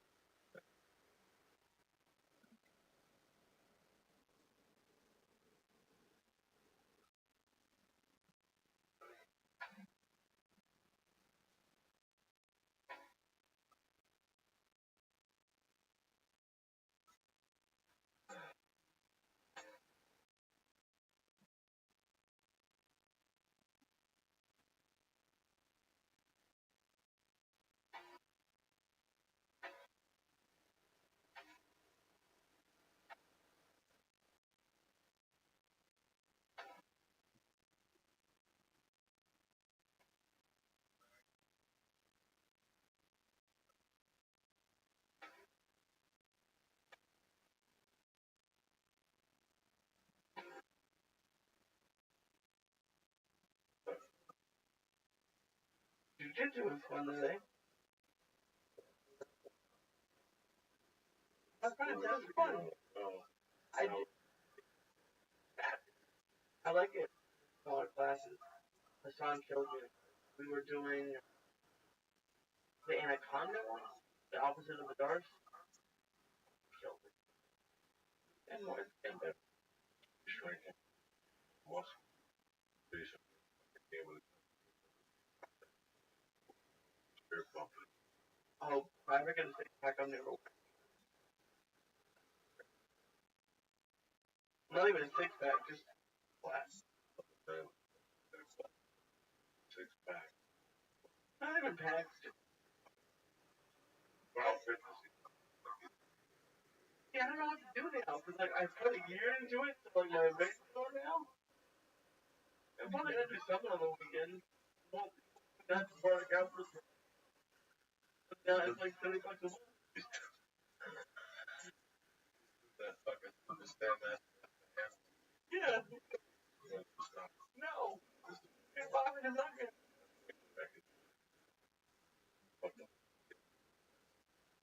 I might just put in now, I'm sure. The whole movie. I get the big bucks. Okay.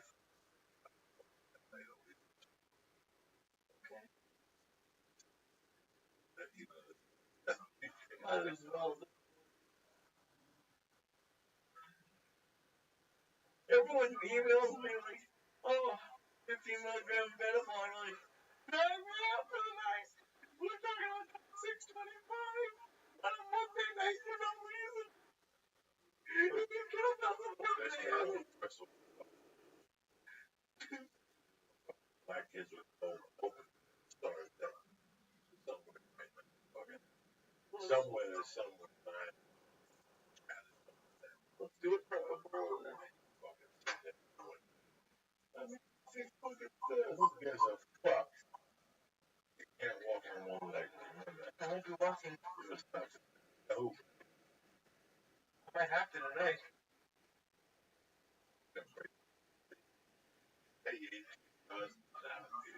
Yeah, that doesn't mean he's fucking 5. No? Sad. He got it wrong. I could have 10 DAs coming in right now. Well, what's that? What's on the hospital? Really nice. So, I mean, getting a whole lot of it. Oh, cool. I've seen that Dickie guy out. He had a good time. Fucking place that's good Chinese. Yeah. her say. I Told me every night of the time. very nice. I don't know what the guys. I'm not a fucking casino guy. Have I ever been a casino guy? Fuck no. I don't like no place that when I walk in there, their prerogative is to take my fucking money. What's up, Rudy? What are you looking up at the fucking ceiling? Oh, your eyes are red. I don't have a will or anything. When you walk into a casino, when you walk into a casino, their prerogative is to take your fucking keys. Right, but it doesn't feel like that. No, yes, it does. It does. You know, when you see a slot machine, you walk down that alleyway, it's like going down the alleyway and seeing a hooker. Yeah, the slot machines I don't really get. I'm allergic to them, but that's not how I feel. I love gambling. Whenever I go, I think I'm gonna win. Props. Talking Larry calls it. He called the Raiders. Oh, did he really? Talking Larry, He's good. He won you money last time. Fucker talking that lives in it. Right. Some people have a hard time winning one fucking game. You blast them with two. But whenever I go into a casino, I don't feel like I'm gonna lose. Everyone says that, but in my head, I'm gonna win. No. You didn't say that. In my mind, I think I'm going to win. That's how your mind fucks with you. Right, yeah. But you also know that their prerogative is to take your money. Nothing else. Then you walk in and you go up to that fucking table. Beautiful girl comes up and says, "What are you drinking?" And you, oh shit. And it's cold. It really, really gets you. And don't get it's I sat there, I beat lunch. I think people fucking high. Really. It's been great. They have great food and they had pizza there. So every night after the show, I sat there and I would take it. Sat there. I hung out with that.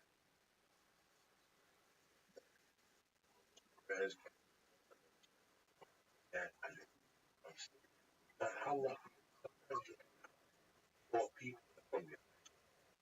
No.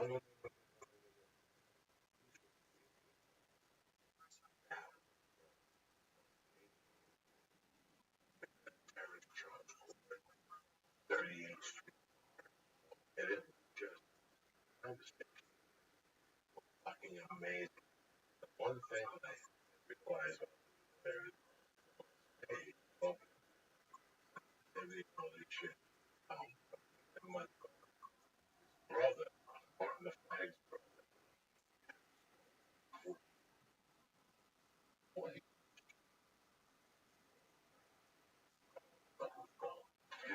his name was Herman. Wife,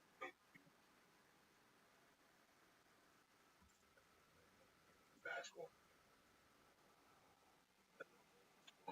They just called it fixed. That's it. That's what they called it. That's what it was. That's what. Guess what the other store? The Chink store. Oh, yeah. You go buy it. We know. We went in there. Oh, yeah. They used to call Dragon Grocery for a Chinese guy who had food of Chinese. 150. The girl's got to be 48, 47. You know, the daughter. I was so. They were the best guys. Fucking eats together. Fucking I do. The Chink store, not even the Chino store. The Chink store and the Spit store. That's a sensitivity in our fucking day. And when you say it to the store owner? No, they knew it. They had heard the rumor. You know, eventually heard the fucking rumor. How fucking crazy. And I said it on stage, and Mike went in. Carlos afterwards were laughing around. That was it. Chink store. What are you going? Chink store. You want anything? You walk out that fucking hell. It's 90 degrees. Fucking give it a shot. Fucking excited. Got the Altos playing basketball. That basketball court. Come on, you're seeing things good for you. I'm not seeing things. said, No. which is, No, you shouldn't. It's the one that. yeah, that's right. No. It's a single little They got one. big ones up there. No. I think 6 foot 5. They gotta go get them.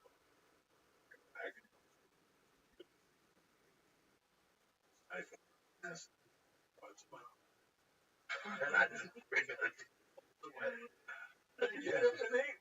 oh no, I just made up. I love it. I got it. That is.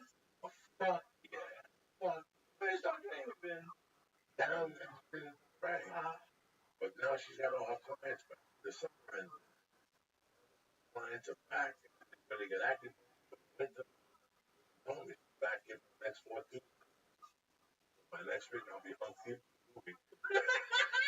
know what I'm saying? On tip a duty. What that fuck dropping on least that was 625 milligrams. Edible. That's what we don't give you that bag. Yeah. I'd say 5. No, you don't. I think it's good. Maybe it's 3 in 1. Oh. Are they selling the green ones yet? Okay. Well, no, I can talk about it. Okay. Purple. I'm gonna the green ones, right? Yeah, there was a no, but I was just, Like the purple. I didn't really taste much. To be All honest. the time. Yeah. Oh. Right. This is too. I spoke high. That was pretty high. And I passed the fuck out. I woke up like a goddamn massive ball off. You know, I'm really lucky. Even when I said down there's no people, you know, stories that fucking, you know, died when talked about marathon. Fuck. Marathon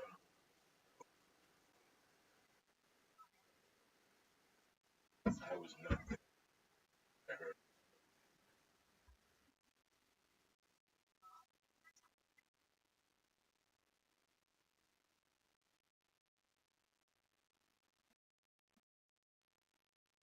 it was Camping? making a son. Jimmy Denny would walk up to you, hey, look for my and then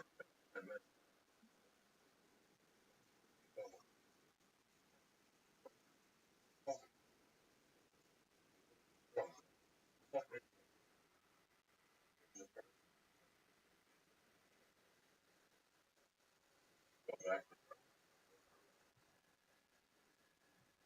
Grace. You good friend. You know, Jimmy, Oh, you ever had? no,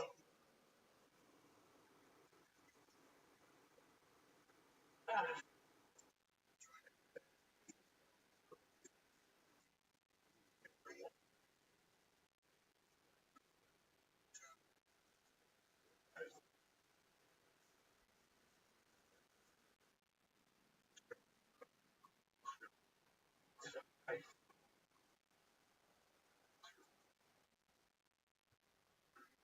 So he just heard the story too. no, he was there. I mean, you know, dad been this kid friends can't fucking him and I eating Christmas Sunday, 3 or 4, get high, we go his way and I would go my way. And he wouldn't want to tell nobody we had gotten high together. We didn't let anybody know we would do it. Go on our sometimes we bang for like an hour, the girl, they go, guys, basketball, some shit. That's how we end up. Follow me back home. I think you've been talking about all these. I didn't talk to Carlos for a long time. I always I lost contact with all of them. And I always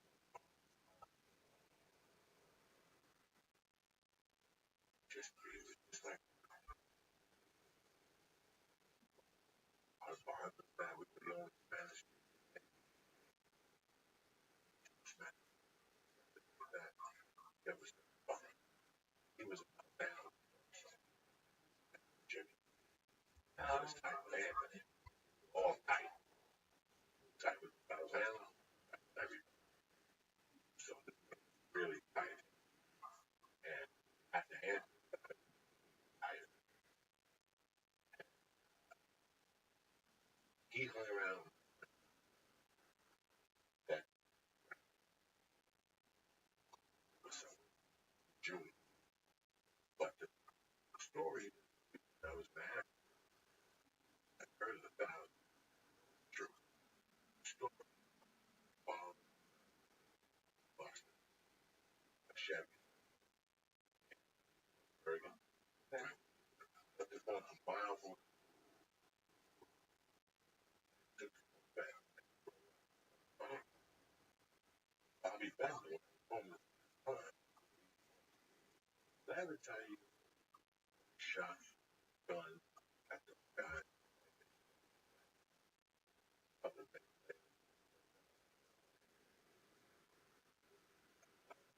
Reagan left the car and started running. They reported uh,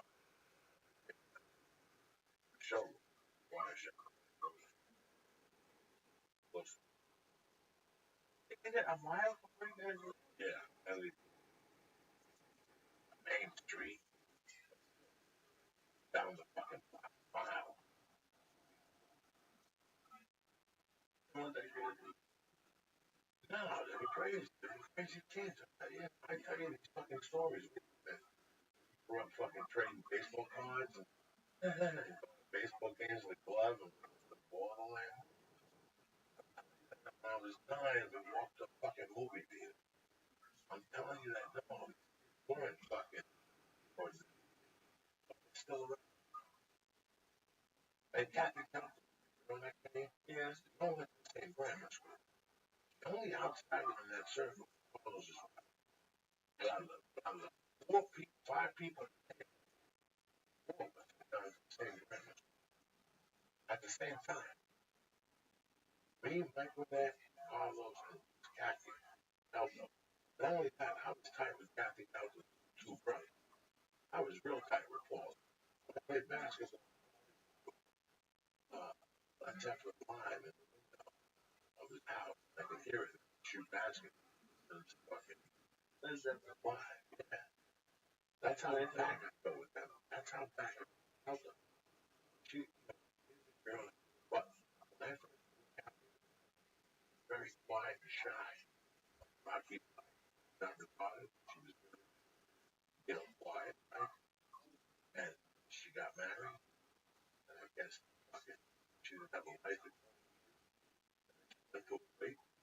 She met a guy in Kuwait. Her husband married this guy. After 2 years of that guy, didn't want to be married. She got a mango. She's a complete little. And I was looking at this girl, just laughing all the because I know where she was, and I know she became that later on in life. She still got it. Didn't think I had a child. I didn't want to be married. No, fucking be myself. I have my own condo now. As I please. She goes, I'm like, she goes, when I leave here, I might have a I might be able to go better. I'm not. That's where I'm. And she goes, fucking years I gave my life being married, cooking, you know. She goes, now for what? My kids, they live in Nebraska, they go to college. They call me, what? 20 fucking make my life be who I want to be. It was really weird because I never heard something. She said, that's it. I stopped everything. It's really weird when you realize everybody at one point in life.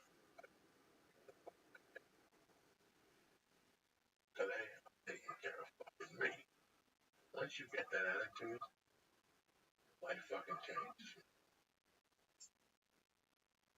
Or because you always hear like about the number, like you always say, don't stop working. Like you don't need days off. All that. No, but she meant it in a way that she was trapped. Like she was married and she was trapped. Oh no, for her it's cool. And I she just always had a good job. She worked like the that go on those things from city to city. Cruise lines. She goes on a cruise line because she works. oh She cool. makes some big shots. She makes a great salary. She works. She's a big shot. Oh no, I think that's pretty like that's great. Especially if she was like if the kids are out of the house. Well, her point was that she was married, for all that time. She had children, and then she thought that it was that she didn't want to be with that guy. She married a different guy. I know the second guy she married well, brother, God. She said that she still talks to him. After a year in, and she realized she just married, went married. She raised a child, husband, and college sweetheart, and that whole fucking thing, that being a mom, and she got out of that, leaves another fucking husband. Once you get married again, you gotta start from scratch with another guy. You gotta all your life, like meatloaf with onions, he makes it's fucking dry, sun, lemon detergent, and one day she goes, Joey, I just woke up and I do. She goes, I look. What's happening inside that? Every day was devil's neck for you. No. That's it. You ever seen the Crow? No. I don't like scary movies. It was the night before. I've heard of it. Growing up, the night before Halloween. Devils. That's when you pack the socks, way to the house, the toilet paper, the wall. We call it mischief. Mischief. Yeah. Fucking devil. Devil. Oh, Diablo. What's up? Up at Thursday, I haven't seen you. I know. It's hiding up and beat up. You It's fun, yeah. Fun. Just, I've actually just been kind of crazy. Like you told me when I first started jiu-jitsu, it's good to get people outside of your realm. But in the past, a couple weeks, I've kind of been like, not depressed but upset because I realized I don't really have kind of based essentially what you have, like with friends. Like I have you, and I have Paula, and I have family and stuff. But ever since I moved out here, I was working so much. John, our guest, and you will understand it. When you're working so much, you don't really focus on friends. And any friend I had was work. So ever since I stopped working, I don't really have like I can tell you anything, but it's also like you're my boss, so I don't. Boss, we do this together.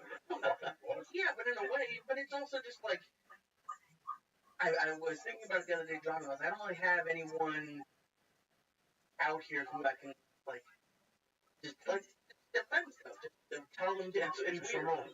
You got the Steve, you got John Blake. Oh, yeah. We forget, we get ourselves sometimes, and I do the same thing. I sit there some nights and I'm bored to pieces. I gotta get new friends. We got a ton of friends. We just have no friends with praising them. Well, I went to 30. Oh, God.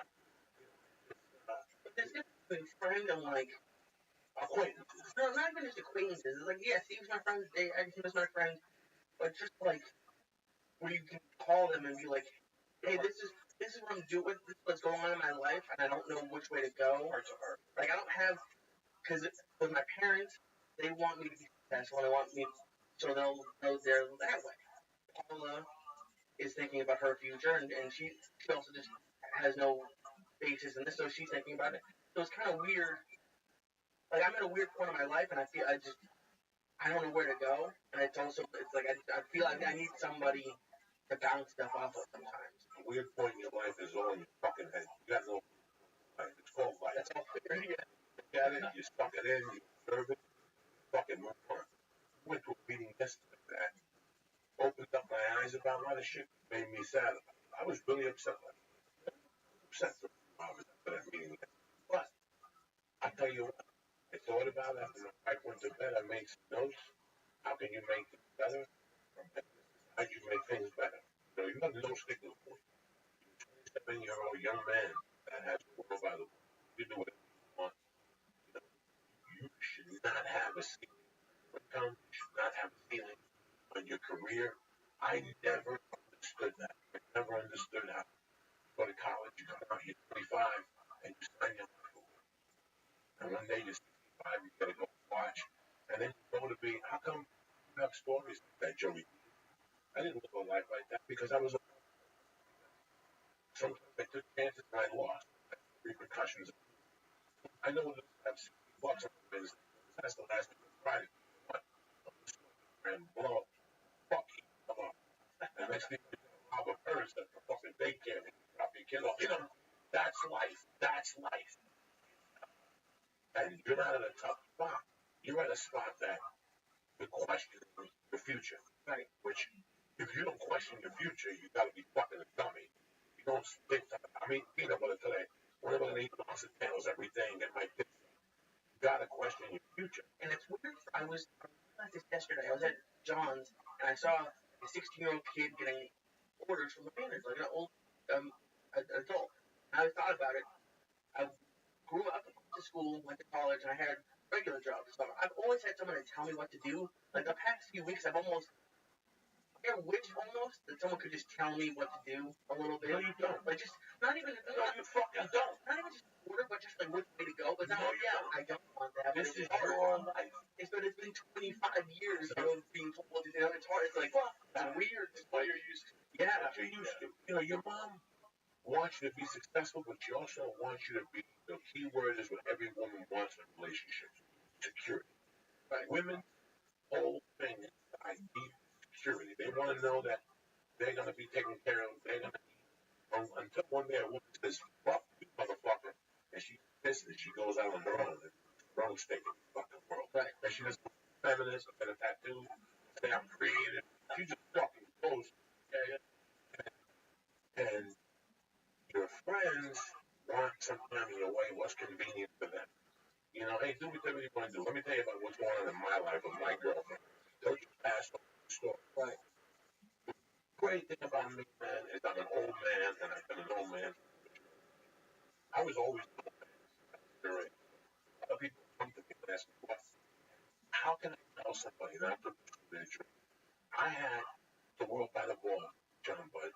I got up in the morning, I got a truck that released for me, they released a cell phone for me, and I go to people's houses, or people's buildings, measure, and then go back and type it in and check with Firestone, and they give me $800 a week, and then I did some scans on my own, make some, I had the world by the ball, but not really.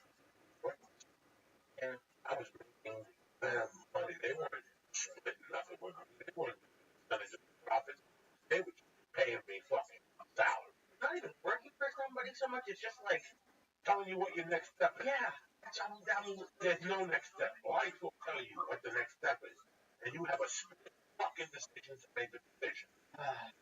You have a split decision to make a fucking frustrating. It's like John, you left editing. It's frustrating. John's had 10 major. First of all, John Bud's here. One of brown belts at BMAC, BMAC. The topic today is martial arts. We're going to talk about martial arts and how it affects your life. Now, I've heard statements over the years, this doesn't work, this doesn't work. Wing Chun is ineffective, and karate is ineffective, and jiu-jitsu is ineffective, and the guy has a stick. Well, guess what? Everybody's going to have fucking something. But it's better. The other day you said something, you taught us legs. Listen, this has nothing to do with you. I'm going to be honest. I'm wasting air here teaching you a leg lock because it's white belt. But I'm going to teach you just in case you're on the street and somebody holds you and you're out there scratching your fucking head. You know, like today we're talking about spider guard. Spider guard, then you go like a scarecrow, breathing, and you're like, what's my next move? I got nothing. I got to run like a motherfucker and break this bond. That's the only fucking, he's got arms, he's got feet in both armpits and checking me out, and I got the smell of foot and armpit traveling through my fucking nose by the minute. So, it's your own thing, it's your own thing, who gives a fuck? You know, and this is where martial arts teaches you a lot. when I had John Buddy into this, I was thinking about this a lot, how every time I've had a good patch of luck in my life. And what's luck? Opportunity meets hard work. Hard work. Yeah. What's luck? Part of the catalyst to that luck, the hard work, the martial arts experience. My training with you said it keeps calling me back. It always just called me back. I always, the day I left martial arts was the day my life was fucking pissed. The day I left martial arts, February 19th, was the day I left martial arts. My big plan was to win a tournament, win the sparring form, and quit on top. Listen, man, I'm 15. I'm starting to defend the defense, right? I'm smoking a little bit of pot, but these fucking in karate, they don't smoke pot. All they want to do every week is go to tournaments or go to Honda and buy supplies. I'd sit there with 8 fucking geeks and go to, ooh, stars. Ooh, look at that geek. Ooh, that's what we do on Saturday. Big jerk offs. Going to New York. Meanwhile, somebody's getting their dicks up blocks away. And there's 8 13-year-olds at Honda clothing supply, martial arts supply, masturbate over the geek and fucking headgear and stars. We were, going to Chinatown and taking a Chinese guy in the back and asking about the Chinese professor to the iron technique. He would suck. And he would suck. And he'd say, it's called like Chinwu juice. They sell it everywhere. He'd take us back, and most kids would pay $1 for, but paying $50 this on your hands. This magic bag. That's being a fucking geek. Yep. And eventually your hands will get cut and they'll get red like this shirt. We'll fight. People will run away. That should never happen. Punching stones, sand. And one day I told them, get behind people. I'm listening to music. That would be more runs. So I made a 50 over. That would be martial arts. And I won't hang with them. One Saturday or 2 instead of, martial arts 5 nights a week. Go 4 nights a week in class, and then once you become green belt, that's what I did. I went from 6 to fucking 9, and then you sweep the gym. You're the lower belt. You sweep the gym. That's called respect. It's not something that you let's do the 21. No, because the guy knew who went for that broom. That guy is building character. It's not about, I'm going to rush to see my girlfriend. It's the guy, it's like Zach would always mop Monday nights. Right. And I would jump in there and mop. That teaches you how to be man, fast. I mean, anybody can kick. It's humbling. Anybody can punch you. Anybody can fucking be in a movie and move. Let me see you mop or fucking put up tonight. That's the martial arts side of it. It's not kicking. It's not the punching. And I think that the country right now, with all the UFC and MMA, we've lost martial arts. We've mixed them together. We've evolved karate with this. But what? Like I've always told you since like a month after I went. I never told my son this. I never told John Evans this. There's just certain people with martial arts. I try. It's weird to hear that. I see a lot of guys good. A lot of guys are good. When you say a true martial artist, what do you mean? A true martial artist is not somebody who walks with a jacket down the street and face slaps. Right? A true martial artist is the other side of it. He's that loving gym with purple stuff. I can take him, kick him. Yeah, not do anything. Get off the lead, make a leap, charge. That's a martial artist. Rather, where you don't have much. You don't have much to do. That martial, I could see him block for a big thing. But alternative, taking right now, I'm happy because I too am a comedian. Yeah. And I respect. I don't like. And it's true. Those shows, the fucking shows, probably all the weekend our comedy events. People are not into. There's 2 types of comedy. There's the comedy you belly laugh, and there's the comedy that's talented, witty, and everybody goes. You know what I'm saying? Bill broke it down in this speech, really. And I would always say when he said, I didn't want to get touched on it. but it's somebody he carries over. I've never been competitive because of that. This is what you stack out for that because it's doing Rogan. Replace they're doing. Yeah, Joey, what he does. You sit there at the yellow belt, you look at purple, don't hate at him because he's the best. That's not a martial artist. A martial artist is the guy who listens to that purple and says, you know what I mean? I'm going to learn that. This guy's doing something right. That's a martial artist. Somebody who always wants knowledge. Go see John Jock. He's got a black belt, an 8, a red belt, 8, belt. Yeah, this guy, John Jock, from the master. I was selling coke, carrying like walk away master. But that's martial artist. You know why he's a master? Not because he got juggler down. Submit John Jock. Because the master, he deserves respect. He's been doing it for 35 years. Half of America can't do anything for 35 minutes. 35 minutes. It's when I first started editing. There's 2 different programs usually, Final Cut or Avid. And I asked a bunch of the editors when I first started, which one do you like better? Every answer I got was this: from good editors. It doesn't matter. It's the tool that I use. So, for what Bill Burke said, I'm sure you could go into any room, do comedy, and make most of the people laugh. If someone said if John was like, oh, I do Kimura this way, you wouldn't say no. You would, oh, maybe I can learn something.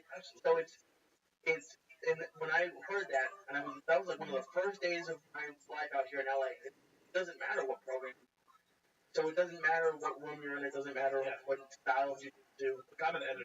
Editing has nothing to do with the program. Right. Yeah. It has nothing to do with the program. Yeah. You know? And jiu-jitsu is the same way. And John Jock, he said he was just a white belt who's never quit. That's it. You know? I'm paraphrasing what he said. I don't know exactly the way he said it. But it was something along those lines. All I am is a white belt who's never quit. You know? A guy who, I mean, talk about martial arts. You know, the difference between him and his black belts are, like I said, the 1%. Yeah, he's up there. You know, you ask anybody that's rolled with them or trained with them or learned from them, they'll tell you. You know? And, like you said, dedication. I think he said his black belts, they're great. His black belts are awesome. They train 4 times a week. He trained 4 times a day. I think he said something along those lines. That's why there's a difference. You know? Well, we had Keegan on, and Keegan was talking about they live on the mat. And they just, they're brothers. Yeah, John Jack said they used to move all the furniture around in the house. You know, bang, there we go.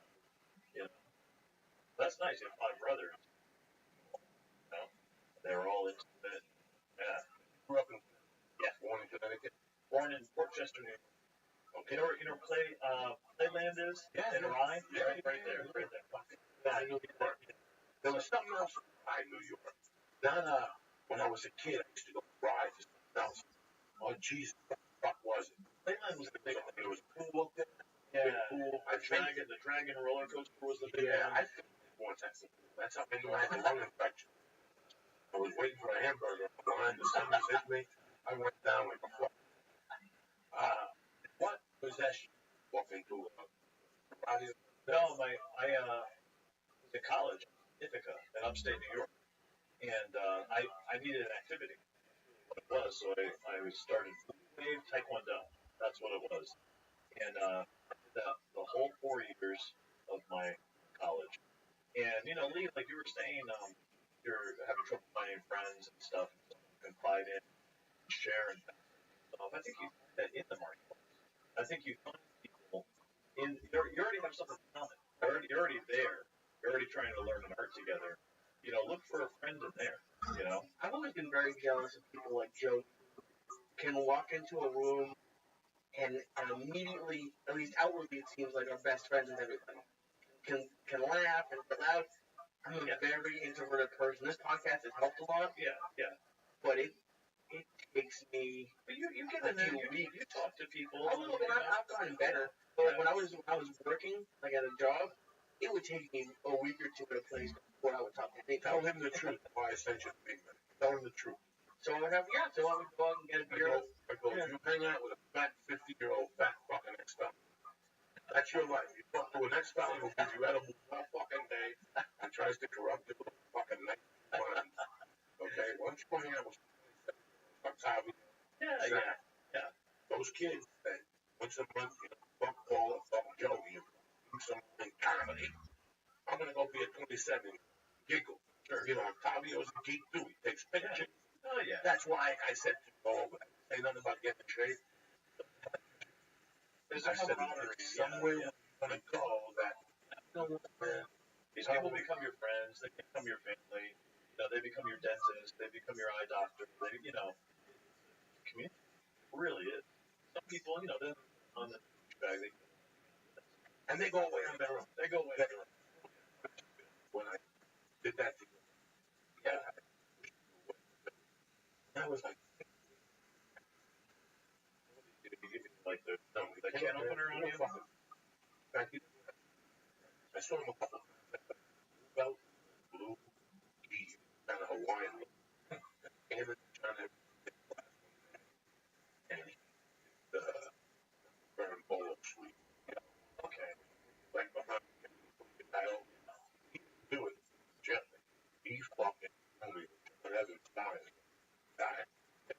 I didn't get mad, but I knew this guy. And then he started talking about after the third gym, I saw him a different day and somebody stopped him. Right? He came in, he used to throw kicks and punches on Sundays. Yeah. And then one day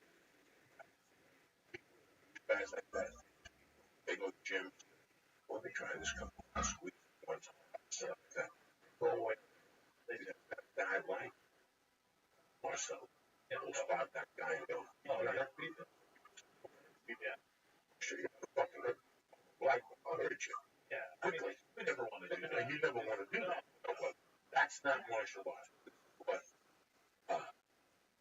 again, when I'm home, I like the podcast. And these t-shirts out today. Cats, the baby. Last night I was trying to write a joke at about 9:30. The baby just choke. What's that got to do? Okay? If I wasn't on kettlebells, I would launch about the fucking window. 9:30. What's the baby finally touch got to do with me? It's hidden in the fucking refrigerator. So when I go to jiu-jitsu, there's nobody there talking. Right. My spot is that. Have you? That motherfucker, I didn't get this roll last piece of mind. I go over there, fucking scare myself, and not talking for 1 hour. My phone will be the time. It's in the bag that the baby somewhere. No, nothing. That's my hour. That's my fucking hour of thinking about arm bars, someone's feet getting choked out. Concentration. That's what you're there to think about one thing, talk about one thing, learn about one thing, you can do your somewhere else. That's why I've had an audition at one. I'm trying to take a class. I won't. Right. And the more serious audition, I can't. That's not hard. Yeah. This is not fun. But once you're heading somewhere else, that's some toughness. Yeah. What? To life. You just learn about life. You just know how to be patient and be in the moment. Everybody wants to be in the moment. Sometimes you walk down the street or that's all. Or somebody ran off the sidewalk with a car. That's what teaches you. Right now you said you have a problem. Life's asking you the next question. Today that's the same thing in life. Yeah. I drew you around and then you're supposed to land and get the other throw me off. You know what? You don't wait for him to get on top of you before. No, I gotta get right on. No, it's too late. As he's maneuvering, boom, that knee and that leg go up.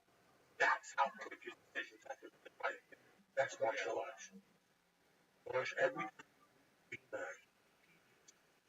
Ted Planet, on the way home, you should be going to yourself, wow, that fucking, wow, so don't work that again. Yeah. Take him every day when I get home, before I piss, wash my hands, eat, make a protein shake, I go to YouTube.com, thing I told you, and I write the class, I write the move out.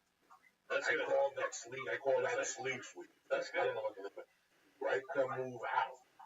Right to move out. It says, BJJjournal.com has notes, has techniques, and it has side guards. So anything you learn from the side control, the three-arm prom, go for the neck, elbow, and from the top. And it has bottom. It has spider guard. That BJJ.com is amazing. That's nice. Because just going home, so before I do anything, shower, call the girlfriend, nothing. I come in, drop my bag, and I sit down the computer. As BJJ.com is coming up, is buffering, I'm checking Hotmail. I go back, I log in, boom. It says monthlies, your clock, mat time, boom. Now you can look at your mat. Shit. Last time I went 10, I gotta get on top of my fucking game. You switch the technique, you write the technique out, and it says notes. Today I had a great time, fucking Lee stuck a knee in my throat, but now I'm not, I defend against it. You know what I'm saying? No, I listen. But then when He tossed you today, huh? he crossed me, but he also got me in side control, and he's doing everything, he's doing the right shit at the wrong time. But it still What works. did I do? You got me in half guard, you stepped on my arm. Oh, yeah. Tremendous. I had that from class. Tremendous. It's supposed to be the side control, step on my arm. Doesn't matter. You remembered. It doesn't matter. You kept moving the arm, and I was like, it's fucking this arm out of the Doesn't matter. I had you in a half guard, right? You went all the way over, stepped on my arm. Fucking beautiful. Completely fucking unorthodox. But who gives a fuck? It worked. You thought. anything goes. Here, I was gonna ask you, didn't you say a couple months ago, like, the worst thing for a man is to think? Worst thing. Because I was just thinking, like, Worst thing. You can't fall asleep. Your dick will get hard. If you're thinking about your future right there, go dick get hard. Nothing. Won't get hard. Nothing will happen. And then you just get scared. You have to trust in your instincts and your heart that you're going to wake up and something good's going to happen. You know why something good happen? Because you're going to work. That's why something good's going to happen. Nothing good happens if you watch fucking three black dudes arguing on whatever show at 9 a.m. Nothing happens. right. About whose father is it, what gang member. Nothing happens. Nothing. You have more of a chance of something happening. Get up, put that newspaper, went to no whole diner and sat there. Somebody will come up to you, looking for a job? No, I'm just sitting here. Yeah, I'm looking for a fucking job. Nothing happens at fucking and thinking. Yo, I told you, when I was 5 years younger than you, I used to shit out of my ass, and then the last push, a little bit of blood would come up on the thing. I looked down and it looked like I got shot with buckshot. It'd be like stains, but I'd faint. And one day I went to the doctor. Nothing wrong. Took my blood. Actually,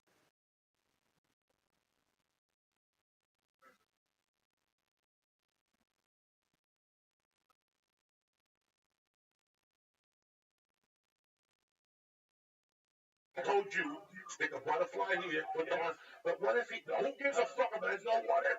Put your arm right here. Leave it there. Grab it. That's it.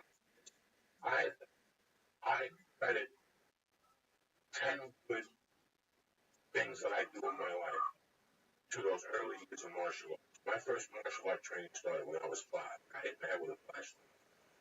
Buckle out. Didn't know what to do. I didn't know about the language. Black martial arts school with black 90s people. Laranjo, whatever, his father. Laranjo's father. Okay, okay. This guy used to max out 1,000 show. Huh? Oh, shit. Yeah. Sometimes you stretch out. We're going for a run. And you have to run up and down your neighborhood with your gi on. Next thing you go to school, those wise guys in the corner go, hey, Mr. Karate. Yeah. Let's do this. So you're around. I mean, shoot. The whole time. Wow. I goes to the element. Now, they were going to run. Yeah. Jiu-jitsu. They pick them. That's a little run. No. Central. He used to check your. Okay, Used to make sure you tie it all in. yeah. Folded. Beans. Your gi. There was no bags in those days. No bags, Mike. No bags. You had to take your gi, fold it, size it up in front of him, take the arm, fold it, smear it down as wet as it was, smear it down. Then you had to take your pants off, shake them, tie them, pull them back, fold them, and make them the same size of the gi. Tie it with a belt, And then go all the way up like a ball, take your belt, put it through, like you check. And that's how you went to school. When I got my yellow belt, I took that gi everywhere. When I was 7, I got my yellow belt. Was 6, I took that yellow belt everywhere. To school? Everywhere. Anywhere I could carry that gi. And I got my green belt. Those days it was yellow, green, purple, brown, and black. I stayed with Laranja until maybe I was 10, 1973. Then I would just go on Saturday. When I went to Catholic school in Jersey, I would just go on Saturday. He taught me not to be embarrassed, very insecure about myself, he taught me not to be embarrassed, motherfucking thing. Good. He taught me to stretch, stay in shape. He was one of those dudes that he stretched calisthenics before class, right? And after class. After he really, that's really important. He really did the jumping jacks. And then he would tell you, if you're not in my class 3 days a week, I can't pass you. You're not going to be eligible. Yeah, they're standard. You're going to be there 3 days a week. Win, place, and show. At the corner, when you get your report card, he knew. Whether you went to class that day or not, a copy of your report card had to be copied and dropped off at his office. And if you had the grade, he wouldn't teach you. He'd make you come in and you want to be a bum, you want to be a janitor, you sweet. A dog, and parents would go, yeah. He doesn't want to be a fucking drunk guy. He wants to be a janitor. Okay, we'll give you your training right now. Start him now. Bathrooms, windows, and you know how many kids quit in those days and their parents said we're going home? Zero. We got a D. Fuck them. Take them home, Mr. Wong, and let them clean your fucking house. That was martial art. That's a martial art. That's fucking huge. We don't care about your $60 or $50 a month. If you don't get fees, you can't come to the school. That's good. That's it. Sorry. And you know what? I'm not going to teach you. You're still going to come all through the semester. Yeah. I'm going to let you spar, and I'm going to let you clean. So for 45 minutes, you're going to come and you want to be a janitor. You can sweep through the toiletries. And that's it. Oh, my God. I'm back. Oh, that's not one kid. So were you done by the time you got left back? That would have probably sent to the deep end. What happened? Again, very interesting. I had no problem. First grade, second grade, third grade in Catholic school. Fourth grade, there was no problems. Fifth grade was I threw the run over. I hit Boston. And that's a blind nun, huh? A blind nun, though.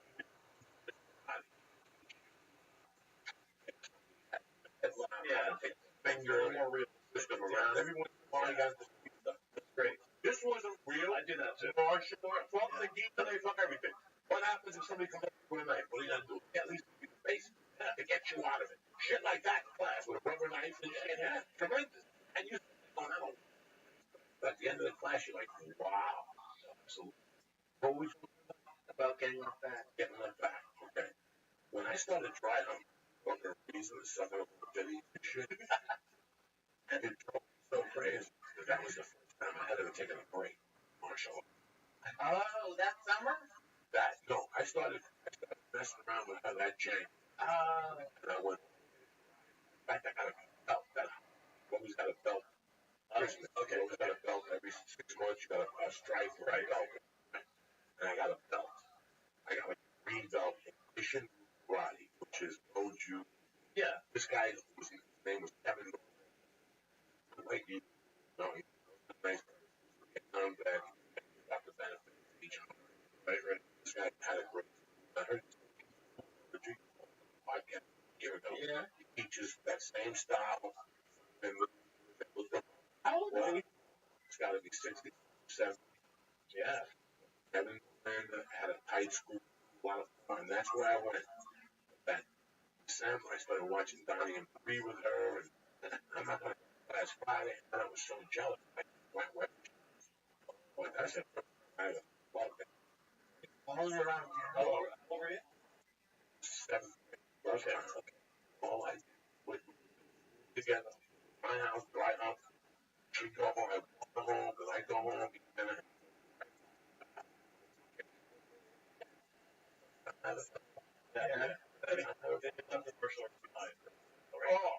Martial arts. This is a thing called. You guys have heard of it? gonna sit here and throw kicks like a bunch of fucking bags. All you 14-year-olds at home dry humping, sucking teddies, and you're here doing push-ups like assholes. Yeah. You know what? I dropped everything. I dropped athletic. I dropped lifting weights in the garage. I dropped Mario house. I had 8 and lived with this girl. And she told me to start dating that June. After school finish, we're gonna start dating. Sleep with her. Oh, I mean, any chance I got to make out with her, I did. Yeah. There was so much we were making out.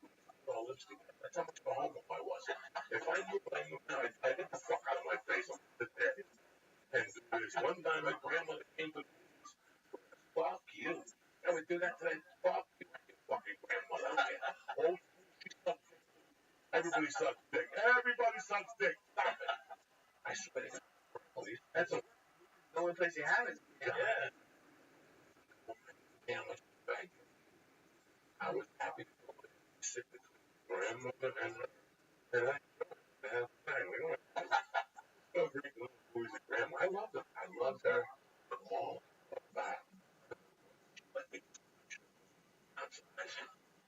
I don't know how you been 13. But he can't do nothing. There's nothing in the world that matches. And I quit martial arts, and I got it's gonna be the sun. On it, stayed on it. That old reality got left back. But go.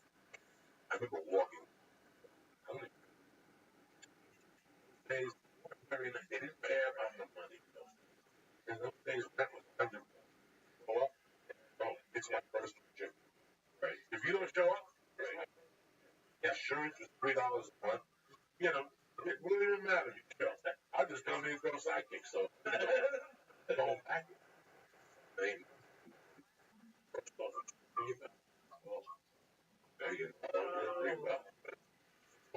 yeah. That's it. And I argued a little bit. Yeah. But I felt so bad inside. I felt such a loser.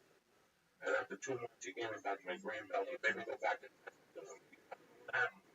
he I left back. I don't love. That's why I know the love of your kid.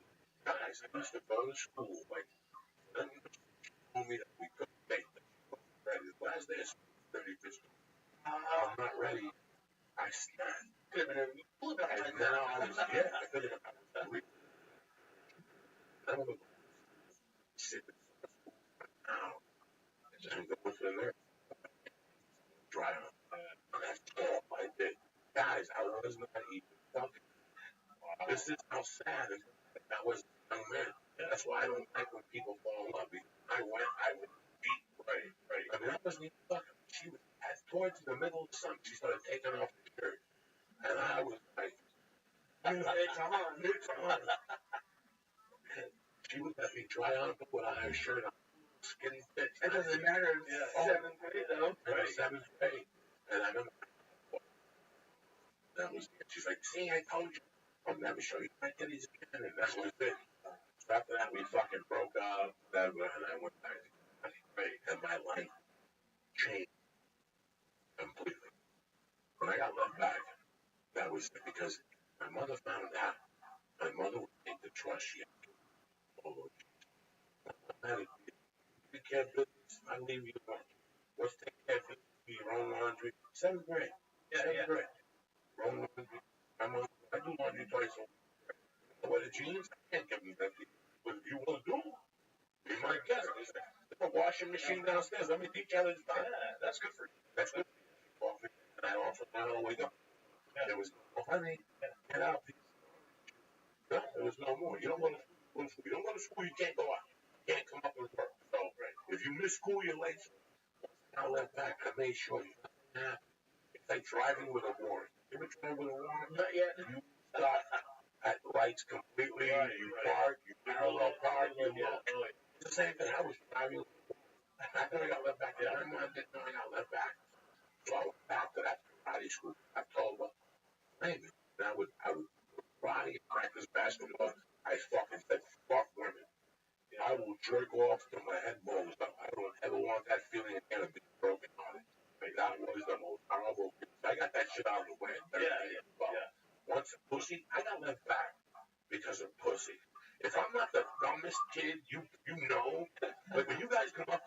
show and go, that was great. I want you to think about that the guy you're telling is great. And it wasn't even real sex. Not even close. It wasn't. I was eating a pussy, sticking a finger up her ass. I was doing Socho, sitting at the movie. I think about that now, man. I want to fucking punch myself.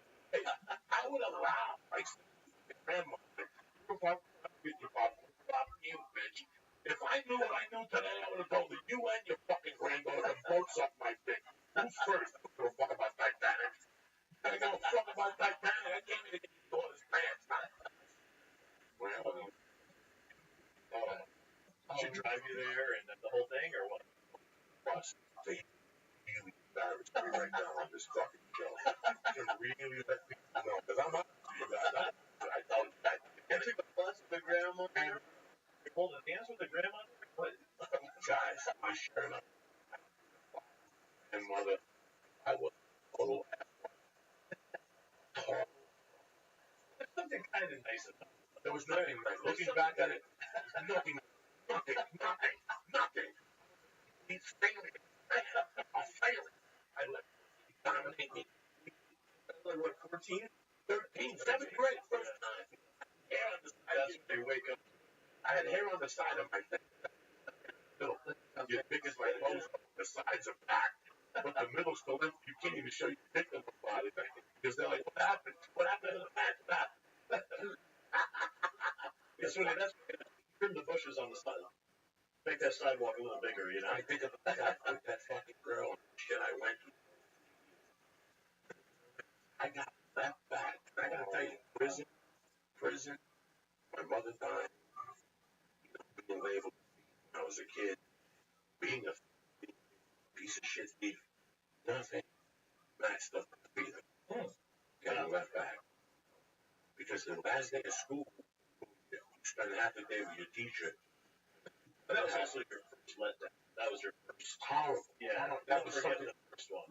Anything could have happened in my life. That was not supposed to happen. Right. When you're a dumb kid, that happens. Yeah, But when you, especially when you're on that path. You're on the path, and all I did was listen, take notes. We and I discussed it down in class. Right. We put a class every day. Yeah. With an open, and you take little notes. 1999, Columbus, whatever. His friend was Jose Cortez. Right. You put notes, and every night, you just look at those notes. By the time you get to October, the finals, you got 3 quarters in. Instead of studying 12 hours, you study 6. These are the things I figured out. I knew, and this is everything. I show up, I knew. But that year, I fell in love with Nikki. I did lost her. I ended up in class, notes, and guys, I was happy so much. I yeah, praise. I didn't care about anything. I didn't sweep. I was now bushes along. What's going on? And you weren't even getting it. Nothing. That's it. It's so fucking. But then I went back to martial arts. That year and a half, that 7th grade, second time, then do the podcast and I became a tremendous basketball. I mean, I first started the basketball. Doing martial arts at the same time. I figured out how. Okay. Because that's what I did. My freshman year, I played freshman basketball. I take a bus, and I get home at fucking 6. I gotta eat. A bus to use to take the men's class at 7 to get beat up. And I had the energy, but come on. I want to do home. Grade. Forget fucking body, you know? That's what happened. And then I got back in. I gotta tell you, I had a schedule, where to be, what to myself. A child is I need a martial life. You get there yourself and thing. But there's no such a up the hill, which you've been to North Bergen, you know the the Chinese restaurant all the way to the top of the Sears. And then I go to the bar and have one of those bar to 16th Street, where the karate school is 13 blocks. But I could walk. And I walked to the bar, across the street, I go to a Chinese restaurant. That was total. Like people were doing, like people go to eat acai bowl. Yeah. They go to a Brazilian steakhouse. Days I left karate, Japanese. John. I used to smell all the shit bottom. It's like a pot. Yeah. And then I popped it. Eat chicken, right? And all remove those hard noodles, right? Hard noodles. And all I ate was the hard chicken, celery, and I would eat rice. Right. I would walk 13 blocks after basketball practice and motherfucking karate. Stay at my mother's bar, joke around, take a 20 from her, and then I'd get a cab back home. That was my life. But that karate really put me on track. And then I started doing drugs. I started smoking pot. One day I amongst my karate geeks, and they went pale. And I just told my karate geeks, hey, what I did, I smoked some pot. I thought, oh, yeah, that's, they were like, that's from, come on, man. I just had marijuana. Something like their own kid intervention. They had to call me. That's what I'm animals. I'm very behind. Because he's Spanish. They had just come back from Cuba. They were very militant. And they were anti-drugs. Shit, we were like a team. We were the next Bruce Lee. How do you smoke pot? And I was like, guys, because these guys would just get together and fucking martial arts right out. Right. Like a tongue. We all jerked off at the movie. Wow. Then we take like we stop and eat like something in Chinatown. We did that. Yeah, young balls. We go to Chinese places, sure, right. And then we take a bus home. That's what we did on Saturday. When I was with my friends on Saturday, on Bergen, fuck you. We got up early, went to the fucking chink store, we ate pork fried rice, then we bought the college club, we got a $10 bag of angel dust, we snort it, and take a bus into the city, go to 42nd Street, get a fucking gyro, Helen Aramides' fucking father's place, and then we fucking go, fuck it, let's walk up Broadway and play 3-card Monte. Then we play 3-card Monte, and somebody would have a joint, and we'd smoke another fucking joint, we'd go all the way up to the 50, and then take fucking 8th grade up to Harlem, walk around there. The people on the streets, guys going, come on in, smooth women. And we go in there and sit down, and all of a sudden the black chick sit next to you, show you her titties, and then she go, you want to see more, you got to buy me a bottle of champagne. And you go give them the bottle of champagne, and they come back and go, $80, and you go, $80, I only got $6.50, get the fuck out of here. And they would throw you back on Broadway, and all this fucking angel, okay? All this is, you're dealing with black people, 13, 14. We're in the fucking city, 6 or 7 deep. Man, can you believe he's still alive? Me, Carlos Ferreira, Dominic Special, I fucking get you fucked up. We wouldn't even know who the fuck we were till we got the Port Authority at 178. Now, what would you rather do? Spend an afternoon with us doing angel dust when you're 13, or spend an afternoon with Bruce Lee and his cousins, fucking doping around, talking about karate tournaments? The answer now or when I was 13? The answer now is I would have stuck it out with you. The answer when I was 13 would have been the karate guys. That fucking house walking around Angel Dust. Oh my god, and going to fucking spots and I never even heard of Angel Dust. And one taking us to I went to the 1040 club. Then I'll leave. You go to a different place. Fucking wash your dick in a little tub like under the bed. And then you put a condom on you. Fucking home beat up for $10 with $12.50 pussy and shit. Why not me and his brother Alberto with a worked at the dad's shoe store, gave my check of it. And then that check said $12, it's 4 fucking lays. And they go to the city, put different houses, $4.50. And fucking look at I didn't have but I'm just saying. Was there a lot of this in Rye, New York? No. It's a nice white kid. If I grew up in Connecticut. Oh, okay. Yeah. Born in Rochester. But that was a fucking. So by the way, I'm like, wait a second. I still keep my relationship with these geeks in karate school. Instead of hanging out with them on Saturday, I would have. Right. Well, you know, look. Like a break down his spider. I John. Watch John Buck. Wow. Go back. One of the kids apart. And we watched John Buck. 89. 2 guys have a fucking home. Get the fuck out of my house. 11:30. just throwing sidekicks in my head. That's the geeks. They didn't even drink. Like, I remember get a bottle of strawberry. Oh, no. All right. I'm going to get some pussy. I'm going to fix up. What do you think it would have turned out like without weed? Like, when you said that, I couldn't even imagine. It's like a nerd.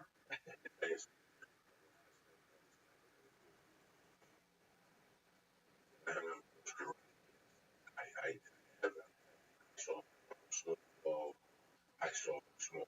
I didn't know what alcohol was. Hey, I don't like even being around.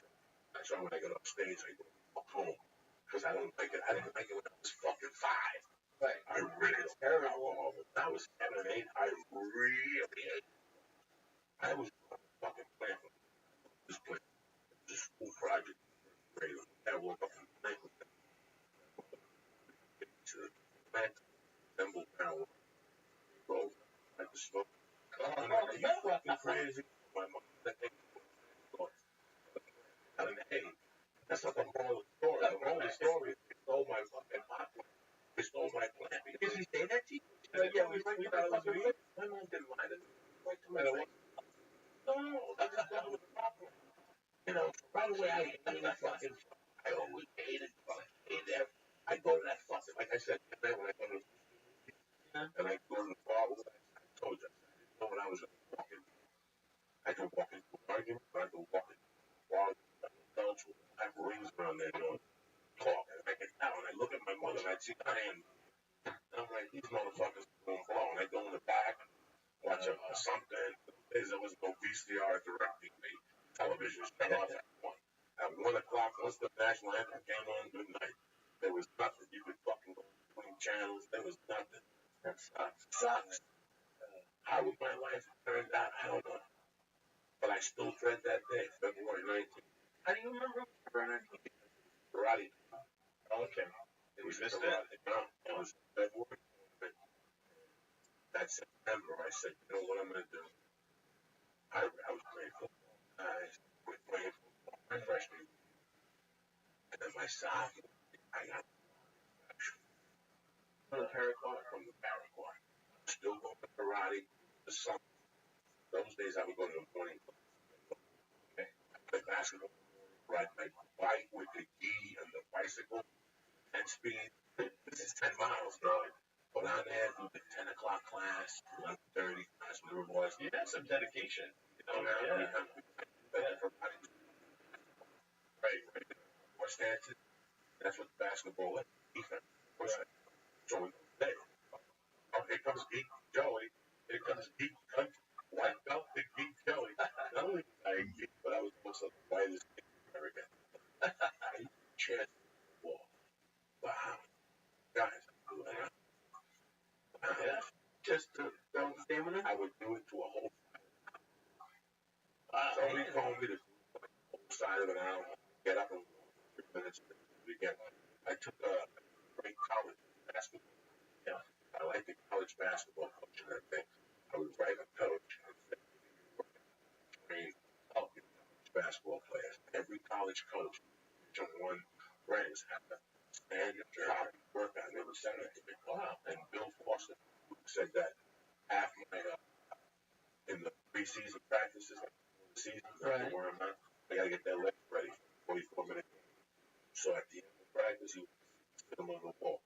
You know what that is? Yeah, you just sit and fucking next thing their legs are burning.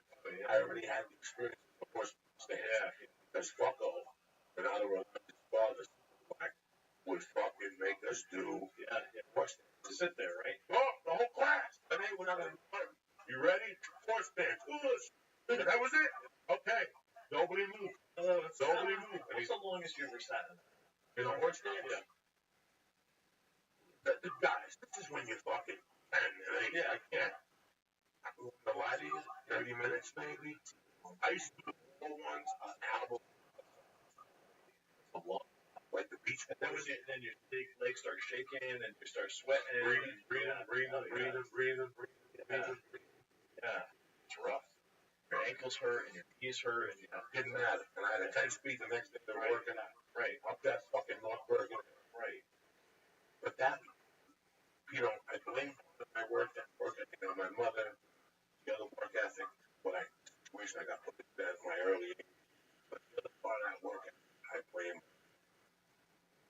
martial arts because it was learning how to fight that I wanted to do. I got a passion, right? Which is a complete different. When you have a passion for form, you're gonna end up being scared because all a form is your expression. That's the biggest trophy I ever won. I won first place in the tournament, like white and yellow belt forms. Oh, really? Yeah. How old were you? First grade. Oh, all right. I was so small, they picked me up to win me. Take a green belt form. Your favorite, get a green belt form. I mean, let's hope. I still kind of remember every. Bam, Bam, yeah, bam. That was the basic turn. I get front kick there. You do 10 forms a day. 10, 5 days a week. That's it. Yeah. They're great.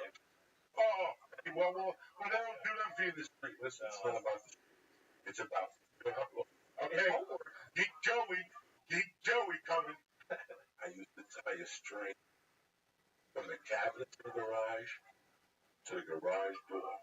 And I used to walk down the middle with the string on my head. Okay, that was how crazy Joey was. And as that tournament, God, how it was. As closest after the tournament, I would lower the string. So I would lower my head. Oh, okay. And then lower it. Okay. Geek Joey. That's why did you get it? Your hips to be perfect and your knees. Like they looked at those days, those judges looked at everything. How your leg hangs. Like that. First we learned just to throw the punch, then they wanted you to beat and throw the punch. All those little things were points. Yeah. So once you get into that, when sometimes I go on stage and I think about it, I look at it as that's the easiest way I'm going to put my material. Sorry, I just admitted that. It works, though. It works. Yeah. If I don't look at my material as a form, I will not remember. Right. That doesn't mean you're not in the moment. It just means that's how you remember the set. Already. Yeah. The nice thing about a form, too, you can do it any way you want to do it. You can do a hard one. You can do a soft one, a long one, a high one, You can do it until you're 80.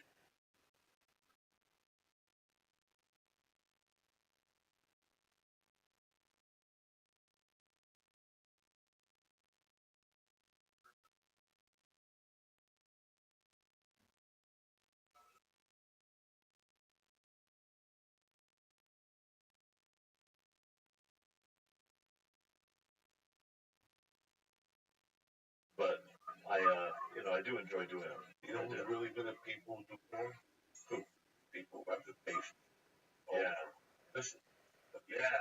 Oh, you have no idea. Like, that's what Roland, Roland on Saturday, form Saturday,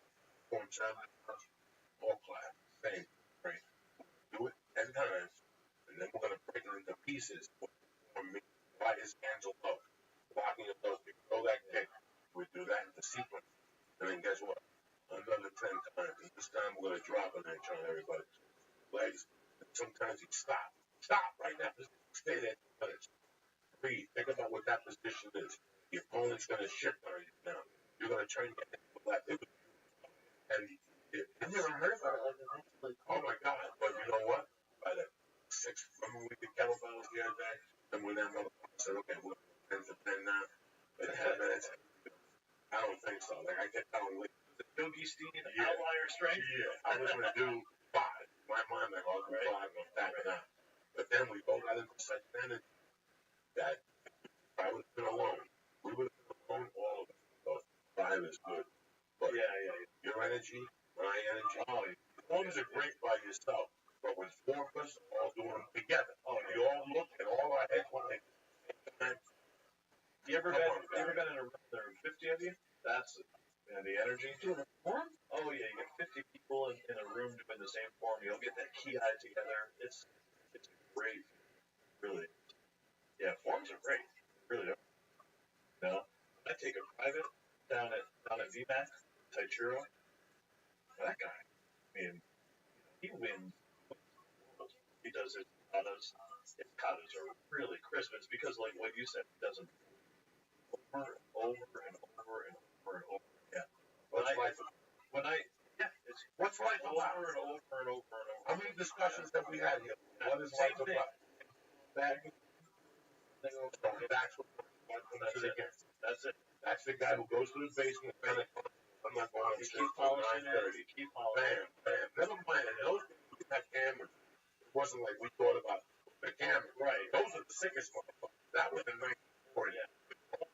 Right before we do, we had cameras. Right. And then at night, we come back. Then at night, we come back and get pizza. Right. And he right there put that. And that was in $4. Where himself every day and then Well, watch the it. class. The class. Lee, get to the middle. Do shoot sheet number 1, 2, 3, and do book dial 1. Okay, boom.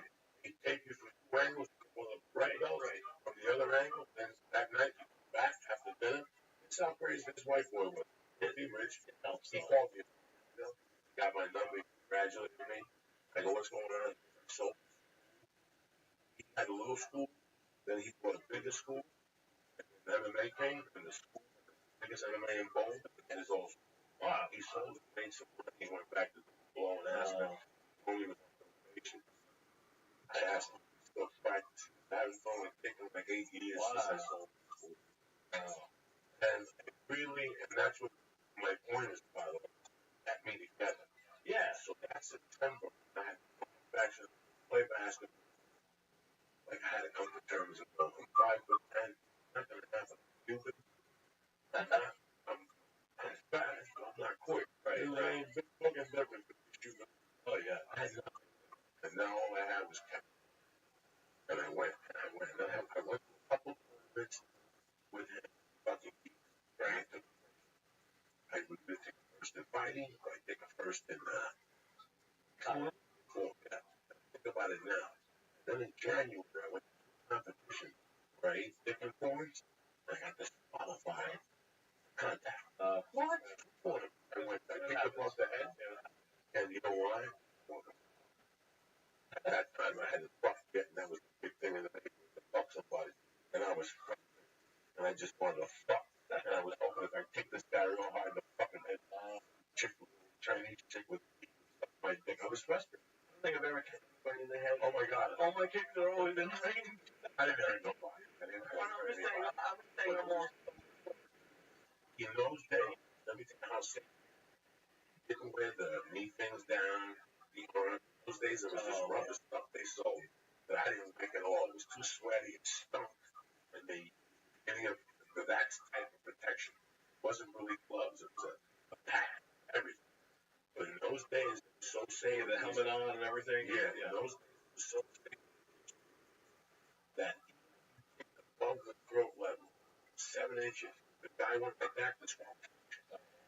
Qualified. And I said, what? I said, cherry yellow.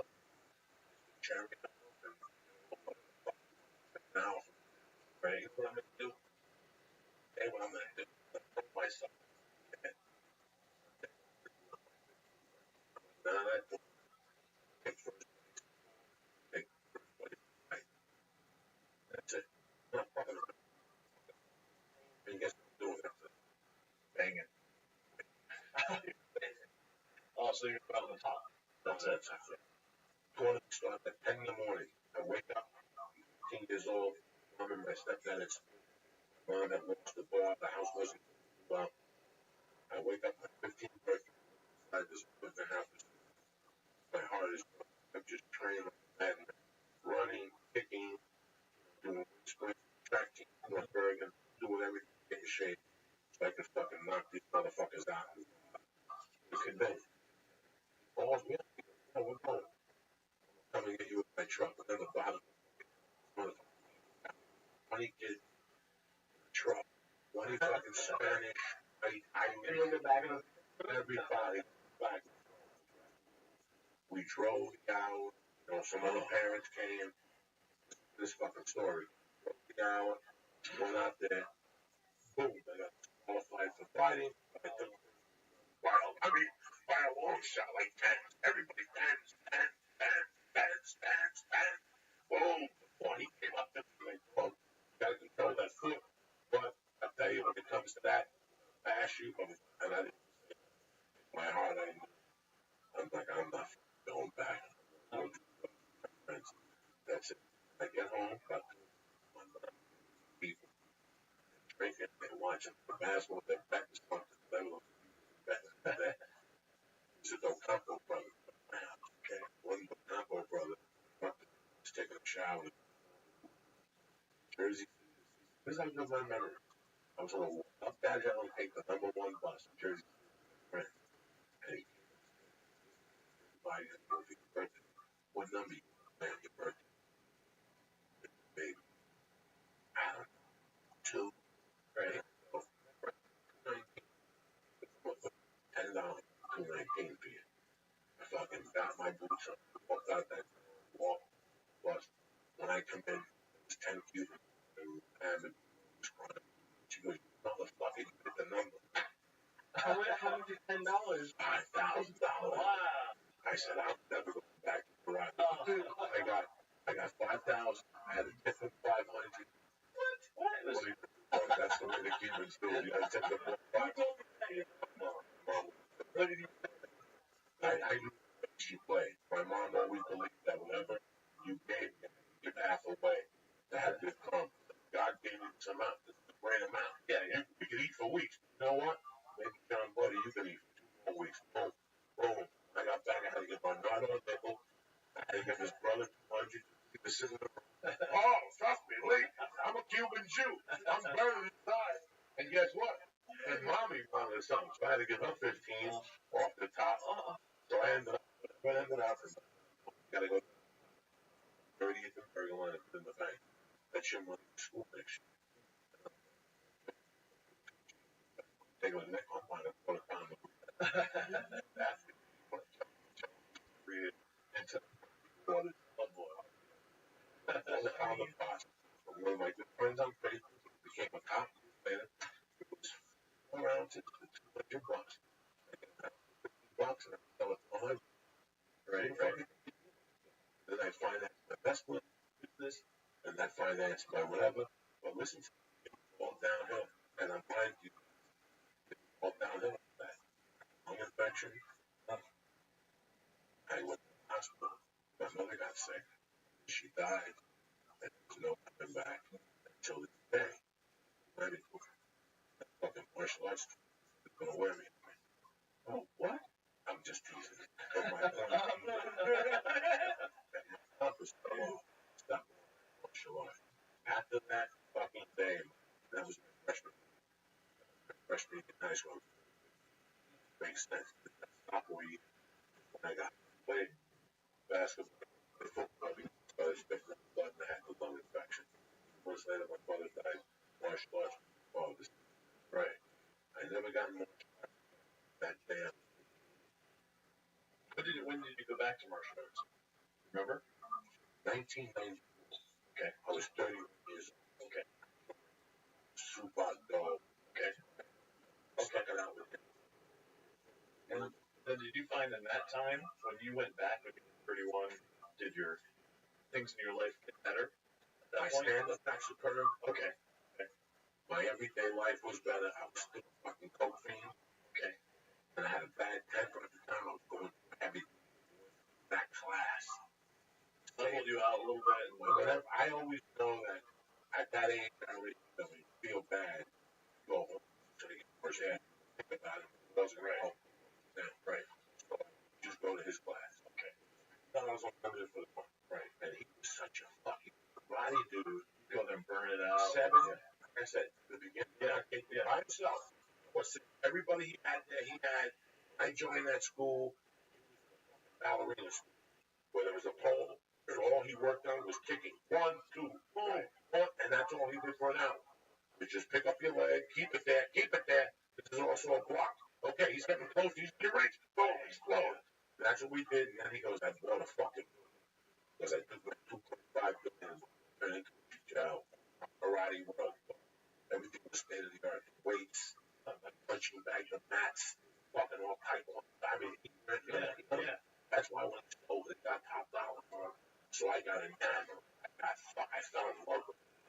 That was my outlet. Smoking smoke. A lot of times you go there and go, smoke, just, I I stuck it out with them, and I never did it again. I went to Seattle and walked up. They have a web. Okay. I'm going on the web page.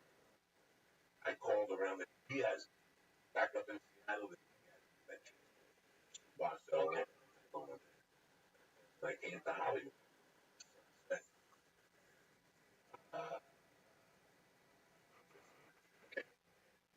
One day I'm walking on Sunset.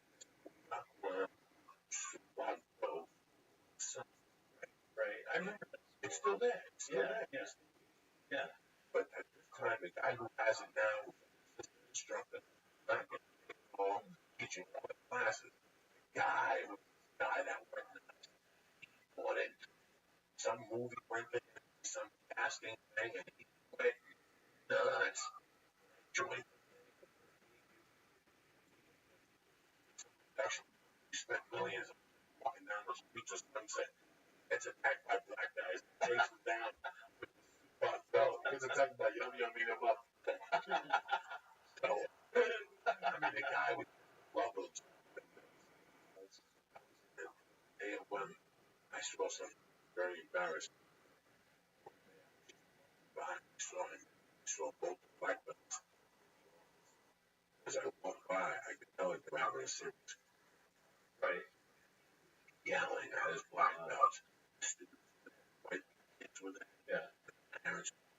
And he rated them. Everybody fucking paid. I'm not running a fucking karaoke. They're not in by the fifth. Fuck them. They're not trained. Some of the parents were Russian. You know, they're kind of broke. They're getting it together. Right. I didn't like him. He sold. He took the $2 million one of the production company games and went to Philly and built this huge taekwondo world. Guess what happened? He came in. Everybody wanted to learn jiu-jitsu. Yeah. And he fucking fell apart. His wife left him. Done. So this guy has to school. I trained him there. I was there till I was 400 pounds. 400 pounds. I would go twice a week, reeking cigarettes and reefer. Reeking. The little kids would go to ew. Smell. Joe Rogan used to drive by and go in there at night and sit there and watch me do taekwondo and shake his fucking head. And he'd go, I'm just happy you're doing something. Yeah. 400 pounds. And I would go sidekick when I'd see people walking by like Saturday mornings, like traveling, Sunset walking by. And they'd see the karate student and they'd see this 400-pound guy throwing kicks. And they'd open their hands up and go ask him, look at that fucking guy. Look at that fat guy. And wait, were there kids in class too? No. I love the kids in class. I was friends with the girls. I was great. I loved them. I just loved them. They bowed. But there was times I fucking smell cigarettes. I would basically park my car, money ready in my bag, got out of there, hydrant, my grandma, go off a little journey. Martial arts, all the midnight journey. At least you got the workout in. Yeah, and I was the morning classes. This was when? This 2001. Oh, okay. I'm 400 pounds. I'm 400 fucking pounds. Okay, so 94, I'm martial arts, 95, I stopped. For 5 years, all I did was fucking weight. I moved with my fucking wife, and I go from 320 to 370 to about 395. I'm walking around at 395. And one day I'm at Broadway shooting Sunset. And dope rushes. I'm not talking dope steroids. I'm talking, this guy's been doing deadlifts. Leather jacket, we get to talking. I teach American. And we teach American Jiu-Jitsu, Sunset and Highland. Who was it? Bro, there was one play in my place, so after I went back, I'm on my 20 left. So I'm 100 American. Opened up the class with 100 bowls, back bowls, side, I lost. Oh yeah, I lost 20 pounds twice a week. Ankle. Like that. Just getting down, getting thrown, getting up. That makes you just falling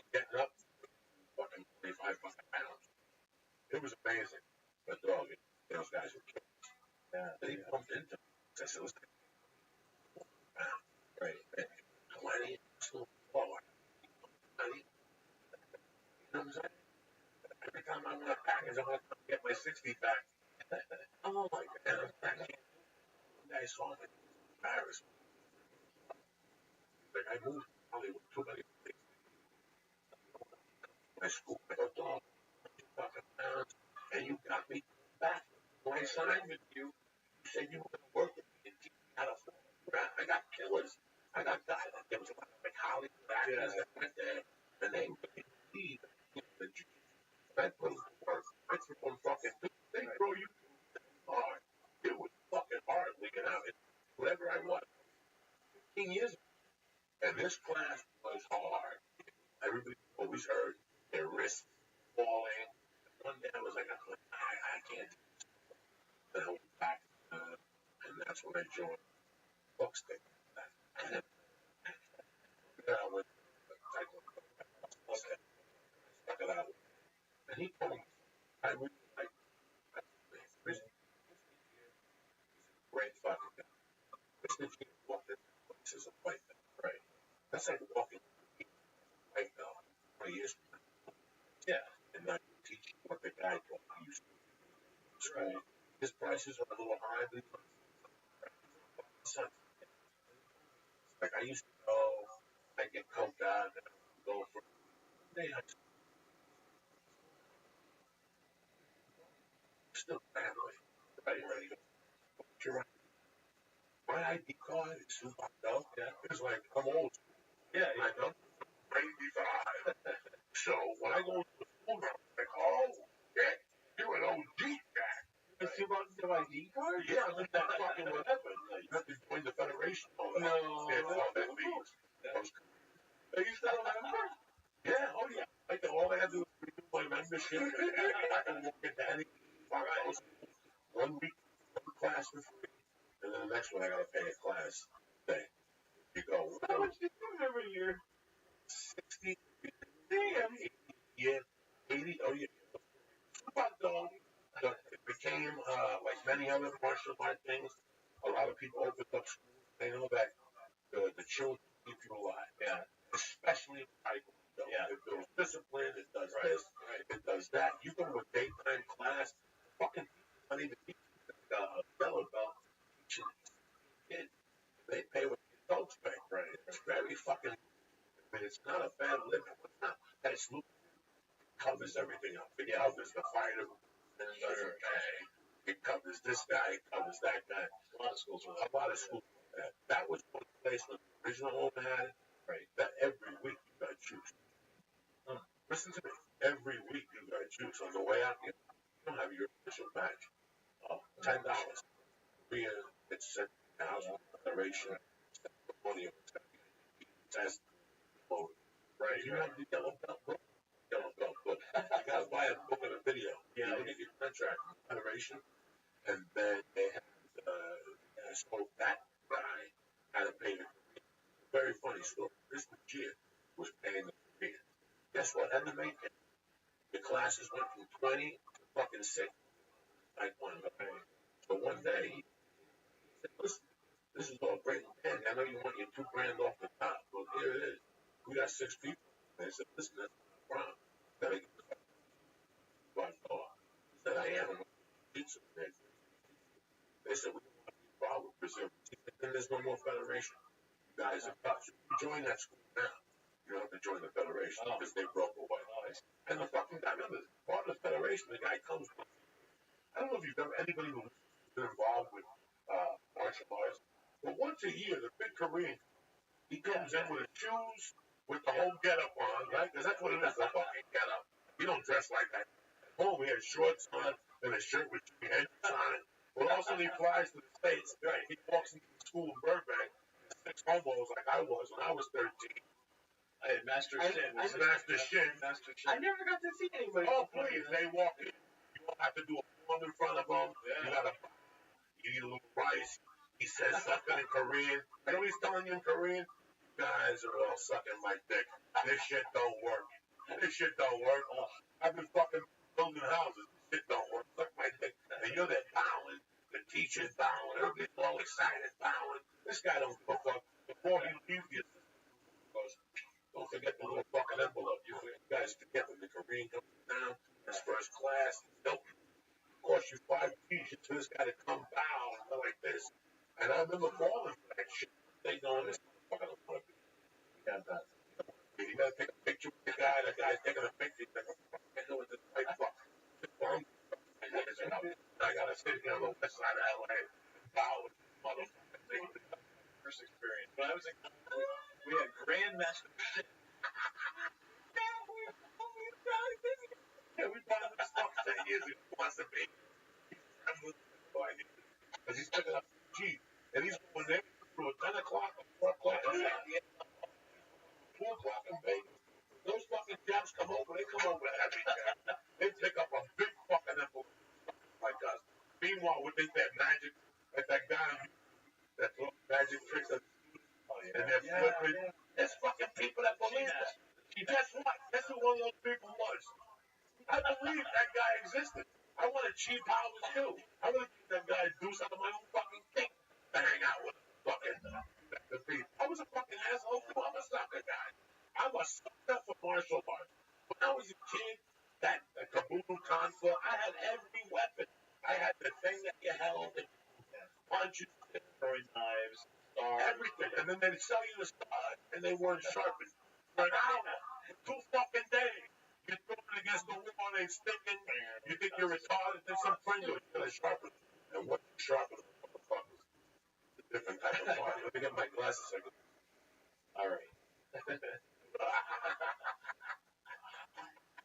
How much was really that chocolate? Was it like 500? I think it was. Yes, you would. You've done it multiple times.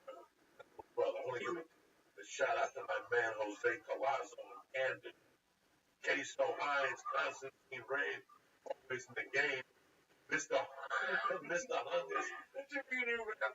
Turned Michael fucking down this weekend at the store last night. He was on stage with Tripoli, Alex Bison, Rich Santa Cruz, and my girl, Ronnie. If you haven't seen Ronnie on Twitter, will sign up for our page right now.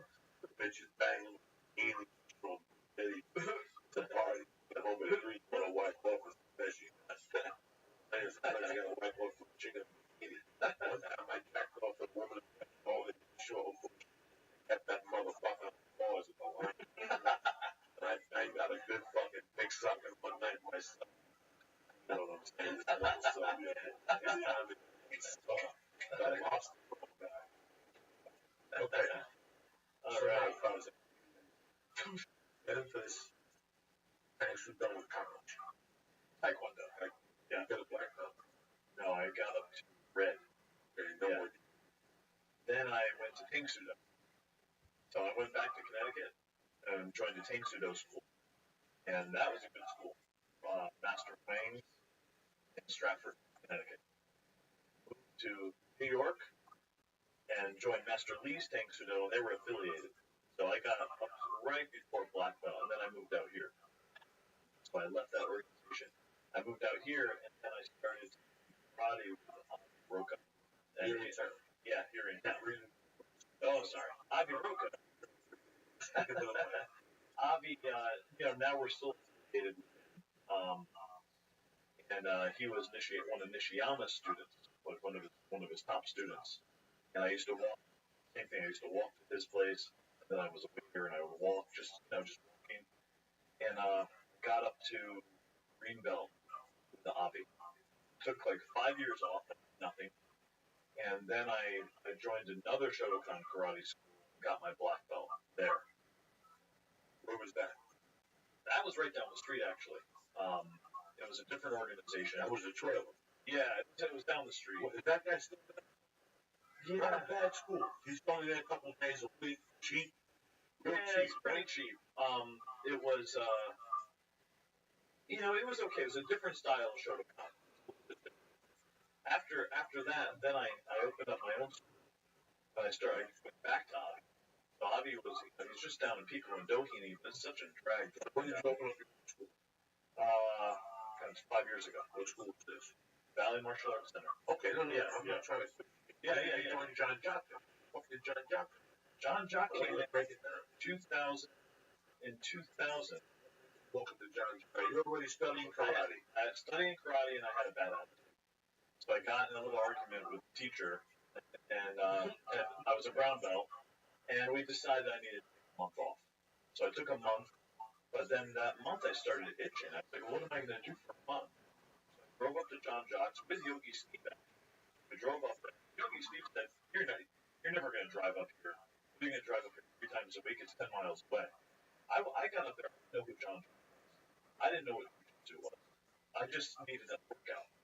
And I went up there, and my first story, I mean, I was a brown belt.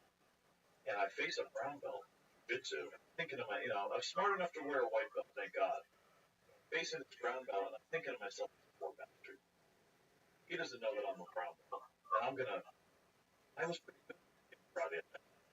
I'm going to wreck this guy. He has no idea. He thinks I'm a white belt. He's never done anything. I'm going to wreck this guy. That guy, his name is Mark Armstrong. And anybody who's rolled with Mark Armstrong knows that they call him the Shark. When you roll Mark the Shark, you're getting wrecked, okay? And this guy, he was a brown belt at the time. This guy armbarred me 2 seconds flat, and I hear John Jock yell, "Hey, John, jiu-jitsu's not karate." And right away, I was like, what just happened? I got it. I was like, thank God I didn't say anything with my brown belt.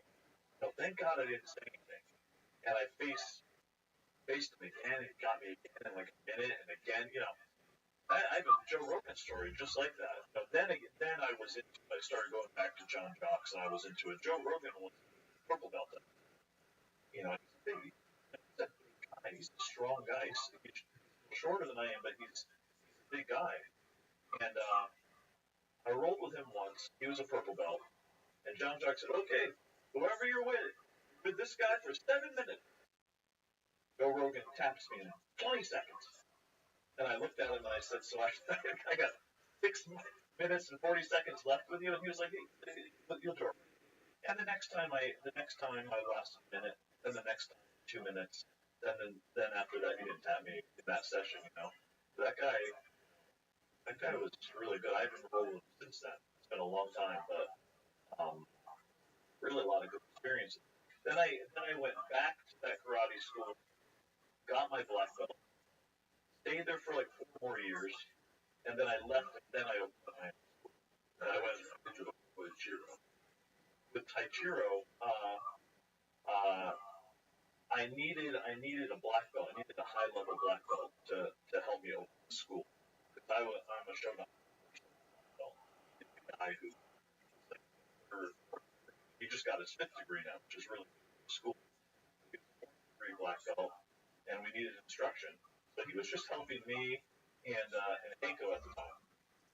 And then we just said one day, hey, let's open it up. Not just the 3 of us. Let's see who else wants to do it. Then we get one guy, and we got another one, and then another one, and it just got bigger. You guys doing jiu-jitsu in the studio? Yeah. But first, we were just renting a space in Madeline Clark Dance Studio, rented by the hour. And we started with just the adult karate. Then I said, maybe I'll try kids. So then we started renting out a little bit more space. I got a couple of kids.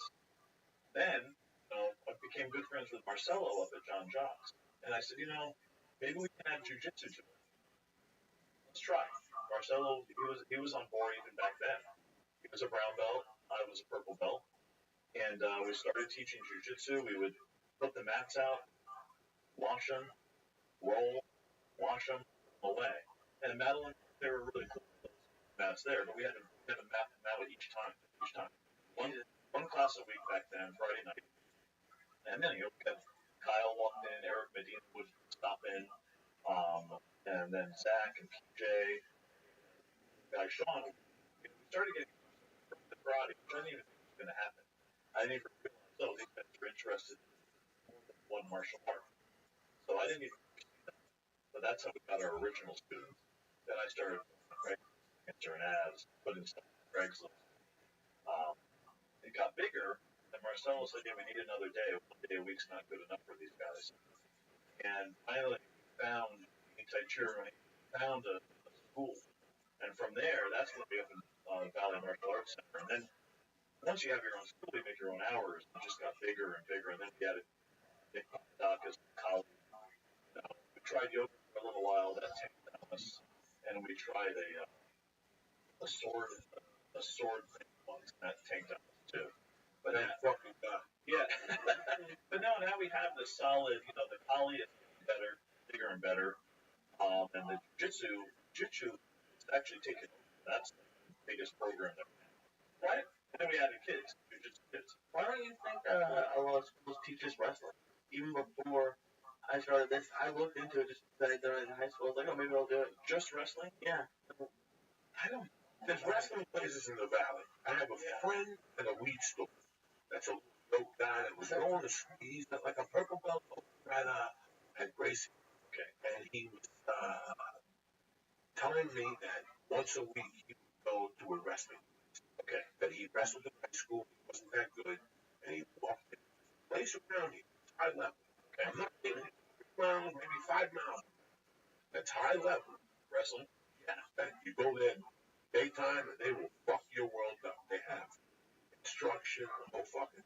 They have the whole thing. In fact, when I was there, now I feel bad when I saw Miller or a lot of stuff. There's a good deal of IT and everything. I would have brought IT to you. Right. But everything, all the grade school racing guys, great guy. I'm like, calling, just started talking. Passes 25 minutes away, blah, blah, blah, blah. And then my aunt was out. Not going to eat. I got there Thursday, and I was like, dog, D is down the corner. Are you kidding me? There's a kid there. Old kid, right? Steve, you know, wrestling. I'm just, Yeah. you know, the same people. Going out with the same people. Same motherfuckers. And when I asked Cole, I go, Steve, in fact, I went to wrestling. I wanted to shoot. He walked, you know, just to teach me. Take down. I know. I know. Yeah. A little heavy. Joey was really dropped 300 pounds. Great. But no, no. But then when it got up, me down. It was so. If I want to do it, I have to learn to do this.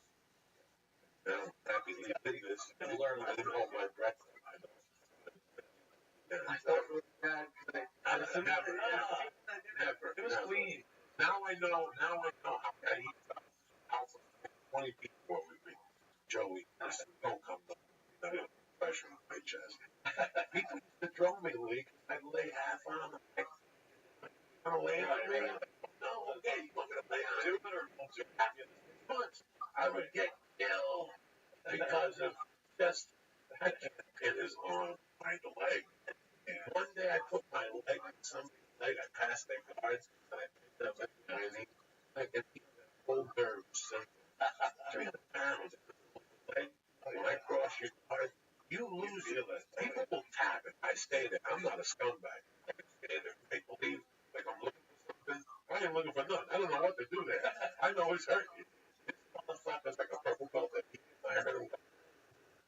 I can get the central nervous system breaking down. So I was cut. It's 300 on your bone. 180 or 190. I felt it. Yeah, on your leg. I can feel it, but I'm cutting out circulation. That's 6 minutes. That's stuck into fucking jiu-jitsu.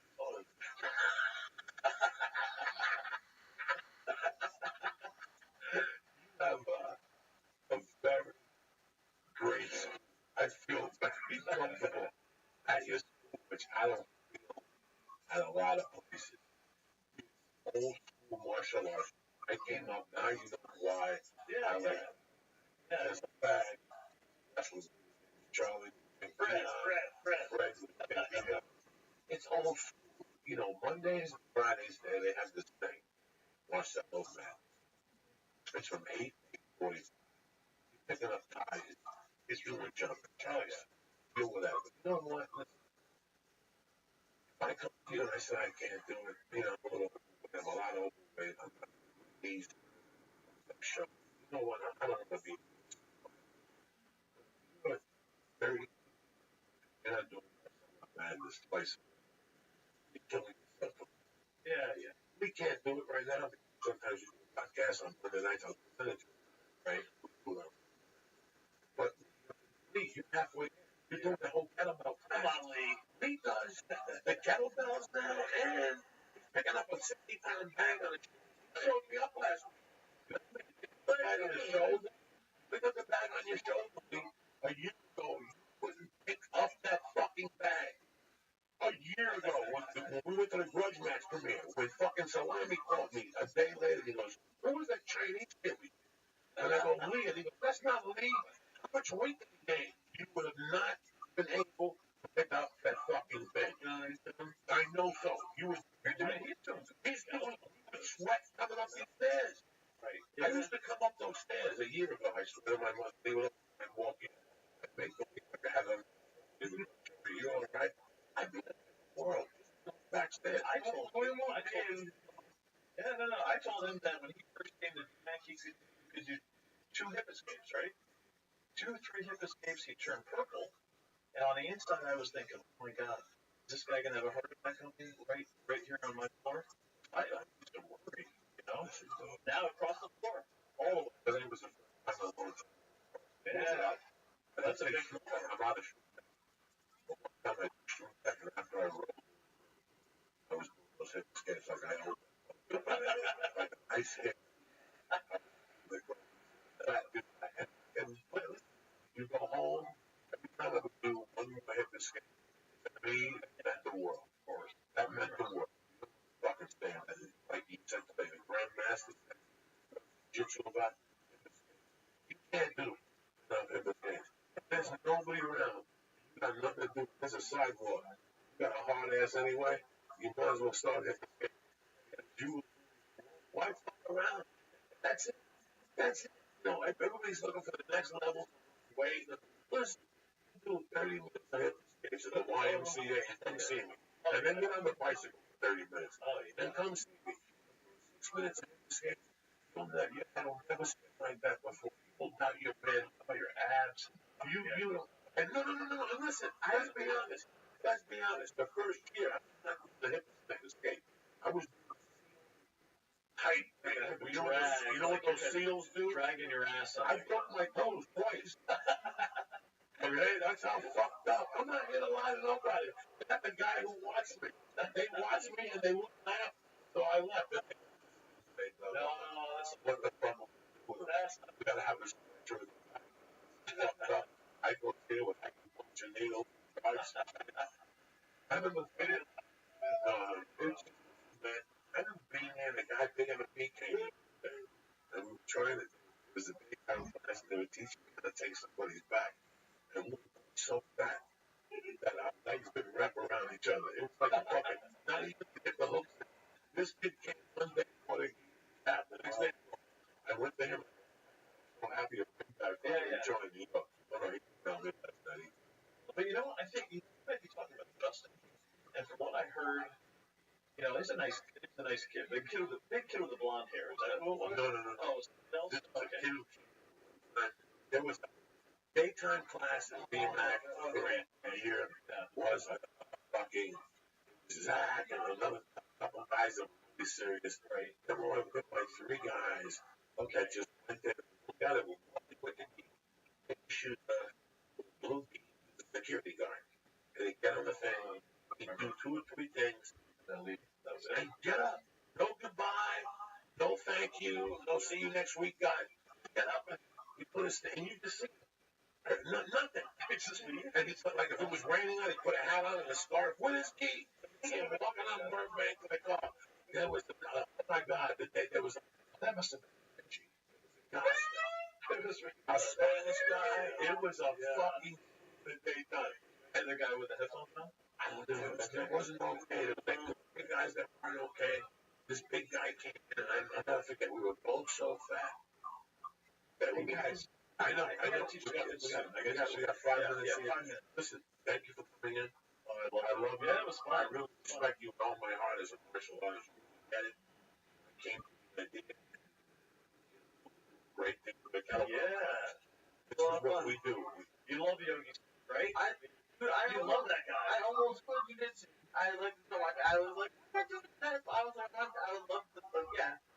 right? Now I know. Now I know. Yeah. And you're like a while ago. But And now, yearly, I'm gonna go to 4 days. I'm gonna have to go. Fucking retarded. We're gonna be on the street sports. Or seminar on Yeah, shit yeah. that the guy told that little legs. I can't wait. It's gonna drive me crazy. And he goes, "Dog, I ain't buy no more. I'm fucking. I And can't do become things." more so you can you started off today like I have no friends to talk to and all that. Come more. yeah. You know, get those comrades. You know? Hey, right. Yeah. I'll listen. But I started to like jujitsu after doing this morning class, Good. and it's honestly a lot. You're a great teacher. Like I've had a bunch of teachers, and they've all been good at different things, but it's really vibe with them. I like it. So, I really like you. Great. Got a couple of and Harry and Michelle. They come to about, and it's just a light workout. Come out of there nice and sweaty. That's it. You always learn something. Get tough. And like I said, now Tuesdays, I'm gonna build my cardio up. I'm gonna go to kettlebell, relax, stretch. Start to work out. Going out on If I make it, then I get the next week. I'm gonna make it. Yeah. Then the week after that, I'm gonna make the whole class. I'm gonna roll twice. Yeah. The next thing you know, on Tuesday, we do. Yeah. Right. if you don't have a lot of time on Tuesdays, I've never been to Marcelo Madness. My son has a pretty intense. So It is. Yeah. it's like, It's okay. Let's do the best. I know you gotta go. What? He does. Go to vmac.com, right? Valleymac. Valleymac.com. Yeah, I got it. Complete schedule. Have the Yeah. jiu-jitsu schedule, the teachers, everybody. The Yeah. kid classes, the stick fighting, they have 9 to 10:30 on Yeah. Bill Jim. Yeah, the mini kicks. Really, you know, jiu-jitsu. Mercy's gonna come eventually, right? She's gonna come. Okay. Mercy likes my tackle on Good. pickle on stuff. Yeah. Feedback is they can run the first. Yeah. Cones out there. Sensei. He's great with. My daughter, listen, I don't know what she wants to do. Let her come in and try. That's it. But what I want her to want something. Sure. She comes to me and says, you know what, I That's like it. this, but I like John. That's right. I want to more fix it. I don't Yeah. I want to do. You gotta let her try. But I would. Yeah. fucking bust your head right now. Oh, Benson, I died. Well, I'm listen, man. Love underhouse movement. I love the to I race a 12-year-old, 10 planet girl. My first thought said, yes, I got emotional. I was excited. Because it's my daughter. Right? Girls, not strong. Technique. Times. Oh no, Pam had me passed out on my floor. She choked me out 100%.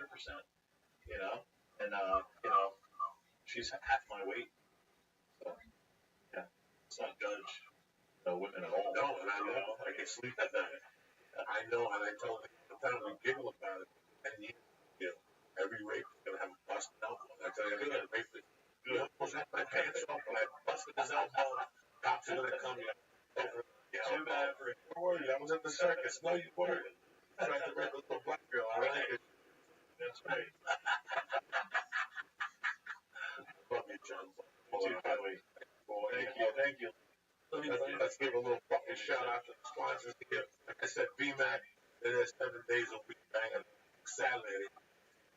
Sure. I think they even teach a class from 11 to 12. How do we? They got everything. They don't fuck around. Kettlebell, kids, karate. While we're talking about karate, a lot of people work out, you go to the gym, you're single. Got a lot of guys up there. There are a lot of single girls. Come home, bored. The last thing they do is fucking wait online at the grocery store or shop home and fucking cook some complicated meal. Expensive. takeout is hardly better. That's why newspaper is tremendous.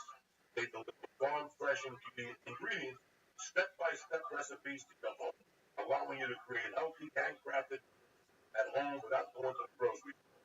Less than $10 a meal. Fresh and perfectly portioned, making cooking healthy meals easy and fun. No trips to the grocery store, no waste of unused ingredients. Plus, guess what else? You'll learn how to cook. Just sit there like a fucking coffee. Learn how to cook with special ingredients so hard to find. Blue Apron is also perfect for date night, bud. You and I go, whatever. You me. They got a lot of girlfriends. You're a fan of many.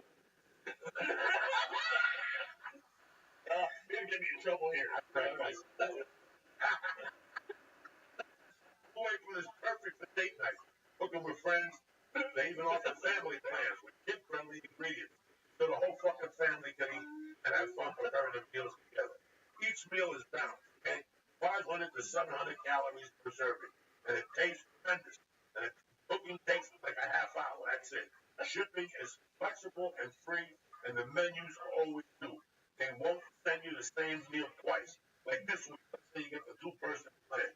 They got spring Korean, spicy Korean chicken. Talking about the Koreans, disrespect. I love it. Spicy chicken, rice cakes, catfish, piccata, fettuccine, and spinach. Are you nuts or what? Set right in the house. Box, frozen. You get home from work, the door right there. You carry it right in with the newspaper. You go, you pee, you wash your hands. You go to the kitchen, you open the box up. You read the card. They give you a card with a recipe. You take the ingredients out. You take the frying pan out, the boiler. You do exactly what they tell you to do, and you can't mess up. A chick comes over the house a half hour later. You think she's the fucking chef of the future. It was Blue Apron. It was Blue Apron. Let's say you have the family plan. Barbecue sandwich with sweet potato, mashed potato. Who does that? Sweet potato, mashed potato. Who does that shit? Nobody. You got pork tsunami, ramen, bok choy. All right? Oh, it's pork tsunami. I'm sorry. I'm not listening. I didn't take Japanese in high school. I took Latin. Anyway, do me a favor. You want to cook incredible meals and be blown away by quality and freshness? There's no better way than Blue Apron. Like I said, go to blueapron.com/Joey and get 2 meals for free. Again, go to blueapron.com/Joey and get 2 meals for free. My treat. Two first 2 meals are on me. Go to blueapron.com/Joey. How's that? All right, beautiful. Listen, you're sick and tired of walking around with those white underwear with skin marks, stuff creeping up your legs. Enough is enough. I got some new ideas. You ready? It's called Me Undies. When I go to jiu-jitsu, it makes me comfortable. I'm sick and tired of pulling my pants up. They back foot and then I said you do it, get naked. The stuff is going on. I don't like that. I don't like having that feeling. At this game, white. I don't know. I got my first. Okay, because we all know how sexy confidence can be. Confidence comes from being comfortable. How great do you feel when you're comfortable? Underwear is not regular. I love it. Me on these guesses. And that's why it's created the world's most. What are you guys laughing about? The world's wear. A daily dose of confidence. Wear underwear every day. That's 365 a year. Rain or shine. You need to be extraordinary. Whatever. Not a big price tag. That's what Beyond is. They understand that. They fit the most comfortable underwear. Period. That's all I wear is Beyond. You know why? Because they're made from bulldog. A fabric that's twice as soft as cotton. That's twice as soft as whatever you're wearing right now. That feel between your nuts. Funky. That shit is rotten. With Beyond, that's not happen. Beyond these comes in tons of colors and styles. The only place to get matching pairs for men and women. A little something for Christmas, right? And they release a new design every month. Today I'm wearing the fucking camouflage, because that's how I roll. The black ones I got are too tight, but I don't give a fuck. I wear those exotic nights. Plus, we all know that paying for shipping sucks. So Beyond these that the equation. All orders in the U.S. and Canada, they ship for free. Beyond these even has a money-back guarantee. If you don't love your first pair, boom, You get it for free. You get nothing to lose. So do me a favor. Go to MeUndies.com. That's Joey. And get 20% off your first order and free shipping to the continental United States and in Canada. We don't stop there. I think I got fucking booked or something like that. I was doing setups. Go to Honor.com. You want to be healthy? One of my Shroom Tech. When I do Shroom Tech, I get to do extra the workout. Also, creator of Alpha Brain. Tropics to the 100%. You'll be thinking clearly. You'll be like fucking Copernicus. Don't just sit there like a zombie. Every once in a while, you're like, why am I so fucking stupid? Why? Because you're not thinking correctly. You're not resting. You're not reading. You're not taking care of yourself. It all starts with fucking Alpha Brain. You write your goals down. You drink water. You take some Shroom Tech. You join some martial art class. Be fucking throwing knives or some basic karate class. Whatever the fuck turns you on. Kickboxing, jiu-jitsu. It all starts with Onyx products. The hemp protein, 16 fucking grams of protein per scoop. Okay, there's no better protein powder out there than the hemp protein. I'm telling you right now, I'm a fat box of water. So my scoops, a fucking banana, a scoop of peanut butter. Bam! Who's better than you? 300 fucking calories, 22 grams of protein. Boom. Listen, don't believe me. Go to Honor.com right now. Look at the great selection of they have, supplements, even the kettlebells. I can't hook you up with the kettlebells. The new I'll get you 10% off. Go to Honor and press search. Boom! And get 10% off right now from your first order, and it gets delivered right to your door, all right? I love you, John Butt. I love you. If you're thinking of the Valley, Tarzana, Encino, where the fuck you live, you're thinking of starting jiu-jitsu, Hollywood, North Top, where the fuck you live? Go to VBAC. You get a free class for free. Just walk in. Just go listen. Whatever. I want to come in. I want to do a free class. I want people to throw me around. Take care. You got karate. You got jiu-jitsu program. Your kid, he's half a fucking homo. Take him down there. Go straight. I'll throw his fucking ass out of there.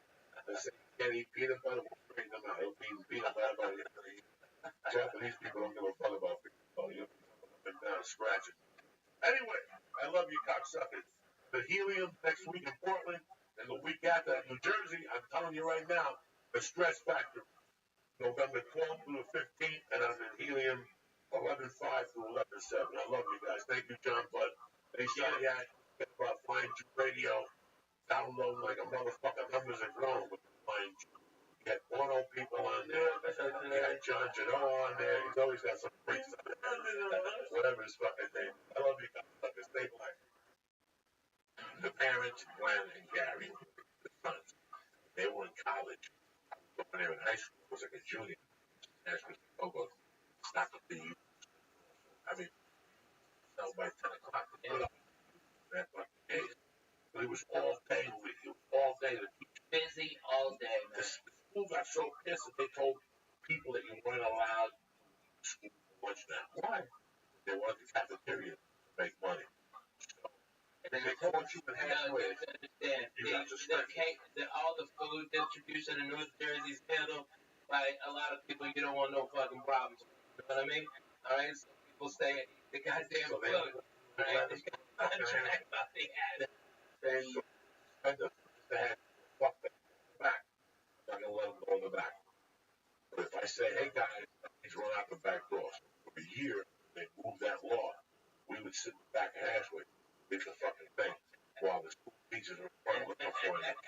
And the Jew and fucking there was no goddamn good place in my shit town. I got no good place. You know, we had fried bologna sandwich. Oh my god. And that your grandma rolling on. When I went back in 93. That Jewish lady flipping right in her bracket. Oh my god, when I went back in 93, I stayed with my buddy, seatwalkers named Mike Rudd. And down the block from his house, fucking deli, Output W, Chinese deli, but their fucking claim to fame was their pepper stuffed with mozzarella sauce. Oh my god, with mozzarella cheese sauce, and I go in the morning. What is the green peppers? Fucking like a pepper, and it's a spicy pepper. It was like that pepper cheese, so you had to get 3 of them and a sandwich. Pepper white, fucking sandwich, that type of food deli. There's different types of deli, but that was right. What the fuck? In fact, guys, not talking about food. Because we're all stoned. It sounds great. But it's crazy what today's signifying in the Catholic religion. And a lot of religions also. I mean, our good friend George, God rest his mama's soul. She passed this year, and you know it's hard, man. My Uncle Jim passed this year. It's hard, you know. People at the end of their life, that cancer is a miserable thing. It is a horrible way to pass, you know.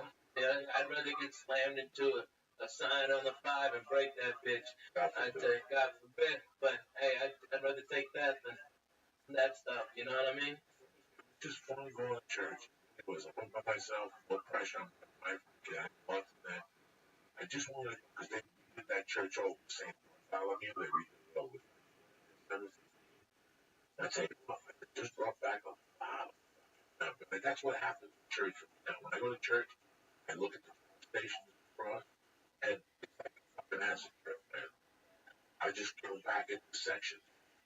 And I remember I was thinking about my godfather. One of the worst things I ever saw my godfather. After church, I tried to find him. On Facebook? Yeah. He was on Facebook. And one of the really, when I was a kid, my God, it's amazing. What has happened? Did you see my advance? Yes. Okay. The question that fucked me in that movie, who killed the world? Oh yeah, They man. keep asking, who killed the world? You know what, man? They killed the fucking world. The world is No, they more than have trick or it. treating this week. I saw trick or treating now. There's no kids out there. Great areas. Yeah. I didn't get one. At night I saw kids, but they're confined. The parents put God into this. Yeah. You know, Friday night I went to this trunk or treat. You know what, man? Did Mercy have a great time? Fuck yeah, she had a great time. You know, did I have a great time? Fuck yeah, watching her and watching the kids and watching my wife. I dressed up. I put fangs in my mouth. I'm saying, no, thank you, Daddy. Take the fucking fangs out of your mouth. No, thank you, Daddy. Hugging my cake. No, thank you, Daddy. It was the cutest fucking thing. I went in and I had a great time. We got that 5:30. The dinner they made us, you know, not bad. It was a cheeseburger with macaroni salad. It was a barbecue. I enjoyed it. And then I watched them play ball with other kids. And I could tell that we're halfway there. We're okay. We got an okay kid. The ball hit her in the face 3 times. She didn't cry. The little boy dressed up as Captain America got hit once. He wouldn't stop crying. But when the kids left to eat, she didn't want to eat. So she stayed with me. She goes, Daddy, come here. And I started playing ball with her. So when the kids came over to play, she was like, da, da, da, da, da, da, da. It's me and him now. And she was going fucking nuts. That's the only fun we had all night. Everything is great. The fact is, free. They got cars get together. It's like a beautiful car show. And they back up. And they open their trunks. And they hand kids. And they sit in front of the trunk, disguise it. And I tell you, It's like a lowrider club and hot rods and stuff. all these fucking studio city people, Oh yeah. you know, whatever they are, I don't know what. I didn't talk to one. I talked to maybe 2 parents in the bedroom. Man, you know, I've done that same thing with the Mexican car club, bro. They're the nicest. That they had a whole dope cooking. Okay, I mean it was the real deal. Old ladies was making tortillas. Okay, they was handing out good candies and stuff like that, having a blast. They had a band, a salsa band. It was on, man. I'm telling you. This was fucking kids. Yeah, that's what it was for kids too. Yeah. There's no fucking salsa band with the kids. I'm This is telling fucking you, white there kids. was. Oh, white So- kids, no. White kids. No salsa band. There's no Beatles. They're barely Dude, walking you around. want to hear about white people? So these motherfuckers, I mean, the most interesting thing in the world was I looked at my wife and I go, what the fuck is this? I know. I almost had a nervous breakdown. What the fuck is this? This is like freaking shit. And I go, this is what we have now. The parents scare the kids. And you know what? Let's get together. Let's put all together. When I was a kid, one parent went out, everybody held hands, fucking knocked on doors, yelled. And, you know, Saturday night, I didn't see people till 8 o'clock at night. How much popcorn on my balcony at night? People. A lot. Tons. I'm standing out there, and I was scared to smoke, and my kids are going to walk up on me. After 30 minutes, nobody said nothing. Every once in a while, I see 3 kids and a parent. But the 80, 90 kids, I used to run with 80 fucking kids on Thanksgiving. You ran 80 people on Thanksgiving, and you go for 20. Yeah, bundles of 20. I didn't see it. Just and I know, and they found needles. Fuck every year, some fucking dummy in Pittsburgh sticks hypodermic needles, fucking chalk, this shit. Man, that's why I tell all my kids, hey, Daddy has to inspect all of your candy. I need to bite out all of it. That's what I did on Saturday night. Friday night, though, I got so high at the fucking street. I went home and she put the bag. I kept sitting there. I kept talking to me like cocaine. Yeah, right. You have one. Oh, you're fucked. Then you're fucked. Fucking put you on the list. If you start with the little one, the bullshit one, then I ate 3 of those. I took 3 cups. Getting cups out everywhere. Then I went back and got the whole cup. I went back to the Swedish fish. That's my world. That's my world. That's the fucking side. Just like I discovered. The red ones or the what they call them? The red one. They only come in 1 cup. That's it. One's a 7-Eleven in the bag. That's the only one I eat. All those imitations and skinny worms and shit, shove those up your mother's ass. I don't need none of that shit. I'm a fucking fish fan since day one. When I was a kid, I planned on I get a brown bag, stick my hand in front of my pocket. That's how it was. When I was really in a pocket, in a bag, in a brown bag. You get there's a big tray of them. No, I bought the box from the wholesaler. Oh, really? In Holy the 6th shit. grade, I used to know where to buy the box. Fucking wholesaler candy. Yeah. And I was going, I'm going, fish. I get a box of Swedish fish. I get a box called devil. Big fucking these other dumb thieves. All about Big Red. See, Big Red. Who makes Big Red? Wrigley. They bumped devil. When I was a kid, devil gum cinnamon, but it was hot. It was nicest. The asshole was on fire. The Mexicans give their kids one and big. Then we had atomic fireballs. That's all we had. Right, atomic fireball. You also swallowed them. I still You're not supposed to swallow like that. That's why your ass was on fire. Why? Because I've been swallowing gum so my body knows the process. Spit out your fucking gum. Swallowing gum with pain. Fucked up. I've been swallowing gum since day one. And do what? What's he gonna say? I have pulled the gum out of my asshole. I have pulled little pieces of gum that don't get processed out of the hair. Oh, God. The shit out of the gum. It's like getting. You can hear that gum? It's like getting. Let me tell you what. Have Joey when he gets one of them good ass zits above his asshole to come and pop it like a 1.5 feet away from you so you hear it. Okay, he did that in my fucking apartment after he drank all my goddamn orange juice. Alright, he drank a whole fucking bag of orange juice in 10 minutes. And then proceeded to pop his dick. No, not on it, asshole, in the crack right above it. So to get any pressure behind it, he had to take the big ass bacon and go one knuckle deep. I know all the stories. Back in the day, I used to travel by bus to a lot of gigs. Greyhound was my sponsor for a long time. Joey Express. Joey Express. I would get on that fucking downtown bus in El Paso. I drop you out and pick you up. The longest bus ride nothing going on. Probably Kennedy, but I'll be right here and I can pay the express for $48. I looked at just to see, just to get the Boston. It's like only like 2.5 days for $100. So I wouldn't. I'm just saying if I had to. Man, I travel by bus. I own one. Get a king size bed. Don't do that. I could never set up. I could never sit like that.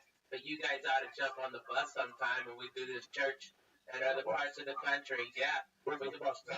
The bus will be here tonight.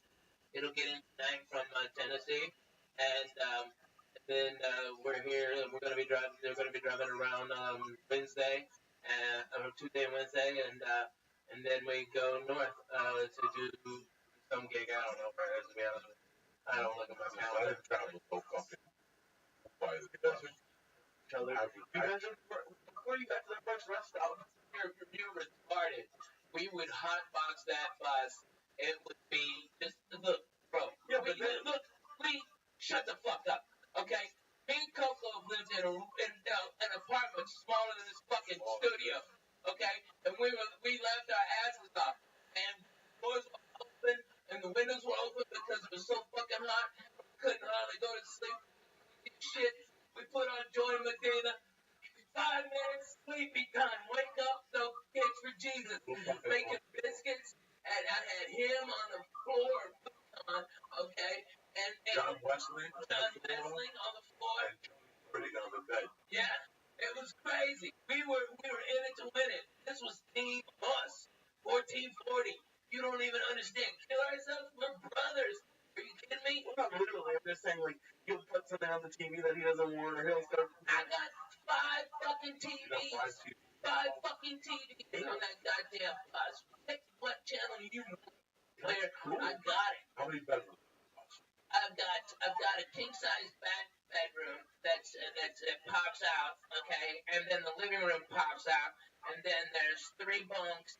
It's got a 2 bathrooms and a shower on it, and I think there's like 6 air conditioners on it. So if we go someplace where it's hot, like I went to Bonnaroo this summer, everybody, all these dirty white people out there where it's 120 degrees and dirt. Fuck you. I took 3 showers a day. I was the sweetest smelling motherfucker out there. People were like, they thought I was around or something. I smelled so good. Okay, I was doing it, Jack. It was awesome. Everybody's going, it's hot. Yeah, me too. I'm gonna go make a fucking margarita in my bus, take a shower, and smoke a bone. Fuck you. I hate that band. Okay, it was awesome. It was so great. But that's how we gotta go. We gotta go on the fucking bus. All right, your babies would go bananas in that bus. Your baby would love that fucking bus. I can't go for that. I just ate an expired vitamin. What do you think will happen? It gets stuck in that gum. Yeah, right? What happened? A couple weeks ago, I was swimming in Toledo. And I got on the fucking plane the next day, and I got an ear infection, right? Oh, my God. And I was sitting there, and I tell you, when you work out heavy, Yeah.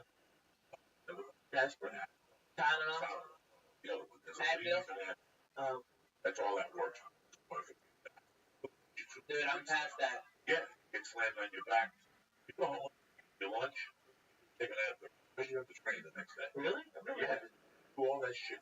What was the information? That he, like smoking weed. Weed actually takes away the inflammatory fucking thing. You see it of Yahoo. What did it say? Well, people turn to medical marijuana. Prescriptions are down. Prescriptions are down. Prescriptions are going down. Yeah, the opiates are going down. Yeah, the benzos are going down. Listen, as your brother, you fucking go and you work out with a problem for Savage down there at night. Oh, yeah. I'll do an experiment, motherfucker. I will experiment. I will give you one night, and a week later we'll do it again, and I'll give you children a bag. Eat that bag, and you call me tomorrow. Make sure you like. So Bruce Lee saw this. Nobody knew why he was eating marijuana 40 years ago. Dan in the South said that's why he was eating marijuana. Because he knew that a leaf will kill you. Yeah. A leaf and Advil will eat your fucking liver. You gotta drink gallons of water. Take a leaf. You gotta drink fucking water throughout the day. And that's why I don't take them at night. I take them when I get jiu-jitsu band, so I'm not, or kettlebell. I'm sore an hour later, whatever the fuck I do when you get sore. Sometimes you get sore from flying.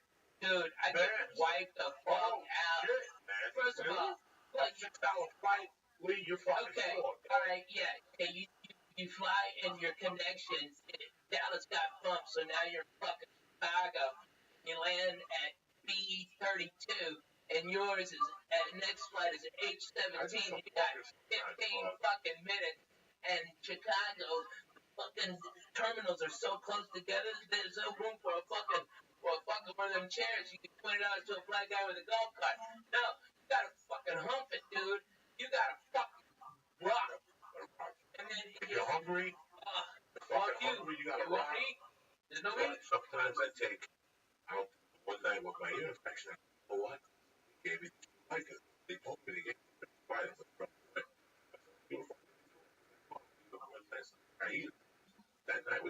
relax, man. Pop that bike and I got this. I got fucked up on my couch. I like it. Man. And I fucking went to bed. I got up like brand new next day. My ear hurt. He'd be too. I said, the other one fell out of the back. That was it right there. Oh my God. That was the one. I could have fallen out of the fucking back. Man, I think I like those pills too much. I don't fuck with none of them. I like them too much.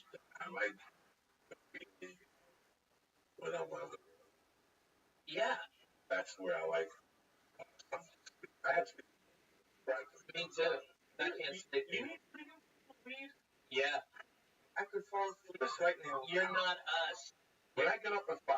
You're a titty baby. When I get up on Thursday morning, I get up at 6. Right? They're picking me up at 7:30. Okay. So I don't want to just get up at 7 or I'm pick it out. I want to relax. I want to take a breakfast. I want to ride a little bit. I want to slow down. Stretch. I'll get up. Do all that shit. But getting up time management. Yeah, with that. Like you still need sleep. Yeah, you fly to the other side of the fucking country for 6-7 hours. Getting your fucking shit down at 1:30 a.m. Those kids are coming to pick you up at 5. They didn't even call ahead to be considerate and go, what kind of coffee do you need? Can I bring you some breakfast? Well, I do all that. On my own. I do well down to 7:30 when they get there. I'm prepared. When I get back to that hotel room and I get high, I'll sleep like a baby. Right. But after 2 shows, there's too much energy. There's too much energy. So I know for a fact.